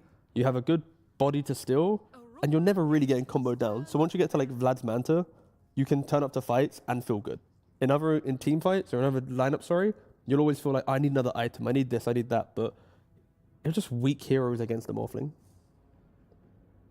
The biggest thing as well for the Morph is, it's like in the last game it looked so good because he had so many heroes to turn into. It was like basically you click ult on 3 different targets. You're happy. It's like, just quick cast. Oh, yeah. Whoops! I'm accidentally Wind Ranger. Okay, we're gonna play the fight. I remember. I'm Tiny, and I think also it's just the ability to have your team help you just commit, like having random casual stuns or random slows, because Morph doesn't have that outside of the ult. But it's like in the last game, it felt so easy for him to hit targets. I have another question. Yes. So far, every single game we've watched in the second phase, Aurora has banned Meepo, still in the pool now. Is Timber already preemptively countering a Meepo, or is this something that Tundra is going to want to get? I'd argue if only Timber is there, they can Meepo. Okay. If it's Timber and another couple kind of ground spells, then it can be maybe a slight deterrent, but... Because it's 18th pick for Tundra. Yeah, they could Meepo. It's just, I don't know. Sometimes even versus Heroic, I think teams struggle with this. Having to ban the Meepo currently, I think with all the strong heroes, in my opinion, if you want to, oh, that's an early Ember. Okay, Ember Coddle. I think genuinely, if you want to ban the Meepo, you have to not ban like 3 to 4 of the broken heroes you're banning in the first phase. Like Largo, TA, Shadowfiend, Beast. Genuinely ban like the Meepo, ban the Tiny, and ban like 2 random heroes. Like some people would ban like, I've seen this actually happen in tournaments where they won everything in the pool. I think Astini used to do this. He would be like, we're banning Orc Ward and Techies. Just heroes that aren't relevant to the draft won't be picked because you want everything in the pool. Because then it forces a trade one way or the other. One team is happy. But now it's like, yeah, Meepo is pretty good here on 18. And it's surely on their radar. It is getting better and better. I see Phoenix. Meepo again is in Yeah. play. Like the thing with Meepo is, as soon as you get the Ags timing, some of the old counters don't mean anything anymore. Unless you perfectly combo them down before you actually get the Mega Meepo off, you do get to just take over fights, right? All right, imagine he gets revenge right now, and Makoto picks the bat. Oh my goodness, bat's still in. I forgot about that part. It's like he just lost Ember to bat. Now he's like, all right, run it back. That's, There is yeah, cool. slight difference though, because the Keeper of Light will be playing into mid lane as early as possible. So you're going to expect a level 6 Keeper of Light after minute 7 with Solar Bind, with an Ember Spirit, constantly pumping out damage, and that might annoy Makoto's pick slightly. Also, Makoto hasn't really played Huskar competitively, only one game in 2018. So some people might be going, oh, just pick the Huskar, break the lane. He doesn't play it. So Tundra trying to call it there. Or if he has, he's saving it for a special day. Yes, Here that for TI Game 5. Grand There we go. You know, Very good. Trained you guys well. Yep, Keep no, it up. we're always listening. Is there anything else that sounds? There's like a Necrophos, which is like okay. Like I'm trying to think of like the anti-Ember heroes, but I think if you Viper commit as to, well. yeah, I don't know. Viper is probably on the better end because it's not too hard committal, whereas like the Necro is getting to that sketchy territory. But it then means that you don't have good lockdown. Shaman's your only stun. So to try and counter the Ember in lane, you will trade other elements of your lineup. Ooh. Okay, I like this. It's a carry that makes Ember's life really sad. You can shield off the chain, so his early game aggression lower. Also, versus the Keeper of the Light and the tree, you also will buy Manta. You have your ults. You have so many different like dispels that this is generally probably top 3 like most annoying heroes to play Ember into. And I think another bonus is Timber is actually a pretty good lane versus the Ember if they want to do that. Sure, I think WS is like an amazing Timber, and it's not super likely that he gives it up, but I think it's a Timber favored mid matchup. I'm always entertained by seeing anti-mage banned, regardless of if there's space for You have in the to. draft. There's nothing more tilting than queuing up a pub, seeing your teammate pick Medusa and anti-mage is not And it banned. was Aurora that admitted that they forgot about it In this matchup. in this Yeah. matchup. That's very Should fun. never forget about it. You And Tundra, can't. It is impossible. You would think it's impossible, but they were literally. Well, I just mean like to win. I don't know what the win rate is, Yeah, fair. but I feel like it has to be some absurdly high win rate for is the anti-mage. so one-sided. And Aurora, they've displayed like a lineup that is going to need a bit of time to get online, and that alone is an indicator of we can pick the Medusa. You're not really threatened by Timbersaw. You're not really threatened by the support duo.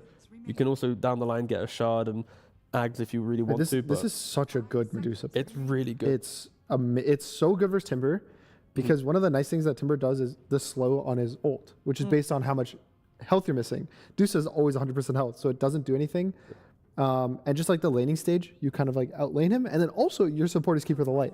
So you have this kind of mana battery that's just permanently feeding you, so you have infinite health effectively. And normally in these lineups, you go, okay, so you break the map, you try and take away the triangle, you need to do these motions to stop the Medusa getting to her like 2 or 3 item timing of she's online. But they don't really have the tools to do that. Like it's Shaman and Timber versus the world. Of course, there will be a 24 pick. You said maybe mid Timber, whatever it is, that hero has to stop the Ember from playing the game. Yeah, but then you're also fighting to an Ember tri-lane mid, right? Yeah, it will be a tri-lane. It's going to be the Keeper Light's going to show up, the tree's going to show up. It is hard for any mid hero to kind of pressure into that just because of the nature of the heroes. I got a suggestion. Okay. For They put the Timber mid, they put the Abaddon offlane, they put Wind Ranger carry, and you build diffusals. Not multiples, but multiple diffusals on wind. yeah, It could work, yeah. I don't know if there's any other like what other solution do you have to deal with the Medusa in particular? Tundra then picks Centaur, and now this all falls apart because there's a casual Centaur. Sure, but it's overall last pick. They picked the Bat Rider anyway. Ooh, Surprise. that's okay. My suggestion, Yes. a little more simple. Yeah. Tidehunter offline. You buy Pipe, which is good versus all these heroes. You have this. You have the self dispel with the Blubber. The Anchor Smash is really good versus Dusa because she already kind of like lowers her damage with the split shot, so you lower it even more. With the Anchor Smash, gives them a body, gives them kind of like pseudo catch with Dead in the Water. It's not like a stun, but it just makes it a hard target. I feel like Bat Rider playing into this will have such a hard time finding lassos when you're playing into an Abba, you're playing into a Tidehunter. Probably a Lotus is going to be on the Timber or. Yeah. I kind of want something punchier. Like, let's assume Timber's mid, then it's like I want like the darks or the pipe buying with a bit of Parker. You have to think about your items slightly, but I don't even like that. The Medusa pick really just complicates things. But are we all on board with a Monkey King? Okay. Now we know Mickey can play it. Yeah. Well, it's to mid lane. How is Makoto's Monkey? It's going to be probably very good. I'd assume if you're picking it on 24, knowing you're playing into an Ember, an old school matchup. I don't see it too often nowadays, though. So clearly, across the pros, the matchup isn't as spooky. My fear is Kotal's going to go mid early, so you're going to have the mischance being applied. I don't know if it's as good of a Monkey v Ember because of all the other elements in play. I don't like this. I have a very bad feeling for Aurora's draft. Like, if I think they get to some point in the game where they start snowballing, like they do win the lanes, they play fast, they slow down the Dusa, and they get the snowball lead, yeah, they can win. But I think that's just an easy thing to say about most drafts. You're like, if they get the lead, it's all good. Sure. But getting there, I think, is so hard for their draft. The Monkey versus Ember matchup is honestly kind of even now. Monkey's been nerfed so much that even if you kind of do really bad as Ember, all it takes is one slight change. The Monkey will die to any TP because he's such a weak hero nowadays, and the game falls apart. You also have the Bat Rider versus it. I think that Deuce is going to free farm top. I think Ember is going to free farm mid. I think you have a Bat Rider. You have 33 Bat. No matter what happens to kind of his games, he's able to find farm and like cut the waves. And Abba's not a carry that pressures him. Phoenix isn't a hero that pressures him. But what if? Makoto, right? We talked about mid lane being the theme of this series. Sure. Monkey does beat Ember, right? He goes to the old playbook and he's able to do it. Buys the defusal, gets time. Abaddon gets Manta, Radiance, and whatever. Medusa can't do this damage because you've got Monkey and an Abba scaling. Like, there is a world where if Monkey does the job that it's meant to do on paper, we could see Aurora repeat their draft. But I think Tundra, it's just a lot of comfort. And I can just see Medusa just full chill if these things don't happen, of course.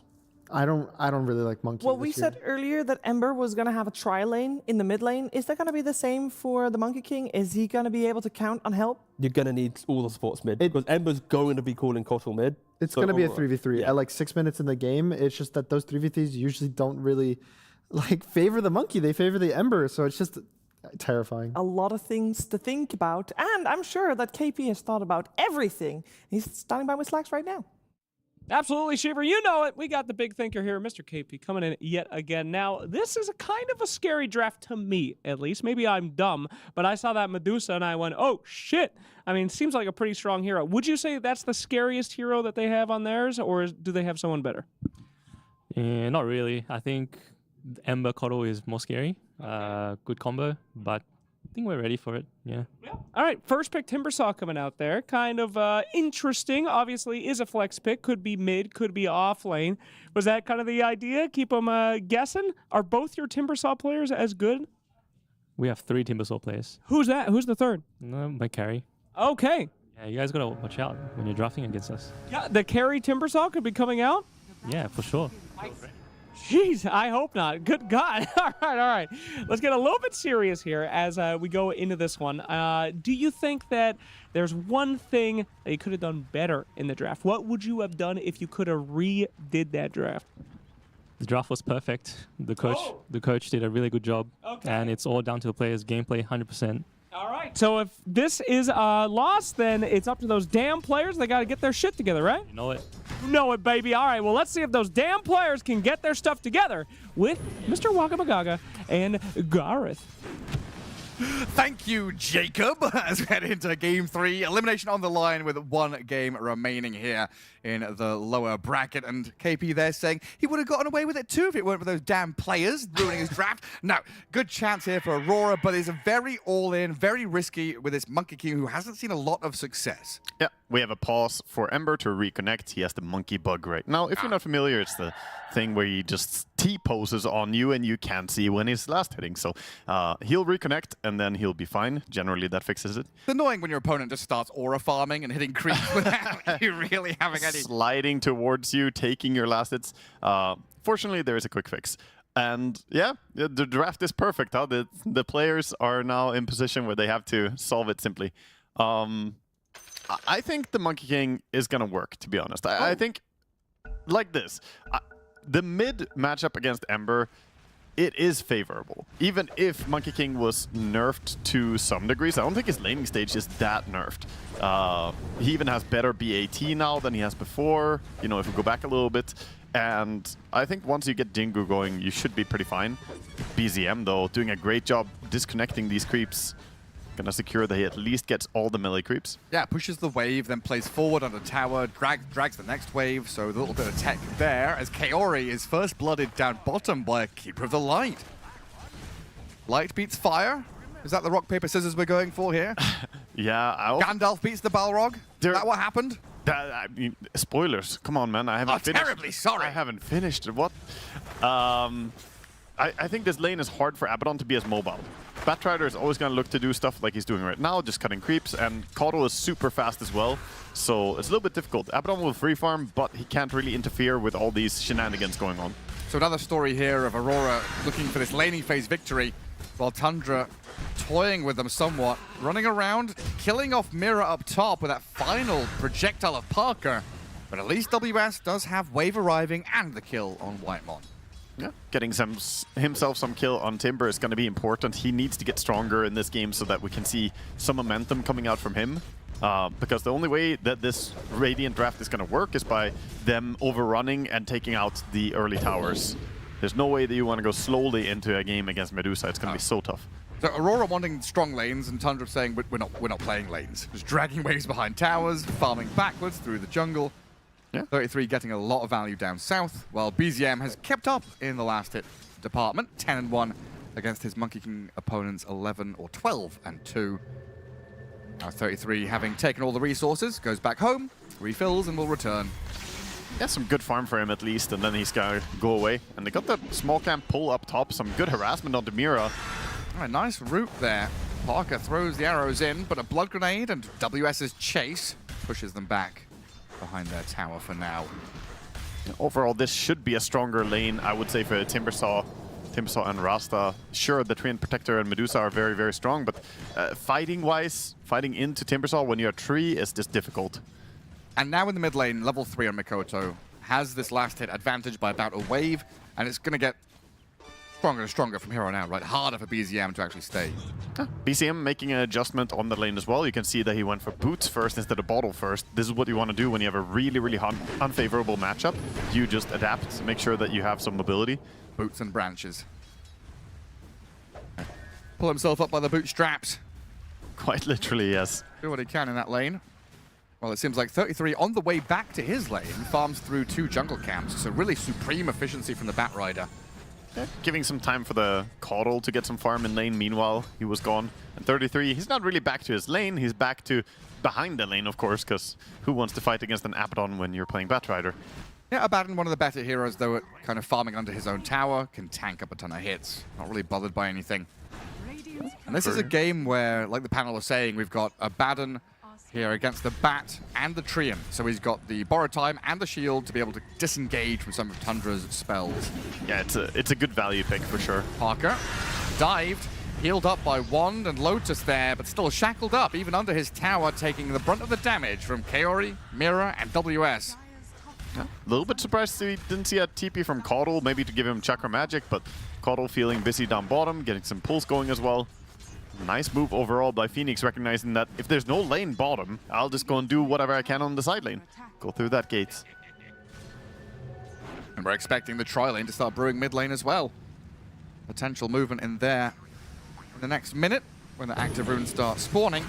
But for the meantime, Mira has tracked back onto BZM, trying to contest him as he pulls these creeps across into the river. Oh, stand up, put a little boglet. Tendrils thrown at him. And Monkey's gonna TP back mid. Too many creeps that would die to tower otherwise. Gathers up his rightful farm. The heir to the mid lane. Yeah, his timing is really gonna be the diffusal from mid lane though. Mikoto, for now. Oh Jesus, 33, what is this stack? Fat bat! Dropping guano everywhere. It's a mess down his bottom left corner. Yeah, it's been eating good. Tranquil Boots ready to unlock whenever as well to get his HP. BZM? The creeps are hitting him. The shackles not going to be able to finish him off. He thinks there's high ground walls there, but Mira has been sat here for the better part of 2 minutes. Exactly. It's a little bit off to the side. Off on the left side. Nice play by Rasta, though. Just interfering with Ember, slowing down his level 6. That's really going to be the timing. I think the mid Monkey has worked out so far. The fact that he's level 4 on Ember and Monkey is about to hit level 6. Making it sound very sensational as Ember also hits level 5. So he's 1 level behind. Yeah. It's not as disastrous as it used to be, right?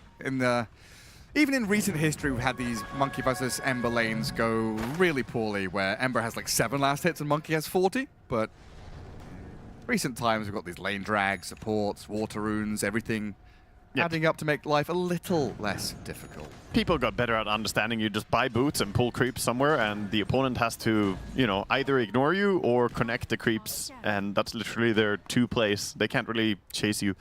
So Mikoto has done the best he can on mid. Here's the tri lane, though. 3 heroes for Aurora with a catapult onto this tier 1 mid. Ari and Ember paired up, but no sign the Treant's going to be joining. Seems like Whitemon's job is just to tend to Parker. Yeah, for now that's all his focus. Monkey ain't thinking about joining him for the Wisdom. Not going to go over there just yet.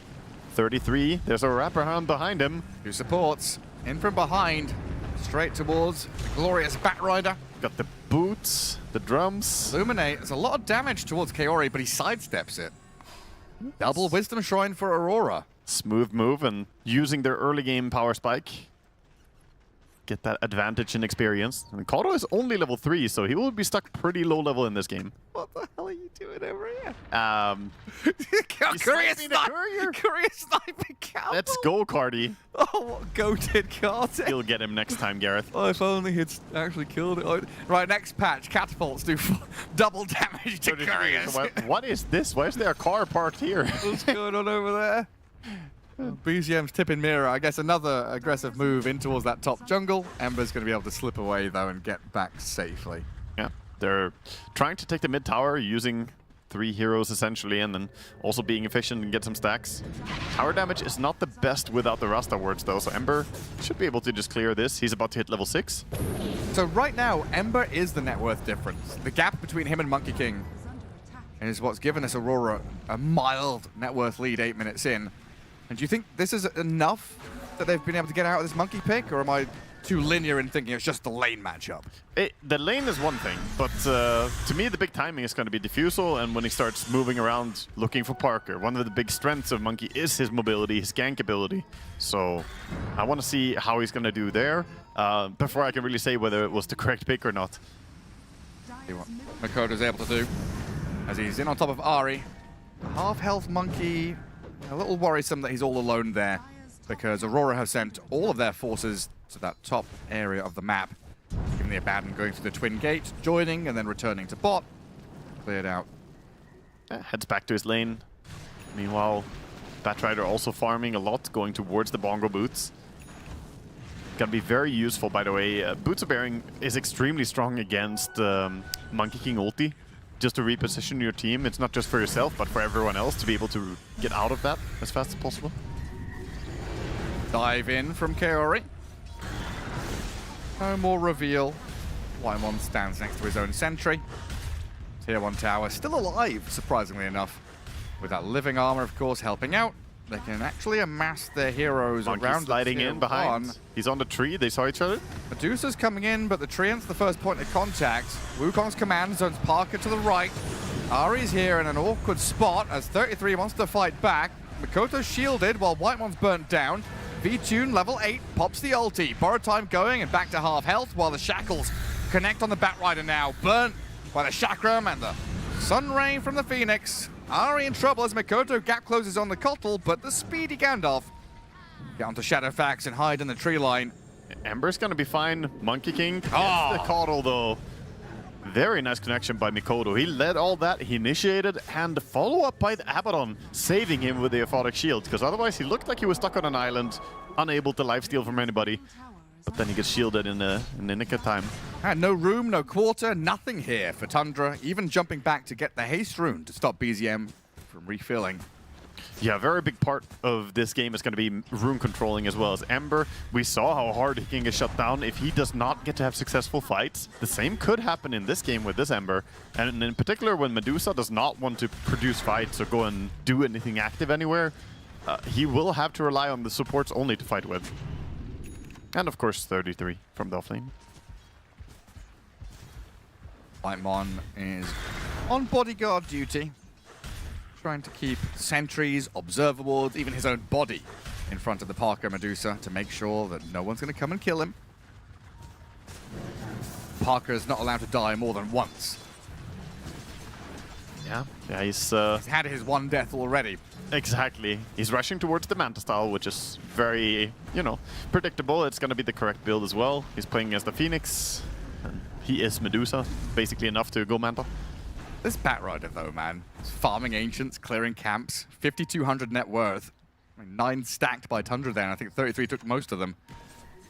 Yeah, he's been very efficient about how he plays the Batrider. Really an instructional game for anyone who wants to learn how to play a hard lane, because he basically had an unplayable lane, laning into Abaddon, and he is still the top farmer on his team. So super impressive how he handles these situations. Sacred Tundra Batrider. Shikaka. Whitemon keeping an eye on WS, who's pretty low HP over here on the Ancients. Sees the TP out of WS, stops it, and that gets 3-3 into position. Very low HP Timbersaw. I mean, he's just dead. Just a casual little boop. Get rooted. Didn't even have level 6. Lotus Pool with BZM nearby. Kaori has Supernova to play with alongside Vici. Abaddon would rather not pop his ultimate here, but it's forced out by 33. And Kaori, with no dive available, has the Supernova. The clicks will come. Parker, BZM, right-click it down. Easy as you like. 2 kills in a row.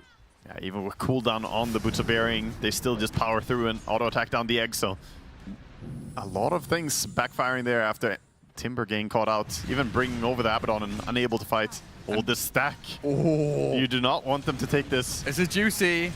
Vici trying to spend his shield to deal with it, but he doesn't have borrowed time anymore. Shield to get rid of the chains, but the chase is in. Batrider with a lasso again onto Vici, blowing up the Abaddon. A TP from Kaori, WS bound up by the overgrowth. Tundra overwhelming Aurora with numbers, blowing up another core. Wukongs will zone them out, but Mikoto can't give chase. They've got Mirror locking onto Whitemon, killing off the tree, but a triple kill for 33! Shikaka! And Medusa happily invading the enemy jungle now, farming away at these wards, and then looking towards that tier 1 tower. Creeps plus tower. Not sure they can defend any of that. Fights happening right before some key item timings for Radiant as well, off screen. Watching the world burn! These fights right before Radiant's completing and right before Diffusal definitely hurt Radiant a lot. This is why this Batrider has been such a scary hero in drafts. Also a big part why Ember is so strong, right? He also didn't have an item. Like, Monkey was close to his Diffusal. Ember was close to nothing. He just level had 6. Yeah, just base boots and an urn. That's all you need. Just run at people. The spells are strong by their own right. Yeah, he's 1,000 net worth behind, but he's fine. Oh, he's like his first rune of the game. A double damage. BZM very happy to grab it. And a 3-man smoke. Tree and Kotl. Not the most notorious ganking duo, but when it's an Ember Spirit as the 3rd hero, the Lawnmower effect with the living armor, the Chakra with all the spell spam, it is pretty annoying. Yeah, Ember just has to be careful about the Rasta into Monkey King as well. Other than that, he's pretty fine in this game. So not as scary as the previous game where we saw like tons of disables and a near unplayable Ember game. This one is pretty fine. The disables aren't that great on Radiant. Mikoto's chasing. Diffusal Blade being shown off. Bottom lane, Abaddon being gone on as 33 is all locked up, taken down by the Chakrams. An Overgrowth, though, coming after the borrowed time, forces the shield and Supernova. Parker going to give it the clicks. Plenty of attack speed there to finish it off. But WS gets a double kill as he appears in the bottom lane to slice down Whitemon. Kills left, right, and center happening here, but very nice for Parker to be able to get involved, get some kills, and then back to farming quickly. Ember can jump away, but he gets caught. Oh yeah, Mirror waiting. Laying the trap to get onto BZM, and this Diffusal Blade burning through all his mana, so even if he got through the disables, He didn't have any mana left anyway. Oh, so 2 heroes I said he has to watch out for, Gareth. Why is he playing into those 2? I don't know. Or is it them playing into him? Yeah, the Observer Wall definitely helps in that top area of the map. I think they're signaling now. There's vision around. A good turn in pace there for Aurora, because it had started to look like Tundra had their number for the past couple of minutes. Now defending bottom lane, playing aggressively at the top, they get some nice kills. They do have big power spikes coming in, like, or they have connected on those power spikes. The items that I mentioned earlier are complete for Aurora now. So next Rasta wards, they could even think about going for like a Roche attempt. And control on the rune this time, so Ember not going to be as lucky to get another one. And the map is pretty steady for them. No one really pressuring to this Radiant side of the map, so they've got plenty of room to go back and farm. The Radiants without Abaddon now able to clear out jungle camps much more effectively to get him in towards that Manta style, which Gunnar was saying, adding another Dispel, another way to get through Overgrowth, means you can Manta yourself, borrow time yourself, obviously, and then shield someone else when they're lassoed. Yeah, we actually had a talk in the green room earlier. I think it was it me and Gunnar? I can't remember who, but we talked about the Radiance Abaddon being so nice, but then not seeing the Manta style to follow up in previous games that you and I cast. It baffled like Skitter went Blink, right? Yeah, 2 times I think we saw Skitter go for the Blink Dagger instead of Manta style. I still think Manta is super good on Abaddon, despite it not applying stuff. Oh, you're right. Very good here. Searing Chains. Yeah, I mean, this is the dream game for it. There's too much to dispel. Ideal game, even Spirit Vessel. Kiori, Earn, and Solar Bind on him. The shield is going to delay his death. Supernova used. Tundra surrounding the egg, and once again, I think 3, 4 eggs in a row from Kaori just being clicked down. Well, V-Tune, borrow time's expended defensively. Monkey's here, Searing Chain though. He's going to Wukongs to try and hold onto this area, zone Tundra away, but they've dropped the Monkey to half HP already. The Illuminate over the Solar Bind, he's going to change the guard, jump to a statue, Hex up there, controlling BZM, Shadow Shaman, can't quite get in range though to continue the stuns. Bat still has Lasso, looking for someone. Gonna disengage in the end. This highlighted one of the things that I keep complaining about, by the way. This fight by Aurora, they drop the egg. Abaddon walks in. Radiance does nothing, right? The miss chance used to be able to help there. It gives a bit of extra miss chance. Maybe the egg lives. Not anymore. Not anymore. So Abaddon stuck around pretty much for nothing, not able to help the egg, and ultimately got his borrowed time triggered for no real advantage. Setting. 9-9 though. Not really a net worth lead in it, so we're heading into this mid-game dead even. I'd imagine Parker's Medusa pretty happy with that. Yeah, he's definitely not feeling bad. 18 minutes, still free farming, only died the 1 time, and towers haven't really toppled over. So they're in a good spot. Like I said though, Radiant have a lot of options ahead of them. They could think towards Roche. I think they should definitely play the top area still though, with the Tormentor spawning. Instead it's Parker. They want to get him. Not the easiest. Oh, he has a defensive ward. He sees everybody. Yeah, he knows they're coming. That's all 5 of Aurora down here. And it's not just that one defensive ward. There's also one further back near the lane. Yeah, exactly. They have good vision down here in the bottom part of the map. But also now they've been allowed to set up on the top part of the map, so they are holding on to the Torment possibility. Both teams with Observer Vision up in that Tormentor area. But it's going to be Aurora who take that tower with the Serpent Wards, head back towards the Twin Gate. They're playing into top left. Yeah. Tundra are fully aware of what's happening. I think they're okay giving up the Tormentor as long as they keep getting free farm. They're closing in on that Eye of Skadi build over on the side of Medusa. Gotta be really good against the healing heroes of Radiant. All their cores rely on healing, and then you have Phoenix as well with the Sunray. Even smoking. Medusa's going to join them. 20 minutes in, definitely one of her peaks. Ooh, Abaddon is pretty isolated. Searing Chains after the shield. Borrowed time being held. He'll pop it and get back to full HP. Loses his courier though. That was Yasha. That's down for a while. Oh, Roshan going to yeet the Batrider across. That's a sacred animal. You're not meant to do that. WS trying to hold ground here, but the Overgrowth comes in. Shadow Shaman Bound up by BZM, gets onto 3 in the back lines, while 33, he's being shredded by Mikoto and the Wukong's command, trying to get over the cliff tops as the Supernova is being focused. The balance strike not enough to hold them back. They trade out 2 for 1. Aurora 2 supports down, but they're full retreat mode now as Tundra take control of the area. Yeah, Tundra in control. They're still on hot pursuit though. Monkey King wants to fight even more. Don't want to give up this area for free. They do have their cores, but without Rasta and Phoenix, the disables are pretty low. It's just Bound to Strike. Risky business, surely, from Mikoto. Jumps on the treetops, leaps from the canopy, gets onto Parker. Backup is here from Tundra, though. Healing up Parker's Medusa, turning on Mikoto. The Parker Medusa low on mana, being burnt down, but healed up by everything they've got. The Chakra Magic, Lotus's wand, and living armor keep Parker alive! Ooh. What are you doing?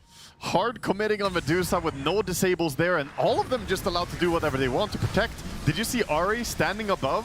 He has the Holy Locket. He was just holding it saying, guys, she's not dying. I don't need to use Holy Locket. He throws it towards the very end. But that was a massive, massive bleed out for Aurora. 14,000 net worth now on Parker. He's only allowed to die once. He's had it. And it seems like he doesn't want to die again. I mean, at this point, all of them are having a good game as well. The Batrider is the second in net worth, so even in a game where he had a, on paper, difficult lane, 33 is looking like he's going to step up in this game. And look at him. They had vision. The Treant spotted this Monkey King from miles away. And Medusa, the turret, just stands her ground. The blinding, the root. They even pushed away Abaddon and rooted him away from Medusa. Incredible. Yeah, Lotuses, Holy Lockets, Wand, everything there dumped into Parker's Dusa. That's an undersold little detail as well, you know? Lotus is here, Tundra, the more they gather up, the more effective this Parker guy is. Yeah, I mean, any bit of resources they can find on the map.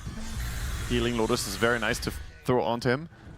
And now they have Yule Scepter on the Keeper of Light as well, so he can maybe just lift up some of the DPS heroes if they overcommit. Or if Abaddon ulti triggers, he can just cast Yules on him. But also, let's not forget Vici. That fight started in this top river at the top rune spot by him getting caught, losing his courier. Yasha was basically put on cooldown. Yeah.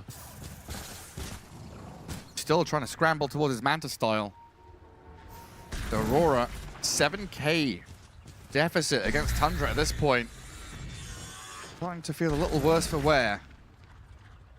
Yeah, and unfortunately, Mikoto is starting to feel like this thing is happening where you went to Fusel first, you want to counter Medusa, but you have not been able to have a chaotic game with non-stop fighting and brawling. And how many times has he actually been allowed to hit the Medusa too much with this Diffu? It's like once or twice maybe he's been on her. Yeah. And if you don't get to hit the Medusa, then the Diffu loses a lot of value. And as Aurora build up, BKB on Monkey King, Lotus on this Timber Saw, Manta on the Abaddon, some of these defensive items that should allow them to sustain in these team fights. We're looking at Bat closing in on BKB. Medusa has finished off the Skadi and is already working on her next item, while Ember has caught up tremendously. Ember's ahead of the Monkey in net worth by 80 gold, but he's still ahead. I mean, he's been involved in 11 of their 15 kills. It's always been Ember part of the action. A Blink Dagger for the Timber Saw. Should at least be able to get in on top of people. Maybe find the Cottle or Treant playing from the trees. Kaori grabs the Haste Rune. So he's pretty speedy, but Serpent Wolf dropped by the Mirror Shadow Shaman in the back, and the Sunray onto Ari, gonna burst through the Cottle. Self-Fuels and the Lotus, the Locket, buy some time, trading out Pos 4 for Pos 4. Monkey King double bound strike in the back. He's on the Batrider with a Lotus BKB. Mikoto felt pretty safe, but a Stone Gaze and a Lasso now coming in. Mikoto's been dragged back into Parker and BZM. Wukong's wasted. No way to hop away for him, just held in place for too long. 33 patiently waiting out that Lotus Orb, and then no way to escape. Another fight that looked like it might be good, but then perhaps Monkey King overcommitting a little bit on the low ground there. The rest of his team a bit too far away to really help him with the Batrider. Simultaneous pings on the Lotus pool. 33 and BZM are like, guys, Lotus is spawning. There's a couple in the pool over there. Yeah. Also, Medusa obviously getting super strong. She's about to hit this Silver Edge, but I'm just looking at the Batrider and getting concerned, dude. BKB, Boots of Bearing, Pipe, soon to have a Blink Dagger so he can actually choose his targets too. He has had an incredible game. Like from the very beginning, doubling up all V-Tune. This Yules into catch, forces early Manta. He's holding shield, borrow time popped. This is troublesome for Aurora. They need WS to come in to bodyguard and protect. There's a Boundless, Kaori Supernova. They're trying to fight around the egg. BZM dives in deep. They're aiming to finish off the Supernova and get the job done. Mira's dropping low. V2 nearly down as he's pummeled and brought back in towards the Medusa. Parker just opens up with a right-click damage.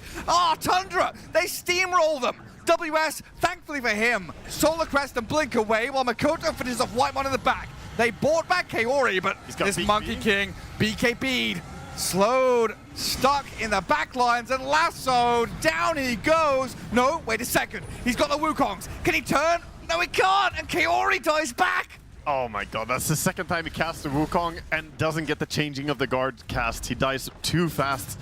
The damage output is just so high from them right now. Obviously, the Medusa is just laying in thick in this fight. 5.6k damage. But the rest of them as well. The Ember did 3.3. The Batrider just continuously auto-attacking people too. Tremendous amounts of non-stop aggression from Tundra at this point, feeling like they've got it in the groove. Yeah, 26 minutes in, this is not where you want to be against the Medusa, sitting 12,000 gold behind. This is a significant lead for Tundra. For any team. Yeah. Never mind a Medusa team. Yeah, and they have the very late game draft going on. And they're in the Roche pit now.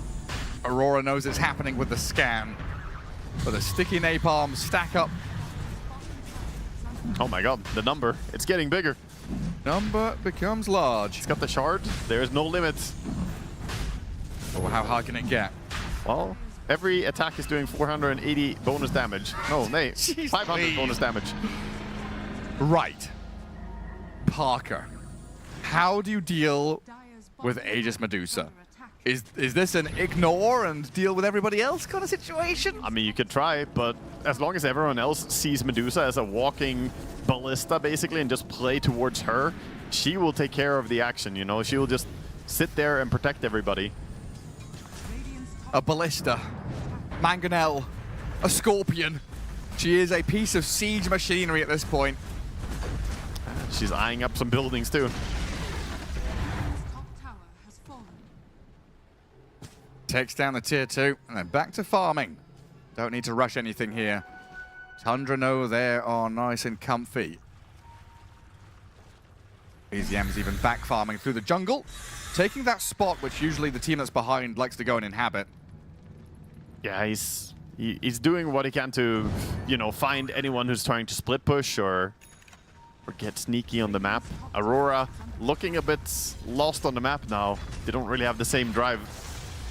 Last few moves have really not worked out, but they're also not close to key items. Monkey King stuck on the same item progression, BKB and Diffu. And it's, I don't know, I feel like it's a bad sign when your Timbersaw feels like he has to buy Halberd. Like, yeah, I get it's a good item, it's nice against this Medusa, but it doesn't feel like that's what Timbersaw is picked to buy.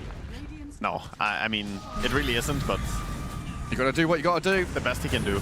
WS down to half HP, just with a volley and a few hits from the Medusa. As Tundra break the tier 3 tower, kill off the Serpent Wards. BZM gets in with a 2-man chains. Both V-Tune and WS have to dip to Fountain while they watch their barracks disarray. And Rasta dead as well. Some of their key disable. He's just a support, but without him, it's not that easy to do anything. Protection kicks in for a moment. Delays the death of the tower, but they've got a lasso from the bat. Sunray trying to keep this Timber topped up, but he's dead for 70 seconds now. Yeah, this is the easy part, right? The rest of the game was the hard part. Right now, they're just bullying them. They're way ahead. Monkey King. He tries to hold them back with the Boundless. Makoto half HP. Has to bail from this one. They've got to wait for Timber to respawn, so this is 2 lanes of barracks. Aurora thankful they have this tier 2 bottom lane to just not lose out on mega creeps immediately. Yeah, every single chakra magic is so much HP going the way of Medusa. She blocks 4.1 damage per mana, gets 300 mana from Godel. Yeah, casual 1200 HP heal coming in all the time. That's not bad, is it? Oh, Mikoto, role-playing as a courier. Wukong's onto the Bat Rider. Good move from Vici and Mikoto, fine 33. That's going to stop the bleed. The chase, are they going to get on top of Whitemon? Vici wants to try and get something more out of this. Go on the easy targets. Get the simple one. They try to heal Whitemon up, but he's down. Parker stands there, clicks into Vici, wanting to pop the ulti, while Mira gets blown up by BZM. Supernova comes through, and Parker realizes, not this time. Can't go and click it down, but Vici is very low, has to blink away. Yeah, Ember gonna go base, heal up a little bit. Abaddon without ulti for 70 seconds. On a DD Runa spawn top as well. They've seen it with the Observer Ward. They know. Yeah, they did ping it. 2 of their heroes are dead, so for now just backing up a little bit. Losing out their BKB piercing disables. I say that as though there's some big need for it. There's only one BKB and it's Monkey King, and Monkey King really hasn't been able to do too much damage. BZM. Nothing to control him. Goes off some gymnastic moves to slip away, and they've walked into Parker. Quick halberd there, going to stop the Monkey King from dying outright, but they've still got these chains forcing dispels out of Vici early on. Borrow time's on cooldown. Borrow time's on cooldown. Vici's just getting clicked down. Oh, the miss, the jump in from BZM. Finds one. Kaori might be second. Spirit Vessel applied. Another click from the Skadi. The Silver Edge breaks, and a kill on him means 2 have died. 50 seconds with no Abaddon or Phoenix. They just cannot stand toe-to-toe. It's 2 different damage output right now. Daedalus on the Medusa. Silver Edge, Eye of Skadi, it's so many items. Ember is gonna make his way and pick up the DD rune before time's out. Yeah, it's waiting for him. Get it, it's yours. Maybe a bonus rune? Arcane? Arcane? Oh. Any Arcane rune fans? Oh, Invis rune. Invis rune. Just watch him use this Invis rune to go through top into the base, find the Monkey King. There's 33 in Parker. Start to get to work on the tier 3 bottom. Yeah, with BKB on cooldown, this monkey could just die to Ember immediately. He's gonna show himself. I think Ember saw him despite his disguise. There's a sentry ward mid, so at least Aurora not gonna get caught off guard completely by the Ember invis. Yeah, but the barracks are not running away, Gareth. No, they're not. You can't relocate them back anymore. Unfortunate. Parker just gonna click them down. The Remnant and Chains making Kaori's life a little difficult there as Mira's Shadow Shaman gets caught on the way back to base. Disarm on Dusa, jump in from V-Tune. Last chance saloon for Aurora as they try to make a play for the Dusa. There's the bat, dragging Monkey back. Supernova expended, they've bound up Mikoto, trying to get off his Wukong's command and stay alive. V-Tune, borrowed time, comes in, Kaori's died. Mikoto on the run, back away as V-Tune blinks out. Monkey might not be too lucky though. WS tries to hold them away as the shackles from Mira locks one in place, but the dive back out of the Shadow Shaman, it closes the game. Tundra, they've wrapped this one up. Some impressive kiting towards the end, but unfortunately it's just too late. There's no way to fight into that big of an item deficit. They had to win in the first 15 minutes, or at least get to a winning position, and they just could never get there. Incredible stuff from Tundra and the boys. This bat, this Ember just playing so quickly, and Tundra now one step closer to playing against Heroic. Yeah, they still have a step to do tomorrow. We'll see if they make that one. But this one is well and truly in the bag, and they continue here another day and staying alive in the tournament where Aurora falters. A lot to break down for this one. We ended the draft with saying that there was going to be a lot of pressure on the mid lane. We had an Ember versus Monkey King, and I want to start the conversation there, Gunnar, because we did see the Monkey not really shine. Yeah, I think the issue is, even in this current kind of iteration of the mid 1v1, like he won the lane. He was ahead. I don't want to like downplay that the matchup. He did good. But the issue with the Monkey is it's just been so many rounds of nerfs over and over, like the damage from the Jingu, the ult nerf, the facet nerf, even the jump nerf facet was like really strong at some point for rotating as a mid laner. And just all these changes over the years just make the hero feel so weak that any single like amount of spells you throw at him, just if you have like 800 damage in spells, it's an unplayable hero for the first like 20 minutes of the game. It's also awkward for Aurora because they had like Diffusal soon coming out, but then they took some fights before the Diffusal actually connected, and then, you know, for Tundra, they're waiting for their timings. Batrider got his boots of bearing. They utilized that really nicely to then kind of like try and break Aurora, and there was ups and downs, but I feel like Tundra, they play on the Batrider, they survive the mid matchup. It doesn't go as disastrous as maybe you want the Monkey Ember matchup to go, and then it's just a matter of, oh wow, Parker's farming, haha, Parker's farming, oh god, Parker's farming, you know, it's like one of those games. I also want to kind of say the Batrider was kind of the MVP in our second game, and then it was first picked. And you're like, okay, it's a first pick bat. We have to think about it the whole draft. Then they go into game 3, and it's last pick. There's so many different opportunities for them to ban. And some might say it could have been the MVP as well this game. That's true. It could have. True. It's true. I do think... I want to say maybe a slight oversight, or maybe thinking like that the Baden was going to be enough to sway Tundra away from it. I don't know. Old school Batrider, Baden is a hard counter. Very hard. Modern day Batrider, it's kind of like, it's awkward because Abaddon in laning phase doesn't really care.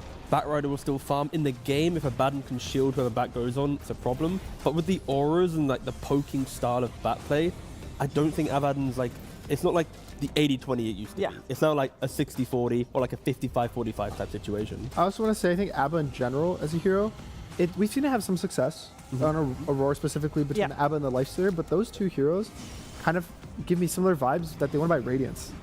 And I think that item is really bad right now. It's been nerfed so much that they don't get this good teamfight timing that they kind of used to in the past. And it's just, like, I remember I was looking at the item winner rates. Radiance is at somewhere around like 20% win rate just being picked up. And so if that's a weak item, these heroes that kind of like focus on it are weak. And sure, if you have like a perfect Abba game, a perfect Lifestealer game, which is Aurora's had those in this tournament, it looks good, but it doesn't really deal enough with the Deuce or the Batrider. No, and we have to give the MVP to Parker. It's because I'm not saying he listened to the casters, that would be illegal. But in the cast, they did say, you know, Parker cannot die anymore from this one death. You know, it's unacceptable. Yeah. He had one death. They made that cool. He never died again, right? Very good. Good for him. Good for him. But that's the thing with Tundra. I feel like with Parker, that every game it feels like they're still trying to understand like where the balance is. And there are these games where they find it, and this is one of those ones where it's like it's the Parker farm. Yep, and of course behind every carry there is a support, and especially for Medusa, the Keeper of the Light was very important, and it is Flax who gets to talk to the Keeper of the Light player, Ari. Absolutely. I am here with Tundra's second most toxic person on the team right now. Ari, so good to have you here. Thank you very much for joining us. Yeah, thank you. Thank you. That's a joke. You're a sweet guy. You're a kind guy. I've never seen you do anything mean in a pub or at an official. Is that true? Are you, how's that behavior score rocking right now? The behavior score's good. I mean, okay, I would say maybe a couple years ago, some would say I could be a bit toxic at times, but I think over the years I've matured, a bit, and now I'd say I'm more on the nice side, yeah. Oh, good for you, man. Me and a lot of other Dota players are still man-children, so I'm glad that you have evolved. Well done. All right, let's talk a little bit about this series. Super, super fun to watch. Game 1 in particular seemed like the most even back-and-forth one. Do you remember that game at all? Yeah, I do actually. That game, pretty much nothing went well for us, I feel like. So we were a bit down, but you just say go next and you try to do better next time, and that's what happened. Absolutely. But game 2, you guys got that energy behind you. I was talking to Moon beforehand. He said, it was motivating. The guys seemed like they really had an idea what they wanted to do. They were deliberating on it. What was that conversation like? Who brought you out of game 1? I don't think anyone brought us out of game 1. I feel like we were talking about game 1 all the way until the draft was about to start, and then suddenly draft is starting. Okay, wipe all the thoughts of it. Everyone just does that individually, and then let me just move forward. Yeah. Okay, an absolute domination here. Now, I did want to talk about, you guys do have a stand-in here, and, a little bit of a communication difference there, especially as a guy who's playing, Coddle for a Medusa. You guys have to talk a lot, right? What is the communication between you, the big boy support, and your big boy #1 carry? I think his English is actually, perfectly reasonable for playing together. Maybe, sometimes out of game he might not know something he wants to say, but as far as in-game goes, it's definitely perfectly fine. But he doesn't say too much. I feel like it's more like I'm telling him, I still have mana for you, I have max locket for you, you're fine, on the top fight. And he just stands there and fights. He just has to listen. Yeah. So typical support stuff. You're gonna be okay. I'm here for you. Don't worry. I think you're so cool. Yeah. Yeah. I'm just standing next to him, saying, "I have Locket. You're doing a good job. Keep hitting, bro. You've got them." I'm just like the moral support of the mana. All right. Well, Ari, thank you so much for your time again. It was a fantastic series. We cannot wait to see more of you. Wow, this is, god damn. Take it easy on me, Ari. All right. We're going to see more. I need to see you guys against Heroic, okay? Now, you've done your job, but we'll see if we do theirs, all right? All right. All right. We'll see if that dream happens. But back to you guys on the panel. Well, here's the hope, and they still have a hurdle tomorrow morning before they would have a chance to go up against Heroic, and also Heroic would also have to pass their hurdle, of course. But this one well and truly passed, and I do think that over the course of the last 5-6 days, we have seen Tundra adapt to Parker, and it seems to work out. Yeah, again, it's like every series they're still calibrating. Like even in this series, they were off the mark in one game, and then suddenly they're back at it again. So I think any team that goes up against Tundra needs to be ready for a Morphling, a standoff performance from a BZM Batrider. Like inconsistencies seem to be a thing, but they're working through it and they're not getting eliminated. That's the scary thing. They just keep improving. Yeah, because eliminated, that's Aurora. They were on the receiving end this time. They will end top 8 for this PGL Wallachia Season 7, and they will not move forward. But we will. You will at home. We're moving forward, and don't worry, you can rest easy because it's time for a little bit of upper bracket. Nobody's getting eliminated again today, We're done with that. Breeze, yeah, you're doing a great job. You'll have a little bit of a break, but when we're back, it is time for those upper bracket matches with Richard, with Jenkins, and with Kezu.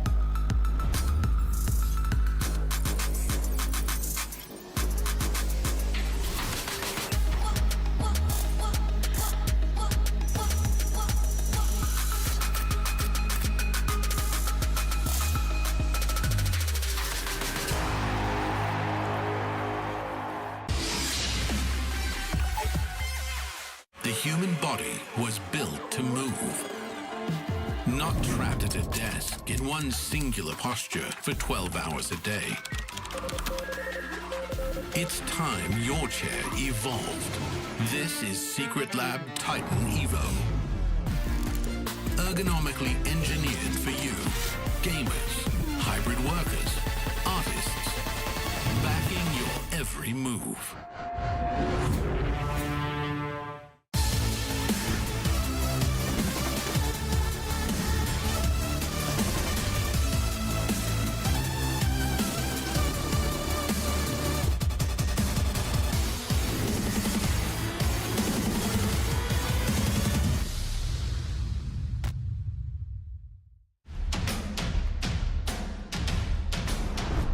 Here with Laurel, best mid laner in the world, obviously, right? Yeah, maybe. Maybe. Well, sometimes. Okay. Sometimes. We'll find out. Sometimes the best, sometimes the worst. We'll find out if it is today. We're going to be ranking all of the mid laners at the event. 5 being the worst of the best, and rank 1 being the best. You can vote for yourself if you like. Okay. Who goes in number 5? Okay, let's think. Number 5, we will go. I can go with, I guess, let's try Mirel. Oh, Miro, really? Yeah, number 5, it's fine for him. All right, why is that? I don't know, just he good play. He play fine, but need like more hero pool, I guess. Oh, more hero. Okay, yeah. Respectable to be in the top 5 though. Okay, number 4. Number 4, go with like let me see who do I have there. Okay, I need to go maybe with some Larinov or no one, I'm thinking. Maybe let's go with I don't know. Between the two, who's like, better? They together like lose tournament. Okay, so, well. But like in the open, who played the best? Like I think Larinov a little bit played best. Okay, okay. Like in this tournament. Okay, so no one first then. No one is 4, and then Lorinov and 3. No, just Lorinov. Okay, Lorinov and 4. All right. Then we have some Nisha, BZM, GTH, I think. We need to like top 1 for who we go. Okay, rank 3, I go with me. Like okay. With you? Yeah, okay. Like, not wanna like get like how would say like I don't know words. Yeah, I mean, you're not arrogant, you know, you understand there's always room for improvement. That's my boy right there. All right, number two. Number 2, go with who we have there more like exam. Okay, but we don't have one. Okay, we have Tailung. I mean, maybe I made mistake about Mirel Larinov. Maybe I should put Tailung on number 4 and 4 Tailung maybe. Okay. So we're gonna go. I don't see Tailung. Tailung play good. I mean, go with Tailung number rank 4. It's okay. Young So star. we're gonna stay there. We're gonna put Tai Long on rank 4 instead. He play good. Okay. Then we're gonna go Lornov. Yeah. No, then go me. Then you. Not it, Lornov. And Lornov is now out. Absolutely destroyed by Tai Long. BZM. Then BZM out of nowhere. This is like a WWE Royal Rumble. People are getting knocked out. Like, of course, Nisha. Yeah, he play good, but we'll see how he gonna play on playoffs. So. Okay. Anyway, in this, like, pretty fine, I guess. Yeah. Maybe can put, if switch some players. I No, guess. we don't have to do that again, but. Yeah, No. Okay, all right. So we. This one, I like it. Okay. So Nisha, BZM, Laurel, Tai Long. All right, very good, I have to agree. Yeah. Now, a lot of people have said Nisha as number 1. Do you think a lot of people would vote Nisha? Is he just guaranteed? I think, yeah, they're gonna like vote for him in rank 1 because like it's Nisha. He always like the best. So it's not another like opinion. Like he's the best. Sorry, like it's okay. Okay, he's the best for now. Yeah. All right. All right. Thank you so much. We'll see you guys soon.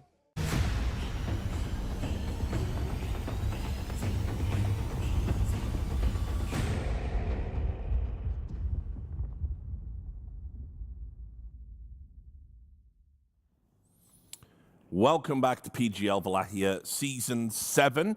We had Lal on the screen there, and indeed we're going to be covering a Team Spirit game. They're going to be taking on BetBoom. Can't wait for this one. I'm your host, Richard Lewis. Joining me on the panel, the EC are back. It is, of course, Kezu. You know him from Heroes of Newark. You do. You do. We've got Andrew. We've got Jenkins ready to put the fries in the bag.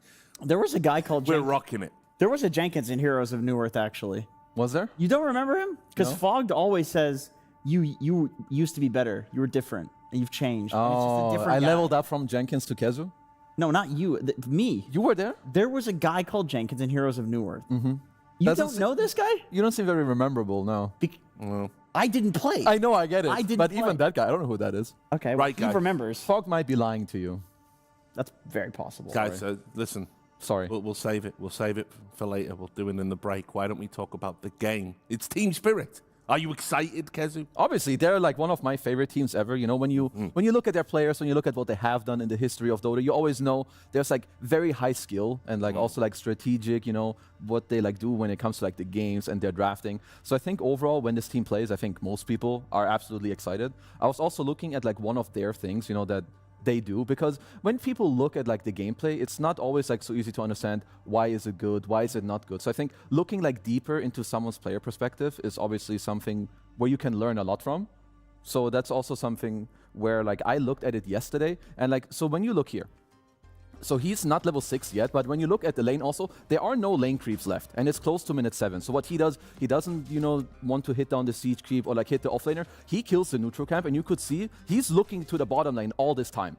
And he's like not really putting himself out of position in this lane because he got his level 6. He knows that he's going for this play. So he's looking to the lane, telling his team, yo, I have my ult, I can go to the bottom lane. They just go for a very clean kill here onto Shiro. And this is like your top net worth asset. So this is now a couple minutes later. And then this clip, it's, I would say, more important to think about what happens in Dota. And it's all one step leads into the next. One play is connected to the next move. So here, they defend the top tier 1 tower, and they knew that Shiro was here on the Dragon Knight. This is very important. Even here, Yatoro, he looks to the bottom lane before the fight is even over. He's anticipating that someone goes bottom. He's correct, because Shiro does go here. After looking and seeing this, they immediately go through the gate. Just him. He checks again. He's like, okay, where is he going? He kills the wave. He's going to the left side. So here, Shiro, no, he's like, he thinks he's chill. He's pulling the wave, being very nice. That's a nice angle. Exactly. And like, they take the perfect angle around, and they just do it again. Ava, toss, Requiem, and they kill the guy. And I think this is what makes this team so special. And it's not just Yotaro, it's everyone. Like, look at his net worth. This is the top net worth guy that's not just killing all the creeps, he's making the moves, he's calling for it. So when this team is on, they can make moves like this, and this is not easy to replicate. Yeah, and we've talked with Collapse as well. We had him on the sofa. He was talking about, you know, he feels that it's great that Lal's back in the lineup. The vibes are immaculate. Everything's going in the right direction. So, I mean, team spirit are definitely going to be there or thereabouts come the end of the tournament. Having Laurel back is definitely important for the style of the team, and I also think that he is just generally high skill. It's not something that, like, it looks high skill to an outside perspective sometimes, but what he brings to the team is very important, and we could see in, like, a lot of the videos that Slacks has been recording with the mid laners, most people rank Laurel top 5 despite not always being, like, the most flashy style of player. To me, my favorite thing about Team Spirit is that over all of these years that they've, like, won the 2 TIs, won Riods, like, they can have periods where they look just okay. They look like they're kind of falling off. And then in the next tournament, they're a complete beast again. You know, sometimes it's like getting Laurel back. Other times it's they just accept, like, okay, we're playing bad, and they're very quick at, like, identifying when they're out of form and doing things to correct it and get back into form. Tigov asked Collapse a great question. He said, like, is there some fun to be found when you're rebuilding? You know, when you're not winning tournaments, that sucks. But can you find some joy in, like, building a team and fixing problems because you're occupying your mind? And Collapse just said no. He said, absolutely not. He said, I'm wretchedly miserable. I won't repeat what he actually said when I don't win tournaments. And if he could have one superpower, it would be he just wins every tournament he attends, which feels like cheating to me. Yeah, that would be a pretty good superpower. Because the problem is, like, when you play at all these tournaments, like, unless you win, you're just depressed after. You know, there are 16 teams that, like, play at most tournaments. 15 of them they just feel like, why am I doing this? You know, it feels horrible after you. So obviously, you know, you want to come to these tournaments and make it happen. And this team, when they're in form, you know, they obviously can. But their counterparts, I'm still, like, to me, there's still a little bit of a question mark. I think they have ramped up. Andrew said it yesterday, right? He said that people are ignoring BetBoom. And when people ignore BetBoom, that's when BetBoom surprise people. I want to go back to a quote that Quinn said when he was still playing. Well, let me just check which one. Is it one of the nice ones? No, it's one. It's one that's safe for work. Is it repeatable? Okay, safe for work. Good, excellent. Basically said, I am a good player because I hate myself. And it was such a profound statement, also a bit sad, because a lot of the players that do the best and that are very consistent, which Team Spirit is one of those teams, and also BetBoom is one of those teams that is consistently like top 4 over all of these years. It's teams that hold themselves to such a high standard that getting like top 6 is not good enough for them. And I think we have a battle of 2 teams that feel like they should be in the grand finals, genuinely, every single time. And there's something very special about that. No, absolutely. It's also, I think, like, when you look at BetBoom, like, all their players, they have the skill. Like, you see them, like, sometimes throughout the year, you know, you have BetBoom, they get to, like, the semifinals or the finals of a specific LAN. I do think right now they are on the way up. But to me, when I've looked at their last series, I don't know if they were fully, like, challenged yet to, like, the highest degree. I do think they got through some of those series, like, kind of easily, which absolutely, it could just be that they fully stomped, you know, it was hard to counterplay. But I do feel like that today here, against Spirit, it's like a really good test for them. And if they can get through this, I absolutely could see them go to the top 3. Ain't no problem. Yeah, and you can see this is the tail of the tape, the path to where we're at before they meet. And I would probably say, without being, you know, too disparaging, maybe BetBoom had the slightly easier road. You're definitely right, 100%. Yeah. But I mean, ultimately, there was one series in there as well where we did see GPK. The perfect Necro game. He brought out the Necro, played very disrespectfully, you know, dive in tower and doing crazy stuff, and they lost that one. So obviously, I agree with your assessment. I think this is the game today where they're going to be fully locked in. We're going to see probably a great matchup in mid. I mean, it's just you have 2 of like the grades in mid like go up against each other. I will say that, well, also with what you just said, like GPK to me, he's been leveling up a little bit because his Necro, it was kind of a illegal performance. You know, you give yourself the good matchup. You need to like obviously understand what are like the heroes around the enemy's mid. But when I look at them, both these players are super important like for their team, and they do share some heroes as well, like with the Puck, the Invoker, and the Beast. But I'm expecting a lot of the mid plus the 2 supports to be very important here. It's so strange to me as well. It's just, again, a narrative thread that I've been pulling on over the course of this event, and that is that Lal doesn't seem to be as respected as some of the other mid names. Yeah, he should be. Yeah, I agree. I think there are some people... The pros do respect him. Yeah, the pros do. I'm talking mostly from the fans. I mean, even in some cases, Team Spirit fans, when they lose games, they seem to tunnel in and apportion an unfair amount of blame on him. Any insight as to why that might be? Part of that is that he just doesn't often get that much help mid, because he will get help for the runes and things like that, but he'll sometimes be picked into bad matchups. He's not playing the hero that is like the win condition for the game, because that's Yatoro. But the thing is, if you have Yatoro on your team, I honestly think, okay, maybe other than like Satanic, there is nobody that is at that level of Yatoro, and I don't even think Satanic's not there yet. Like, he's a kid, you know. He needs time. He needs time. He could be. There's potential, but nobody has been able to touch Yatoro in terms of like being able to truly 1v5 a game, even in metas where a 4 protect 1 meta is not good. Team Spirit can still win tournaments by doing this. So what do you need out of your offlaner and your mid? You need people that are willing to sacrifice themselves for that. And this is what Laurel consistently does. I think like also like not just that, but let's say you're a fan of this team, right? And you've seen Collapse and Yatoro, you know them, like they're some of the greats. It's quite hard to criticize them. Like even if you try to put like the bias aside, they're insanely good. So people will like, they will look, you know, at Panto, he's the newer guy, Ed Rue, he's the newer guy. But then it's like, there's the one core left, it's Mr. Larl, you know, and it's like... It's got to be one of the cores. Exactly. That's why, like you're going to look at one of the cores because it's Yatoro, it's Collapse, they play perfect. But, you know, at the end of the day, everyone makes mistake. Everyone has like their S tier form and like, you know, where you play a little bit less or you have some other things that go on. So, you know, Laurel, I respect him a lot, and I think it should slowly fade away. You know who Laurel reminds me of? I was watching a movie last night. It's called Kung Fu Panda. Banger movie, of course. Which one? The One, first 2, one, 3, or 4? 2008. Oh, okay. I'd never watched it because I don't like Jack Black. And there's a character in it, the titular panda. He's called Po. And his quality is he never gives up. So do you think that's like Laurel reminds you of Laurel never gives up in the lane, no matter how bad a game state is. He's always playing hard. You know, very sacrificial, and he gets pure-hearted Dota. He gets exhausted when he runs upstairs, but still... No, that's me. But still, he's the chosen warrior. Exactly. He's the chosen one. Lal has the Dragon Scroll. So then who is Master Uguay in Team Spirit? Like, who's like his mentor? I mean, does Master Uguay... Stealer of Aegis. Does he pass away at any point? We should stop talking about Kung Fu Panda. The draft has indeed progressed to the... They do pick a big fat character...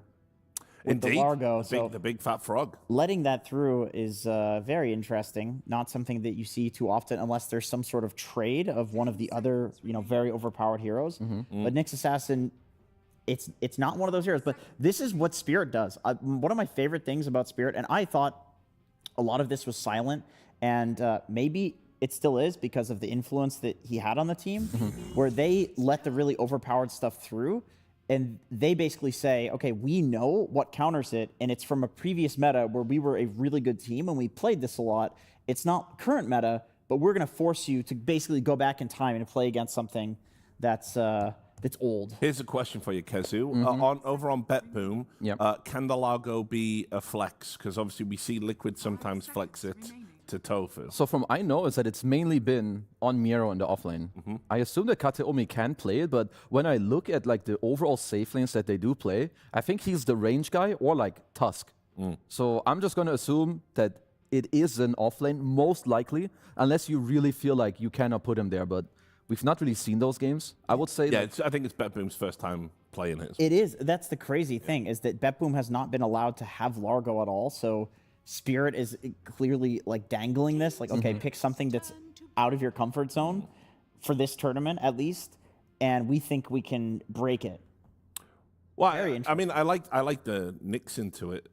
in a way, because obviously the problem you've got with Largo is for the first 18 minutes of a game, he has to farm. He's AFK. He's got to get that axe. In the pond. So he's going to be off the map, farming, doing things. You get your Nyx Vendetta, you're out scouting him, messing with him. You can delay his axe, essentially. Yeah, it's easy to carapace him as well, because Largo is putting these frogs on the ground. You can just walk into it, get a pretty easy stun. And also Nyx with the skitter or scuttle facet, you can easily walk up cliffs and avoid sentries and find Largo when he's jungling in the high ground, safe jungles near the triangle and behind the tier 1 tower.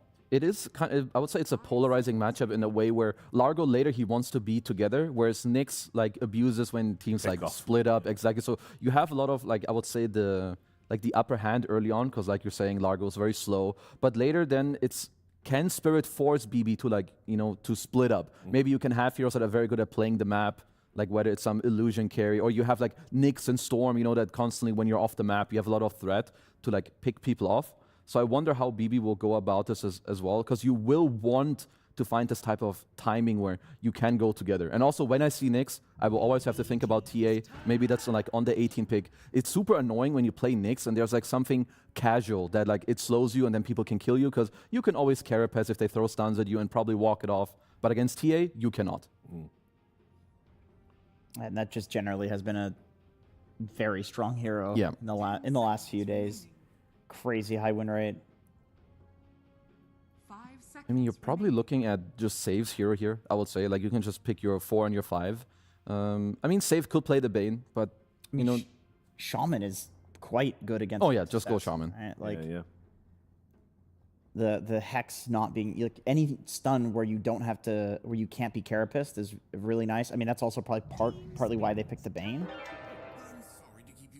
But we are going to see the Ringmaster. It's funny how the matchups have developed over the time that Ringmaster has been in Dota, because I remember for a long time people were picking Jakiro into Ringmaster as like some hard counter, because you have all this ground targeted stuff that you cannot save from with the box. But a lot of the time the box is being used on people who are like already BKB'd, or you're just repositioning in the fight, and a lot of the time you're playing a lot more around the Ringmaster ult as well as like a team fighting tool. I mean, I do like the double support duo, I think, from BB, at least for now. Like, I think also, like, the saves towards each other. You have the sleep, you've got the box. Largo, of course, if people stay alive, is quite good. So I'm now wondering also for Spirit, what do you want to lock in? I think Storm could be quite good for you. Just obviously dependent on what they really want. I think they're one of the teams that have valued, like, some double minus armor quite a lot, like, from within their draft. I mean, Slardar, of course, he could be mid. He could be offlane. I think Larl has also played at this tournament. We can see here it's been mainly on collapse. So, overall, I think it's a very strong, like, 16, 17 pick. You need to at least respect it on BB that it can be flex, but this looks very, very solid. Yeah, you can't really go wrong with these two picks. I love it. At least I've seen it a lot this tournament where teams do something like this, where even if on this 18th pick, BB completely hard counters TA, you still have such a strong early game between the two minus armor heroes. It's a good combo for killing people, but also for killing Roshan, that the hard counters are just not working anymore. So they just go for something normal, which I can respect. Just continue to play your draft. Play for the Largo timing, the Aghanim Scepter. It's still very strong, regardless of all the minus armor BS that Spirit is throwing. Not really a lot of lockdown for him either as well. It's a nice, nice little Storm game. It's the next. How is Slardar versus Storm matchup mid?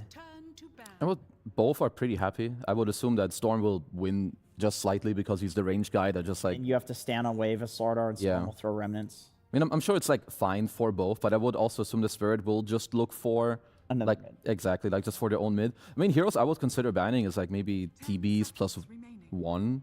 I don't know exactly who else other than that. Maybe I would say Muerta should actually come to mind. Like you have TA Slardar, it's incredibly physical. And Kiritich is a really good Muerta. Yeah, and like you have the lane with Bane, so like the the sleep into the dead shot, get them into the tower.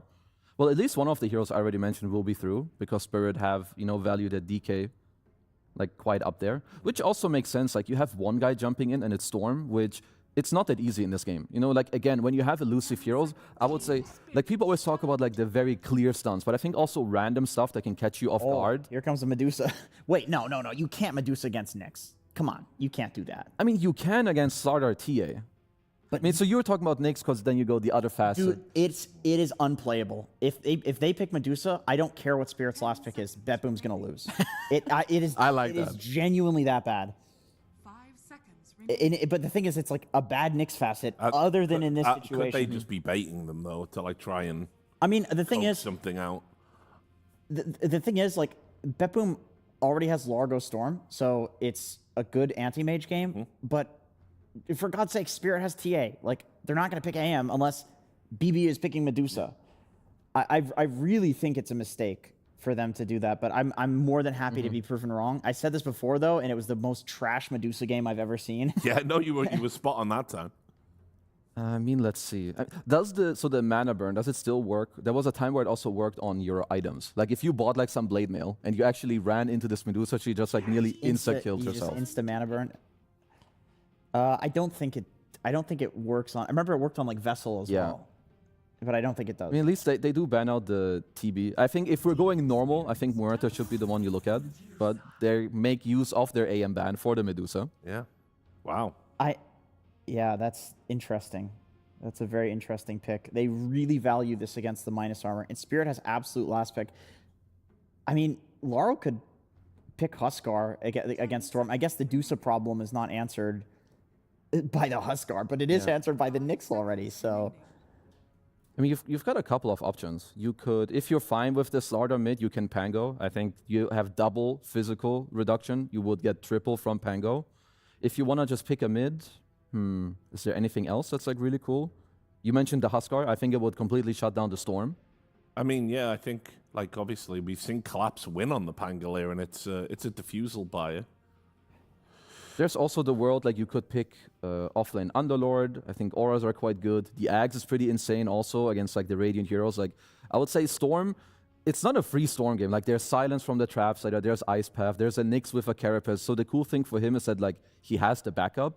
But roots are pretty good against saves, because then, sure, you come out of the box, you're still rooted, you get slapped, you're probably coming into another root. So you still hate the Medusa pick, right? I'm curious to see what facet Rue will go for. It should be the mana burn one. It should be, because Medusa is very good against Slardar TA, but I fully agree with you that it's one of the worst matchups into Nyx. Bro, if you go on her with this facet and you press all your spells on her, you are doing like effectively 5,000 damage to her depending on how much mana she has. It is making the Nyx pick god tier, and they first picked it, which makes me think like, is this the prep? They wanted TA, they wanted Slardar, and so they pick Nyx early on so that in case this comes out, they have the answer. It's very possible. Okay, so he just goes for a Leshrac, which I think Nyx Leshrac is very nice. It's like Nyx setting up for you with the Leshrac damage. It's like enough to full to 0, pretty much anyone. I really want to see which facet. So Rue has Scuttle locked in right now. He should be changing that. I think he should change I will also say that while... So the way that... He did change it. He did. So because the way I see the game for now is that Lesh traditionally... He's not good against Medusa. Most ranged turret heroes counter this hero. But I will say that with the rest I see from Spirit, I think it relies on, can Medusa stand her ground and stop Lesh from running in? But I think with the TA and like with the Slaughter amp, and there's a very high chance that Spirit's Roche is way better. Like BetBoom's Roche is actually kind of pathetic until they have like 3 to 4 items. So the way I see the game go is that I think Spirit's early game should be quite good. They should get the first, maybe even the second Aegis. And I don't really see how BetBoom stopped them from running in, because I think their early game is very slow with the Largo Medusa. But if they can stop and like play the double support with GPK, I think that's like their way of having life in this game. I'm very curious how BetBoom manages the early game. Like, is there some tri-lane type situation? Are they going to run in with Bane and get some wards down, or like block creep waves or anything like that? Because I really feel like otherwise it's going to be rough. I'm afraid. You know who we can ask? We've got our commentators. They're here. It's Good Cop, B Cop on the big screen. How you doing?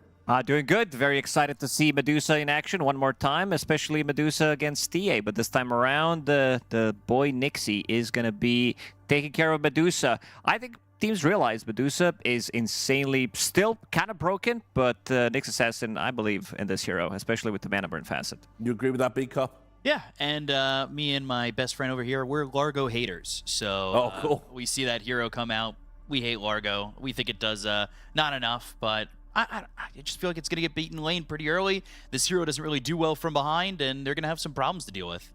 I'm still fascinated to see what this Nyx does to this Medusa. Looking forward to this one, boys. I'll let you take it away. Take it away we shall. We're coming into game number 1, Spirit up against BetBoom. This Largo is definitely a question mark for me. I feel like we've seen this hero just get beat up in lane, doesn't exactly feel that great in recovery. And then the Axe is there, of course, but late, and then I would say ineffective to what you really want from him, right? So what's the game plan for BetBoom to really secure these lanes? GPK, he has to pop off. Like, this is the hero that needs to create space, because you have Largo and Medusa as your... This is basically having, like, back in the days, Doom plus Medusa type of a lineup where both of them want to be taking the farm. They're super slow. They don't have any kind of ways of setting things up. So it needs to be GPK. And looking at the heroes that they do have, they have a good amount of stuns, good amount of control to deal with this Storm Spirit, so we'll see how much he's going to be able to get. Collapse will be playing the offlane Slardar. A lot of the times, Slardar tends to fall flat in some of these matchups from the offlane where you can't really threaten the enemy carry. Medusa should definitely be fine in this one, but Ru seems like he wants to start at the top lane. We've seen even like a full tri-lane on tri-lane action. Was it yesterday or 2 days ago? But they want to start strong. They want to be able to maybe get a kill. Never mind. Everybody is back. Panto did TP back to the bottom lane. Have Panto on this Jakiro going bottom, and then you'll have potentially some aggression, I would say, with Yutoro and Ru in this top lane. Wouldn't be surprised if Nyx Assassin really plays aggressively, but does have to be careful to the catchy licks and the damage that Save could put on. This is one of those heroes I feel like earlier in Save's ascendancy to amazing support and, like, in the eyes of everybody, it was this Ringmaster that we saw him play a lot. Yeah, I would say if I wanted to lane a Ringmaster, my first pick would probably be Save to be laning with him. I do feel this hero is strong, slightly underutilized. I do feel the hero like his toolkit is insanely strong. Do not underestimate the value coming out from Wheel of Wonder. Gives you a good amount of team fight. But I also want to see how much Ru is going to be able to help out Yatoro. This is not a strong laning support by any means. And right now, burning not as much mana as you would maybe want to. So it will give Largo a much better lane than maybe they expected to. Yeah, mana burnt goes from 16 all the way at top level 25. Yeah. That is 25%. We talked about how we felt like 30% on some spells is very high. 25% is a big number to just be burning like that on a relatively out level 4 short cooldown, 6.5 seconds. Could get pretty disgusting out here. One of the things too with these Ringmasters, I think Impalement Arts is an insane spell with how much you can just spam this later on. It's one of the best harassment spells in the lane as well. Gets very difficult for enemy position 5 to square up against you. Your level 2 is also insanely strong. If you can use the Catch a Lick, put them into the Frog Stomp, and then you have Tame the Beast, push them out, Impalement Arts to slow them down. Quite a lot of control between these two heroes. Yeah, top max damage on Tame the Beast, level 1, 180. That combined with, like you said, the Catch a Lick and the Frog Stomp is disgusting. So this lane, I could see BetBoom maybe playing high tempo, high octane, but bottom lane, Kiritachir with Ketomi on the Bane. We've been seeing more and more of this Bane. It's his signature hero. But the hero is strong. I feel the hero also falls flat in a lot of these situations, especially if your XP rune gets stolen. He is also one of the better ones to go in and contest it, but we have seen recently and so far at Wallachia that teams are bringing numbers, not just 3 heroes, sometimes even bringing 4 heroes and letting the offlaner potentially take the XP Shrine on their side of the map. TP. Oro running away from GPK, avoids those Impalement Arts, thrown over by Save, and even tips him. It's a good tip. This one's good. Like seeing him come with a TP, wasting a little bit more time allows you to actually play slightly more aggressive in the top lane. Just gonna expand on your point about offlaners taking the Shrine. I feel like I've been seeing this shift on Shrine taking in general. I think cores have been getting a little bit more priority at like that 21-minute Shrine. As a core player. Whoa. As a support player, I disagree wholeheartedly. Ketomi is gonna try and run. Slither and Crush is there. First blood for Collapse. Sardar, someone who needs to have that good start to really maintain through the game. Sardar can struggle at times to farm, but when you get this early aggression, you're able to get a kill under your belt in lane, especially the first blood. You're going to feel much better about the game overall. The early harassment coming in with the Jakiro, that with Sardar, having, of course, Bash of the Deep in with that Slithering Crush can make positioning very difficult for these heroes. Crush comes out, Panto, that Mystic Snake, killing off this Jakiro, so they get revenge pretty quickly. Ooh, I want to see how much damage that snake did, because it looked like 200 damage the last bounce. And GPK forced the jungle. We've seen mid laners also go into this area of the map. They farm their level 6s. When Puck is not having that good time over in the lane, he kind of goes there. And GPK as well knows that he doesn't want to get rotated on. If he gets his level 6, he's going to be fine. They can't really stun lock him from 100 to 0. He's over here just trying to farm the jungle. Meanwhile, he is top CS, so it's not like his lane's going too poorly, but adding to that and trying to maybe accelerate a little bit. The Lestrak, meanwhile, close to that 6 there too. And we are at that 5-minute mark where we're kind of expecting, all right, in about 20 seconds, 30 seconds, these supports are going to leave, go towards mid. And I would say both supports for BetBoom and truly both supports for both teams can make pretty significant moves. There is a lot to bring to the table when it comes to going and controlling that 6-minute rune.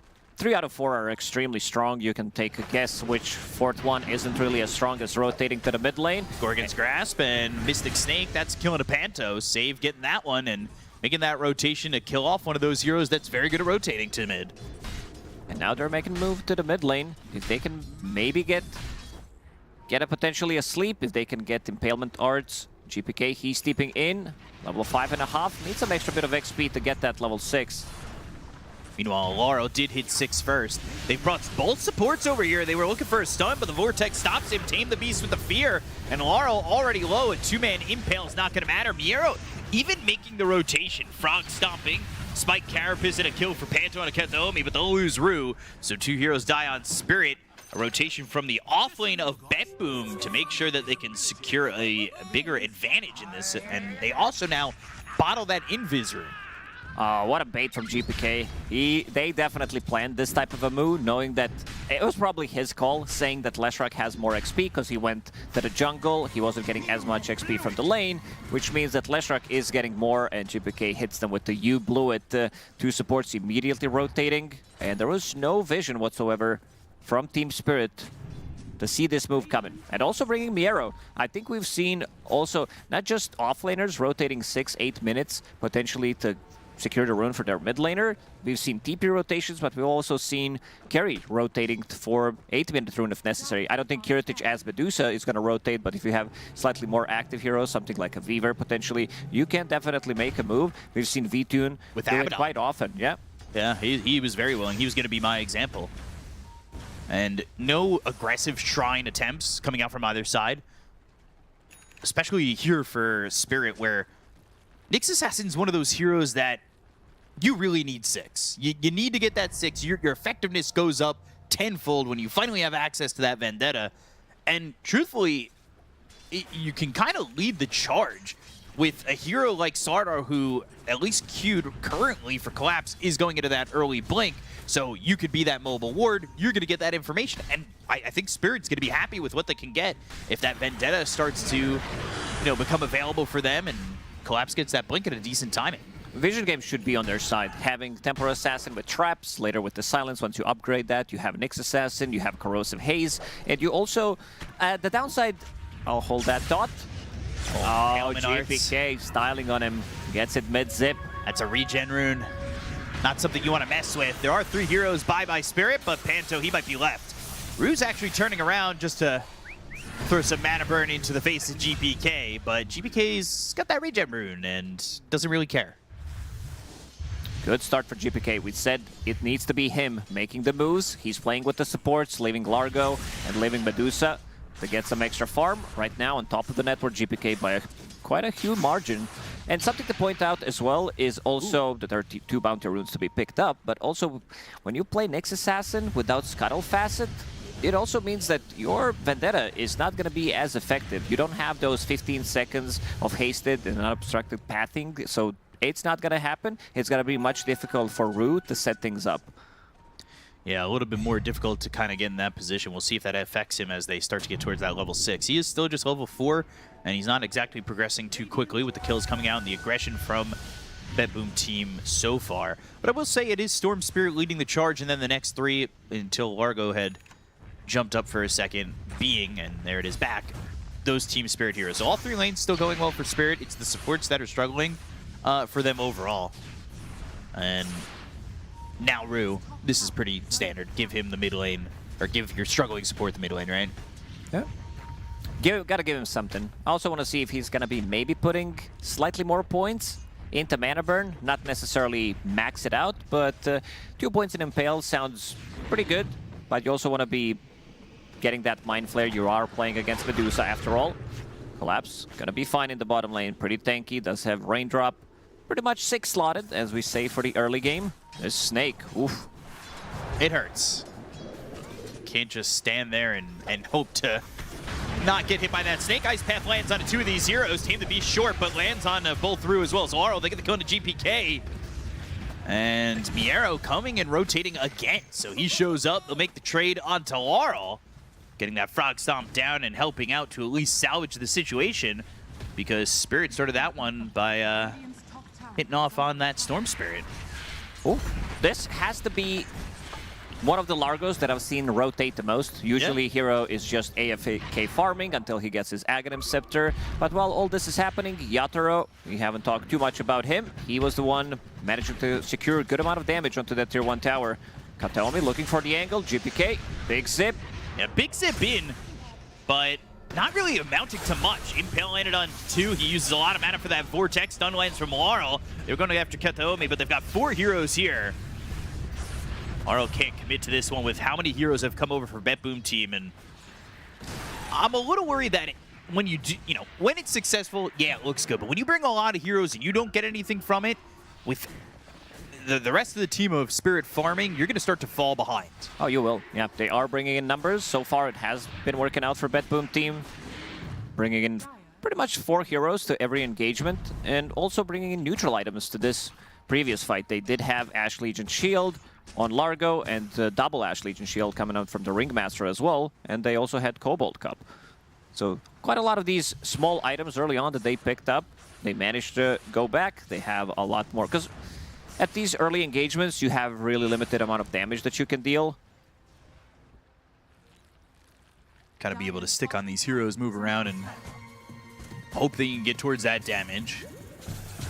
Kaya next for GPK, it's just Medusa, of course, Manta. No, Manta Scotty, and then Butterfly, at least the eyes are on that. Wheel of Wonder hypnotizes Laurel. Doesn't have a lot of mana in the Impalement Arts. That Wheel of Wonder is going to explode and get the kill. Forcing him back, here again. Really well placed by Save to get that Wheel of Wonder, and it's 4 heroes over mid once more. Miero not afraid to leave the lane and leave the stacks that he's farming to get these kills. Oh man, Miero's rotations have been crazy. He is also the one getting, like, if you think about his rotations, it kind of does make sense. Frog Stomp is an insanely good ability. It deals almost 500 damage. GPK, oh, this time around, Rue is gonna get him. That even 1 point in Mind Flare, the mana burn fast, that deals so much. It hurts. I believe he initially hit him with the Vendetta too, and takes out the Storm. Now level 7. This is the type of a kill that you need as Nyx Assassin. He has Shield Rune, no Vendetta for 30 seconds. This hero was so good. This hero was actually broken back when you could use Mind Flare onto creeps, one-shot them. It was a bit too OP. Everybody was playing it. Everybody was going Dagon as well, where you can one-shot a hero throughout the whole game. Basically just getting a bunch of gold, and then you were super farmed. But these days, Nyx Assassin a little bit more tame. They got Ringmaster involved, tame that beast. He did the patch notes.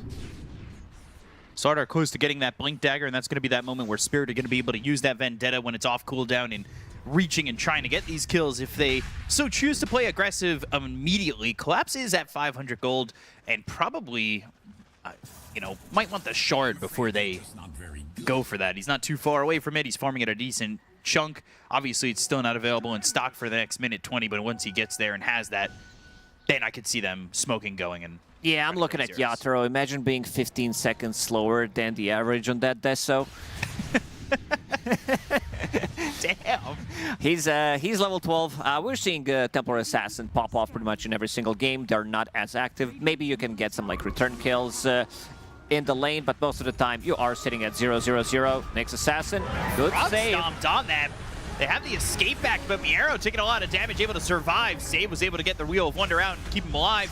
But Fiend's Grip now onto the Slardar, who wanted to get involved with that Blink Dagger. Collapse needs to run away. He's not quite dead yet, but he is very low with all 5 heroes here from the side of Team Spirit. They've got Yatoro coming in with a Desolator of his own that he just finished off 15 seconds off the average. But the team fight ends with nobody dying. Nobody really wanted to commit harder. Wheel of Wonder did hit, and very nice saves coming out from Ringmaster. Getting Wheel of Wonder, that 1 point in escape back was enough. This is the 1-2 combo that we're going to be seeing. I mean, they have like 3 Blink Dagger buyers on side of Spirit, so any of them can be paired up with Nyx Assassin when Vendetta's off cooldown and try to grab a kill. You've got follow-up stun there too, right? Because you've got Panto on the Jakiro, Blink, Slithering Crush, Ice Path goes over it. You've got an Impel. You have so much lockdown for Spirit. Same is not entirely true for Bet Boom, but they do have their own fair share of lockdown in different forms. Frog Stomp, Vortex, Fiend's Grip, Nightmare. But what is this? An IQ test? Same is entirely not true. It feels like solving one of those. These are the type of questions that you get. 14 down. This is a save that you would use on an ally. Could be Escape Act, could be Nightmare. I just lost an IQ trying to understand this. And Laurel, Blink Dagger as the first item. He's the one trying to play with Nyx Assassin first, but I can also see Team Spirit try to go for a smoke and try to make something happen, maybe in the top part of the map as well, where they can easily take Roshan. Slardar, level 11, still level 1 Corrosive Haze, but with that Deso and Templar Assassin, it's more than enough damage. Bet Boom team, they don't really have a team that can actually kill Roshan early on. This is Medusa, Storm. Other 3 heroes don't really do much. Kurtic just got back onto the tower, but he was farming in a spot that didn't have a sentry to defend against Nyx Assassin making that rotation over. So they know exactly where he's going to be, and maybe they'll lead with that Leshrac. But instead, Collapse is here, and they've got some heroes, and Laro shows himself. So Medusa is not actually going to be the one who gets jumped on. It'll be Kathomi, who will be killed off by the side of Spirit. They didn't want that kill. They wanted something bigger. Ideally, they want to pick off Medusa. And look at Yatoro in the mid lane. He's the one now with the Blink Dagger trying to put more pressure onto the tower. Miero now getting jumped by Collapse and Laurel. Stun connects, and that is going to be a dead Largo. Throws down a Frog Stomp, but it's not enough to save his life. He's shortly going to be into that Aghanim Scepter, but slowing it down even a little is going to be good for Spirit. Largo, he goes in. He gets the kill. Level 12 now in Lesh, 2 points in Pulse Noah. Huge damage increase from 80 to 135. It does cost 20 more mana. Vendetta back up. See if Nyx Assassin, he's there with Collapse, might just use it, immediately go into the triangle. GPK continuing to farm, and he wants to survive early with this BKB. We've been seeing a lot of these early BKBs. Definitely good to have that early protection. Miero getting one of the better neutrals on Largo as well. The getting that Searing Signet. For, Mystical Searing Signet. Yeah. Extra magic resistance, extra mana regen, exactly what he needs on the hero. It's the perfect fit. Got the ring size right.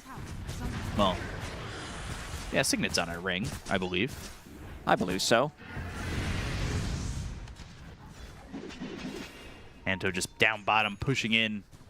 And early on, has that Liquid Fire maxed out so he can pressure these towers all by himself. He's willing to be greedy and be in the lane. Kurtic gets caught for a second by Collapse, but a TP from GPK. Goes after Panto, and Ice Path is there. However, Panto most likely losing his life easily, and with Kathomi in the vicinity there too, there was no way for him to really get out of this one. They will take the tier 1 mid while all this is going on. So it's Spirit 6, Bet Boom 9. And they move over to maybe catch, save Miro and Kathomi. But who's on the chase? He might be able to wrap around and save Laurel, but the ball lightning in there, looking to get the Vortex potentially on Laurel. He's taking a lot of damage from the Wheel of Wonder exploding. He's trying to survive, but the Frog Stomp 2 doing a hefty load onto Laurel, and GPK with an easy kill again, moving around the map really well for Beppu. They're outmaneuvering Team Spirit in the last couple of minutes. Right now, they are bringing in 4. Rue is very low on HP. Ideally for Spirit, you would want to get a pick off, maybe 2 here, and immediately go to the Roche pit. Their responses have been numerous for Bedboom. Really like what they're getting done, and Kiritich getting involved early on this Medusa, even pushing this mid-tier 1 tower. So not afraid to be here at all. And that's just with Manta. He's swapping the items around. Usually it is Manta-style Butterfly into Scotty, but this time around it is Butterfly Scotty into Butterfly. I guess he wants to have more tankiness just so that he cannot be bursted. Even though there are 2 saves on their side, like even Largo provides you with the save, but it's not like the best save, like he's not replenishing mana to you.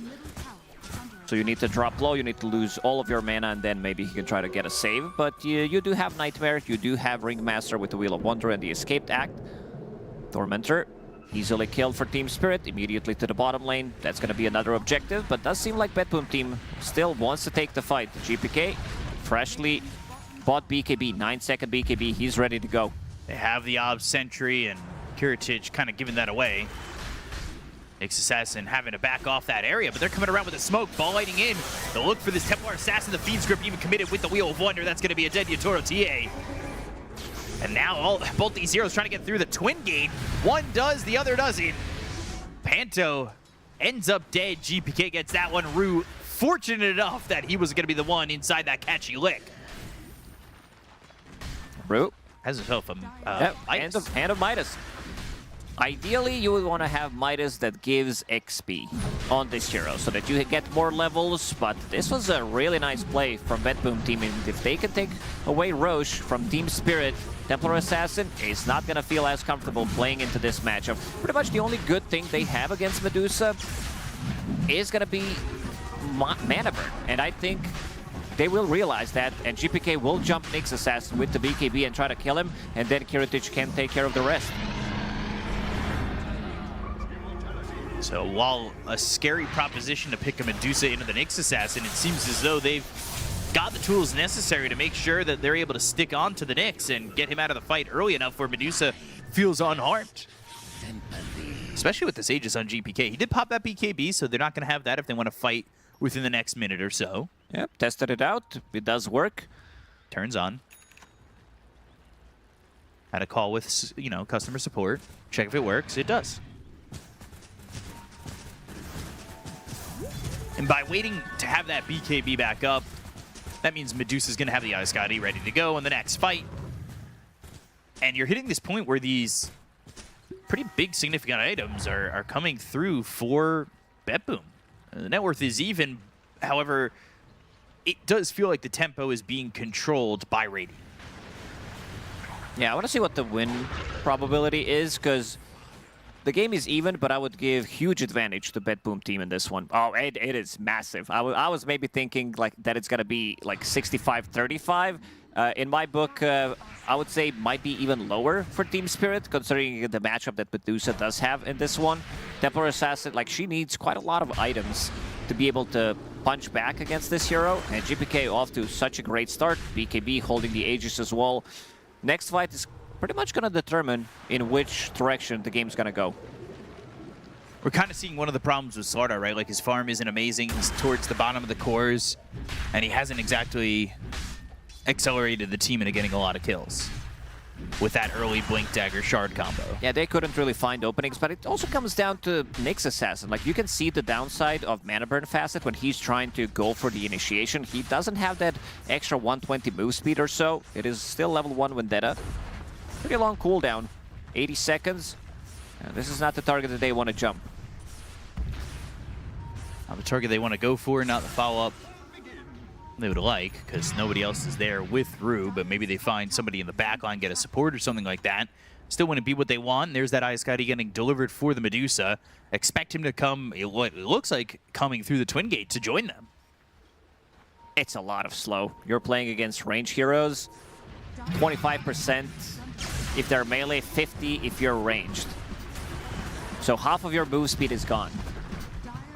Yikes. Leshrac and Templar Assassin are the range hero. Jakiro, we're not going to mention him. This hero I feel like is going to die in 3 hits in a fight from either Storm or Medusa. And immediately to the bottom lane, they're utilizing these Twin Gates really well. Let's see if Yatoro is going to get caught by this move. He's got a Leshrac and a Nyx Assassin by him, but the vision game right now for the Radiant is really quite nice. They're trying to sand Ball lightning. Not tell me from a different side. BKB starting early for the Templar Assassin just to run away. And they had the vision, they had the information, but didn't quite jump the Templar Assassin to have that hold. But they did get the BKB out with not much used. Low commitment BKB take. Looking up out of the high ground once more. Frog Stomp trying to stop this Nyx Assassin who will get away. They had a trap on the high ground anyway. More movements coming in from BetBoom, forcing Spirit to kind of sit back and not be able to respond.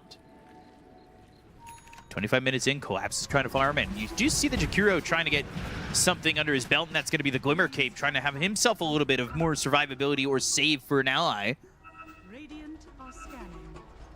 The one winning it all so far in the supports, though, is this Ringmaster. And that's even without charge. Jakiro was the one who got it. GPK, early BKB, Nyx. Vortex onto Rue, and they should get this kill easily. Nyx Assassin out of the equation, and that just means Medusa feels much more safe. Yeah, that's what we said. He's going to be the one jumping Nyx Assassin, knowing that they have no saves available on their side. So if he gets initiated on, he drops. It also means that it's going to be much easier for Medusa to come into a play. And the big combo in this one is also Croak of Genius with Storm Spirit, so you don't use as much mana. It lasts for a really, really long time. I tried to use that once. Fortunately, I used Croak of Idiot. Did not work out as well. That's your ulti. Yeah. That's me when I'm casting play-by-play in a team fight. It's Croak of Idiot. Kiritich just continuing to farm for free. And this first stage, it doesn't give them a lot of kills, but BetBoom have kind of set up the game to a point where they like, right? They're ahead of these big items. It does feel as though they're ready to set up quite nicely for the next 5, 7, 10 minutes or so. And the objective is exactly what you said. Kill Nyx Assassin early. They got that early BKB for Storm just to do that. Make sure that they can stick on him. And now they'll find Collapse. He pops this BKB, and he does have the rest of the team showing up. Rue's going to be in the area. They'll go to the Vendetta hit, but they'll miss the stun. So Rue losing that opportunity to kind of get that locked up, but they still get the kill on a Miero. A good kill for Spirit to get.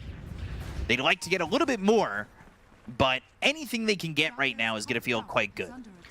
They need to fight around Medusa. Medusa, like 2 supports right now, they can't really go for a kill with the offlaner. This is not this type of a lineup. They need to be paired up with either Storm Spirit, or they need to all group up around Medusa. It seems like Kiritich is waiting to finish off his Butterfly. That's a big damage increase and also sways the matchup heavily until Templar Assassin gets MKB. And it seems like that's going to be the item of a choice on TA, sitting on 1,600 gold right now. Yatoro already knows this Butterfly is coming. Veil for the Storm. Tier 2 getting low. A lot of heroes here to just commit onto the tower. Still, Spirit's team fight worries me. I think the second Rue is taken out of these fights, the percentage of victory in a fight goes down pretty heavily. Their lockdown is slightly limited on side of BetBoom. Yeah. It needs to be Storm Spirit getting the jump, and he's looking for Nyx again. Dust, and it's there. They've caught him. Nyx Assassin will try to stun, but he can't survive. Save getting the kill and on a killing spree. And without that Nyx Assassin alive, you know you're free to roam the map for the next 40 seconds and potentially look for more. Or just farm and continue to bolster up. You've got the Butterfly Scotty. Kiritich isn't getting touched. That is the scariest thing when you talk about a Medusa lineup. She's staying on top of the network. Yatoro is keeping up. but again, it gets very difficult for you to play against Medusa. This Scotty just destroys Templar Assassin, reducing your move speed by 50%, you being the range hero. And also, we're seeing, again, downside of Nyx Assassin. I think if he has the other facet in that area, he survives during first 15 seconds of Vendetta. He would be okay. Mana burn, of course, kind of needed in this one. You are playing against Medusa, but we haven't still seen it being used to... Do you think he got baited? It almost feels like a bait to mana burn. I think you have to. I think you have to, no matter what. It's just that you're used to playing Nyx Assassin with a different facet, so it definitely feels different. Just seems like this Nyx Assassin 1-3-3, not really finding much opportunity. Rue is going into the Aghanim Scepter, so that's going to feel pretty good, especially if they get pushed to this point where they have to kind of sit on the high ground and defend. And he will get there. This is Nyx Assassin with Midas and Greedy Facet. Ooh. 100 extra GPM coming out for him. Meanwhile, Jakiro took Whisper of the Dread Mystical, so no GPM Facet for the Jakiro. Now, those always make me look at the supports, because you see that Save, he's not taking his tier 3 neutral. He's still actually sticking on his tier 2. Probably didn't get greedy again for the 100, so he's keeping it on the 75. And then Bane doesn't have greedy at all. Kiritich moving bottom to help secure this Arcane Rune for GPK. Roche is coming towards bottom, and it was a smoke from Spirit. Kind of expecting them to make a move in that sense. But even with these smokes, Nyx isn't really the one leading anymore. Not the idea that I really expected initially from him. And maybe he realizes he can't be that leader with the vision that they have down. He needs to be a little bit further back, have somebody else lead, like Collapse, who's got that BKB, so he can get those mana burns off. I was about to say, I think they need a gem as well. You see Templar Assassin, traps Nyx Assassin, and Nyx Assassin's also just 1,000 gold away from his Aghanim Scepter, so you will need to see this hero to try to kill him. When he's underground, 40% damage reduction. It's gonna need to be Medusa taking care of that business, and Medusa also just hit level 20, so 3 extra Mystic Snake bounces. Plus, has Heritage Shiv with the alert. All the damage, even like the small item, the Casual Crystallis, that's going to be upgraded later. Collapse, leading the charge, lands down, Observer Ward. Smoke gets broken on Kiritich, throws the Gorgon's Grasp, looking for something, but doesn't find it. Ball Lightning still. Empty hands for GPK. Working with this gem, Laurel blinks in, but then the Ball Lightning into the Vortex. They're going to try and get the kill onto the Leshrac early. He's taking so much damage, not surviving this one bit. Laurel's dead for 65. He went in, the rest of his team didn't really have the ability to commit. Collapse was kind of in there as well, but not really focusing a hero. I think he realized immediately that Laurel was just dying too quickly. He had to bail. Yeah, these type of heroes like Leshrac, Death Prophet, I know it's not a hero right now, but they always hated to play into long-range turrets like Drow Ranger, Medusa, of course, and also Terrorblade. These are the heroes that build into Scotty, except for Drow Ranger, but she has a built-in slow, so you're unable to move, and if you only have your BKB timing to deal damage, you're not going to be able to just get stuff done. Immediately on the other side of the map, GPK still smoked, looking for Panto. Could Ball Lightning and close the gap, and that's exactly what he will do, but TA tries to turn this one around and get some damage on a GPK. Ice Path misses it now. The problem is Yatoro's going to be locked up by the Wheel of Wonder. They have the rest over here. Yatoro trying to survive with the BKB, gets out and out of the way from Miero, but they're sticking with him. The BKB is going to run out. He can't TP away, and he'll end up dead. Double kill for GPK, and this is where the game opens up. Not only did you just get an Aegis, but you did just get a kill on their carry, and that is big-time positivity for BetBoom. Tame the Beast onto Collapse. They don't want to follow this up as they're kind of lacking the mana on some of these heroes, and they don't have everybody there. And this will now be Aghanim Scepter for Rue. But the positioning has to be really good from him because they have the gem on Storm. Yeah, he can jump whoever he wants. They're going to lose quite a lot of vision. And Kiritich, right now we're seeing the hero in action again. Laurel just dropping to Save's dagger. Impalement arts, man, even late in the game, feels so effective. I think BetBoom wants to try to close this one out. They had a couple of issues dealing with Team Spirits' split push. Immediately they were trying to jump in front, but now they have the banner and off to the high ground. But look at this mana burn. Aghanim Scepter completed. Another mana burn already. Yeah, this is what I was saying, though. They're just able to ball lightning and kill Rue. He Once has they no have buyback. this gem, that you They can't know. survive. They know. He just finished off the Aghanim Scepter. You're going to at least lose this tier 3, probably the whole set, before you're able to respond if you don't want to use Laurel's buyback, which you really don't. I guess the fortunate thing is that they still have a tier 2 mid. So they can't lose 2 sets. Because they're not going to run up top to go get that. Still holding the Aegis. And also, Largo just got his level 20 in the previous fight. 50% grew in armor aura. You are playing against physical damage, Templar Assassin, and also Slardar, which means that you have good amount of protection. Plus the Solar Crest on Ringmaster, which is also going to be used as an offensive tool when Medusa is sieging the high ground. Double mana boots as well from both of the supports to replenish mana. Ideally, you also want to be having those Lotuses. There are 4 Lotuses on the right side and 1 Lotus on the other side of the map. Looking at this Bet Boom lineup, and I'm a little bit nervous we're going to become a Medusa patch again. You said it's finding more popularity, and it's showing to be strong even against something like the Nyx Assassin. Obviously, that's also the heroes around it and how the way Bet Boom have been playing. But we've seen this hero feel really strong, and, you know, twice today already. Radiant are scanning. Dire are scanning. How many Medusa patches can we have? Deep Vision placed down by Team Spirit. Seeing if they maybe could use that information to start to get their way back into the game. They're down 10,000 net worth. And they really need to get, honestly, anything they can. The best kill of which would probably be GPK to take away the gem.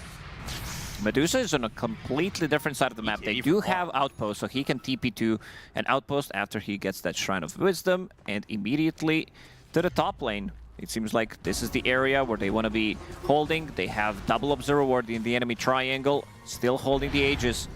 Nyx Assassin would definitely love to be level 15 to have extra 3 seconds less on that mana burn. Halfway to that level, so it's going to take some time. Slither and Crush, and then the Ball Lightning. He's kind of searching for this Nyx Assassin, but Rue hiding himself in between the tier 4 towers. They get the kill on a Panther. They're going to catch you, Lick on a Yatoro.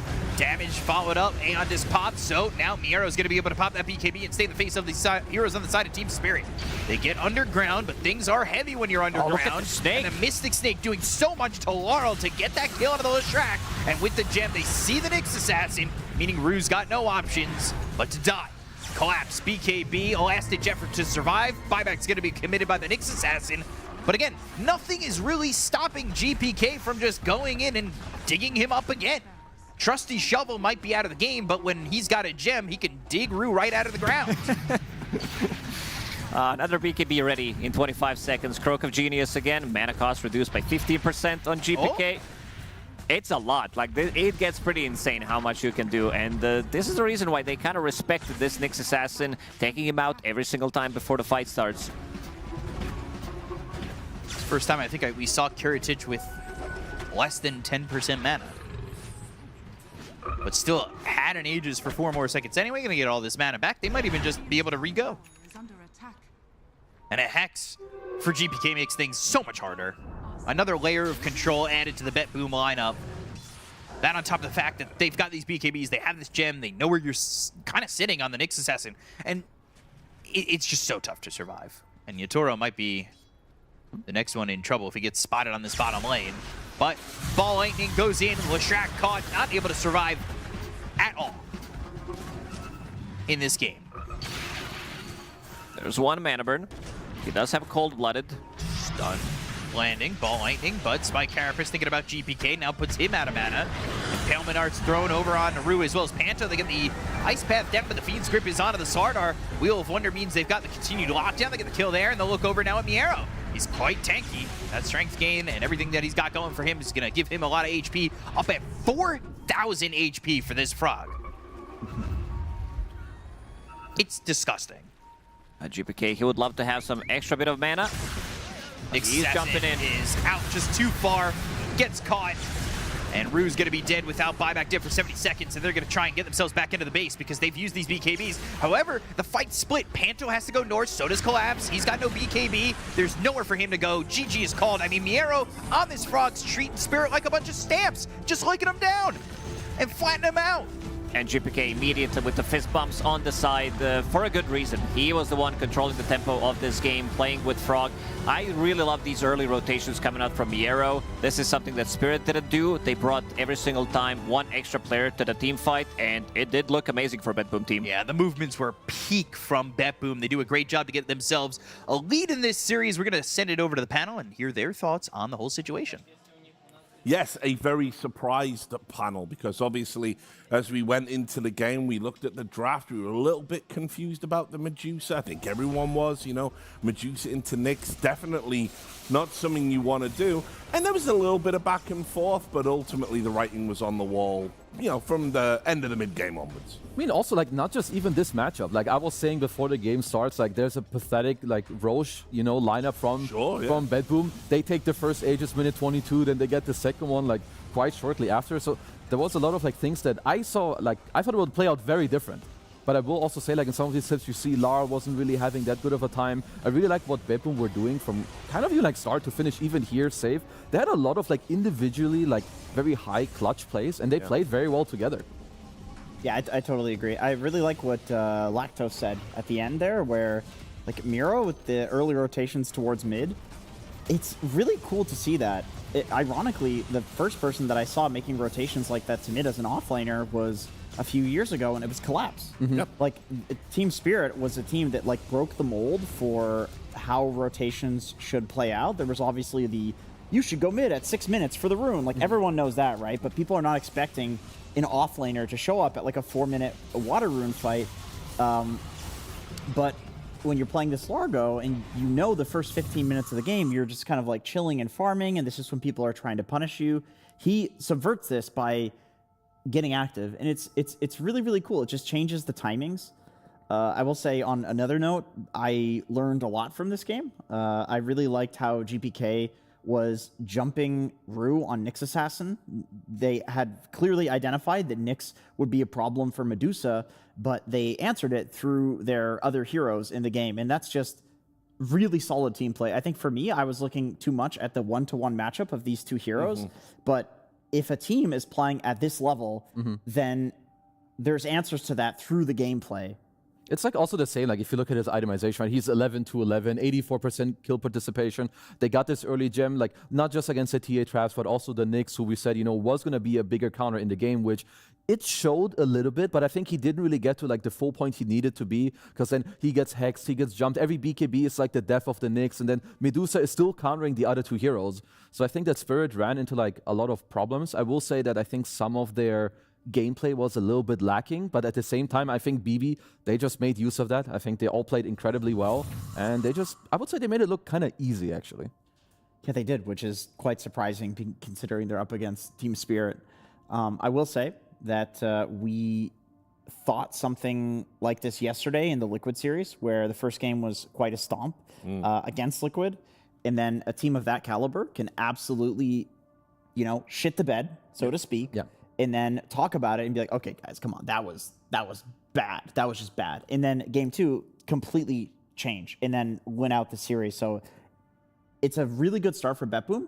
They're playing to a very high caliber. I want to see that again, but I also expect Spirit to play better in the next game. Me too, because like also with how the draft changed, like the order, you didn't have ban AM into pick Medusa. It was ban AM, you still had a ban left on Spirit. So obviously they had a very similar idea. They were not afraid of this Medusa. Maybe now, you know, if you talk about it again, you're like, well, you know, who had this idea that it is fine? Because apparently it's not. So you can just like learn, go into the next game, swipe it away, and come in clean. So let's talk about the Frog. Let's do it. Let's get it out of the way. Let's talk about this hero. We've got a little compilation. What's going on here, Kezu? I mean, it's just like the fact, like Jenkins was already talking about, you know, it's not that common, but it is very good in this game. Like you see Miero already, the fight just broke out. He's already like coming in, he's like in all these plays.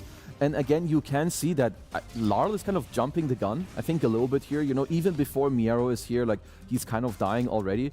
But I think, you know, we were talking about, it's nice to see that Miro wasn't, like even here, he's farming the triangle, but he's TPing mid.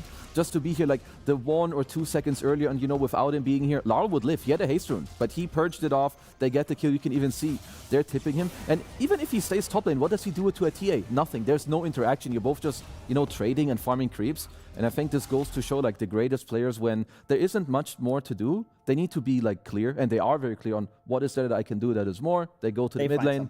It's great. And I think when you're also finding something that is subverting what is the regular flow of Dota, that's on that other level where you can break even TI caliber teams, because nobody is expecting at that mid fight to have an offlaner, especially something like Galaro, because in most cases he wants to just farm triangle or push the lane and go farm triangle. But like you said, it's uncomfortable because of the matchup he's against. He's against TA. He's going to get shit on if he goes to lane. And that's like, I think that's just so good. Like, you need to be like clear, because like you said, there's so many offlaners like, I have stacks in my triangle. I'm not going to come mid. Don't talk to me. You know, I'm going to get my gold. I'm useful later. But he understands, if I TP here, we're going to make this happen. And he changes like this whole matchup, because Leshrac into Medusa, it is volatile. And now Lara doesn't have a good early game. Then his mid game is even harder. So Miero, very nice performance. Yeah, actually. Now we can see something sad.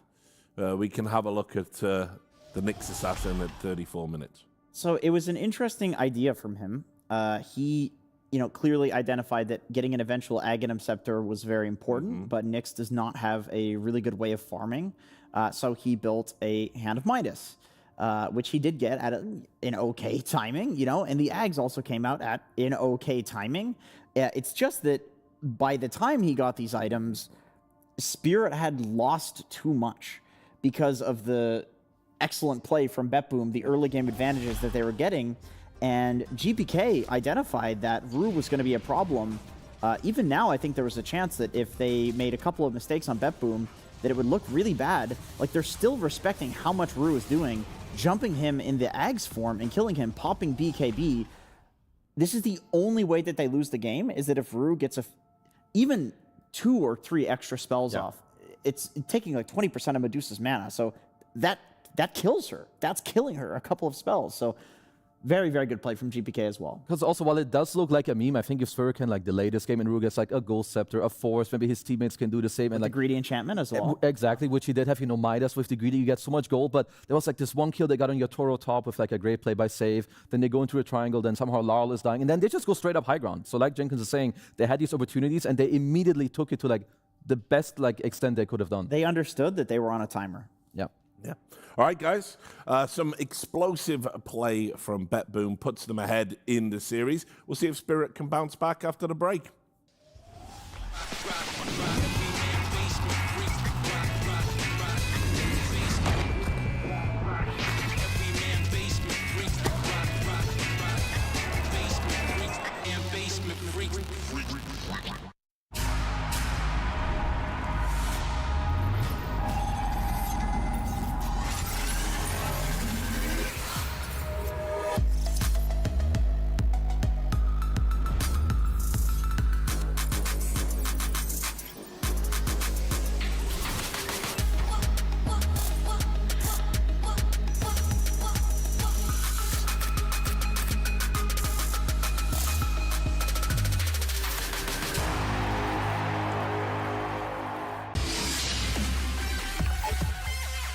The human body was built to move, not trapped at a desk in one singular posture for 12 hours a day. It's time your chair evolved. This is Secret Lab Titan Evo. Ergonomically engineered for you, gamers, hybrid workers, artists, backing your every move.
Yes, welcome back. BetBoom are indeed up against Spirit, but as we know historically, and I do think it's a bit of a tired narrative, but one I will borrow anyway, Spirit, yeah, they're always good to lose a game here, lose a game there, and still win. So they're not going to be too ruffled. I will say, though, they might rethink some of the heroes they're letting through. That Largo, we didn't really talk about it too much, but it did do a lot in that game. I mean, it is like the type of hero that usually lets you still have what you want, and I think Spirit are kind of happy with that, but I agree with you. You know, looking back, maybe the Frog, maybe the Medusa were more of a problem than they thought it would be, Mr. Andrew. I agree. I every time Largo gets let through, and then he gets the Ags, and you see the fight where he's just strumming and running everyone down, everyone's health is slowly tick, tick, tick. It's like, oh. Every time. Oh no, what have they done?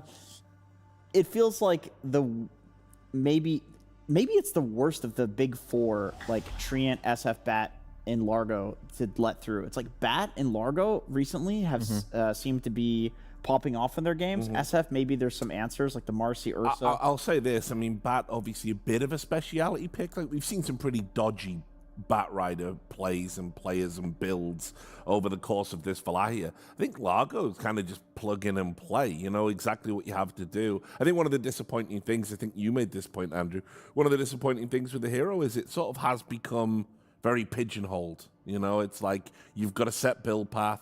You've got to have these items. You've got to hit this timing, and you have to do these things. With Largo? Yeah. Yeah, it is. I think... He's very one-dimensional. I mean, I'm waiting for the patch to come out. I think a lot of people everyone is, yeah. I think the hero is incredibly good game design, really fun to play. Oh, sure. But you don't need to do damage. I would rather it's just like an actual bard type character, because honestly, the support Largos are fun to watch, and people clearly enjoy playing it, and it seems good. It's just overshadowed by this completely crazy, overpowered Aghanim Scepter in the offlane. That you can go AFK for 15 minutes, and it's so good, it's justified. It's always fascinating as well, because you can see from the way it's designed conceptually, Valve wanted this to be a support. No, for sure. And then you drop it into the game, and everyone's like, haha, broken off. Yeah, they're like, oh, we got to add an ag so people can maybe play it as a core. Nope, it's just a core. Yeah. It just happens like when you make things that are just like too good, because you can see even in games when the hero's like hard countered, most teams are still just putting it on their offlaner, because they're like, well, someone else fixes this problem, my bro gets his ags, and you just play a normal game. Insta-win when you get the ags. It's so stupid. But let's see, because like going back to the Bat Rider, I mean, at least this time around, like Spirit our first pick, I would say Collapse's Bat is very good, and so is Miero. So I would still be semi-surprised if that hero does actually make it through. Bristle ban. Yeah, which means Spirit might go back to what they've done in some of their earlier series, which is first pick Beastmaster. Okay, BetBoom simply bans the 4 blatantly overpowered heroes. Yep. They don't want to do any sort of complicated dangle where they have to change the way that they're drafting. Got to say as well, must be pretty easy right now if you're a coach. You must be loving this. Oh yeah, I've got some sick prep guys for betting. I got some sick prep. Right? Yeah. I think if you want to be top 6, maybe, but the team that wins this will have figured these heroes out, and there will be layers of complication when it comes to the draft. I love what Tundra's doing with their drafting lately. Sometimes their games are not so good, but I said that the other day. I thought they actually outdrafted in the 2 of the Liquid games. They didn't get the result. They're probably the best drafting team right now in terms of countering the meta heroes, baiting things, and already having pre-prepared counters, picking things early so they can't get overpowered heroes against them themselves. So tell me about this Beastmaster, Kezu. It's just really good, right? Like Yotaro, he keeps playing it from carry. It's super good. I know they can also play it on their other roles, but it has looked the best on position 1. I will say I want to see more Kunkka. Like, there was a meta a year ago where Bristle, Kunkka, especially first pick into second pick, you're the second pick guy, you pick either Bristle or Kunkka, and you can always match it into the lane because you know where he will go, so you just put the guy there. I think it was also Whisper from Heroic, he showed us that that matchup is very good. Doesn't matter if the guy free farms, you're gonna free farm, you can kill the boars. And Beast is also, like, when you think about his team fighting, he's gonna blink, roar, BKB, he needs to kill a guy during this time. If you get the bolt on the guy during this, you know, you can outlive the BKB, you can live through the roar. So I would love if BB start thinking about this type of hero, or Spirit, you know, for them to consider at least banning it. I agree. Miro has played it. He's a great Kunkka. The question to me about Kunkka right now is not, is it good? Is it like a solid pick against certain heroes? Because there's, okay, it gets banned. It's like, is somebody willing to play it? Because it's been off meta for such a long time in the off lane. $100 there, Kazu. Well done. Yeah, there you go. Congratulations. What are you guys Keep it up. On dinner tonight with you too. Oh, can we watch Kung Fu Panda while we eat? I'm on to the second one now. Yeah, you are? That's a good movie. That's the best one. Okay, well, Tiny is, I mean, generally a good hero. We've seen a lot of Tiny Coddle. Yeah. A lot of Tiny's SF. been rising up there, actually. The Tiny mid seems to come through almost every mid matchup unscathed right now. We even saw it into a Huskar, and it was fine. It was okay. I mean, it was doing some amazing cool stuff. Which we'll see later. We'll see later why that worked. Yeah. We call this foreshadowing in the industry. Because there were some very interesting things happening in that game. But it does work. It does feel like, honestly, ever since they made Avalanche in Aura, I mention it every single time. It is truly like the biggest buff to Tiny in so many years. The toss back, like the ability to toss back into other stuns on a hero like Beastmaster, who is going to have a BKB, but you can chain stun him through it effectively, it's crazy powerful. I think it's also like, overall, I like how people build this hero. I mean, it's not like super complex, but when you're, holy basado. Oh my goodness.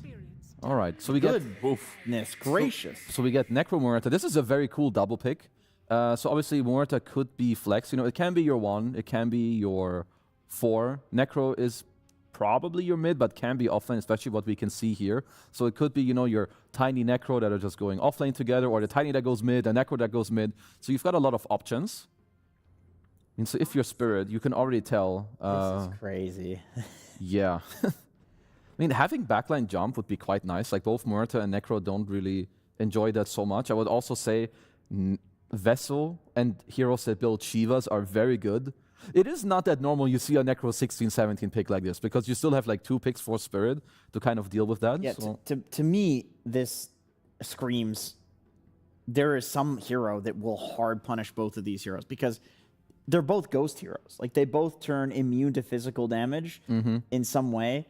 Like, Batrider would be an insane pick if it wasn't first phase banned in every single game. I think like, Invoker is pretty good as well for just dealing it out. Okay, they go for the Invoker. It's very good against Muerta. The like kitiness of the hero doesn't feel good to play against. $100. Yeah, this one deserves more. This is a really good pick.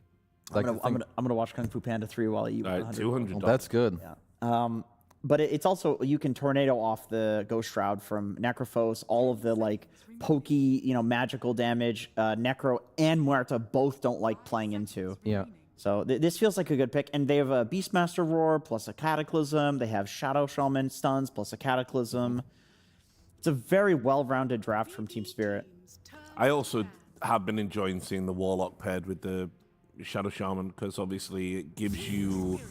Objectives, essentially. Yeah. You can go and take that early Roche with just 2 supports and 1 other guy to pick it. I think you mentioned it yesterday. Well, Tundra did it. Yeah, that you can rock Roche, and then you can Serpent Wards a tower, and then you can rock the next tower. It's like you can pair them together and have really strong fights, or you can like rotate them and just pressure the map super hard. I mean, as long as Warlock has a good early game. There's sometimes we see like the Black Grimoire, 1 level in it at like 14 minutes. If it's a really bad game and Warlock doesn't have that big early timing, but most of the time he does. Yeah, I think the worst we saw, I can't remember who it was now for the life of me, but... It was Whitemon. It might have been White. It was Whitemon. The level 1 Grimoire at like 21 minutes. Yeah, it was bad. Yeah, it was a rough one. Tundra has had very polarizing games. They're winning eventually, but they've had polarizing games. I mean, I'm looking now, like, if you're BB team, they should pick a new mid hero, I would say. Like, you can put Tiny mid, but you can just have Tiny Necro in the offlane. And, like, you want something that deals with the Invoker, but at the same time, if you look at what Spirit's heroes can do, they have insane amount of, like, map split and split push. You have Boars, you have double Forge Spirit Zeta, you can have a Golem, you can have, like, the Rasta Wards that we talked about. So, I think for BB, you want a hero that does well mid, and then, like, also gives you, I would say, either catch or, like, your own form of Ghost Push, which... It's not that easy to get from mid. I think for them, I could see a hero like maybe Slardar. I think that like ties the lineup together in some degree. You are very good against the Invoker. Slardar is very good. Yeah. And then for Spirit, we need to think for them. Like, obviously, they need to pick first. It's good if you can cover like the range cores, I could see Primal Beast, actually. It's not a hero we've seen too much, but Blade Mail is quite good. I mean, your lane isn't amazing, because it's Muerta Jakiro, but it's quite hard to find an offlaner that will have a good lane. There's not much that lanes against that. I mean, I guess you could, like, go Doom and get the Purge creep. Yeah. Nice call. Extra $100. Actually, we're eating well tonight. We're eating well tonight. Yeah. Kung Fu Panda 4, I guess, with this one. Well, we're getting all of them. That's a $300, so $600 in total we've got. They picked the Caudal. So it's the pos 4 Caudal with the mid-tiny. Caudal tiny. Yeah. Okay. So I'm going to need a moment to process all of this. Let's this see. is a very interesting draft. Honestly, the Primal versus Necro matchup in the game is a bit strange. It's volatile. Like, Primal can do a ton of magic damage through the Ghost Shroud. Yeah. But on the flip side, Primal is also the highest strength gain hero in Dota, and Necrophos presses a button that kills you if you have a lot of HP. The same thing goes for Primal versus Muerta. You can, you know, trample her down through her ult. Like, you're doing magic damage to both of these heroes, and they don't like that. But she's also good against these, like, tanky strength boys, you know, who want to get in there. Like, she drops her spirits, and you're going to get silenced, so it's a very volatile matchup. I mean, both drafts are actually very cool, like, in their own way. I think, like, this Muerta Necro, like, double pick in the second phase, like, it sets up for a very, like, different type of style of drafting from what you usually see. And I like the Necro into Beast quite a bit. I will say that I would maybe slightly lean on, like, the Spirit draft just a little bit. I think, you know, the Invoker is going to do quite well, like, Laurel mid. Like, at the same time, you have BB that they can play through their Tiny quite nicely. And we have seen the Caudal Tiny before. They're, of course, very strong, especially when played well together. But I always love seeing collabs on Primal. Like, this guy, he takes over games on He's so zero. good at Primal, dude. Yeah. It's insane. I think... It's sort of replaced the Magnus in our hearts. It has. I think today is the day that people start looking at Bet Boom. I mean, after... It might be right. After picking Muerta Necro in that phase like that, this screams like, look at us, we're fearless. And I really respect that. I do really like Spirit's draft. I think they have answers, but I love how fearless Bet Boom is in the drafting. Did Bet Boom have a coach at the moment? No. It's their manager who's like, he's not. So remember, they're doing all these cool, funky drafts without someone helping them out. Yeah, Bull, because he's taking a break. So. Say it. No, they're having, you know, like, creativity on their own, like with the players. We kind of know it from them, you know. They've got the skill. Do they have the ideas to back it up? I feel like it's kind of looking like it. I think it's a very cool draft, like, coming out from them. And I just think it's very important, like, for their early game that it stays stable. You don't bleed some kills here because you give them an early golem. If Collapse has a good early game, he can, like, rotate around because Laurel, he needs time. Yeah. I'm curious how the Beastmaster Necro lane goes. Might just be a farm trade. I'm not sure. We'll have to wait and see. We are going to watch the game because we have to do that contractually. And for now, we're going to throw you over to Slacks on the sidelines. Absolutely. We are here, and I have to say, okay, I'm going to let you do this first. If you had to sum up Bet Boom's draft in one word, what would that word be? I have no words. No words? I'll help you out here. Arrogant. Arrogant that 2 ethereal heroes, Necrophos and Muerta? I mean, come on. That's just, they just think that they're the best team in the world or what? I don't know. You look too much into the lore, I think. We look at heroes differently. Okay, all right. Well, how were you looking at those 2 heroes? Because you answered with the Collapsed Primal Beast, one of his most iconic heroes in the current day and age. Is that the hero that's going to be taking these 2 down? I think our most important pick was Invoker, as you see on 18 on draft. I think it was good answer. Collapse, Primal. I mean, I'm just always excited to see it. I think as many people are. I hope he has a good game. Okay. Well, let's talk a little bit about that Invoker. Obviously, we're going to be dealing a lot of damage, especially for a lot of damage against those ethereal heroes, especially. How do you think this mid matchup weighs out? I just like normal lane for both heroes. I think that's very important for Invoker, that he just has like 3 lane, like 50-50. It's fine for him. You guys going to be winning this one, in your humble opinion? Yeah. Easy? I'm not sure about that. If you had to put your life on it, if I told you that I was going to attack you if you guys lost, would you do it? I'm already very intimidated by you, so most definitely yes. Okay. Well, we'll see if the teams are as intimidated as... But just go to the game. I got nothing for that. Great job. Good interview. We'll take it from here as we've got Spirit coming up against Bet Boom in game number 2. A nice little insight into the world of and mind of Milan. I think it was, I like the interviews like that. Yeah, I like Slack's interview, period. You don't know what you're getting, whether it's his last interview, because he might say something. Yeah, that's a very interesting draft coming out from BetBoom team. Definitely not expected anything similar. Again, it needs to be GPK. It needs to be him having a good game. In the previous one, it was Croak of Genius paired up with the Storm Spirit. This time around, it is Tiny with Keeper of the Light, and Save being one of the best Keeper of the Light players in the world. I would definitely put him up there. Maybe GH has like more iconic stuff because he's the old school and also managed to do more, I would say, but Save is definitely up there. They're cooking with something with this lineup, having that Necrophos with the Muerta. Something very ethereal is going on, and we'll see what they can get done with this lineup. And you know, I'm kind of looking at the Beastmaster. I feel like we've had some examples of where this hero falls off a little bit later on, like late-ish, 35, 40-ish. We've seen some struggles, but it's not just it's not like a damage problem or anything. It's that the other team, I feel like, has a little bit more in the late game in the past when we've seen Beastmaster late. I think this time around, it's not going to be as hard for him. Once he gets to his BKB time, they have like no abilities that go through debuff immunity. We've seen good amounts of refreshers, mostly from the mid Beastmasters. From the carry roll, you see it maybe as a like 5th, 6th item. Collapse, in trouble. Blood Grenade landed, but the Shackles will control Kiritich and the onslaught back. But first blood for Kethomi. Kiritich will die to Rue in return. And most importantly, he did not get his Tranquils. Even though Primal Beast, this is Collapse we're talking about, before he was even building Sunstrike. Lands the Sunstrike, but eats the Fairy Fire, Ether Shock, and another kill. A double for Rue. Yeah, Collapse was the one who was also building into Bongo Boots from the offlane on Primal Beast, even before this Tranquil Boots meta was popular. So might do it, if it gets cancelled. What do you like about this Necro? Or, you know, pros, cons, what do you like and dislike about this Necro? I'll ask you the whole kit and caboodle. You're playing against some high HP heroes. You're playing against Primal Beast. You're playing against Beastmaster as well. Problem is you're playing in a good amount of lockdown. You're playing into BKB piercing tools as well. They have like 3 BKB piercing abilities. I don't think this is going to be as easy game for Muerta. A lot of the times you see this here and you're like, oh, they don't have many things. But even if you use Roar, if you use Pulverize, you get Hex during the BKB timing. She's going to lose like half of the value of the BKB duration to try to deal the damage. And I'm looking at the saves that they have this time around. Oh, Sunstrike barely misses. Save almost walked into it. But in not walking into it, he was able to get the Illuminate out. They get the kill into Panto. And we'll get something in this top lane finally going for them. Not bad overall.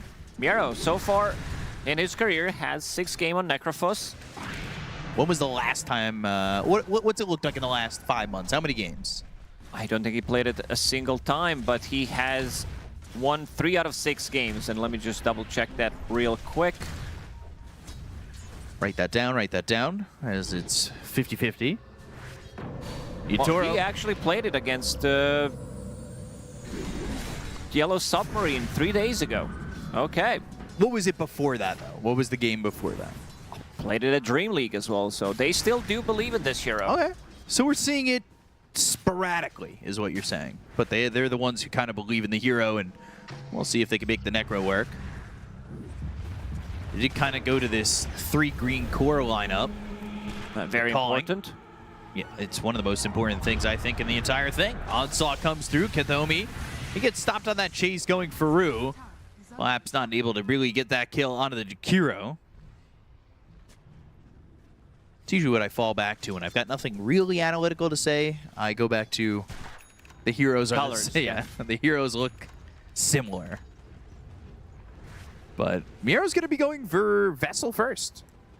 I like that a lot. I think you need to bring some kind of early damage to this hero. I don't think you can allow to go for something like Radiance, because it's not a good Radiance game by any means in terms of you're not playing against the heavy physical damage scores. Beastmaster does good amount, but Invoker, it's all about the spell damage. Primal Beast never attacks pretty much. So having a Spirit Vessel should be good, lowering the cooldown as well. with that chakra magic, but I also want to see Boots of Travel. I think this hero needs that movement speed because you have Muerta and Necrophos. These heroes are very sluggish. Like, these heroes don't want to move, so I think Boots of Travel is a must item to pick up this game. Rue hit with the dead shot. Not able to get back towards the tower, and now Liquid Frost on him. Saves coming to the area, and that will be a kill onto the Shadow Shaman. 4 heroes down here bottom. This is something that BetBoom did last game, too. They overwhelmed Spirit with a lot of numbers in these early rotations, and this is happening by the 7-minute shrine. They are bringing in Tiny. Tiny with the Arcane Rune, one of the most difficult heroes to fight into early. He's still level 6. Maybe he would like to be level 7, but they are going to steal away the rune. Kiritich, Fate of Bond's on him. Avalanche comes in, but now the Shadow Shaman's here. Sunstrike looking for it. Lands on a Kiritich and gets the kill on the Muerta. And that is going to feel quite nice if they can get some more. Save. He's bound to half health. Avalanche comes in. Shadow Shaman, tree thrown his way. Rude dead again. Panto now eating a lot from this Tiny, but the Illuminate lands on a collapse, as this Primal Beast needs to kind of avoid the Keeper of the Light. It's 1200 damage coming out from Tiny. This is Tiny with the Arcane Rune and also Chakra Magic. Avalanche is ready. I don't think he needs to commit with this one. Could be in a lot of trouble, but Sunstrikes are connecting most of the time. Save. Does manage to survive here. Shadow Word not enough. Pretty accurate so far with the Sunstrikes. I know sometimes we have percentage numbers, but usually it's after I've said they hit 100 of them. Yeah, well, all right. Oh, he denied it. Denies the shield rune. 25% is not as high as I thought it was. Maybe we saw 2 hits and... He also used one. Like range creep. The range creep immediately. GPK playing super aggressive behind enemy lines, making this rotation. It's already a 1k gold lead for BetBoom team. Miro continues to farm up. He's in a good spot. Yeah. Top of the net worth. Not going to Boots of Travel, it seems, though. Might still decide to change his mind. There isn't that much like physical damage anyway. Phase Boots is a cheaper option that gives you the move speed, but I want to see them like play with Tiny. I think Tiny will need a hero to play with. Also, Keeper of the Light doesn't have the recall facet, playing with the Solar Bind, which does make a lot of sense in this one. You have Muerta on the team, reducing their magic resistance. Great with Necrophos, great with Tiny. This Kato with the Tiny is kind of disgusting. It really is. It has always been. And I'm kind of right there with you with wanting the Boots of Travel on Necro, just the way that BetBoom have been playing in these 2 games where they want to be together in high numbers. They've been moving around as a unit so far. Obviously, Kiritich needs to stay bottom and continue to farm, but they're looking to gank towards bottom, so they're sticking as a trio unit under some vision right now. They've got some vision of their own that sees Rue. That means Primal Beast is going to go to the outside of the lane and avoid the BetBoom rotation. Rue trying to make something happen in this top lane. Miro does go back. They would definitely love to get extra bit of XP. Their XP rune got stolen. Panto 2 charges on Black Grimoire. So he will get level 6. Let's see if they decide to move to the top lane, especially if they get some big rune like a haste. It's gonna be bottom. Denied again. Marl denying these runes, making sure if he can't have it, no one can. But GPK just continuing to farm this creep wave, and Save's just right there to be the battery. Every single time Chakra Magic is off cooldown, he's throwing it right on that Tiny. And that has led to GPK having a pretty significant net worth. Top is Beastmaster, which is kind of to be expected. Not going to be fighting till he's got that power up in the Drums of Slom. Sentry blocking that Ancient Camp gets them that Ob, so they'll take away a lot of that information that Spirit had protecting them over in the bottom lane as they've been rotating through the triangle. But Kethomi getting caught here by Yutoro, has that Primal Roar to get that kill and the help from this Warlock. Vision was up there, that's just about to expire, but stays there long enough where they're able to get a kill on the Jakiro and I believe add another stack to the Black Grimoire. No, he's still at that too. Can be level 6 if he pops it. Beastmaster farming in a different area of the map. Heritage also thinking about maybe using the Twin Gate, but so is Panto. And Scan does connect. Seems like they're gonna... Oh! Very nice read. Panta going back to check if they were coming through again. Saw that it was getting activated.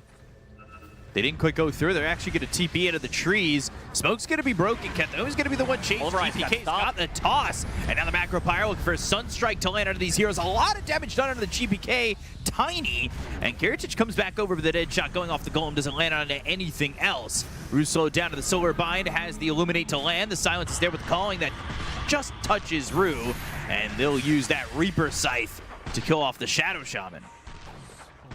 Got that Reaper Sight. Extra bit of regen, and most importantly, he got the charge on Spirit Vessel. But they did not want GPK to die. He was very close to Blink Dagger. Will have it once he uses his combo on the Creep Wave. Blink Dagger about to be completed. This is like one of my issues. He doesn't really have that hero to play with. They might need to rotate to either Heritage's lane, or they need to find a way how to get Miero into the action, because this hero is very sluggish. I also want to see multiple Force Staffs in this game. It's very good against Beastmaster, pushed him out of the trouble. Great against Shadow Shaman as well. Maybe he's not going to be able to land another spell. Because you saw just a Primal Roar with Sunstrike is enough to grab a kill. And once they get to the Aghanim Scepter and Invoker, this is going to be a huge increase of the damage. So you need some kind of a save. Got Teomi farming in the mid lane. Getting tornadoed into Meteor. Oof. Bit of bonds, another Meteor. And that will be a kill with the Macro Pyre, but the toss of the Avalanche while keeping him in the flames. Burning up Laurel. Solarbind is there. He can't even walk his way out. Laurel gonna burn up to the Macro Pyre. They had no dust or sentries available, so he died to the damage over time from Macro. It's a good trade to make. You're talking about the Ags on Invoker doing a lot there. You've got this Ags, I believe, delivering on Beastmaster, so even just that Primal War with the drums of Slom, that's going to be doing quite a bit there too, and that damage is just going to be hard to intake. Need to be able to heal through it. They are getting a Force Staff, or at least it was queued up a second ago on the Necro, but now he's swapped over to going for this Pipe, so he's not going to be going for that Force Staff. Tiny's got one now queued up, so the swap to Pipe, and then Tiny after the blink, he's going Force Staff. Yeah, it's too good of a game for it. I think they will end up having like 3, maybe even 4 Force Staffs on the team.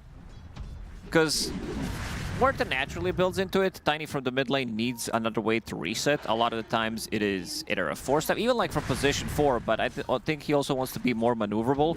Wants to get multiple round of spells with the Keeper of the Light. Roar used, Sunstrike flying got in, the Ghost Shroud. But Blink, they'll jump. They've got the Avalanche. It's going to be through into Yatoro. The Axe is still, the damage is enough to get the kill into Miero. He's unable to do anything as he's been trapped by those Serpent Wards. GPK made the commitment in. 3 heroes nearby. Hex onto Tiny. Axe is still flying over. Avalanche, Ice Path, they've got the control. The Chaotic Offering committed, but the Dual Breath Macro Pyre is going to be a kill on Aru. Unable to get those shackles or lock down GPK. Very nice kiting from Bedboom team. They go in, they don't die, and GPK on the hunt. Save. Avalanche extra bit of mana. Bind. Another toss. And Laurel, another blast. Oh my god. They have a +1 there. They might be able to get that kill. Just the Tiny again with the Chakra Magic. It's so dangerous.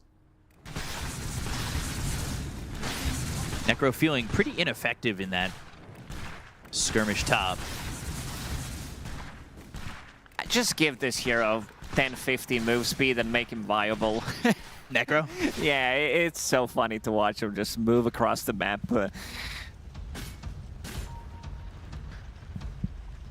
So you were talking about Betboom and how they want 4 staff. And I mean, 4 staff is going to be a lot of movement if you have that many. So, you know, it'll be ways to get away from the Cataclysm that'll come out eventually and avoid a lot of what Spirit are trying to do with the initial burst. But do they have the follow-up from Spirit to sustain in a fight like that? Like after Roar and Cataclysm gets used, Pulverize, these are kind of like one-offs, right? So what do you have to follow that up? You have Primal Beast. You have the other Beast as well. They are looking to fight a longer fight. Roar is ready. Roar is the tiny Sunstrike. Takes down GPK.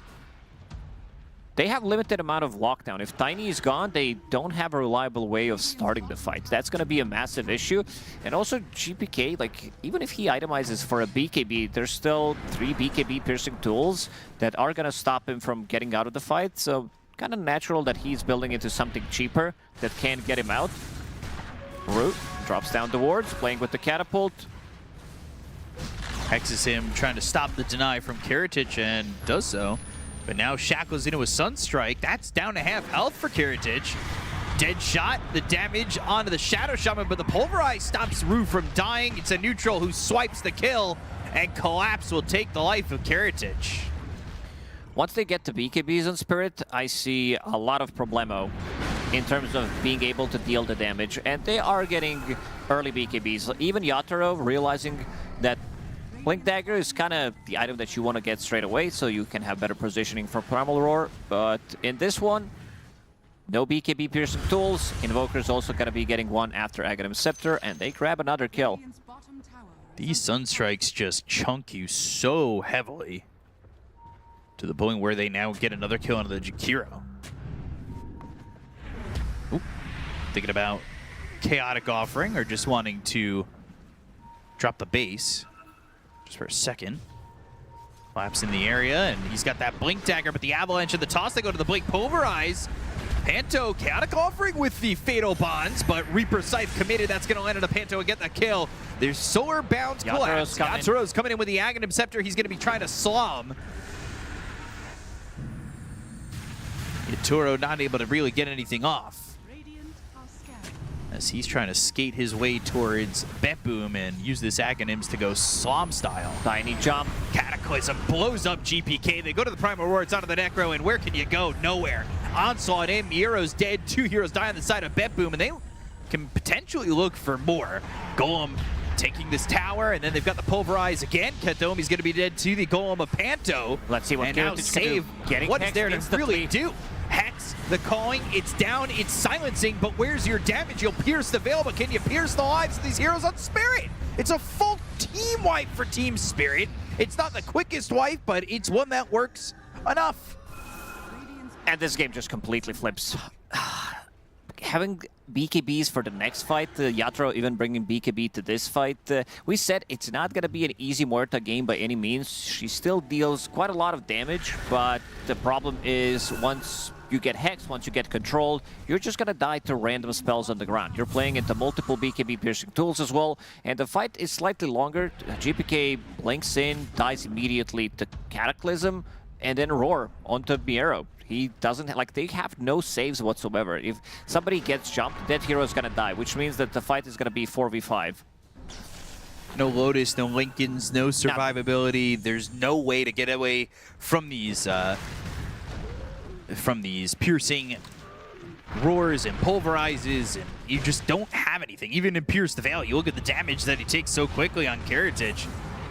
Just looking like they really have no way to... Oh my god, even the rock throw hits them pretty hard.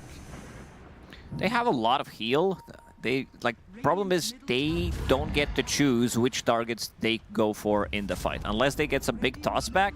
But GPK, once he blinks in, and there's also going to be Blink Dagger on Beastmaster, I think he's going to get heavily focused, either by Primal Beast or by the other Beast. As soon as GPK jumps in, realizing that he's the control, he's the one who can actually control the fight. Miro, we're seeing some downsides of the lineup. It's very problematic that they just missed 2 of their control spells. Deadshot and Ice Path missed, so they have their way in to go for save, but then they'll retreat back. GPK goes in and hits this Avalanche on Laurel, but doesn't get the toss back towards anybody on his team. The mana is lacking there as well, and now they'll Fatal Bonds and connect these heroes on Betboom. Spirit, very good kiting coming out from them. Regional Rune. He will pick it up. You have multiple spells that are decent at disturbing the lockdown of Spirit. With Avalanche, Ice Path, Deadshot, those are ways that maybe you could catch them standing still.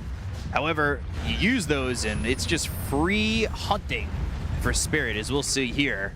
Collapse gets that kill into GPK, and this Tiny has just been left small. One of the best combos in the game is to have these long duration stuns for Invoker to set up the Sunstrike and now Cataclysm as well. Shadow Shaman, whenever Mass Serpent Wards are available, I think right now he can kill any hero on the map. That includes the Cataclysm, of course. I can see that. I believe it. I've seen the impact of these Sunstrikes. Radiant's bottom tower is under attack. Survivability for BetBoom not feeling entirely there. Huerta is 3 levels away from the Beastmaster in the 1 position for Spirit, who now has an Aegis. So even turning this around or going for a spot in which they can kind of get a kill here for BetBoom, it's now taking 2 lives away from this Beastmaster, and then having to get through the rest there too, which is a huge struggle. Saw the percentages for Dota buff. It was 81 to 19. Big numbers for Spirit, up 10,000. And definitely favoring them, and I don't really fully see an answer for BetBoom. What do you do behind this much? Even if you get a toss back, it needs to be like perfectly placed Ice Bat, and then maybe a Reaper side, couple of shots from Huerta. This is pretty much the only way that they need to start a fight, because otherwise they will click the BKBs, they will get the spells off, and the counter initiation is really through the roof on Spirit.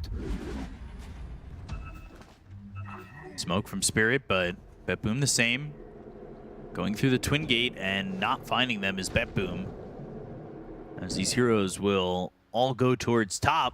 There's a tier 1 to take, why not? Very nice reads from Kiritich. Immediately goes back, rest of the team not playing with him, but maybe Collapse is going to be able to get the snipe. Has a couple of seconds, Rue also with the jump ready. Jumps in, has the Hex Serpent Wards as well as the Shackles with the Cataclysm used. We'll get the kill on a Kiritich, now dominating for Laurel. How does the Sunstrike percentage hits... Okay, you guys are reading my mind. Don't do that. Stop. But how does it work with Cataclysm? Because that says 17, but he's throwing 10, technically, on a Cataclysm. Probably just counts as 1. Okay. I was trying to make it seem like hard math to do. The hard math is, well, not there when you're trying to get a kill from Yatoro to any of these heroes on the side of BetBoom, because it adds up so quickly that they have no answer for BetBoom. They get kills on both supports, and, well, both Jakiro and Coddle can't do anything about it. There aren't many answers still, and they are lacking any sort of pushback. If you show up on the side lane alone, you're probably just gonna die. Collapse, Arcane Rune ready. Thinking about getting the jump, but then they might catch GPK in the exact same spot where they caught Kiritich. Let's see. For now, they're gonna continue to farm up. All the lanes are getting pushed in. Laurel also can easily send his Fort Spirits to the side, has global presence from Cataclysm. Smoke used, 3 heroes. Spirit looking and searching. Kiritich down here bottom. Not under any dire vision. He's got his own ward there. And Laurel's coming in. We'll see this Muerta and wait for the rest of his team wisely. So he'll have Sunstrike ready. And there's the roar, the calling. They're in between it, but the Sunstrike connects. They've got the Meteor. There's another kill. And this is just a carry that can't get the gas pedal down. Can't deal the damage, and they have good ways of kiting his BKB anyway. Primal Roar lasts for 4 seconds. Then you have Primal Beast as well, which lasts for almost the exact time. And then you also have Golem. Plus, after the BKB, Shadow Shaman's going to control you. So, kind of almost impossible game for Muerta to play, especially if she's playing from behind. She's playing from well behind. 6,000 difference between the Beastmaster and this Muerta. Faster than the average for this Shiva's Guard Beastmaster by about 5 minutes. And they aren't exactly forcing themselves into bad situations either. Spirit are kind of going from lane to lane, finding these pickoffs, extending that net worth lead, methodically moving around the map. BetBoom just don't have answers. And that's the unfortunate part is, in having no answers, there's not really much you can do except try to farm. And Yatoro tries to jump in and get the Aurora off, which he will. Ice Path is down, Sunstrike thrown out. That's the damage dealt on Aketomi to try and get this kill, but he heals up a little bit, and Yatoro's going to be slowed down. 22 seconds left on that Aegis. The dead shot lands, but where is the follow-up? Illuminate going to be just short of hitting this Beastmaster. He doesn't commit the BKB or anything of the sort to really overwhelm and get this kill into the Jakiro because he knows he doesn't need to. It's not a position where he felt that he was in much trouble and he still had this Aegis. Laurel scouting things out. Amplified damage on him, 9-second BKB. If he catches Kiritish here, BKB is ready. But still, gonna be insane amount of damage coming out from his spells, no matter what. Shadow Shaman, relatively close by. If they get the initial jump, there's no Force Staff available close by unless GPK. Let's see where he is. Blink Dagger, Force Staff, BKB ready. Tumbler's still in 3 seconds. So he might be able to close the gap. Rest of the team is also approaching for Spirit. Has Tornado Meteor on Invoker, so we could start with that Tornado. That probably gives enough time for Shadow Shaman, who's got Blink off cooldown Serpent Words in 5. Ideally, you want to jump with Shaman. Get the Hex so that Laurel can land his spells. Reconnecting as they had some packet loss. We kind of felt it. They look good to go. Kato in the area, so is the Jakiro and the Necro. Will they commit to this? Not initially, but the Tornado now with the Deafening Blast. Shadow Shaman wrapping the High Ray around. Avalanche Toss and the Reaper's Scythe on a collapse. That's a lot of gold. That's a way back to get something out of nothing that they've been getting for the last 5 minutes. It needs to be tossed back, but a lot of the times you fall short in a lot of these engagements where if you don't find it, the fight is extremely difficult. And as we said, they have very limited amount of lockdown. Primal Beast, Roar used, and the other Beast, they're ready to come in. Not even needed. They have the damage with the slomming. Yatoro gets the kill into Miero. Necro dead for 50. Rue ends up falling. That's 2 heroes dead on the side of Spirit. Committing those Serpent Wards, but that didn't really turn into anything more than just dying and putting those on cooldown. All right, BetBoom showing some signs of life.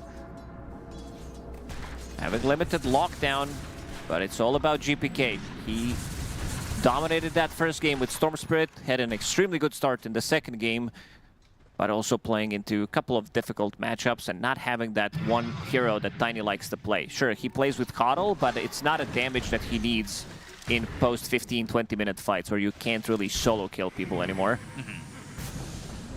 Where they have felt much more survivable. Collapse off to the side, Kataomi. Trample, Ice Path, that stops him, but the Ice Wall slowing Kataomi up. Dual Breath throws the rock, lands on a save. Dead shot coming through off the Coddle, but doesn't connect on anything. And now they've got the Shackles as well as the Hex that's locking him down thanks to Rue. Both supports out a little bit too far, way past their cores, and they'll both pay the price. Not too much of a shock that they end up dying in that situation with the way that Spirit are positioned around the map. Roche potentially up in a minute. See what the extra timer ends up being as they are putting these creep waves and these boars in on the top, just try and get this last outer tower.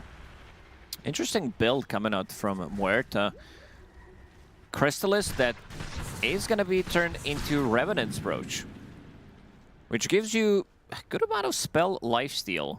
It is 14%, which works amazingly with Muerta.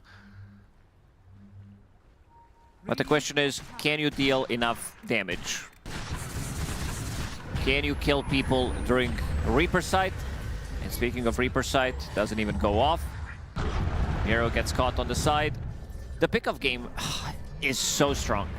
They can, as soon as you show up in one of the side lanes, it's almost impossible for you to play. You need to stick together as a team, maybe get a pick of your own with Tiny, but it makes it very difficult. Team Spirit did not give them many opportunities. They haven't had many opportunities, but some they've had from BetBoom are rare. We have a listen in with Miero, so let's take a little bit of a listen. Давайте, парни. Неважно, какой исход этой игры, парни, наслаждаемся процессом. Заебись. Давайте продумаем дальше тимфайт. let's just enjoy the process. I mean, I like the mentality. They know that they're in a lot of trouble in this game, but being one game up also means that they can allow themselves to lose this game. Smoke coming out from Spirit. Very quick moves. Kill Tormentor, TP to the mid lane, and let's see the damage now. And the big AoE. Invoker just finished off with Gleipnir. I'm going to say that's one of the most insightful listen-ins we've had, because I feel like so many people who watch this and see a SmackDown like this wonder what the mental is in moments like this.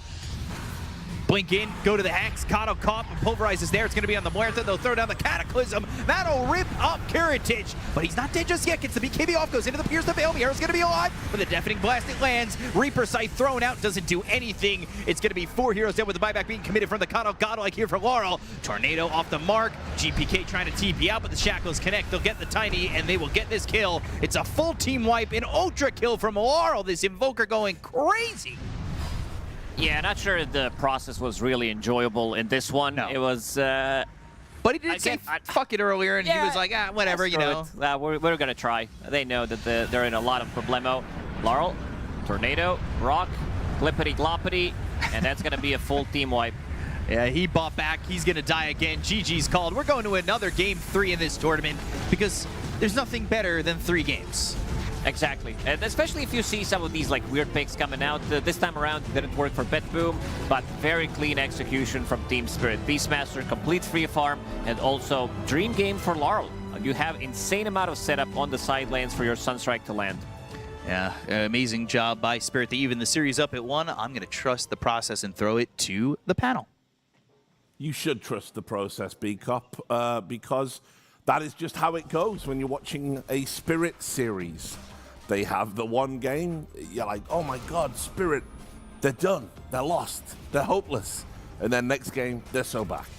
It's just this team, right? You just know what they're capable of, and I think in this game, it was a lot easier for them to play this mid game. I mean, it's just something like when I look even if Necro does well in the early game and the Tiny, GPK has to do everything with his supports. Where Spirit, they can split push with some boars. You have some collabs, who's jumping around, blinking out, double forge spirits. So I think overall BB needed to do a better job at keeping the lead that they had in the early game. Yeah, I agree. I think this was a pretty big gambit in the draft to pick the double ghost, as Slacks was mentioning.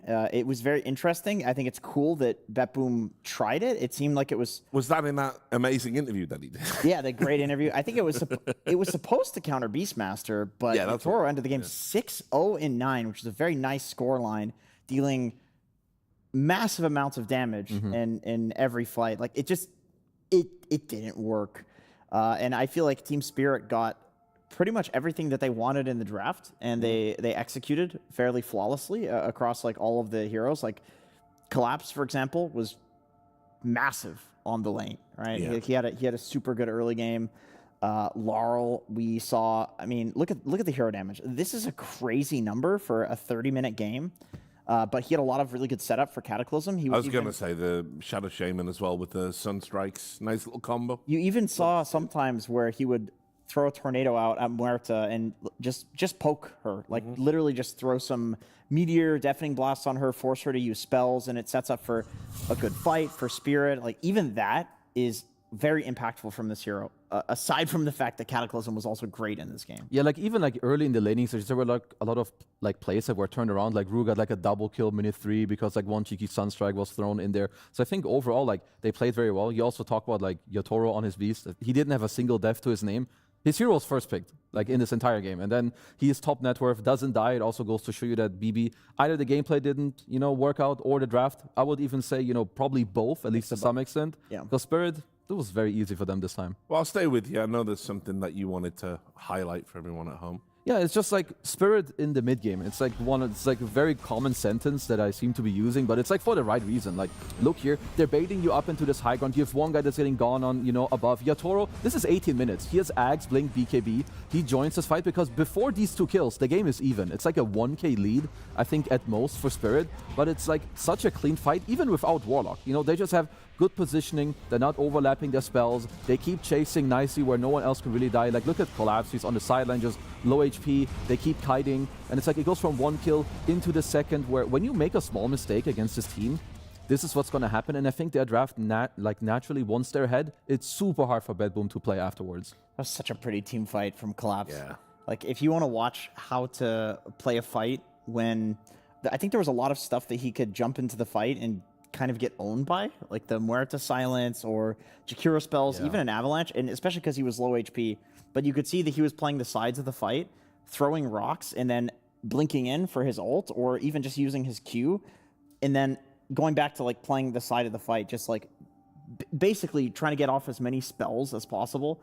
And I don't know, it's really nice to watch when Collapse is playing like this, because I feel like he is literally the best at it. I agree. I think in history, Dota history. Like, it's not just like with the items when people like not autopilot, but they become creative. I think it's also like you're saying with his low HP. Sometimes 1 HP can be like infinite HP. Like if they can't hit you, or if a spell can't hit you, it doesn't matter if your HP number is 1 or 3,000. And I think some players, they use that so well, and he's definitely one of the best at this. Yeah, we've talked about it. You know, you play to the limits. Absolutely. It's all a resource. Speaking about resources, 24 minutes. Isn't that right? Yes. I'm trying to remember what. Oh yes. There it is. Oh yes, yes. Oh, so we were talking about this, Kez. Trying to figure out what the item build should be for Miro in this game. He went for Vessel Pipe, and I don't mind the Vessel. I think it's a pretty good early game item. I know you didn't like it. I think we can like agree to have differences there, but. Yeah. Well, hang on, get into it. Why don't you like it, Kezu? I mean, so I think that the way this game is going to go is that he's not needed to join early fights. Like, I think the way that heroes die in this early game is the Tiny who rush Blink with the 2 supports. Like, those 3 will be enough to kill. I think it's up to him to actually be able to play the map in a way where he can push forward, give his team the map state so that they can get kills. Like, to me, I think you want to go, like, maybe Lotus into Travels. I think Boots of Traveler are needed. When I look at the Dire draft, again, they have all this push and ghost push, and your team has no way of really dealing with it. So that's why. Why do you like the problem with you trying to get us to fight? Is like he coaches me. Like I actually believe the stuff that he's like. I learned from him. So. It's not like dance for me, puppets, dance. It's not like that. What I'm just interested. Analysts never disagree or have philosophical disagreements. So what you're saying makes sense, but I think the real thing that I would have liked to see tested is he's playing against Beastmaster. Single target, disable, BKB piercing. He's playing against Shaman, which you can Lotus that as well as the Beastmaster and interrupt his chain disable. He's playing against Primal Beast. Primal Beast will ult himself when he ults the Lotus. Yep. It's also BKB piercing, so Primal's BKB doesn't even do shit. It's like it hard counters all of the heroes that are important on the Spirit side. So I think an earlier Lotus should have happened. The pipe was not useful at all. He's trying to protect his other heroes from like the AoE magic damage by going for the pipe. So I understand the idea, but the chain disable was just too much at that point. So maybe like we were even hypothesizing, maybe the build is like straight Brown Boots Lotus into Boots of Travel. Yep. I wouldn't even mind seeing that as long as it's an earlier Lotus against this lineup. Like I think that's the problem. That's a potential like hole to abuse in Spirit's draft that they just didn't have the ability to abuse. Yeah, like I play Necro, and I think that this hero, you either go Greaves because you can like 5-man, you keep it up exactly, and then like you take the fight and it feels good, or you go Travels, and that happens when the enemy team doesn't really want to fight you. Like third, they want to split push, like do the stuff. I also think if we're going to a game 3 and Beastmaster gets first picked, I want BetBoom to pick Kanka. Like don't 9-pick some Jakiro. You're gonna get a good support. You could first pick Beastmaster, top net worth, 0 deaths, just taking over the game.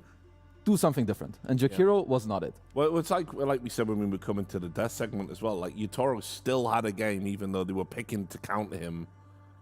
The more I see carry Beastmaster, the more I think that there's just no other role for him. Like I agree. I don't even want to see it mid anymore. Just put it carry. It dumpsters every game in the right hands.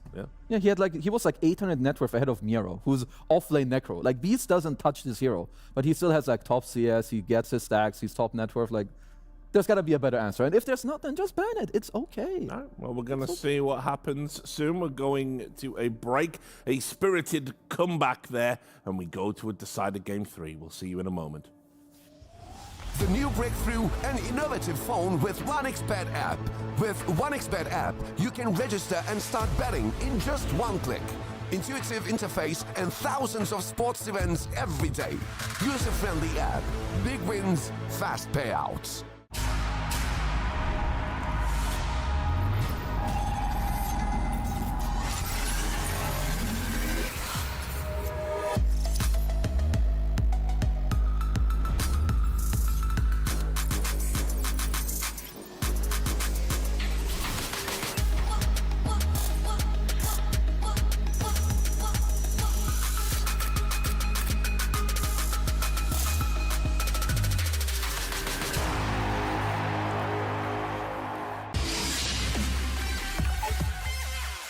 human body was built to move. Not trapped at a desk in one singular posture for 12 hours a day. It's time your chair evolved. This is Secret Lab Titan Evo. Ergonomically engineered for you. Gamers, hybrid workers, artists. Backing your every move.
Right, welcome back. It is time for a decider. Bet Boom, Team Spirit. It's going to bang. I will say, 2 one-sided games. We've seen series like this before. Obviously, these teams are so good at drafting and theory crafting and all of that stuff that we have seen some stompy games from the big boys in the upper bracket. But I believe this is the one. This is the back and forth, the 70-minute face melter.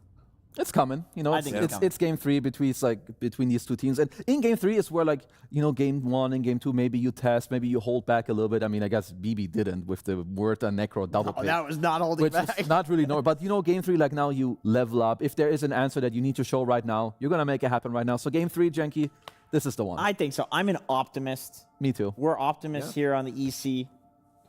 So we want to see game 3, not the liquid, was it liquid Tundra game 3, give us Aurora Vichy game. It was Aurora Vichy, right? Yes. It was Xtreme Vichy. You don't remember. I looked at him. There was a game earlier in the tournament that was really good. That was the one I'm talking about. There was a couple of series. I think pretty much every Vichy series. We've had some bangers actually. But yeah, unfortunately, we haven't had it yet in this series. And that's because, that we're trying out new things. This is the thing I also like as the tournament evolves. Yes, we all know who the strongest heroes are in the pool. We know what bans we're likely to see. We know what picks we're likely to see. The curveballs are always wonderful. So I don't mind that they took Necro Muerta. And that was cool. No, it's a cool idea. And it was bad, but it's fine. Yeah, it happens. The thing is, they have now picked Necro twice. No, 3 times. I think Mira had it once and he won. They've won it in the offlane, yes. I don't. He's speaking to me in German. Ausgezeichnet. Ausgezeichnet. Wunderbar, Jenkins. Wunderbar. Oh, gross bratwurst. Okay, back to you, Richard. Yeah, I don't know about that, but whatever. So no, I am hoping we're going to see some funky, spooky, weird drafts coming in. I think we might. BB team, they seem like they're not overall, they're not afraid at all when it comes to doing different things and doing your own thing. I'm just wondering when it comes to the pick priority, who's going to have what? If you do give Spirit the first pick again, do you how do you change your answer to the beast, whether it's a ban or then a different response? And just overall how you set yourselves up, because we've all talked about it. Both games very stompy, so we're just hoping in the third game both teams get what they want. It's going to boil down to the team fighting, that they don't have one way to cheat themselves through the game, and just a back and forth. Bet Boom for sure had bans that could be replaced by Beastmaster. Yeah. Phoenix, come on, it's not Kaori we're talking about here. Yeah. Yatoro Beastmaster has looked insane. Top 4. I think it pushes Beastmaster into that top 4 with the Largos and SFs of the world if somebody can play it like Yatoro can from the safe lane in particular. And obviously having the flex is important for the draft, but you want to run it as Gary. You really do. Yeah, I'm telling you, it has to be a ban, or you pick the pirate hat on 9. I want Conkerman. I would like to see that too. Instead of Muerta Necro, that's a crazy pull right there. They were on the good stuff. Was Windranger first phase banned in the last 2 games? It was, yeah. Okay, so no switch up in there. game 2. Yeah, back when we were excited about the draft, we're going, wow, BetBoom, they don't have a coach, they're doing this by themselves, and then it's like afterwards. Okay, that maybe draft was good. They need a coach. Get a Maybe coach. they need bulk. What are you doing? Imbeciles. I mean, that's just like the beauty of the game, right? Like that, it can look so good, and maybe if you swap up another pick or you pick something else like last, because the Carter 24, while it made the tiny good, maybe you could have just picked a new mid hero who could have done it like on its own.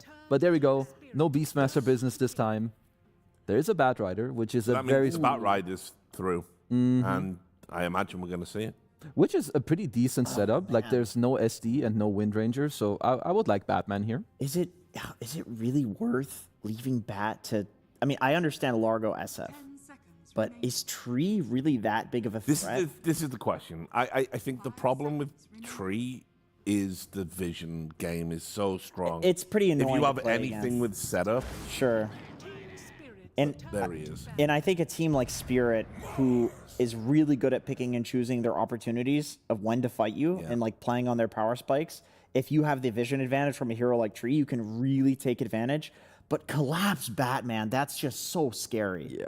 Like the just seeing any of the cores on their core heroes, I feel like you can have so much more impact in the game just through that like 1v5 potential. Also, what a hero to steal an Aegis on. Yeah, I mean, this guy, he can do it on... You could give him the worst hero and he would somehow find a way. True. But I at least like the BetBoom's response with Mars. Like the way Bat is played now is like the early bongo boots. You have like 500 movement speed, minute 10. So just locking him down in the arena, of course, is quite nice. But I know that, you know, Collapse, he can play different builds. Not like this full aura, but the bongo boots into the blink, into the Ags, into the BKB if needed. And just to become like this core. And I think that's what the best offlaners have. They understand where in games they can take like one higher level of priority and be like, I can be the backup carry for you, instead of like, I'm the pipe guy, I'm the Lotus guy. So obviously Collapse, he understands this. Yeah. I totally agree. It is Miro's, one of his best heroes on Mars. So I feel like both sides are happy with what they got so far. You have specialty heroes. I will say this, I don't know if it's possible to get the number, but whenever I've seen the Mars in the, you know, either when it's been a first pick 8 or a response pick 9, I don't know if I've seen it win. That would be an interesting stat. I think there's also something when it comes to Radiant versus Dire as well. Like it's a very common trade that we see happening where it's Bat on Dire, because I think Dire offlane gets kind of destroyed a lot more and you go play the jungle and Bat can jungle, and the Radiant safe lane tower is or the tower that you'd be taking as the offlaner is right by the Tormentor, so your team will always come and help you take that, which means a hero like Mars is going to have a better time because you know at some point your team is going to come help you, right? So it's there's interesting stats when it comes to these things in Dota, especially right now.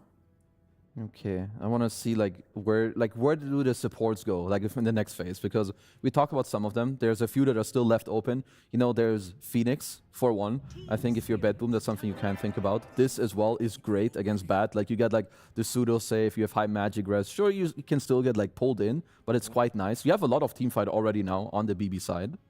So yeah, 50% win rate on Mars when it's picked first by either team. It's just a good stat. Like, it's just a solid hero overall. Like, you know, you always have plays. You can go for Blink. You have easy item builds with like the BKB, with the Refresher. I mean, save on this hero. He had very clutch play. I think maybe it was in game 1. You know, he sees Yotaro, he throws the wheel, immediate whip. Like, you can just tell when people are really comfortable on the hero. Like, your window of reaction time to respond is just so little against the players who really get their hero to the top level. I will say it one more time, because for me, this is something that I learned very recently, that a Ringmaster is not just about the save anymore. No. It's good against Bat, but you can pull out of the circle, like you said.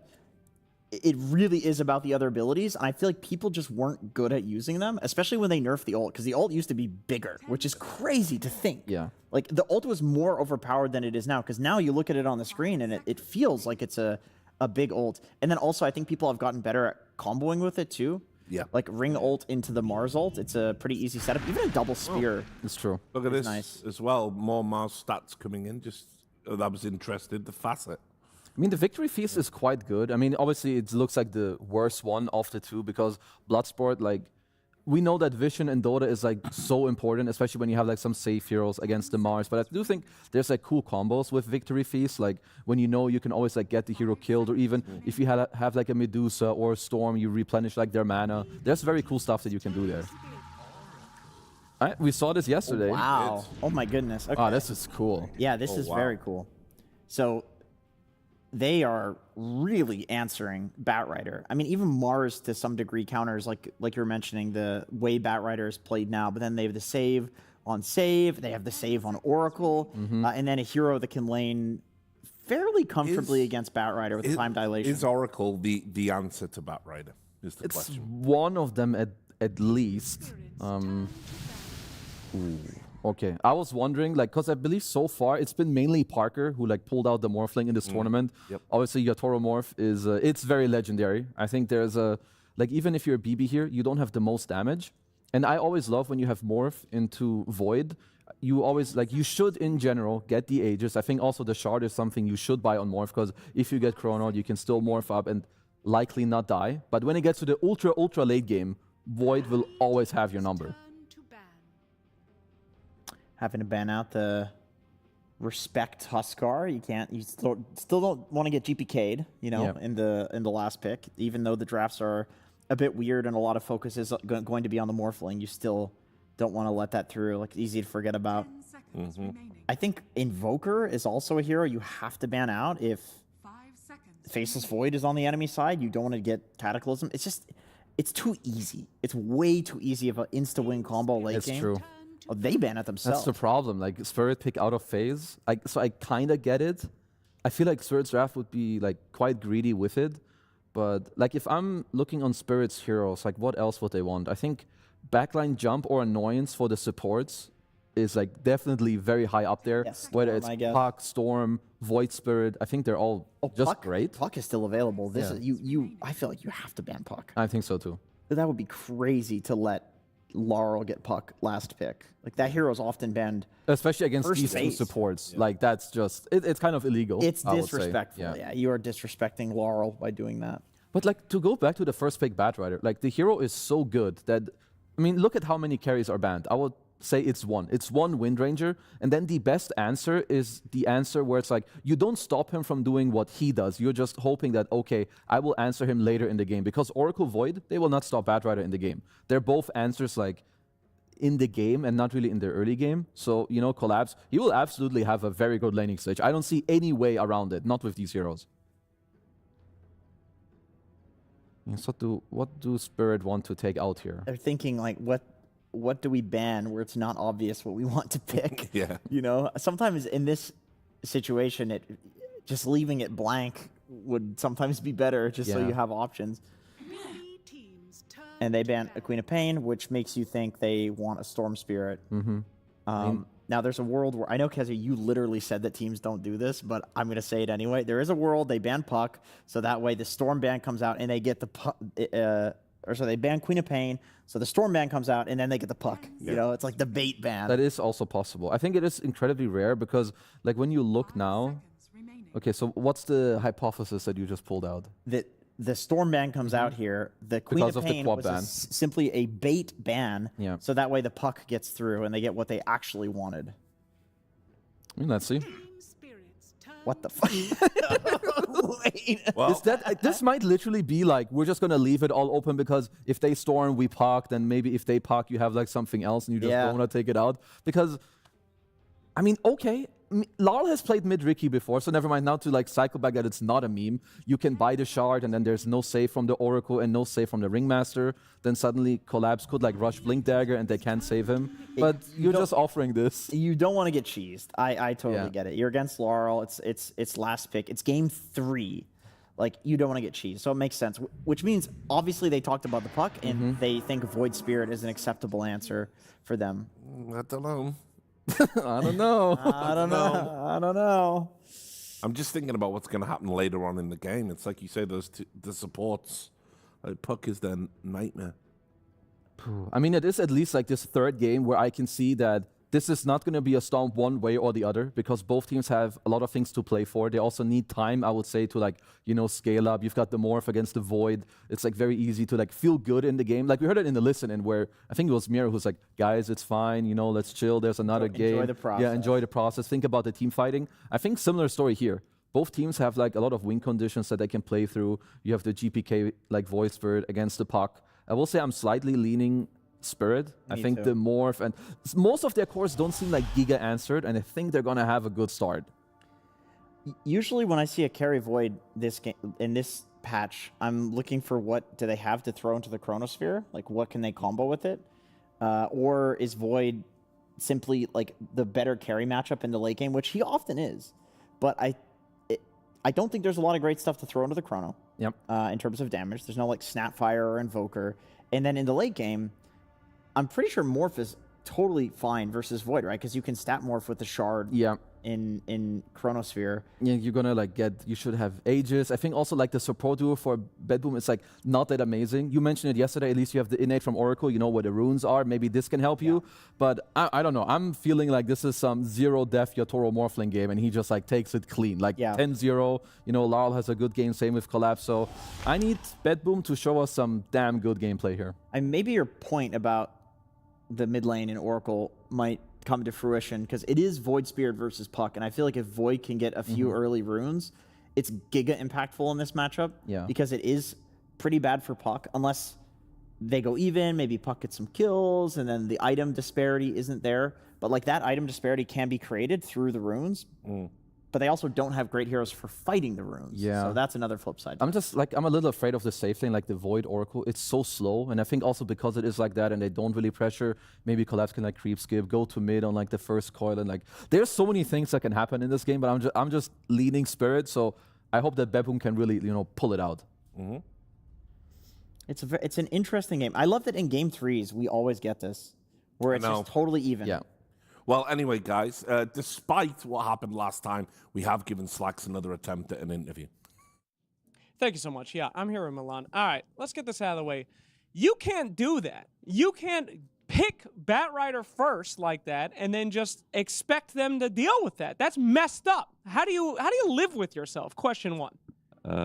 I sleep fine at night. Yeah, like a baby? You can't give Laurel Puck. All right? That means that you've won the game. The audience is going to know that you guys were just pretending in the game that you lost, and now you bring it out and you decide, oh, it's time to win, guys. Let's pick the good heroes. We have a joke ongoing. Every day I wake up, I say, okay, guys, today we beat Largo, and then we lose. And then tomorrow I say one last try. And now we got the first pick, so we don't have to deal with Largo. So everything seems fine for now. Yeah, well, how come you're picking Puck? Don't you want to give Bedboom a chance? Don't you want to give them an opportunity to win the game? I mean, last time they gave you guys a game on a silver platter. You guys don't want to have the same respect to do that to them? I like your style. Like when we win, it's they gave us. When we lose, it's our fault. Okay, all right. Well, no, I think you guys are a good team. I think you're too good, and you're supposed to nerf yourselves by giving yourselves bad heroes, but here we are. In this game, what do you think is going to be the hardest lane, if there even is one? I think Void Spirit has a good matchup versus Puck. Otherwise, on the side lanes, I think they picked a bit of a slow heroes. I mean, and we're gonna be fine. All right. Have you ever had a Milan cookie? It's an American cookie. No. No? Well, let me tell you. It's chocolatey, it's minty, it's delicious, and it's full of knowledge. Just like you, big guy. Let's get into that game. I've been loving these interviews. I mean, big fan of how Milan's responding. I feel like he's showing a bit of personality there. I feel like he's trying to stay stoic, but he's been cooking. He's been cooking. Yeah, they cooked a really good draft in this one. I do like what they have, and in theory, maybe some time ago, Void faces Void. Got to be more specific because there are two Voids in this game. With time dilation against the Batrider Oracle, you're like, this hero can't really play the game. He's gonna get the spell. Time dilation kills the hero. I could kind of see Collapse being kind of in the top 3, 10 minutes in when it comes down to net worth. It feels like this hero just farms so quickly. You don't have to lane at all. You can start the creep skip. He does have a couple of fairy fires. By couple, I mean 3 of them. Yeah. Which is gonna allow him to live. Even if they decide to throw a blood grenade, jump in with the time dilation, Oracle with the Q, he's still gonna be okay. And also this top lane as well. MOUZ plus Ringmaster is a kind of okay lane, but I don't think they're gonna be able to pressure Morphling as much. Throughout the game, Dagger is going to be very effective against Morphling Impalement Arts. It is a percentage-based damage. When he starts shifting everything in strength, that's also going to be dealing more damage. Once that's maxed out, that's 5%. And sometimes Morphling shifts to, I don't know, 3,000-4,000 HP. It's a lot.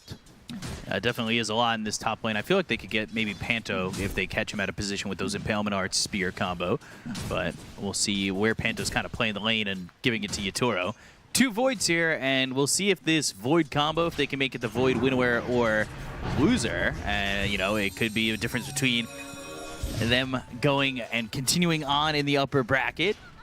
But things are, you know, in my eyes, even. But I don't think me and you have seen the safe lane Void. No, we've mostly seen We're only seeing Planet throw blood grenades. We've only seen the shitty facet. We've seen the facet that does nothing. It feels very, very lackluster in a lot of these situations. Sometimes you see like Slardar, so reducing his cooldowns, something that has like lower cooldown ability, or like, oh yeah, it's doing a lot of things. But it's actually not. You can have ways of like stopping people. In a lot of these situations, I feel like Chronosphere would be just overall better because you have damage to throw into the Chronosphere. I'm talking about the previous game. In this game, they really don't have the damage that can go inside Chrono. Yeah, it's a bit of an odd non-synergy, right? We'll see if Kirtish can kind of get it done as he's going to be inside the Chronosphere. Although we only see half the Chronosphere when it is used. It's really a Chronodome. But it's Never better thought than about the... this. This might be the smartest thing I've ever heard said. You say. Yeah. This time I used Croak of Genius for that sentence. Maybe the other half goes in the ground. Maybe it's the upside down from Stranger Things. Ooh. That's why he looks like one of the Mind Flayers. This might be the smartest thing I've ever heard you say. Unfortunately, though, that if he's the Mind Flayer from Stranger Things, that means he's going to fall off after Season 2. So, unfortunate. And since we're here in Season 7, may not feel so good. And what doesn't feel so good is First Blood being given up by Collapse. So Ketahoma gets that. Seen more and more Oracles. This is a support that's finding its way into some of these lineups. It's not the most popular support by any means, but what makes this hero the support you want? I think we've seen it mostly as a response to Batrider. We've seen it yesterday as like a double support Shadow Demon plus Oracle. I believe Liquid played it. That it did look extremely good because it's very hard to initiate, and then like the support duo like this doesn't really deal as much damage. It's pretty similar thing here in terms of like how you're going to be starting the fight. It's not your position 4 Blink Dagger Tiny or a Tusk that can jump in. It's more of a, we keep the distance, we let Void Spirit and MOUZ jump in, and then we follow up our spells on the arena, on the Chronosphere, with the big ulti coming out from Ringmaster, and the 2 saves that can be used even on the supports when they get jumped. Problem is, you're playing against Tiny, you're playing against Batrider. Repositioning tools are very difficult for supports to deal with because they need to be close to cast range, especially pre like one item, either pre-Blink Dagger, maybe sometimes Ether Lens. It's not going to be enough for them to get the save. The tossback is just making their life miserable. What could make it a little bit more difficult, though, is what you were kind of alluding to, right? The Wheel of Wonder. If they are making those Blink commitments in, they might get caught in the Wheel of Wonder, and Miro might get caught in the washer here with 3 heroes. And Rue gonna get that kill onto this MOUZ, so finally evening it up at 1. We're at that 6-minute mark, the first power rune over mid. And that's gonna be a regen rune bottled by GPK. A little bit of a stagger there, some packet loss for these players. But yeah, you know, there's commitment that's gonna be coming from the Batrider, the Tiny, the Puck. Is Wheel of Wonder, if they're in the right position, going to be enough with a Tame the Beast like that? We saw how good the Ringmaster can be with these Wheel of Wonders. Yep, it's really good, and it also synergizes well with the other ring, Arena of Blood, so you can fear them away. They bounce off the walls of the arena, getting some extra damage from it. And maybe post-Chronosphere as well could be really good follow-up That's going to lock them in place. And we are seeing Collapse pretty much jungling, farming these stacks that some he made for himself, some Tiny made for him. Needs to be slightly more careful. Does have 2 Fairy Fires available. Going to the typical Bat Rider build we've been seeing. He's going drums right now, but what we've been seeing is the Boots of Bearing, right? Boots of Bearing straight away. You don't need to pick up a Blink Dagger immediately. And then there is a lot of magic damage, so this time around probably going to be Pipe afterwards. Toss back. Spot him for a second. He's going to be fine. Thinking about going for this 7-minute shrine. Kiritich is here, but he's only level 5. They've got a couple of supports. They don't have the toss initially, and now time dilation. Kiritich, it's a level 3 time dilation. Taking a lot of damage, but I say a lot. He's healed it up with the time walk, so he should be a-okay. GPK comes back, and now the Firefly. He's low, but then heals up a bit more. Dream Coil committed to get the kill to Kiritich as well as Kataomi. The heroes with the K starting their name, ending up dying. Panto does fall, and the shrine's picked up by Rue.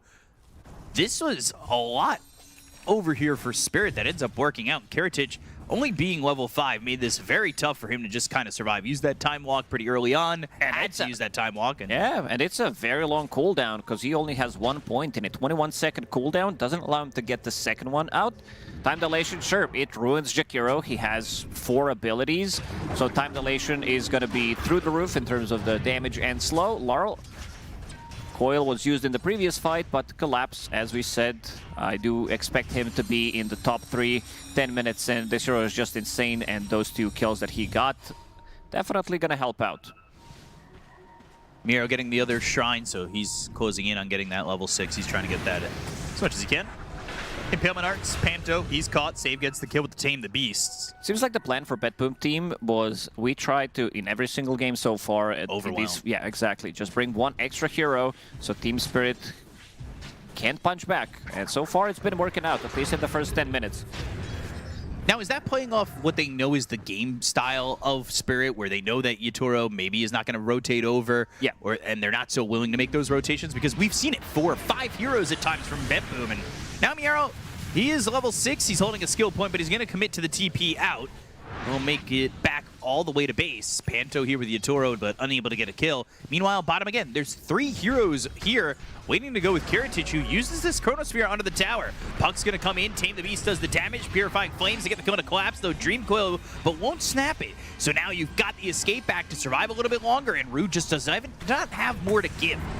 That allows GPK to come over with the Astral Step, the Aether Remnant, and the kill on a Rue. And again, it's more of that game plan from BetBoom, where they're just looking to overwhelm with numbers. For me, that's simply addition, but in this game, it's bringing 4 heroes to a lane to try and get a kill. It was a nice try in the top lane to grab a kill on Mars when he used both of his abilities. He just TP'd out, and in the bottom lane again, they bring numbers, they kill Collapse. And this time around, I do like to build on Void Spirit. I think we've seen different itemization, but seems like the one that is sticking out the most was casual Urn of Shadows into Phase Boots, and then picking up Shard, picking up Kaya, and then you start to scale. Like maybe you get some gold from the Shard, you can put it in the camp, and then get the gold for free. You don't necessarily need to commit by being there, but this time around I do favor this build in most of the situations, especially when there are high HP heroes on the enemy team. It is so much damage, it gives you a good amount of stats. You are playing against Morphling, so Spirit Vessel does make a lot of sense. As a time dilation at level 3 for Kiritich, who got that kill over bottom, so he's getting a good amount of gold. He's a little bit behind of what Yatoro has, but that is Yatoro basically heat map-wise staying in the same corner of the map the entire time. Not diving too far, hasn't died like Kiritich did in that Shrine fight. Void Spirit, he'll get that, like Shard, like you said, and then he'll also have ways to kind of get rid of the information that Spirit have around the map with that True Sight that gets added to that Shard. Yatoro's doing a really good job, so they've got to keep their eye on this, and I'm wondering if Spirit Vessel, when they get this for GPK, are they going to wait for Shard, or are they going to go with this Vessel immediately and do what they've been doing, bring the numbers, go Arena, and try and get this control and get this kill? If you're not active enough, you don't get Urn of Shadow charges, so you don't have it. I think as soon as he picks it up, they will try to make a play onto the Morphling, because they gave him too good of a lane. He's really not pressured by Mars in the lane. You're playing with one of the stronger 5s, playing with Jakiro. So for now, sitting at 5.5, 11 minutes on Yatoro. Pretty happy with has happened so far. And let's see if there's going to be a TP rotation coming up from GPK. Spear Arena. Really well done by Miero, but he throws it and then immediately retreats. He was out of the Coliseum so quickly, he was like an extra character in Gladiator. But, I mean, he got the shift off. He got the shift off, so immediately. I don't think they even get the... Maybe there's a chance. You need more numbers than that. Yeah. But with the follow-up of Will of Wonder and Tame the Beast, there's a chance, but this is Yatoro we're talking about. He's been continuing to impress. His collapse had a bit of struggle in the lane, and I say a bit because he's still very much ahead of the MOUZ. So comparatively, he's having the better time. He made those stacks. You called it out. He's going into the boots bearing that we've talked about, and he's almost there. They invaded some of his stacks as well, so that's one of the issues, stealing the area of the map where he wants to farm. Just trying to slow him down if they can, but he's kind of keeping up with the mid laners of this game. Having that level 6 now on Ketomi, they've got the Oracle with the False Promise. Aether Remnant doesn't land, Silence with the Waning Rift, but Impalement Art's off the mark. Not having that catch. The catch is okay from Betboom, but it, you know, minus Chrono, it's not anything too crazy. Ooh, Tame the Beast quick. Pantas, TP stop. Ice Path on 2. They get this kill onto the Jakiro. That was well placed, and GPK getting that kill. They're going to move for more. Amplified damage still has a fourth of its time left on it, but kind of retreat from the bottom lane and don't give anything more up from the side of Betboom. Their tower damage is very low on Betboom, and then they need to bring numbers, which they did. But sieging tier 2 towers is not going to be as easy. You also don't want to have these heroes just hit the tower. You need to take the fight first, so that's going to be one of the issues. And also in terms of tower damage, how they scale, not really scaling that well, which means that we might be looking into a game where Spirit feels fine with other team taking it slowly, even if they're playing like with a 3, 4, 5k gold deficit. But for now, it is a 1k gold lead for Spirit, so everything Gucci on their side. Definitely everything Gucci so far.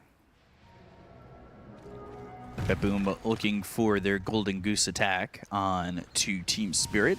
But Spirit's the one coming over smoked, and they've got this Dream Coil.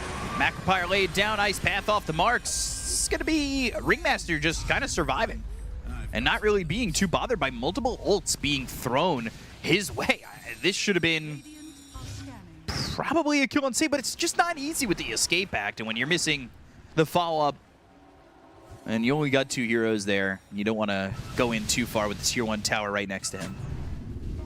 Overcommitment is sometimes a thorn. GPK, dual breath on him.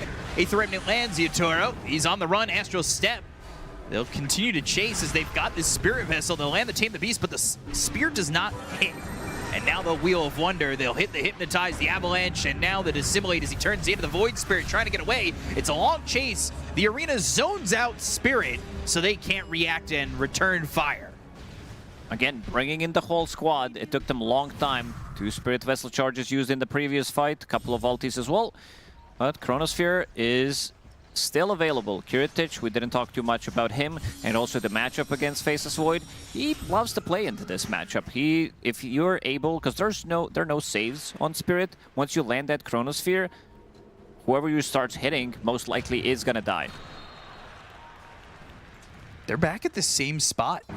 They've got Vision on Panto. They catch Collapse. He's the one they want to go for. Spear looked like it went through multiple trees, but didn't latch on to anything. Collapse is going to be able to leave. Maybe my eyes deceive me. We could see that again. Try to slow down, see what happened. If the game was a little bit slower, I'd be able to see a little bit better.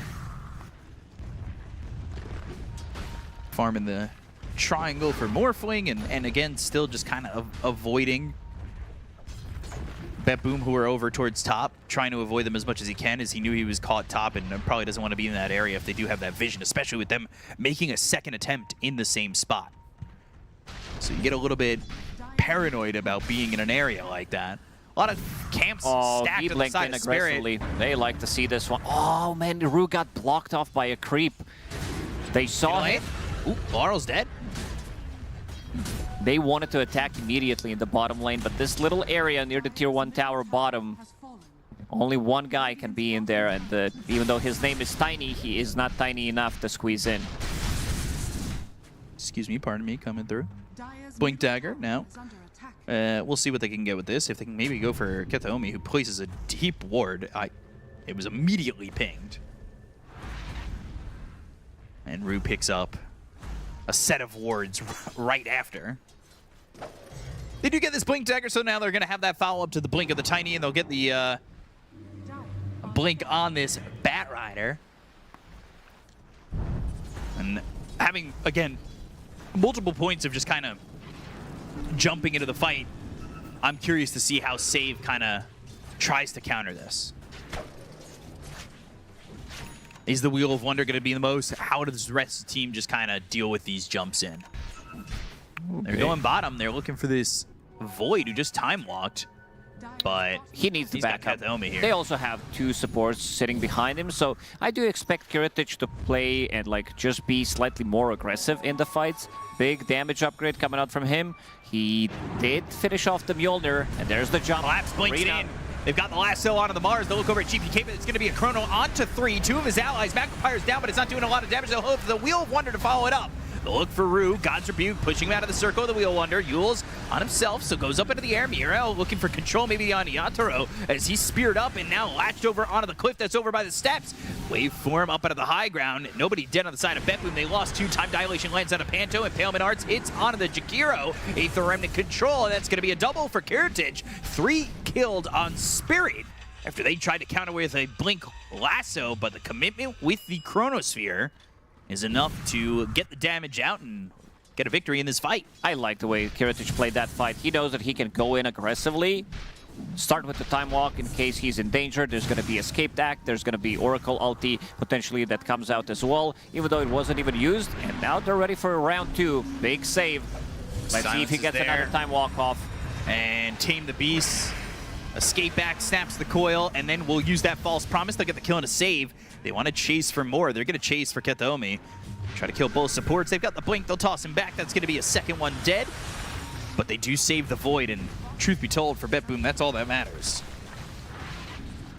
Stealth Spirit punching back, knowing that there's no arena, no Chronosphere, so they can go in and try to make something done. Their heroes don't rely that heavily on cooldowns. You have Lasso, you have Coil, but you're still going to be taking fights even if you don't have those 2 ultis available. They're not really the longest cooldowns. Maybe, 75 feels like a lot, but it's not that much, and it's now 75 turning into 60 on the next level of Lasso for Batrider. Yule's Arena, Spear, timed, and perfect from the arrow. GPK is right there with him, and Laurel's going to die on this puck. It was one of the things that was kind of talked about as being the difference maker between these 2 teams in these drafts, and right now, well, they've done a good job of slap-shotting this puck, and, well, they feel like quite the hockey team so far for Betboom. They're ready to take another fight. 20 seconds for Chronosphere. Tormentor is also close by. Blink Dagger for Mars. No arena, though, but still, his positioning is going to be much easier. In terms of sustain, they don't have that much. This is a bit of a risky move if Team Spirit kind of managed to maybe squeeze in some smoke, catch them off guard. But right now, okay, he gets it, Kataomi gets it. That's going to be their regeneration. You always love to see that shard come in for the Oracle. You bless the reins of destiny, and will ultimately try to heal up more and survive in these fights. Some more sustain for the side of BB team. It's come to that point where Void is caught up to Yatoro despite the fact that he's had that early advantage and was ahead by a little bit, being unbothered except for that gank up top. And Kiritich is getting there. He's picked up on this Void. He's got the full Mjolnir finished, about to have that Manta, and you got to wonder, how are they going to shut down Kiritich? Now, that one death happening at the Shrine pre-6, since then, they really haven't been able to fully grasp the Void and shut him down. Collapse is getting spotted, and Miero's here. Collapse going to be able to go on the cliff. A little bit of Croaker help, but the Aether Remnant catches him. Spear well off the mark. As the God's Rebuke lands, they'll hit the lasso onto the Void Spirit. They are bringing over more in Save, who's trying to Symphony use of those skills. impalement arts. But they're all kind of just whiffing as the Chronosphere is used over mid. It's on a Laurel, but now Laurel hit by Tame the Beast. The Avalanche lands onto the Faceless Void. They finally got that kind of collapse. They did use the Chrono mid, but that didn't get them anything, so that's a long cooldown that's going to be there for Kiritich. He'll spend that time continuing to farm, most likely now. We did say that there isn't really many abilities they can throw inside of the Chronosphere, and it does show. It also took them good time. There's a good ways of following things up on a Chrono with Tame the Beast, Wheel of Wonder, even just a Remnant, which will give him enough time. Dream Coil, jump in, Waning Rift, there's the toss. Doesn't snap the coil, but the Reigns of Destiny on top of this Mars. And sustaining and not really losing much. We'll look to get this Yules and land this spear with the Arena this time a little bit too early. But Laurel's still in some trouble. Phase shifting, but the Wheel of Wonder is there. He'll have to blink past it, does so successfully, and now they're looking for more. They've got the toss back, but this is still going to be a save as he goes into the Escape Act. Save, Tame the Beast, Laurel, Yatoro both hit, and they'll end up dead. They still get the Ringmaster, but it's just that so far. These are all skill shots. That's one of the problems with the lineup like this. They're still chasing Root, another toss back. He can't get the false promise Katelmis was time. Very quick with Fate's Edict 2 times in a row. Once on Mars, once on Ringmaster. But also missing the Spear, that's the big one. You also have Tame the Beast, Wheel of Wonder, Remnant, which are not the easiest things to... Oh, that's why, because he was phase shifted, which means that you're not going to be able to deal as much damage. That would definitely have enough damage to kill him. Now here's a question. If you're phase shifted in the Chrono, technically Chronoptic time has stopped. Should you even fall out of phase shift? Might be too difficult for me to answer that question. Trying to see how you feel about Chronoptics. I feel good about Chronoptic Energy, Chronoptic Facet coming out from Leshrac that we've seen in the first game. Wasn't too successful. Thing is that when you're able to phase shift out, you avoid a lot of damage in that Chrono. But Panto not avoiding the damage coming in from Miero. Hard to survive as this Jakiro. But Rue gonna be chased for a second. We do have a listen-in for Laro, so let's bring it up. Ай, блядь. Me заебали эти клоуны. That was a good one. And they also have a clown on the team. I mean, they are annoying him, that's for sure. Into Roche and Reigns of Destiny. Are they going to make the jump in? No Batrider, no more. This feels like if they're going to go for it, it's going to be just a snatch play. The Illusory Orb to try and get some vision, try and figure it out, but the Avalanche, it's well early. Tame the Beast onto 2, the Wheel of Wonder and the Chronosphere all committed. Jora's going to come in. Spear's going to be avoided. They go to the last, it's going to be under the Mars. They get the kill on Laurel as well as Rue. Both heroes dead. Aether Remnant collects on a collapse, and they get themselves a double for Kiritich. He's got the Aegis and a double kill. Nicely done. They kind of bait them in, knowing with the Raid of Destiny, they have extra bit of a region coming in, and there they are. Annoying Team Spirit.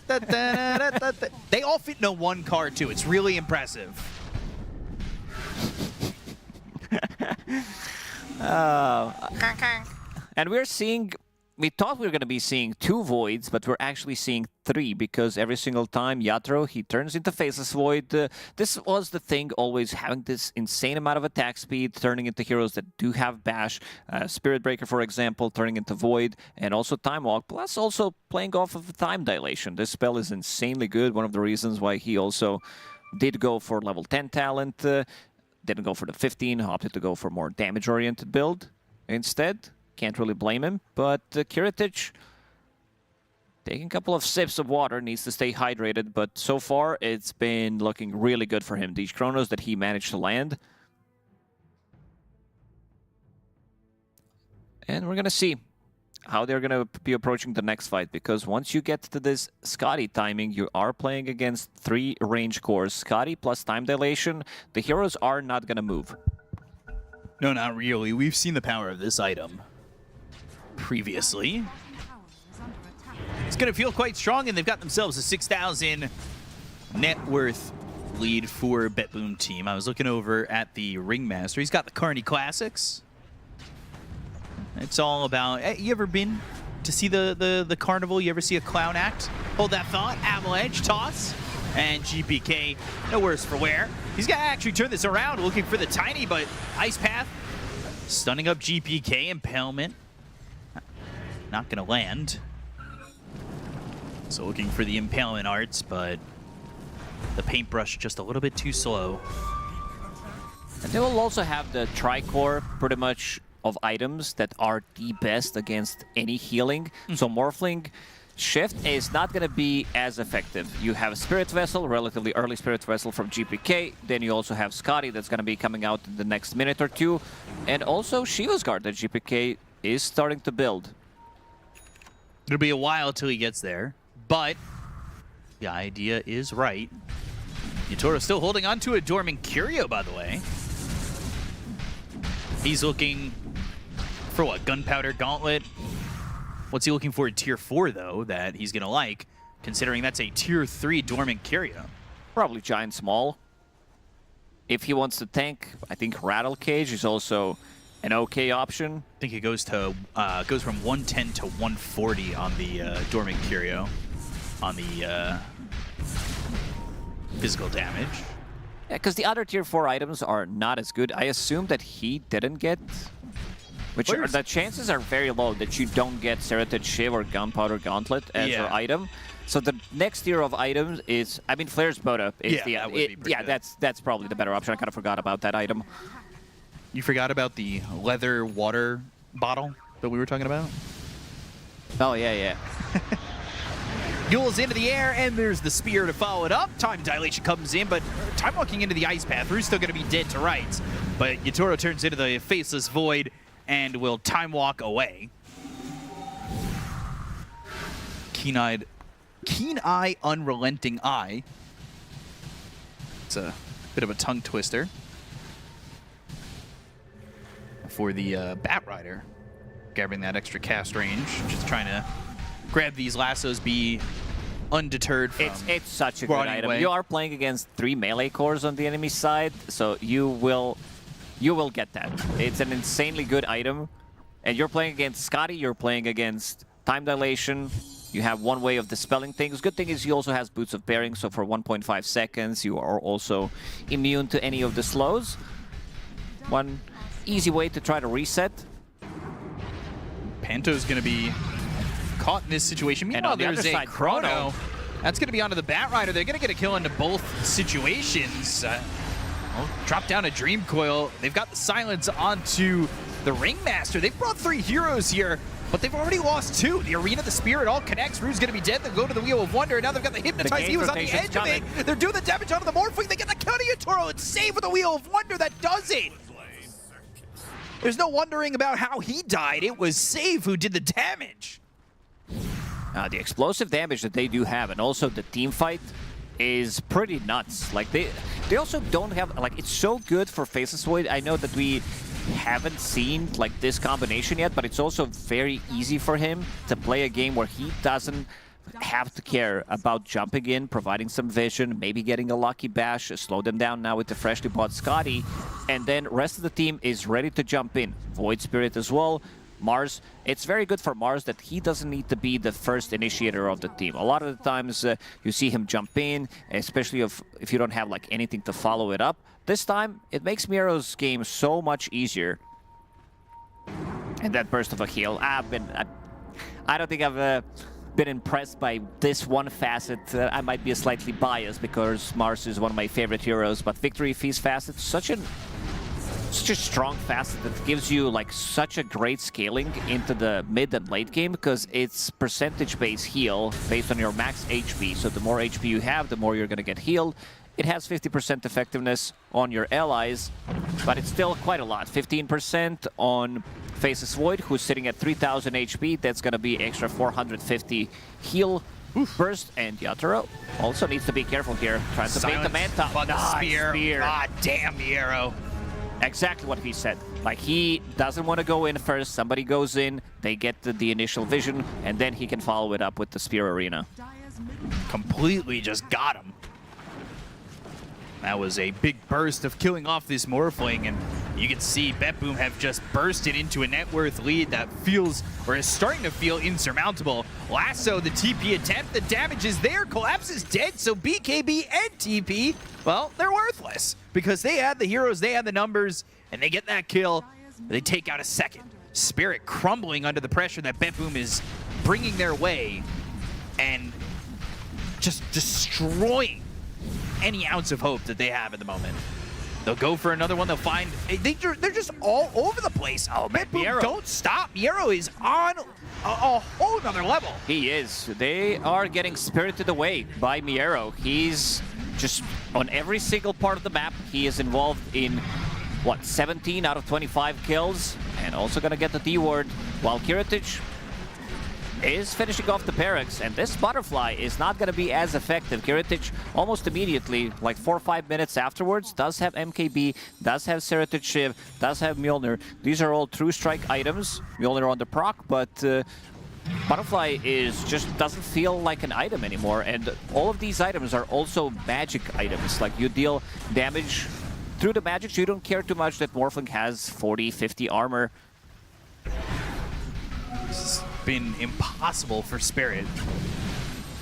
They're gonna need some big items, and it just doesn't feel like the timing's gonna get there. It's gonna be another objective here for the side of BetBoom, turning into what could be Roche soon.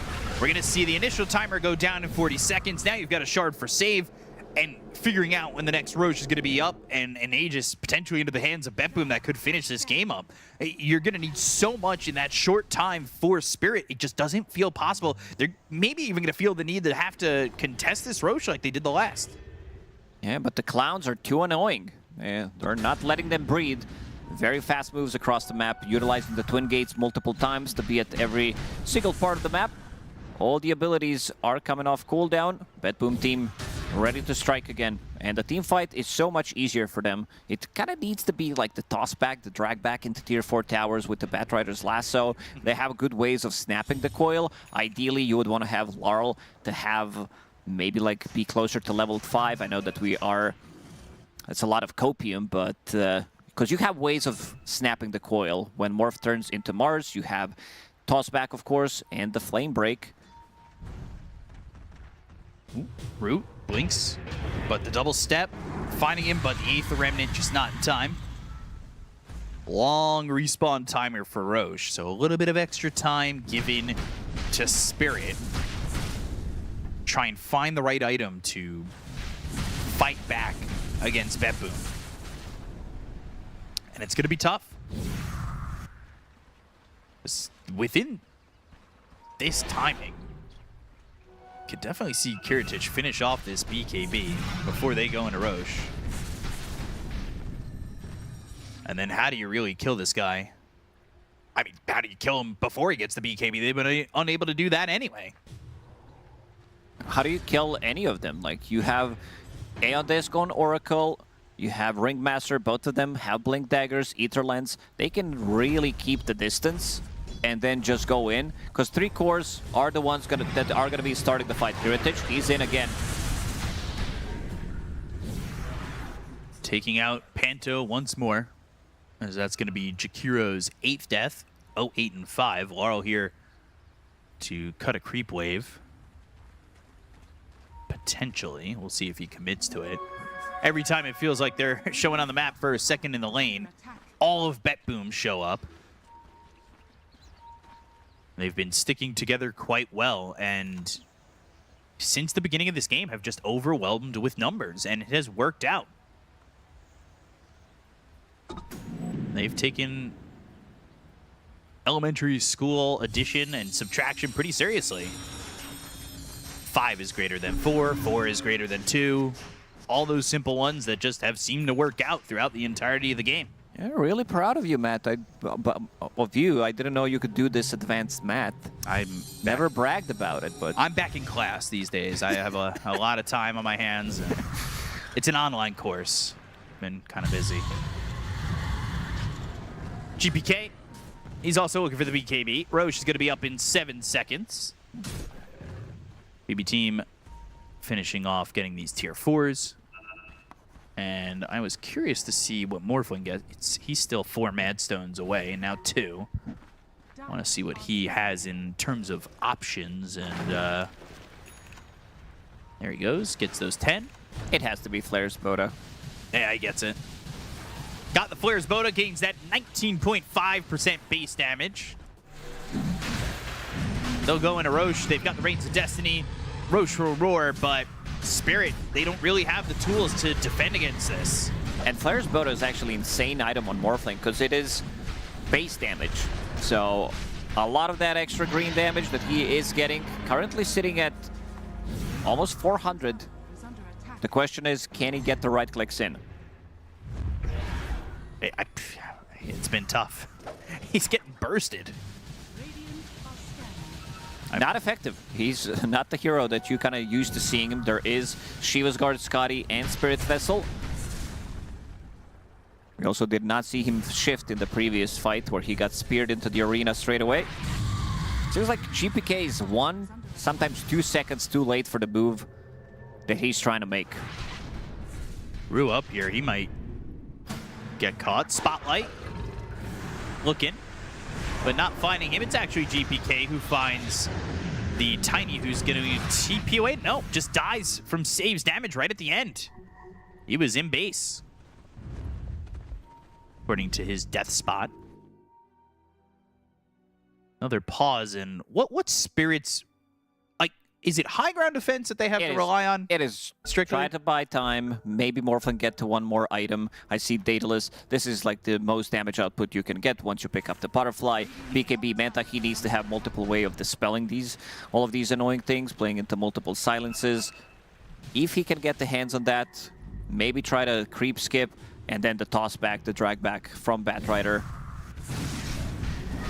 BKB in the backpack of Kiritich Shard on the way to get that backwards time walk. Kiritich will just stand up out of the high ground knowing he's got the Sages, but there is that Ags on Batrider, so if there's a second hero to show up next to Kiritich, might make that blank in with the double lasso. Seems like they are aware of it. They don't want to risk anything. Letting Kiritich just slowly siege. GPK thinking about jumping in. Shiva's Guard.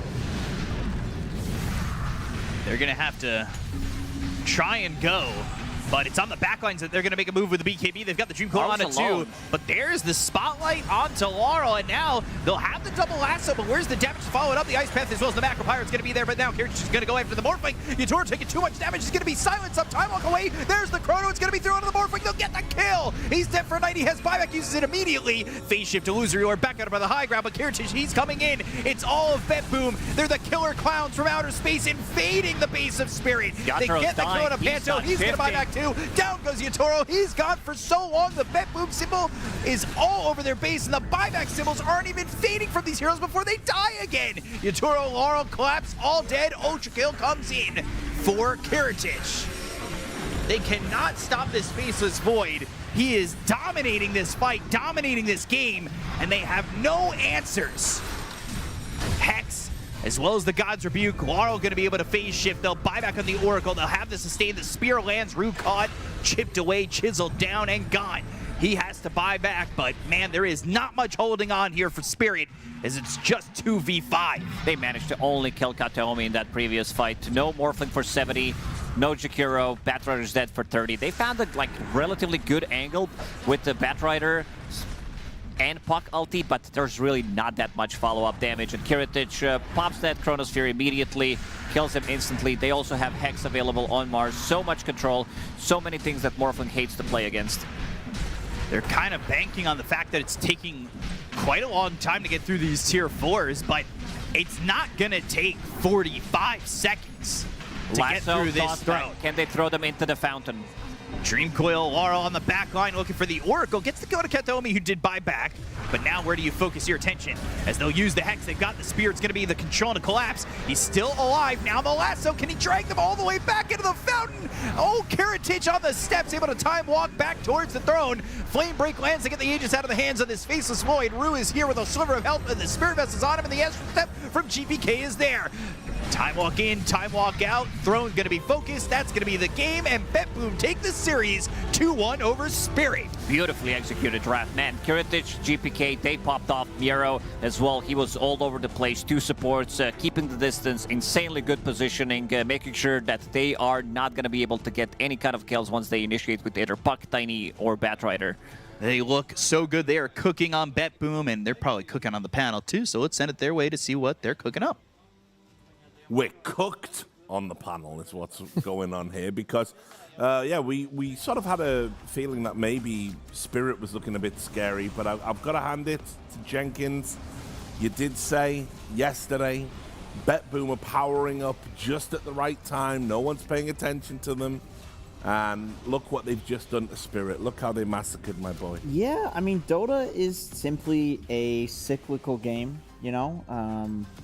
A flat circle, you know. It is a flat circle. Time does repeat itself, and BetBoom, when they won a Wallachia, this is exactly what they did. They kind of got by beating, like, okay teams, you know, 2-1 series. People weren't really talking about them compared to the big stories that are happening. And then all of a sudden, they're powering up throughout the entire tournament to the point where every single player on their team is playing so well. And they're also doing it with the draft, which is, you know, there's normal stuff in there, right? Like the MOUZ is really good. Ringmaster, sure. Decent Void Spirit versus Puck. Faceless Void carry? Nah, that's not really a thing. Oracle against the Batrider? Also not a thing, but they have the answers to some of the meta heroes, and they were able to execute.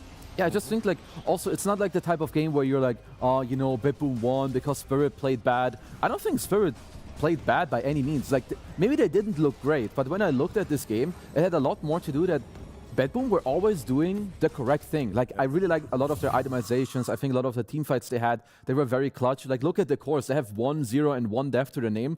Because their supports also, they played amazing. Like, Kataomi on the Oracle, he was in, like, every play. Same with, you know, Save. They have multiple, like, spells to back up their team. I think what they were doing, and also, like, very clutch and, like, fast kills. This one time, Yotoro runs down the mid lane on the river. He just gets immediately, like, blasted. Yeah. And I think also making sure you have the Chrono available on the Roche, that Collapse can steal it. Like, this guy on the screen, I loved his itemization. Like, you have an Oracle, you have a Ringmaster, go full DPS. You don't need any of the other items. 11, 1, and 12. And just a beautiful game. It was like that movie, Kung Fu Panda, where Tai Lung is attacking the villagers in the flashback scene. And, you know, Team Spirit, they were the villagers. You mean when Tai Lung 1v5'd against the village? No, I against the village. I agree, because there wasn't anything to throw into the Chrono. This was a lone Faceless Void game, and he did it. He 1v5'd.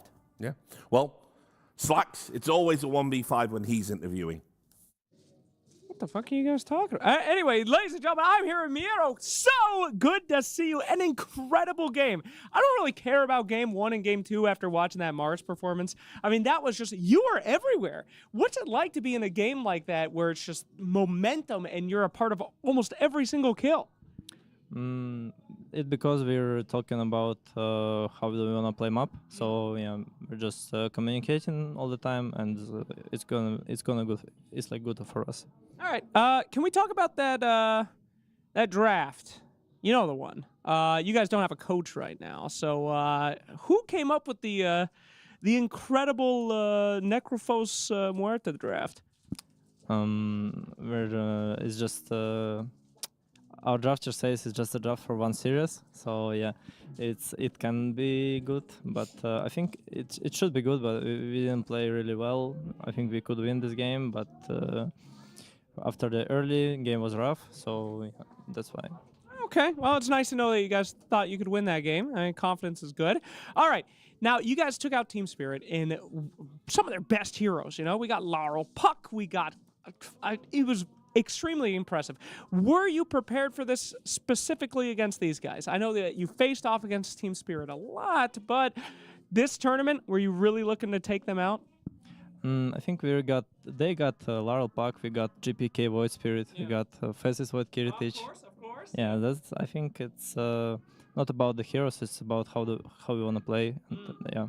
All right, well, you played absolutely spectacularly, so thank you very much for that incredible performance. But I do have to ask you now, who do you want to see next? I mean, you guys are on everybody's radar now, all right? You've been coasting, as BetBoom does before, especially in the Wallachia that you guys won, and nobody notices, and then suddenly, oh yeah, this team's unbelievably good. So everyone's gunning for you. Who are you gunning for? Who's left? It's Yandex upper bracket. Yeah. Yandex and against Liquid. Liquid. I think we enjoy to play against Liquid and also against Team Yandex. They're playing with a standing DM. He's our friend, so we enjoy to play against him. Yeah. That's very positive. We're here for the, the drama, the very aggressive stuff. Do you have can you just pretend to talk some shit, please, to DM? Not really. Not in the mood. How about Liquid? I mean, those guys.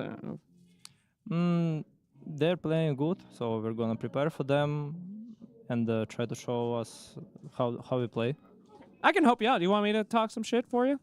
If you can. Okay, fantastic. Liquid, ass. All right? Liquid, terrible. Blitz, you're not even going to make it, bro. You're not even going to make it to face off against us. This is BetBoom, and you can bet your ass you guys are going back to the toilet, baby. Flush!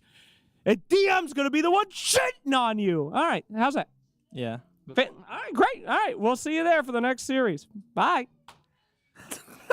How's that? I can't do this anymore. Lost Like his I'm fucking just, mind, dude. Like actually, like what do I even do? I have to react to that. He just talked about a player who's then like literally shitting on them. Was this our fault for the Kung Fu Panda stuff? I will take the blame. I think we should be accountable. Right, hang on. I did have a wait. I have a segment. I have a segment. Yeah, I just want to get me out of here. I just want to give a rundown of when BetBoom won the last Wallachia. What happened? Okay. In the groups, they had to go until the 5th. So they were about to be eliminated. They did that here. Yeah. So same thing. They got knocked into lower bracket by Liquid in a 2-1. Liquid ass. It's like they made it through the lower bracket. They had another 2-1 series against Spirit, and then they made it to the grand finals. And when they went 3-1, so it's the same trajectory of just slowly powering up every single series to the point where it feels like it could be too late. Where it's like, oh shit, they're good. We need to look at what they're doing, but there's not that much time left for teams to prepare against this. Agreed. I mean, they're just looking like really strong. And I think also like you can tell, I think like this guy, Miro, I love like just how he slots into the team. Not just gameplay wise, but also again, I want to reference like the listening. We know they have very, hot-headed people in the team. I think this guy's like very calm. He's always there when you need him to be. And I think he keeps them nice and steady because we all know they have the skill. And when they play like this, they can beat any team. Yeah. Well, thanks a lot, guys. We are going to a break. They gave it away in that interview what the next series is going to be. It's going to be Liquid versus Yandex. We'll see you in just a moment.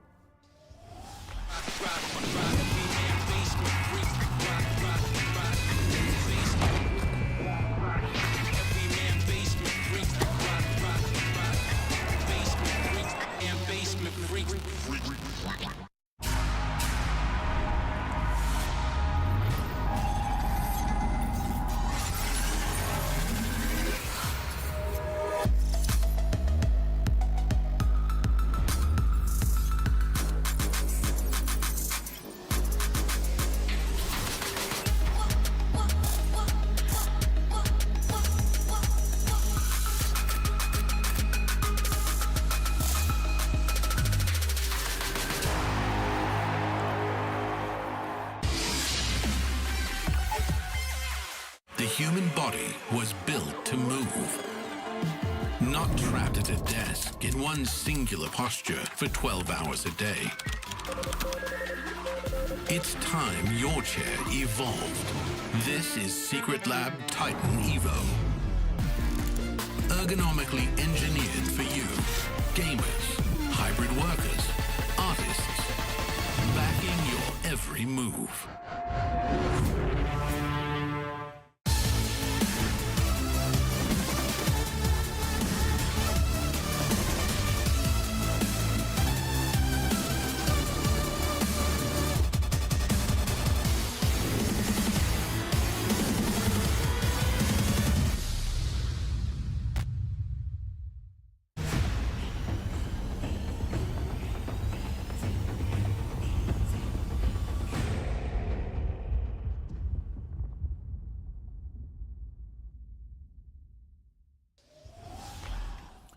Welcome back. Team Yandex have had something of a miracle run through this tournament, surprising everyone. But I'll tell you, panel, Team Liquid will have to man the decks if they want to beat the Yandex.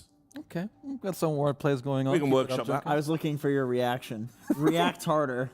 I'm reacting as hard as I can. Oh, Is that good? That's a good reaction. Meme that at home. Everyone get that? I want a GIF or a What's GIF. a meme? And what is That's it? a May. I'll tell you who isn't a meme. These Team Liquid. Well, Always in contention. Well, I got something to show you if you think they're not. Oh, okay, 'Cause there's right. some crazy meme type stuff that they're doing. Right, well, show me. Crazy show me. tech. It is some crazy tech. Show me. You want to see it? Yeah. Computer, pull up liquidtech.mp4. Yeah, it's there. It's coming through the There camera. it is. It's coming. There it is. So, we watched Nisha play against Huskar mid yesterday, and this is Tiny versus Huskar. It's pathetic. Nobody likes to play this matchup. How does he do it? Well, he tries to throw a tree and grab the creep wave. There's all of these tactics. Oh, he missed. How does he deal with this? He's the best mid on the entire planet. How could he possibly miss that? Actually, Whitemon dewarded his mid ward, so he couldn't see where the creep wave was. So there's a lot of levels to this. But Got the look, CS? Look at this. He has to throw a tree to get the CS. Okay, now he's going behind the tower. He's trying to grab the creep wave, but BZM zones him, and he misses the wave. He misses the wave. But you guys remember this game just as well as I did, right? He dominated. This doesn't look like domination to me. What does he do? He recruits the 6th player for Team Liquid. There is a 6th player, and it's not PPD this time. He is going behind the tower with the courier, and the courier has 3 health bars. Why? Because they have Marcy. So the courier is tankier, and you can take a bunch of hits from the creeps and use the courier to drag the creep wave. Now look at all of this weird shit that happens. BZM, he has to go stop Tiny from Parker's tipping him. Parker's tipping him because it's insane. And it's like, it's something that only works if you have Marcy, or it's a lot easier if you have Marcy. So I even wonder if Liquid left in the Huskar because they had Marcy. No, I think you figured it out, because if you remember, when they locked in the Huskar, they all started laughing. Yeah. Yeah. And you're like, what is going on? So what I deduce from this, what I think Nisha is doing, is Huskar is supposed to destroy Tiny. If you are making him run around and chase you until the runes spawn, look, now BZM has to go get the runes. Nisha still gets a rune, and now he can survive in the lane for a little bit longer. And this is what he did. He used the courier, he used underhanded tactics to grab creep waves until rune spawn. It's, you basically have this guy who's supposed to be dumpstering the lane, chasing another dude around until rune spawn, but then one guy has a bottle and the other guy doesn't, and the guy who has the bottle, who's supposed to be losing, is like, oh, thank you, that's very nice. So another little thing that Nisha does, this is way more obvious than the courier in retrospect. He goes to pick up the bounty and he's looking for these other objectives, these other ways of having impact on the game, which is not just going mid and getting zoned by a Huskar. He runs bot. Who expects a level 4 Tiny to show up? And he gets a kill in the lane. So I wanted to show the net worth difference at this point. Huskar has 3,844. I think Gyro actually was lower. It was like around 3,000 net worth. There's a bit of visual bug here. But regardless, you have Tiny, who has just as much net worth as 2 of the cores on the side of the Huskar team. Like, he's keeping up with the other cores. And Huskar has 3,800 net worth, less than the other 2 cores on Team Liquid. How? How is it possible when this hero is supposed to dumpster mid? But genuinely, like this courier thing, Oh, this is so cool. This is tech I really think other teams should use to deal with Viper last pick, Huskar last pick, because what are you going to do? Are you going to send supports mid to gank a courier? Like, and if you're the Huskar, you have to either go to the lane, to the Tiny, or go to the courier to stop him from cutting the wave. You can't do both. No, I do think this is amazing, and just goes to show, like, some of these teams, like, you know, their understanding of, like, you know, Boxy, he plays the Martial, and suddenly it's like, oh, you can play different matchups because some hero has this innate that makes your courier flying and you can take more hits. And even, like, with what you showed, he missed, like, 1 or 2 waves, and it doesn't matter. Then he does the courier thing, he, like, walks around, and it's just the beauty of, like, the top-level Dota, where you have to be able to play the best matchups, you need to be creative, and I have never seen this. You know, people, of course, have abused, like, the couriers in different ways, but I think this one is super amazing. You know what the crazy thing is? I actually have seen this before, and it was Nisha. And I remember watching him do that and thinking, like, I hope he does this at a tournament that I'm covering so I can cover it, because it's so cool.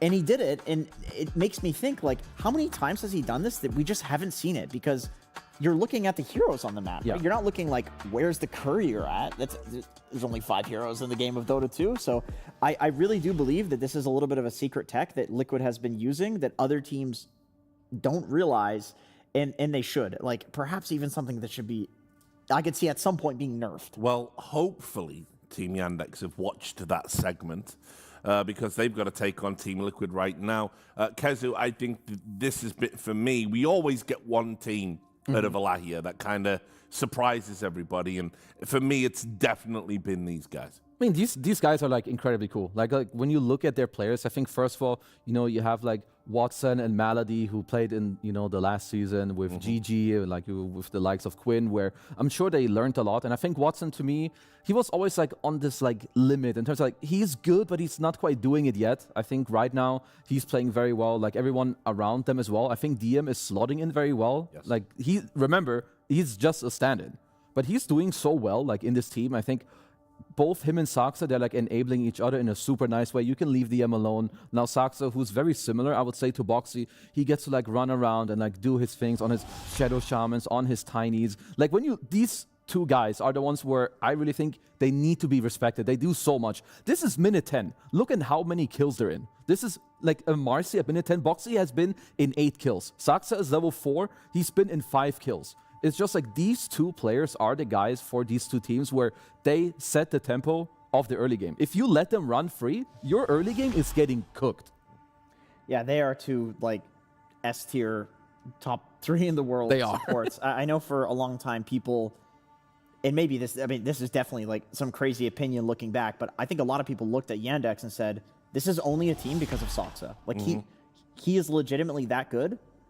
Of course, that's not true anymore. The rest of the players have absolutely proven themselves, but Saxa is amazing. Nah, he's like the driving force. But look at these stats. Like looking into here, first of all, you know, Watson is also on both sides. So, of course, he's doing great. But standout player like Nisha, top KDA by a lot. What is that KDA? He has a 4 KDA difference to the second player in this tournament. And he also has the least deaths. Yeah. So if you're Yandex, obviously, you understand this guy is in form. Like, this guy needs to be stopped. Like him with Boxy, if you give Boxy a free game, he's going to this guy, enabling the best player. With the theory, though, Kezu, it's like, how do you stop him? We've seen drafts. Just kill him. We've seen drafts that take away every single one of his heroes.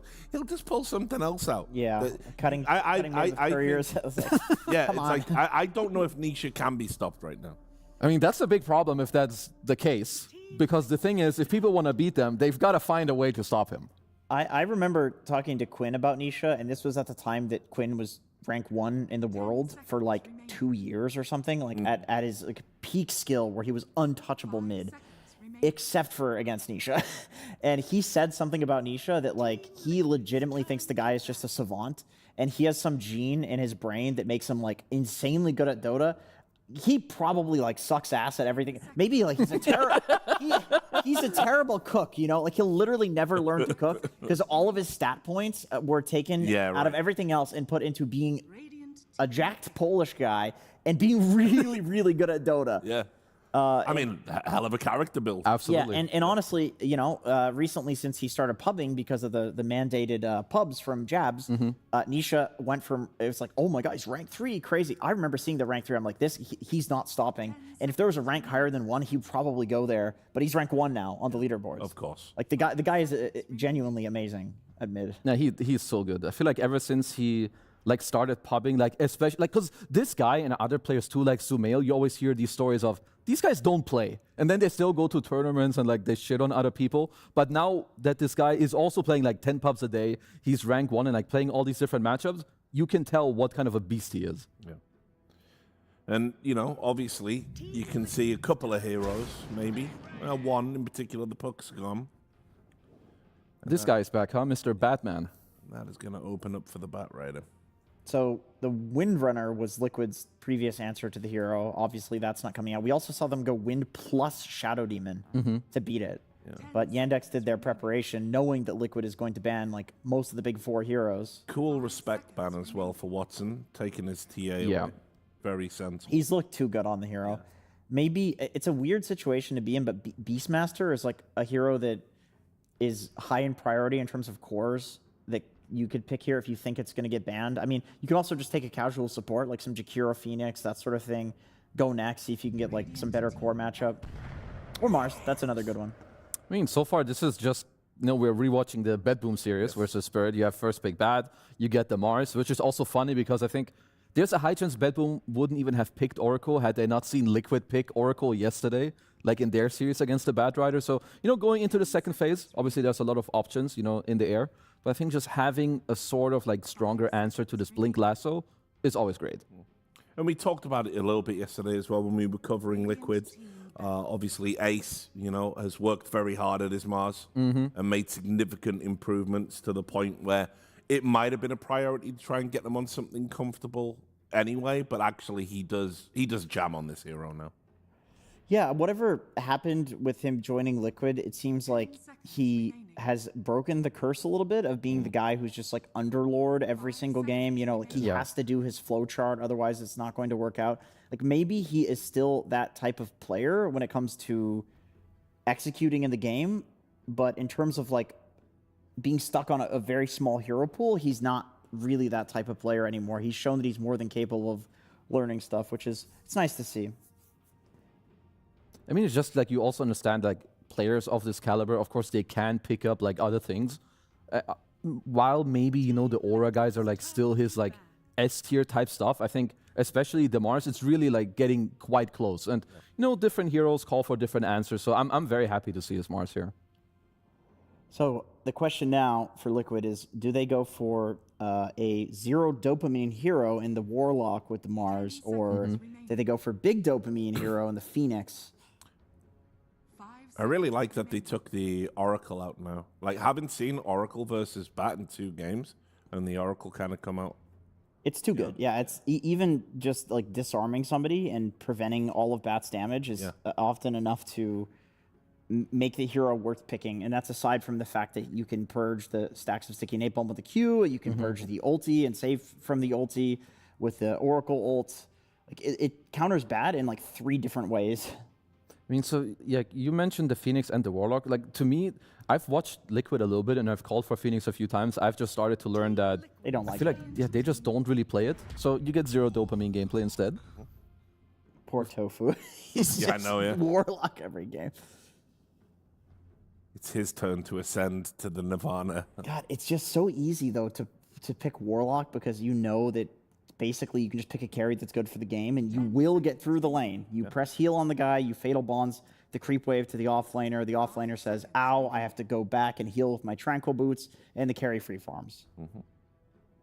Man, I would like to see how Yandex respond to this. Like most of the time you had Saxa, I think he's played a lot of Shadow Shaman. He's very good on this hero, so this is, you know, one hero I could see come out. Yeah. If they would prefer maybe one of like the more melee guys, I think there's a Tusk is pretty good. I don't know if he loves Marcy as much as Boxy does, but, you know, because having Bad with a melee is kind of cool. You can just pull waves against the Warlock.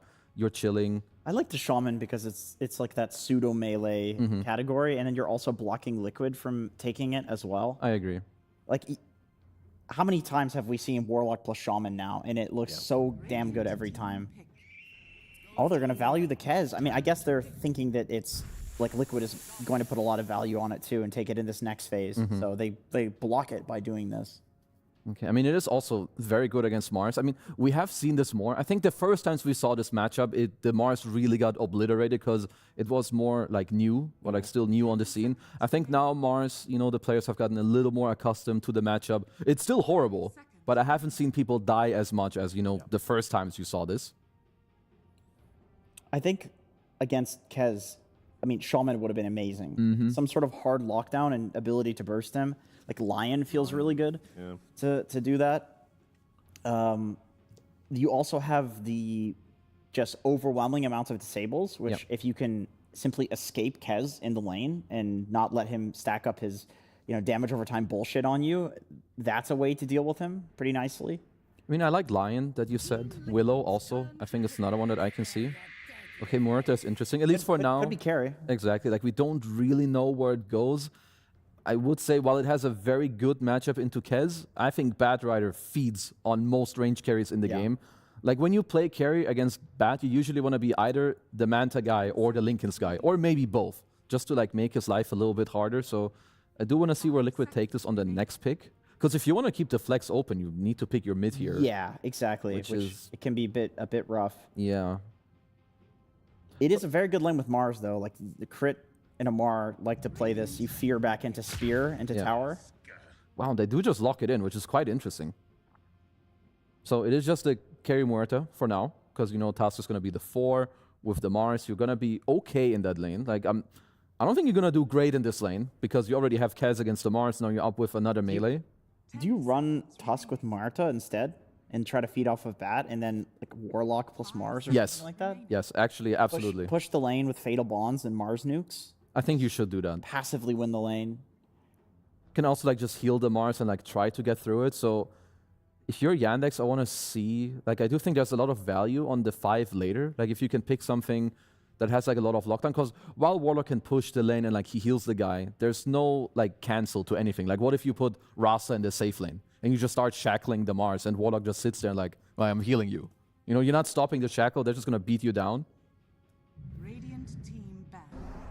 Ooh, the CJ Invoker. Oh yeah, that's very nice. I mean, this hero has also looked, I would say, incredibly good. Like if this guy doesn't get ran over, the scale and just like, you know, the Sunstrikes here, you get the Cataclysm with the Batrider later, people just die. Also, Muerta, it's a low HP hero. Yeah. So getting like all this magical stuff flying around is super annoying. We just saw this versus Muerta. It looks miserable for Muerta. Yeah. Just a tornado into Meteor and one other spell, and she's like, okay, I got a BKB.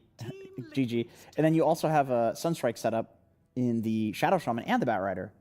So that's a very, very nice draft so far. Cataclysm set up in these 2 heroes as well, eventually. Mm-hmm.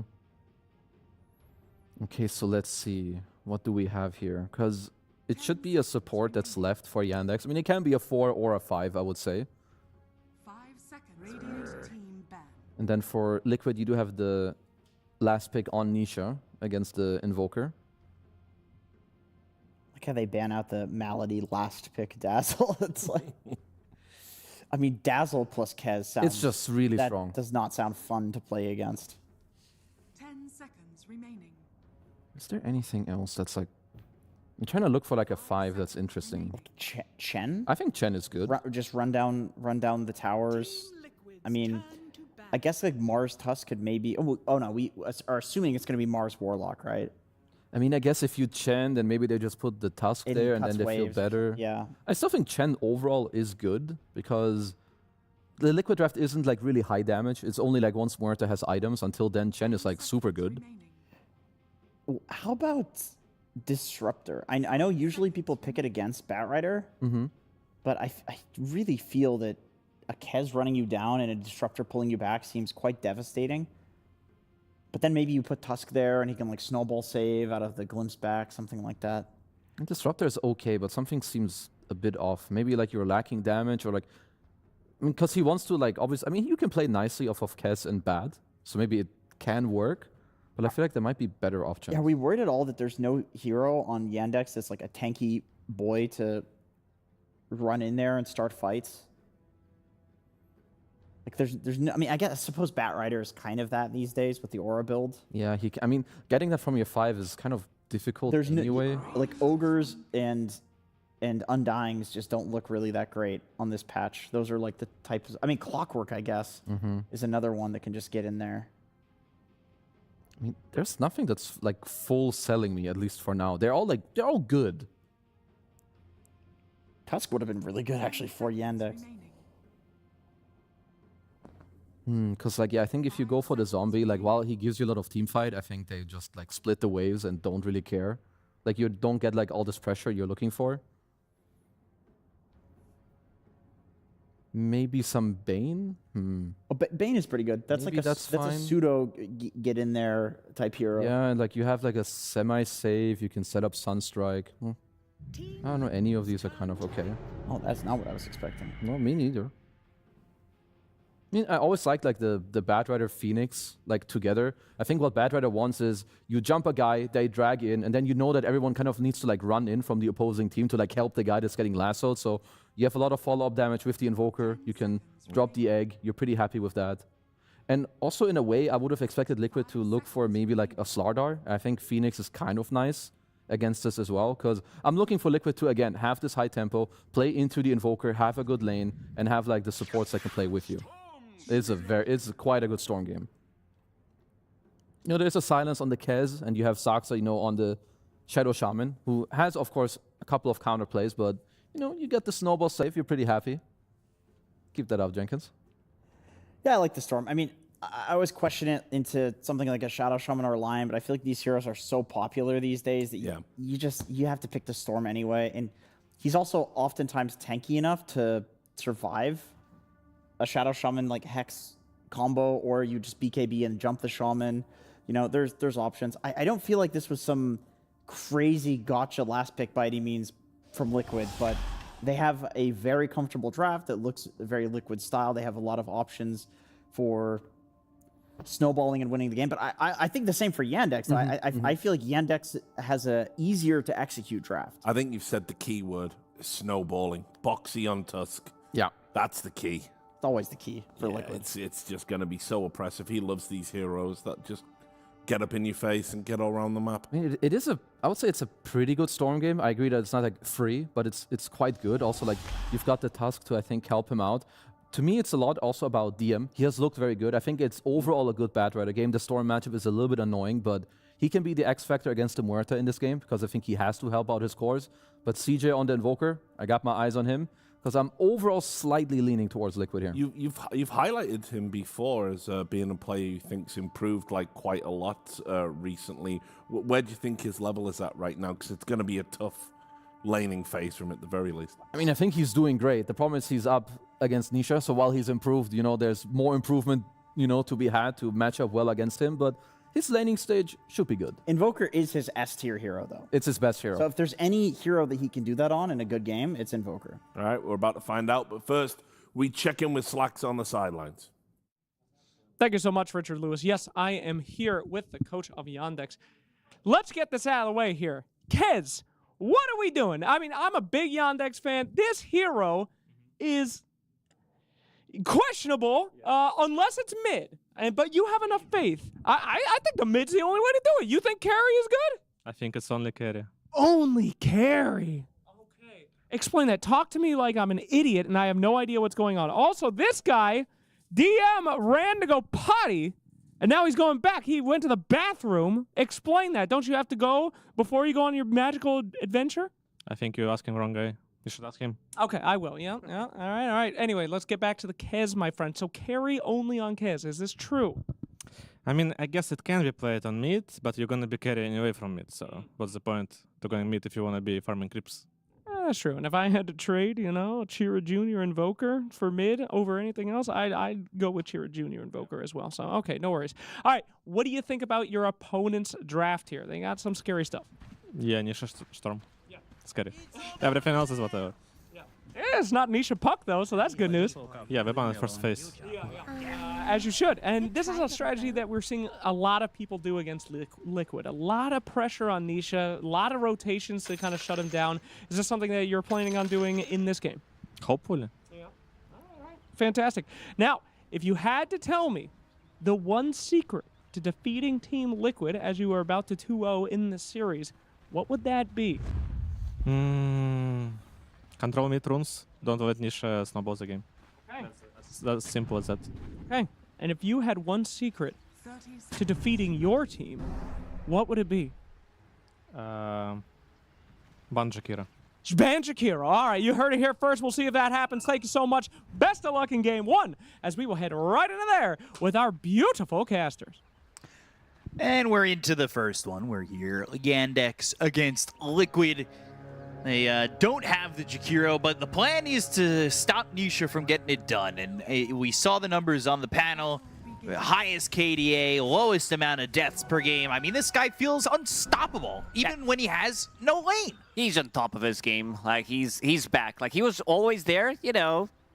Top 3. People always talked about it for a good amount of time. He was the best mid laner. I always praised Nisha. And then, you know, some other names started to pop up. But Nisha, he needs to remind them, all of us, who's the real king of the mid lane. And he did that in the last couple of tournaments as well, especially at Wallachia. He's popping off every single game. Doesn't have the lane. He makes the lane for himself. A couple of tricks up his sleeve with the courier, with the dragging.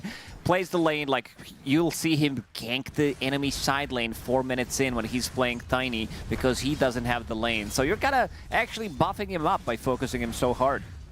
Yeah, and you know, he's in this mid lane just saying, let's do it. He's the king win of mid, and I don't really know what the secret is to beating this guy, but right now, it feels like there is no secret because, well, the answer doesn't actually really exist. Yeah, did you say king win because this is one of the, like, first teams that he played for back in the days? I hit you with a little let's do it before that as well, you know, giving a little bit of the history hidden between bad commentary. Top lane, I mean, we've seen this bat so many times. It's they were talking about the Aura bat. We've seen Boots of Bearing on the Bat Rider quite often. And, you know, you want to be able to get these pickoffs in and maybe work with that Saksa instant hex to get the control, especially if the idea is to get Nisha, right? Yeah, for sure. This lane, this time around, Team Liquid decided to swap things around, which I really like. You have Tusk, and you also have Mickey, so the lane, you'll have something to stop the Shackles with, and very good charge coming out from Boxy. Yeah, stopping the pull of this lane for at least a second. Boxy's going to put some damage onto Saksa, but he's got the chicken fingers, so he'll continue to pull the wave. However, there's dying a in the dead bottom shot. lane. Needs another hit. Blood Grenade has been used. Tofu doesn't have enough. Now, so really glad that they decided to swap the position 4 and 5 in this one. It also allows them to heal up Mars. Sometimes he needs to do that. And even with the Boots of Speed, Saksa still unable to outrun Boxy. Blood Grenade has been used. Ice Shards ready again in 10 seconds. But this also leaves Mickey in a situation where he's getting all the levels. This is exactly what Murta needs. Tusk, definitely not a hero that needs as many levels, but his level 6 is very powerful, having insane burst of damage, extra bit of a control. I'm a little surprised that we're not seeing too much out of Tusk. So far, he's sitting at sub 50% win rate, picked only 11 times, but I definitely do feel like he has his place in meta. Always was good. You have BKB Piercing Tool, save, Roshan taking potential. We are in tanky meta. Tag team pretty much kills everything. So, I don't know. I still feel like if I had to choose one hero that has been the best position for over the last like 5-10 years, I'd go with Tusk. That's my first pick. Tusk, especially with these early BKBs that we've been seeing from a lot of these cores, does help you to get a little bit of control within those BKBs. So it's a good hero to pick. Not, like you said, not seen a lot of it, but seen some of it in this game. Jr. on this Invoker. They give him the Invoker up against this Storm, and of course he's gone into the Agent of Galeron, trying to land those Sunstrikes, which is the combination we saw earlier tonight, right? Like we saw that with the Shadow Shaman, Shackles into a Sunstrike, later on Cataclysm. You could do that with the Lasso as well. Lasso, Shackles, all of a sudden there's a Cataclysm to follow it up. You could potentially do a lot of damage. I think that's also the main reason why they decided to swap things around, because if you play Warlock plus Murta, you really don't have that many spells that can't, like, especially if they go on Murta. You go in with Shackles, Hexer, then go with the Bat Rider, and then Sunstrike is kind of guaranteed. This time around, they have ways of stopping that. Boxy doesn't have a Snowball yet, but traps him on the other side. Yeah, we're ready to go. We're at the level 4. It's a lot of damage and also a lot of survivability on Mickey. 15 one charges, Fairy Fire, and Healing Lotus. A lot of turnaround potential. Probably not getting chased too much, but maybe they do have the burst with Sunstrike. And Boxy is also the one who's using mana, using shards pretty much off cooldown, trying to harass Saksa in this one, knowing that his stick is going to be full Tofu. He's in trouble, might drop for first blood. It is going to be Watson who gets this kill. Parry stuns up Ace for a second and unable to get this kill onto the Kez. Kez, they said in the interview, only carry. And that's what we're looking at with Watson on it. Echo Strike, not going to land the second time. But we've seen these Kezes, they get to a couple of items, they start to feel like they're out of control. And especially from ahead, this hero seems to be close to unstoppable. Yeah, especially if you go for build that... Shackles are there. It is. That's the kill. Anamike, they look over at Boxy. Sunstrike gonna come through and lands onto the Tusk. He walks into it. So did they get him before yet? Yep, he didn't get anything done. No Fairy Fire, no Lotus, no Magic Wand. Boxy didn't have Snowball available. He was one creep away from it. Maladich gonna die to Tofu. That'll give him a Book of the Grimoire. Get him a page, at least. And we've been seeing a lot of teams try to avoid giving Warlock any. Oh, yeah. They don't want to give him that page of the mage. They don't want to give him extra bit of XP because it can be too powerful. One of the reasons why a lot of the times you see Warlock lineups smoke and try to make something happen, because if he gets 2-3 charges, it can be pretty difficult. DM. Hex calling chicken fingers, and the Sunstrike landing on Amike. Another kill for Cheer Jr. He is on it with the Sunstrikes. This is the best combination in the game. Shadow Shaman plus Invoker. People were playing the big Serpent Ward facet, but the chicken fingers, it's too good of a facet. Even though that one got nerfed slightly, I believe, but overall, this is so much better for trading, for initiation as well. You have the follow-up Hex into a follow-up Shackle again. And another good start for Yandex. Most of the time, we see this team kind of dumpstering the laning stage. When they're off to a good start, they know how to keep this pressure. And to go back to Kez, Kez is a hero. If not played with Battle Fury, a lot of the times you will see him pop off relatively early on. Took everything in my body not to cut you off at Kez is a hero. He is a hero. Stack at the 7-minute mark made of the Ancients, so that will be some of Batrider's way to continue to accelerate that farm, especially with the way the top is going. He's having a good time. We saw that in the last Batrider game. We saw just trying to recover and or boost that farm to get into what was normally Boots of Bearing, but DM queued up right now is the Blink Dagger, so a little bit of a different build coming from DM. At least at the moment. He still has Tranquils, he could go back, but we'll see what he wants to commit for.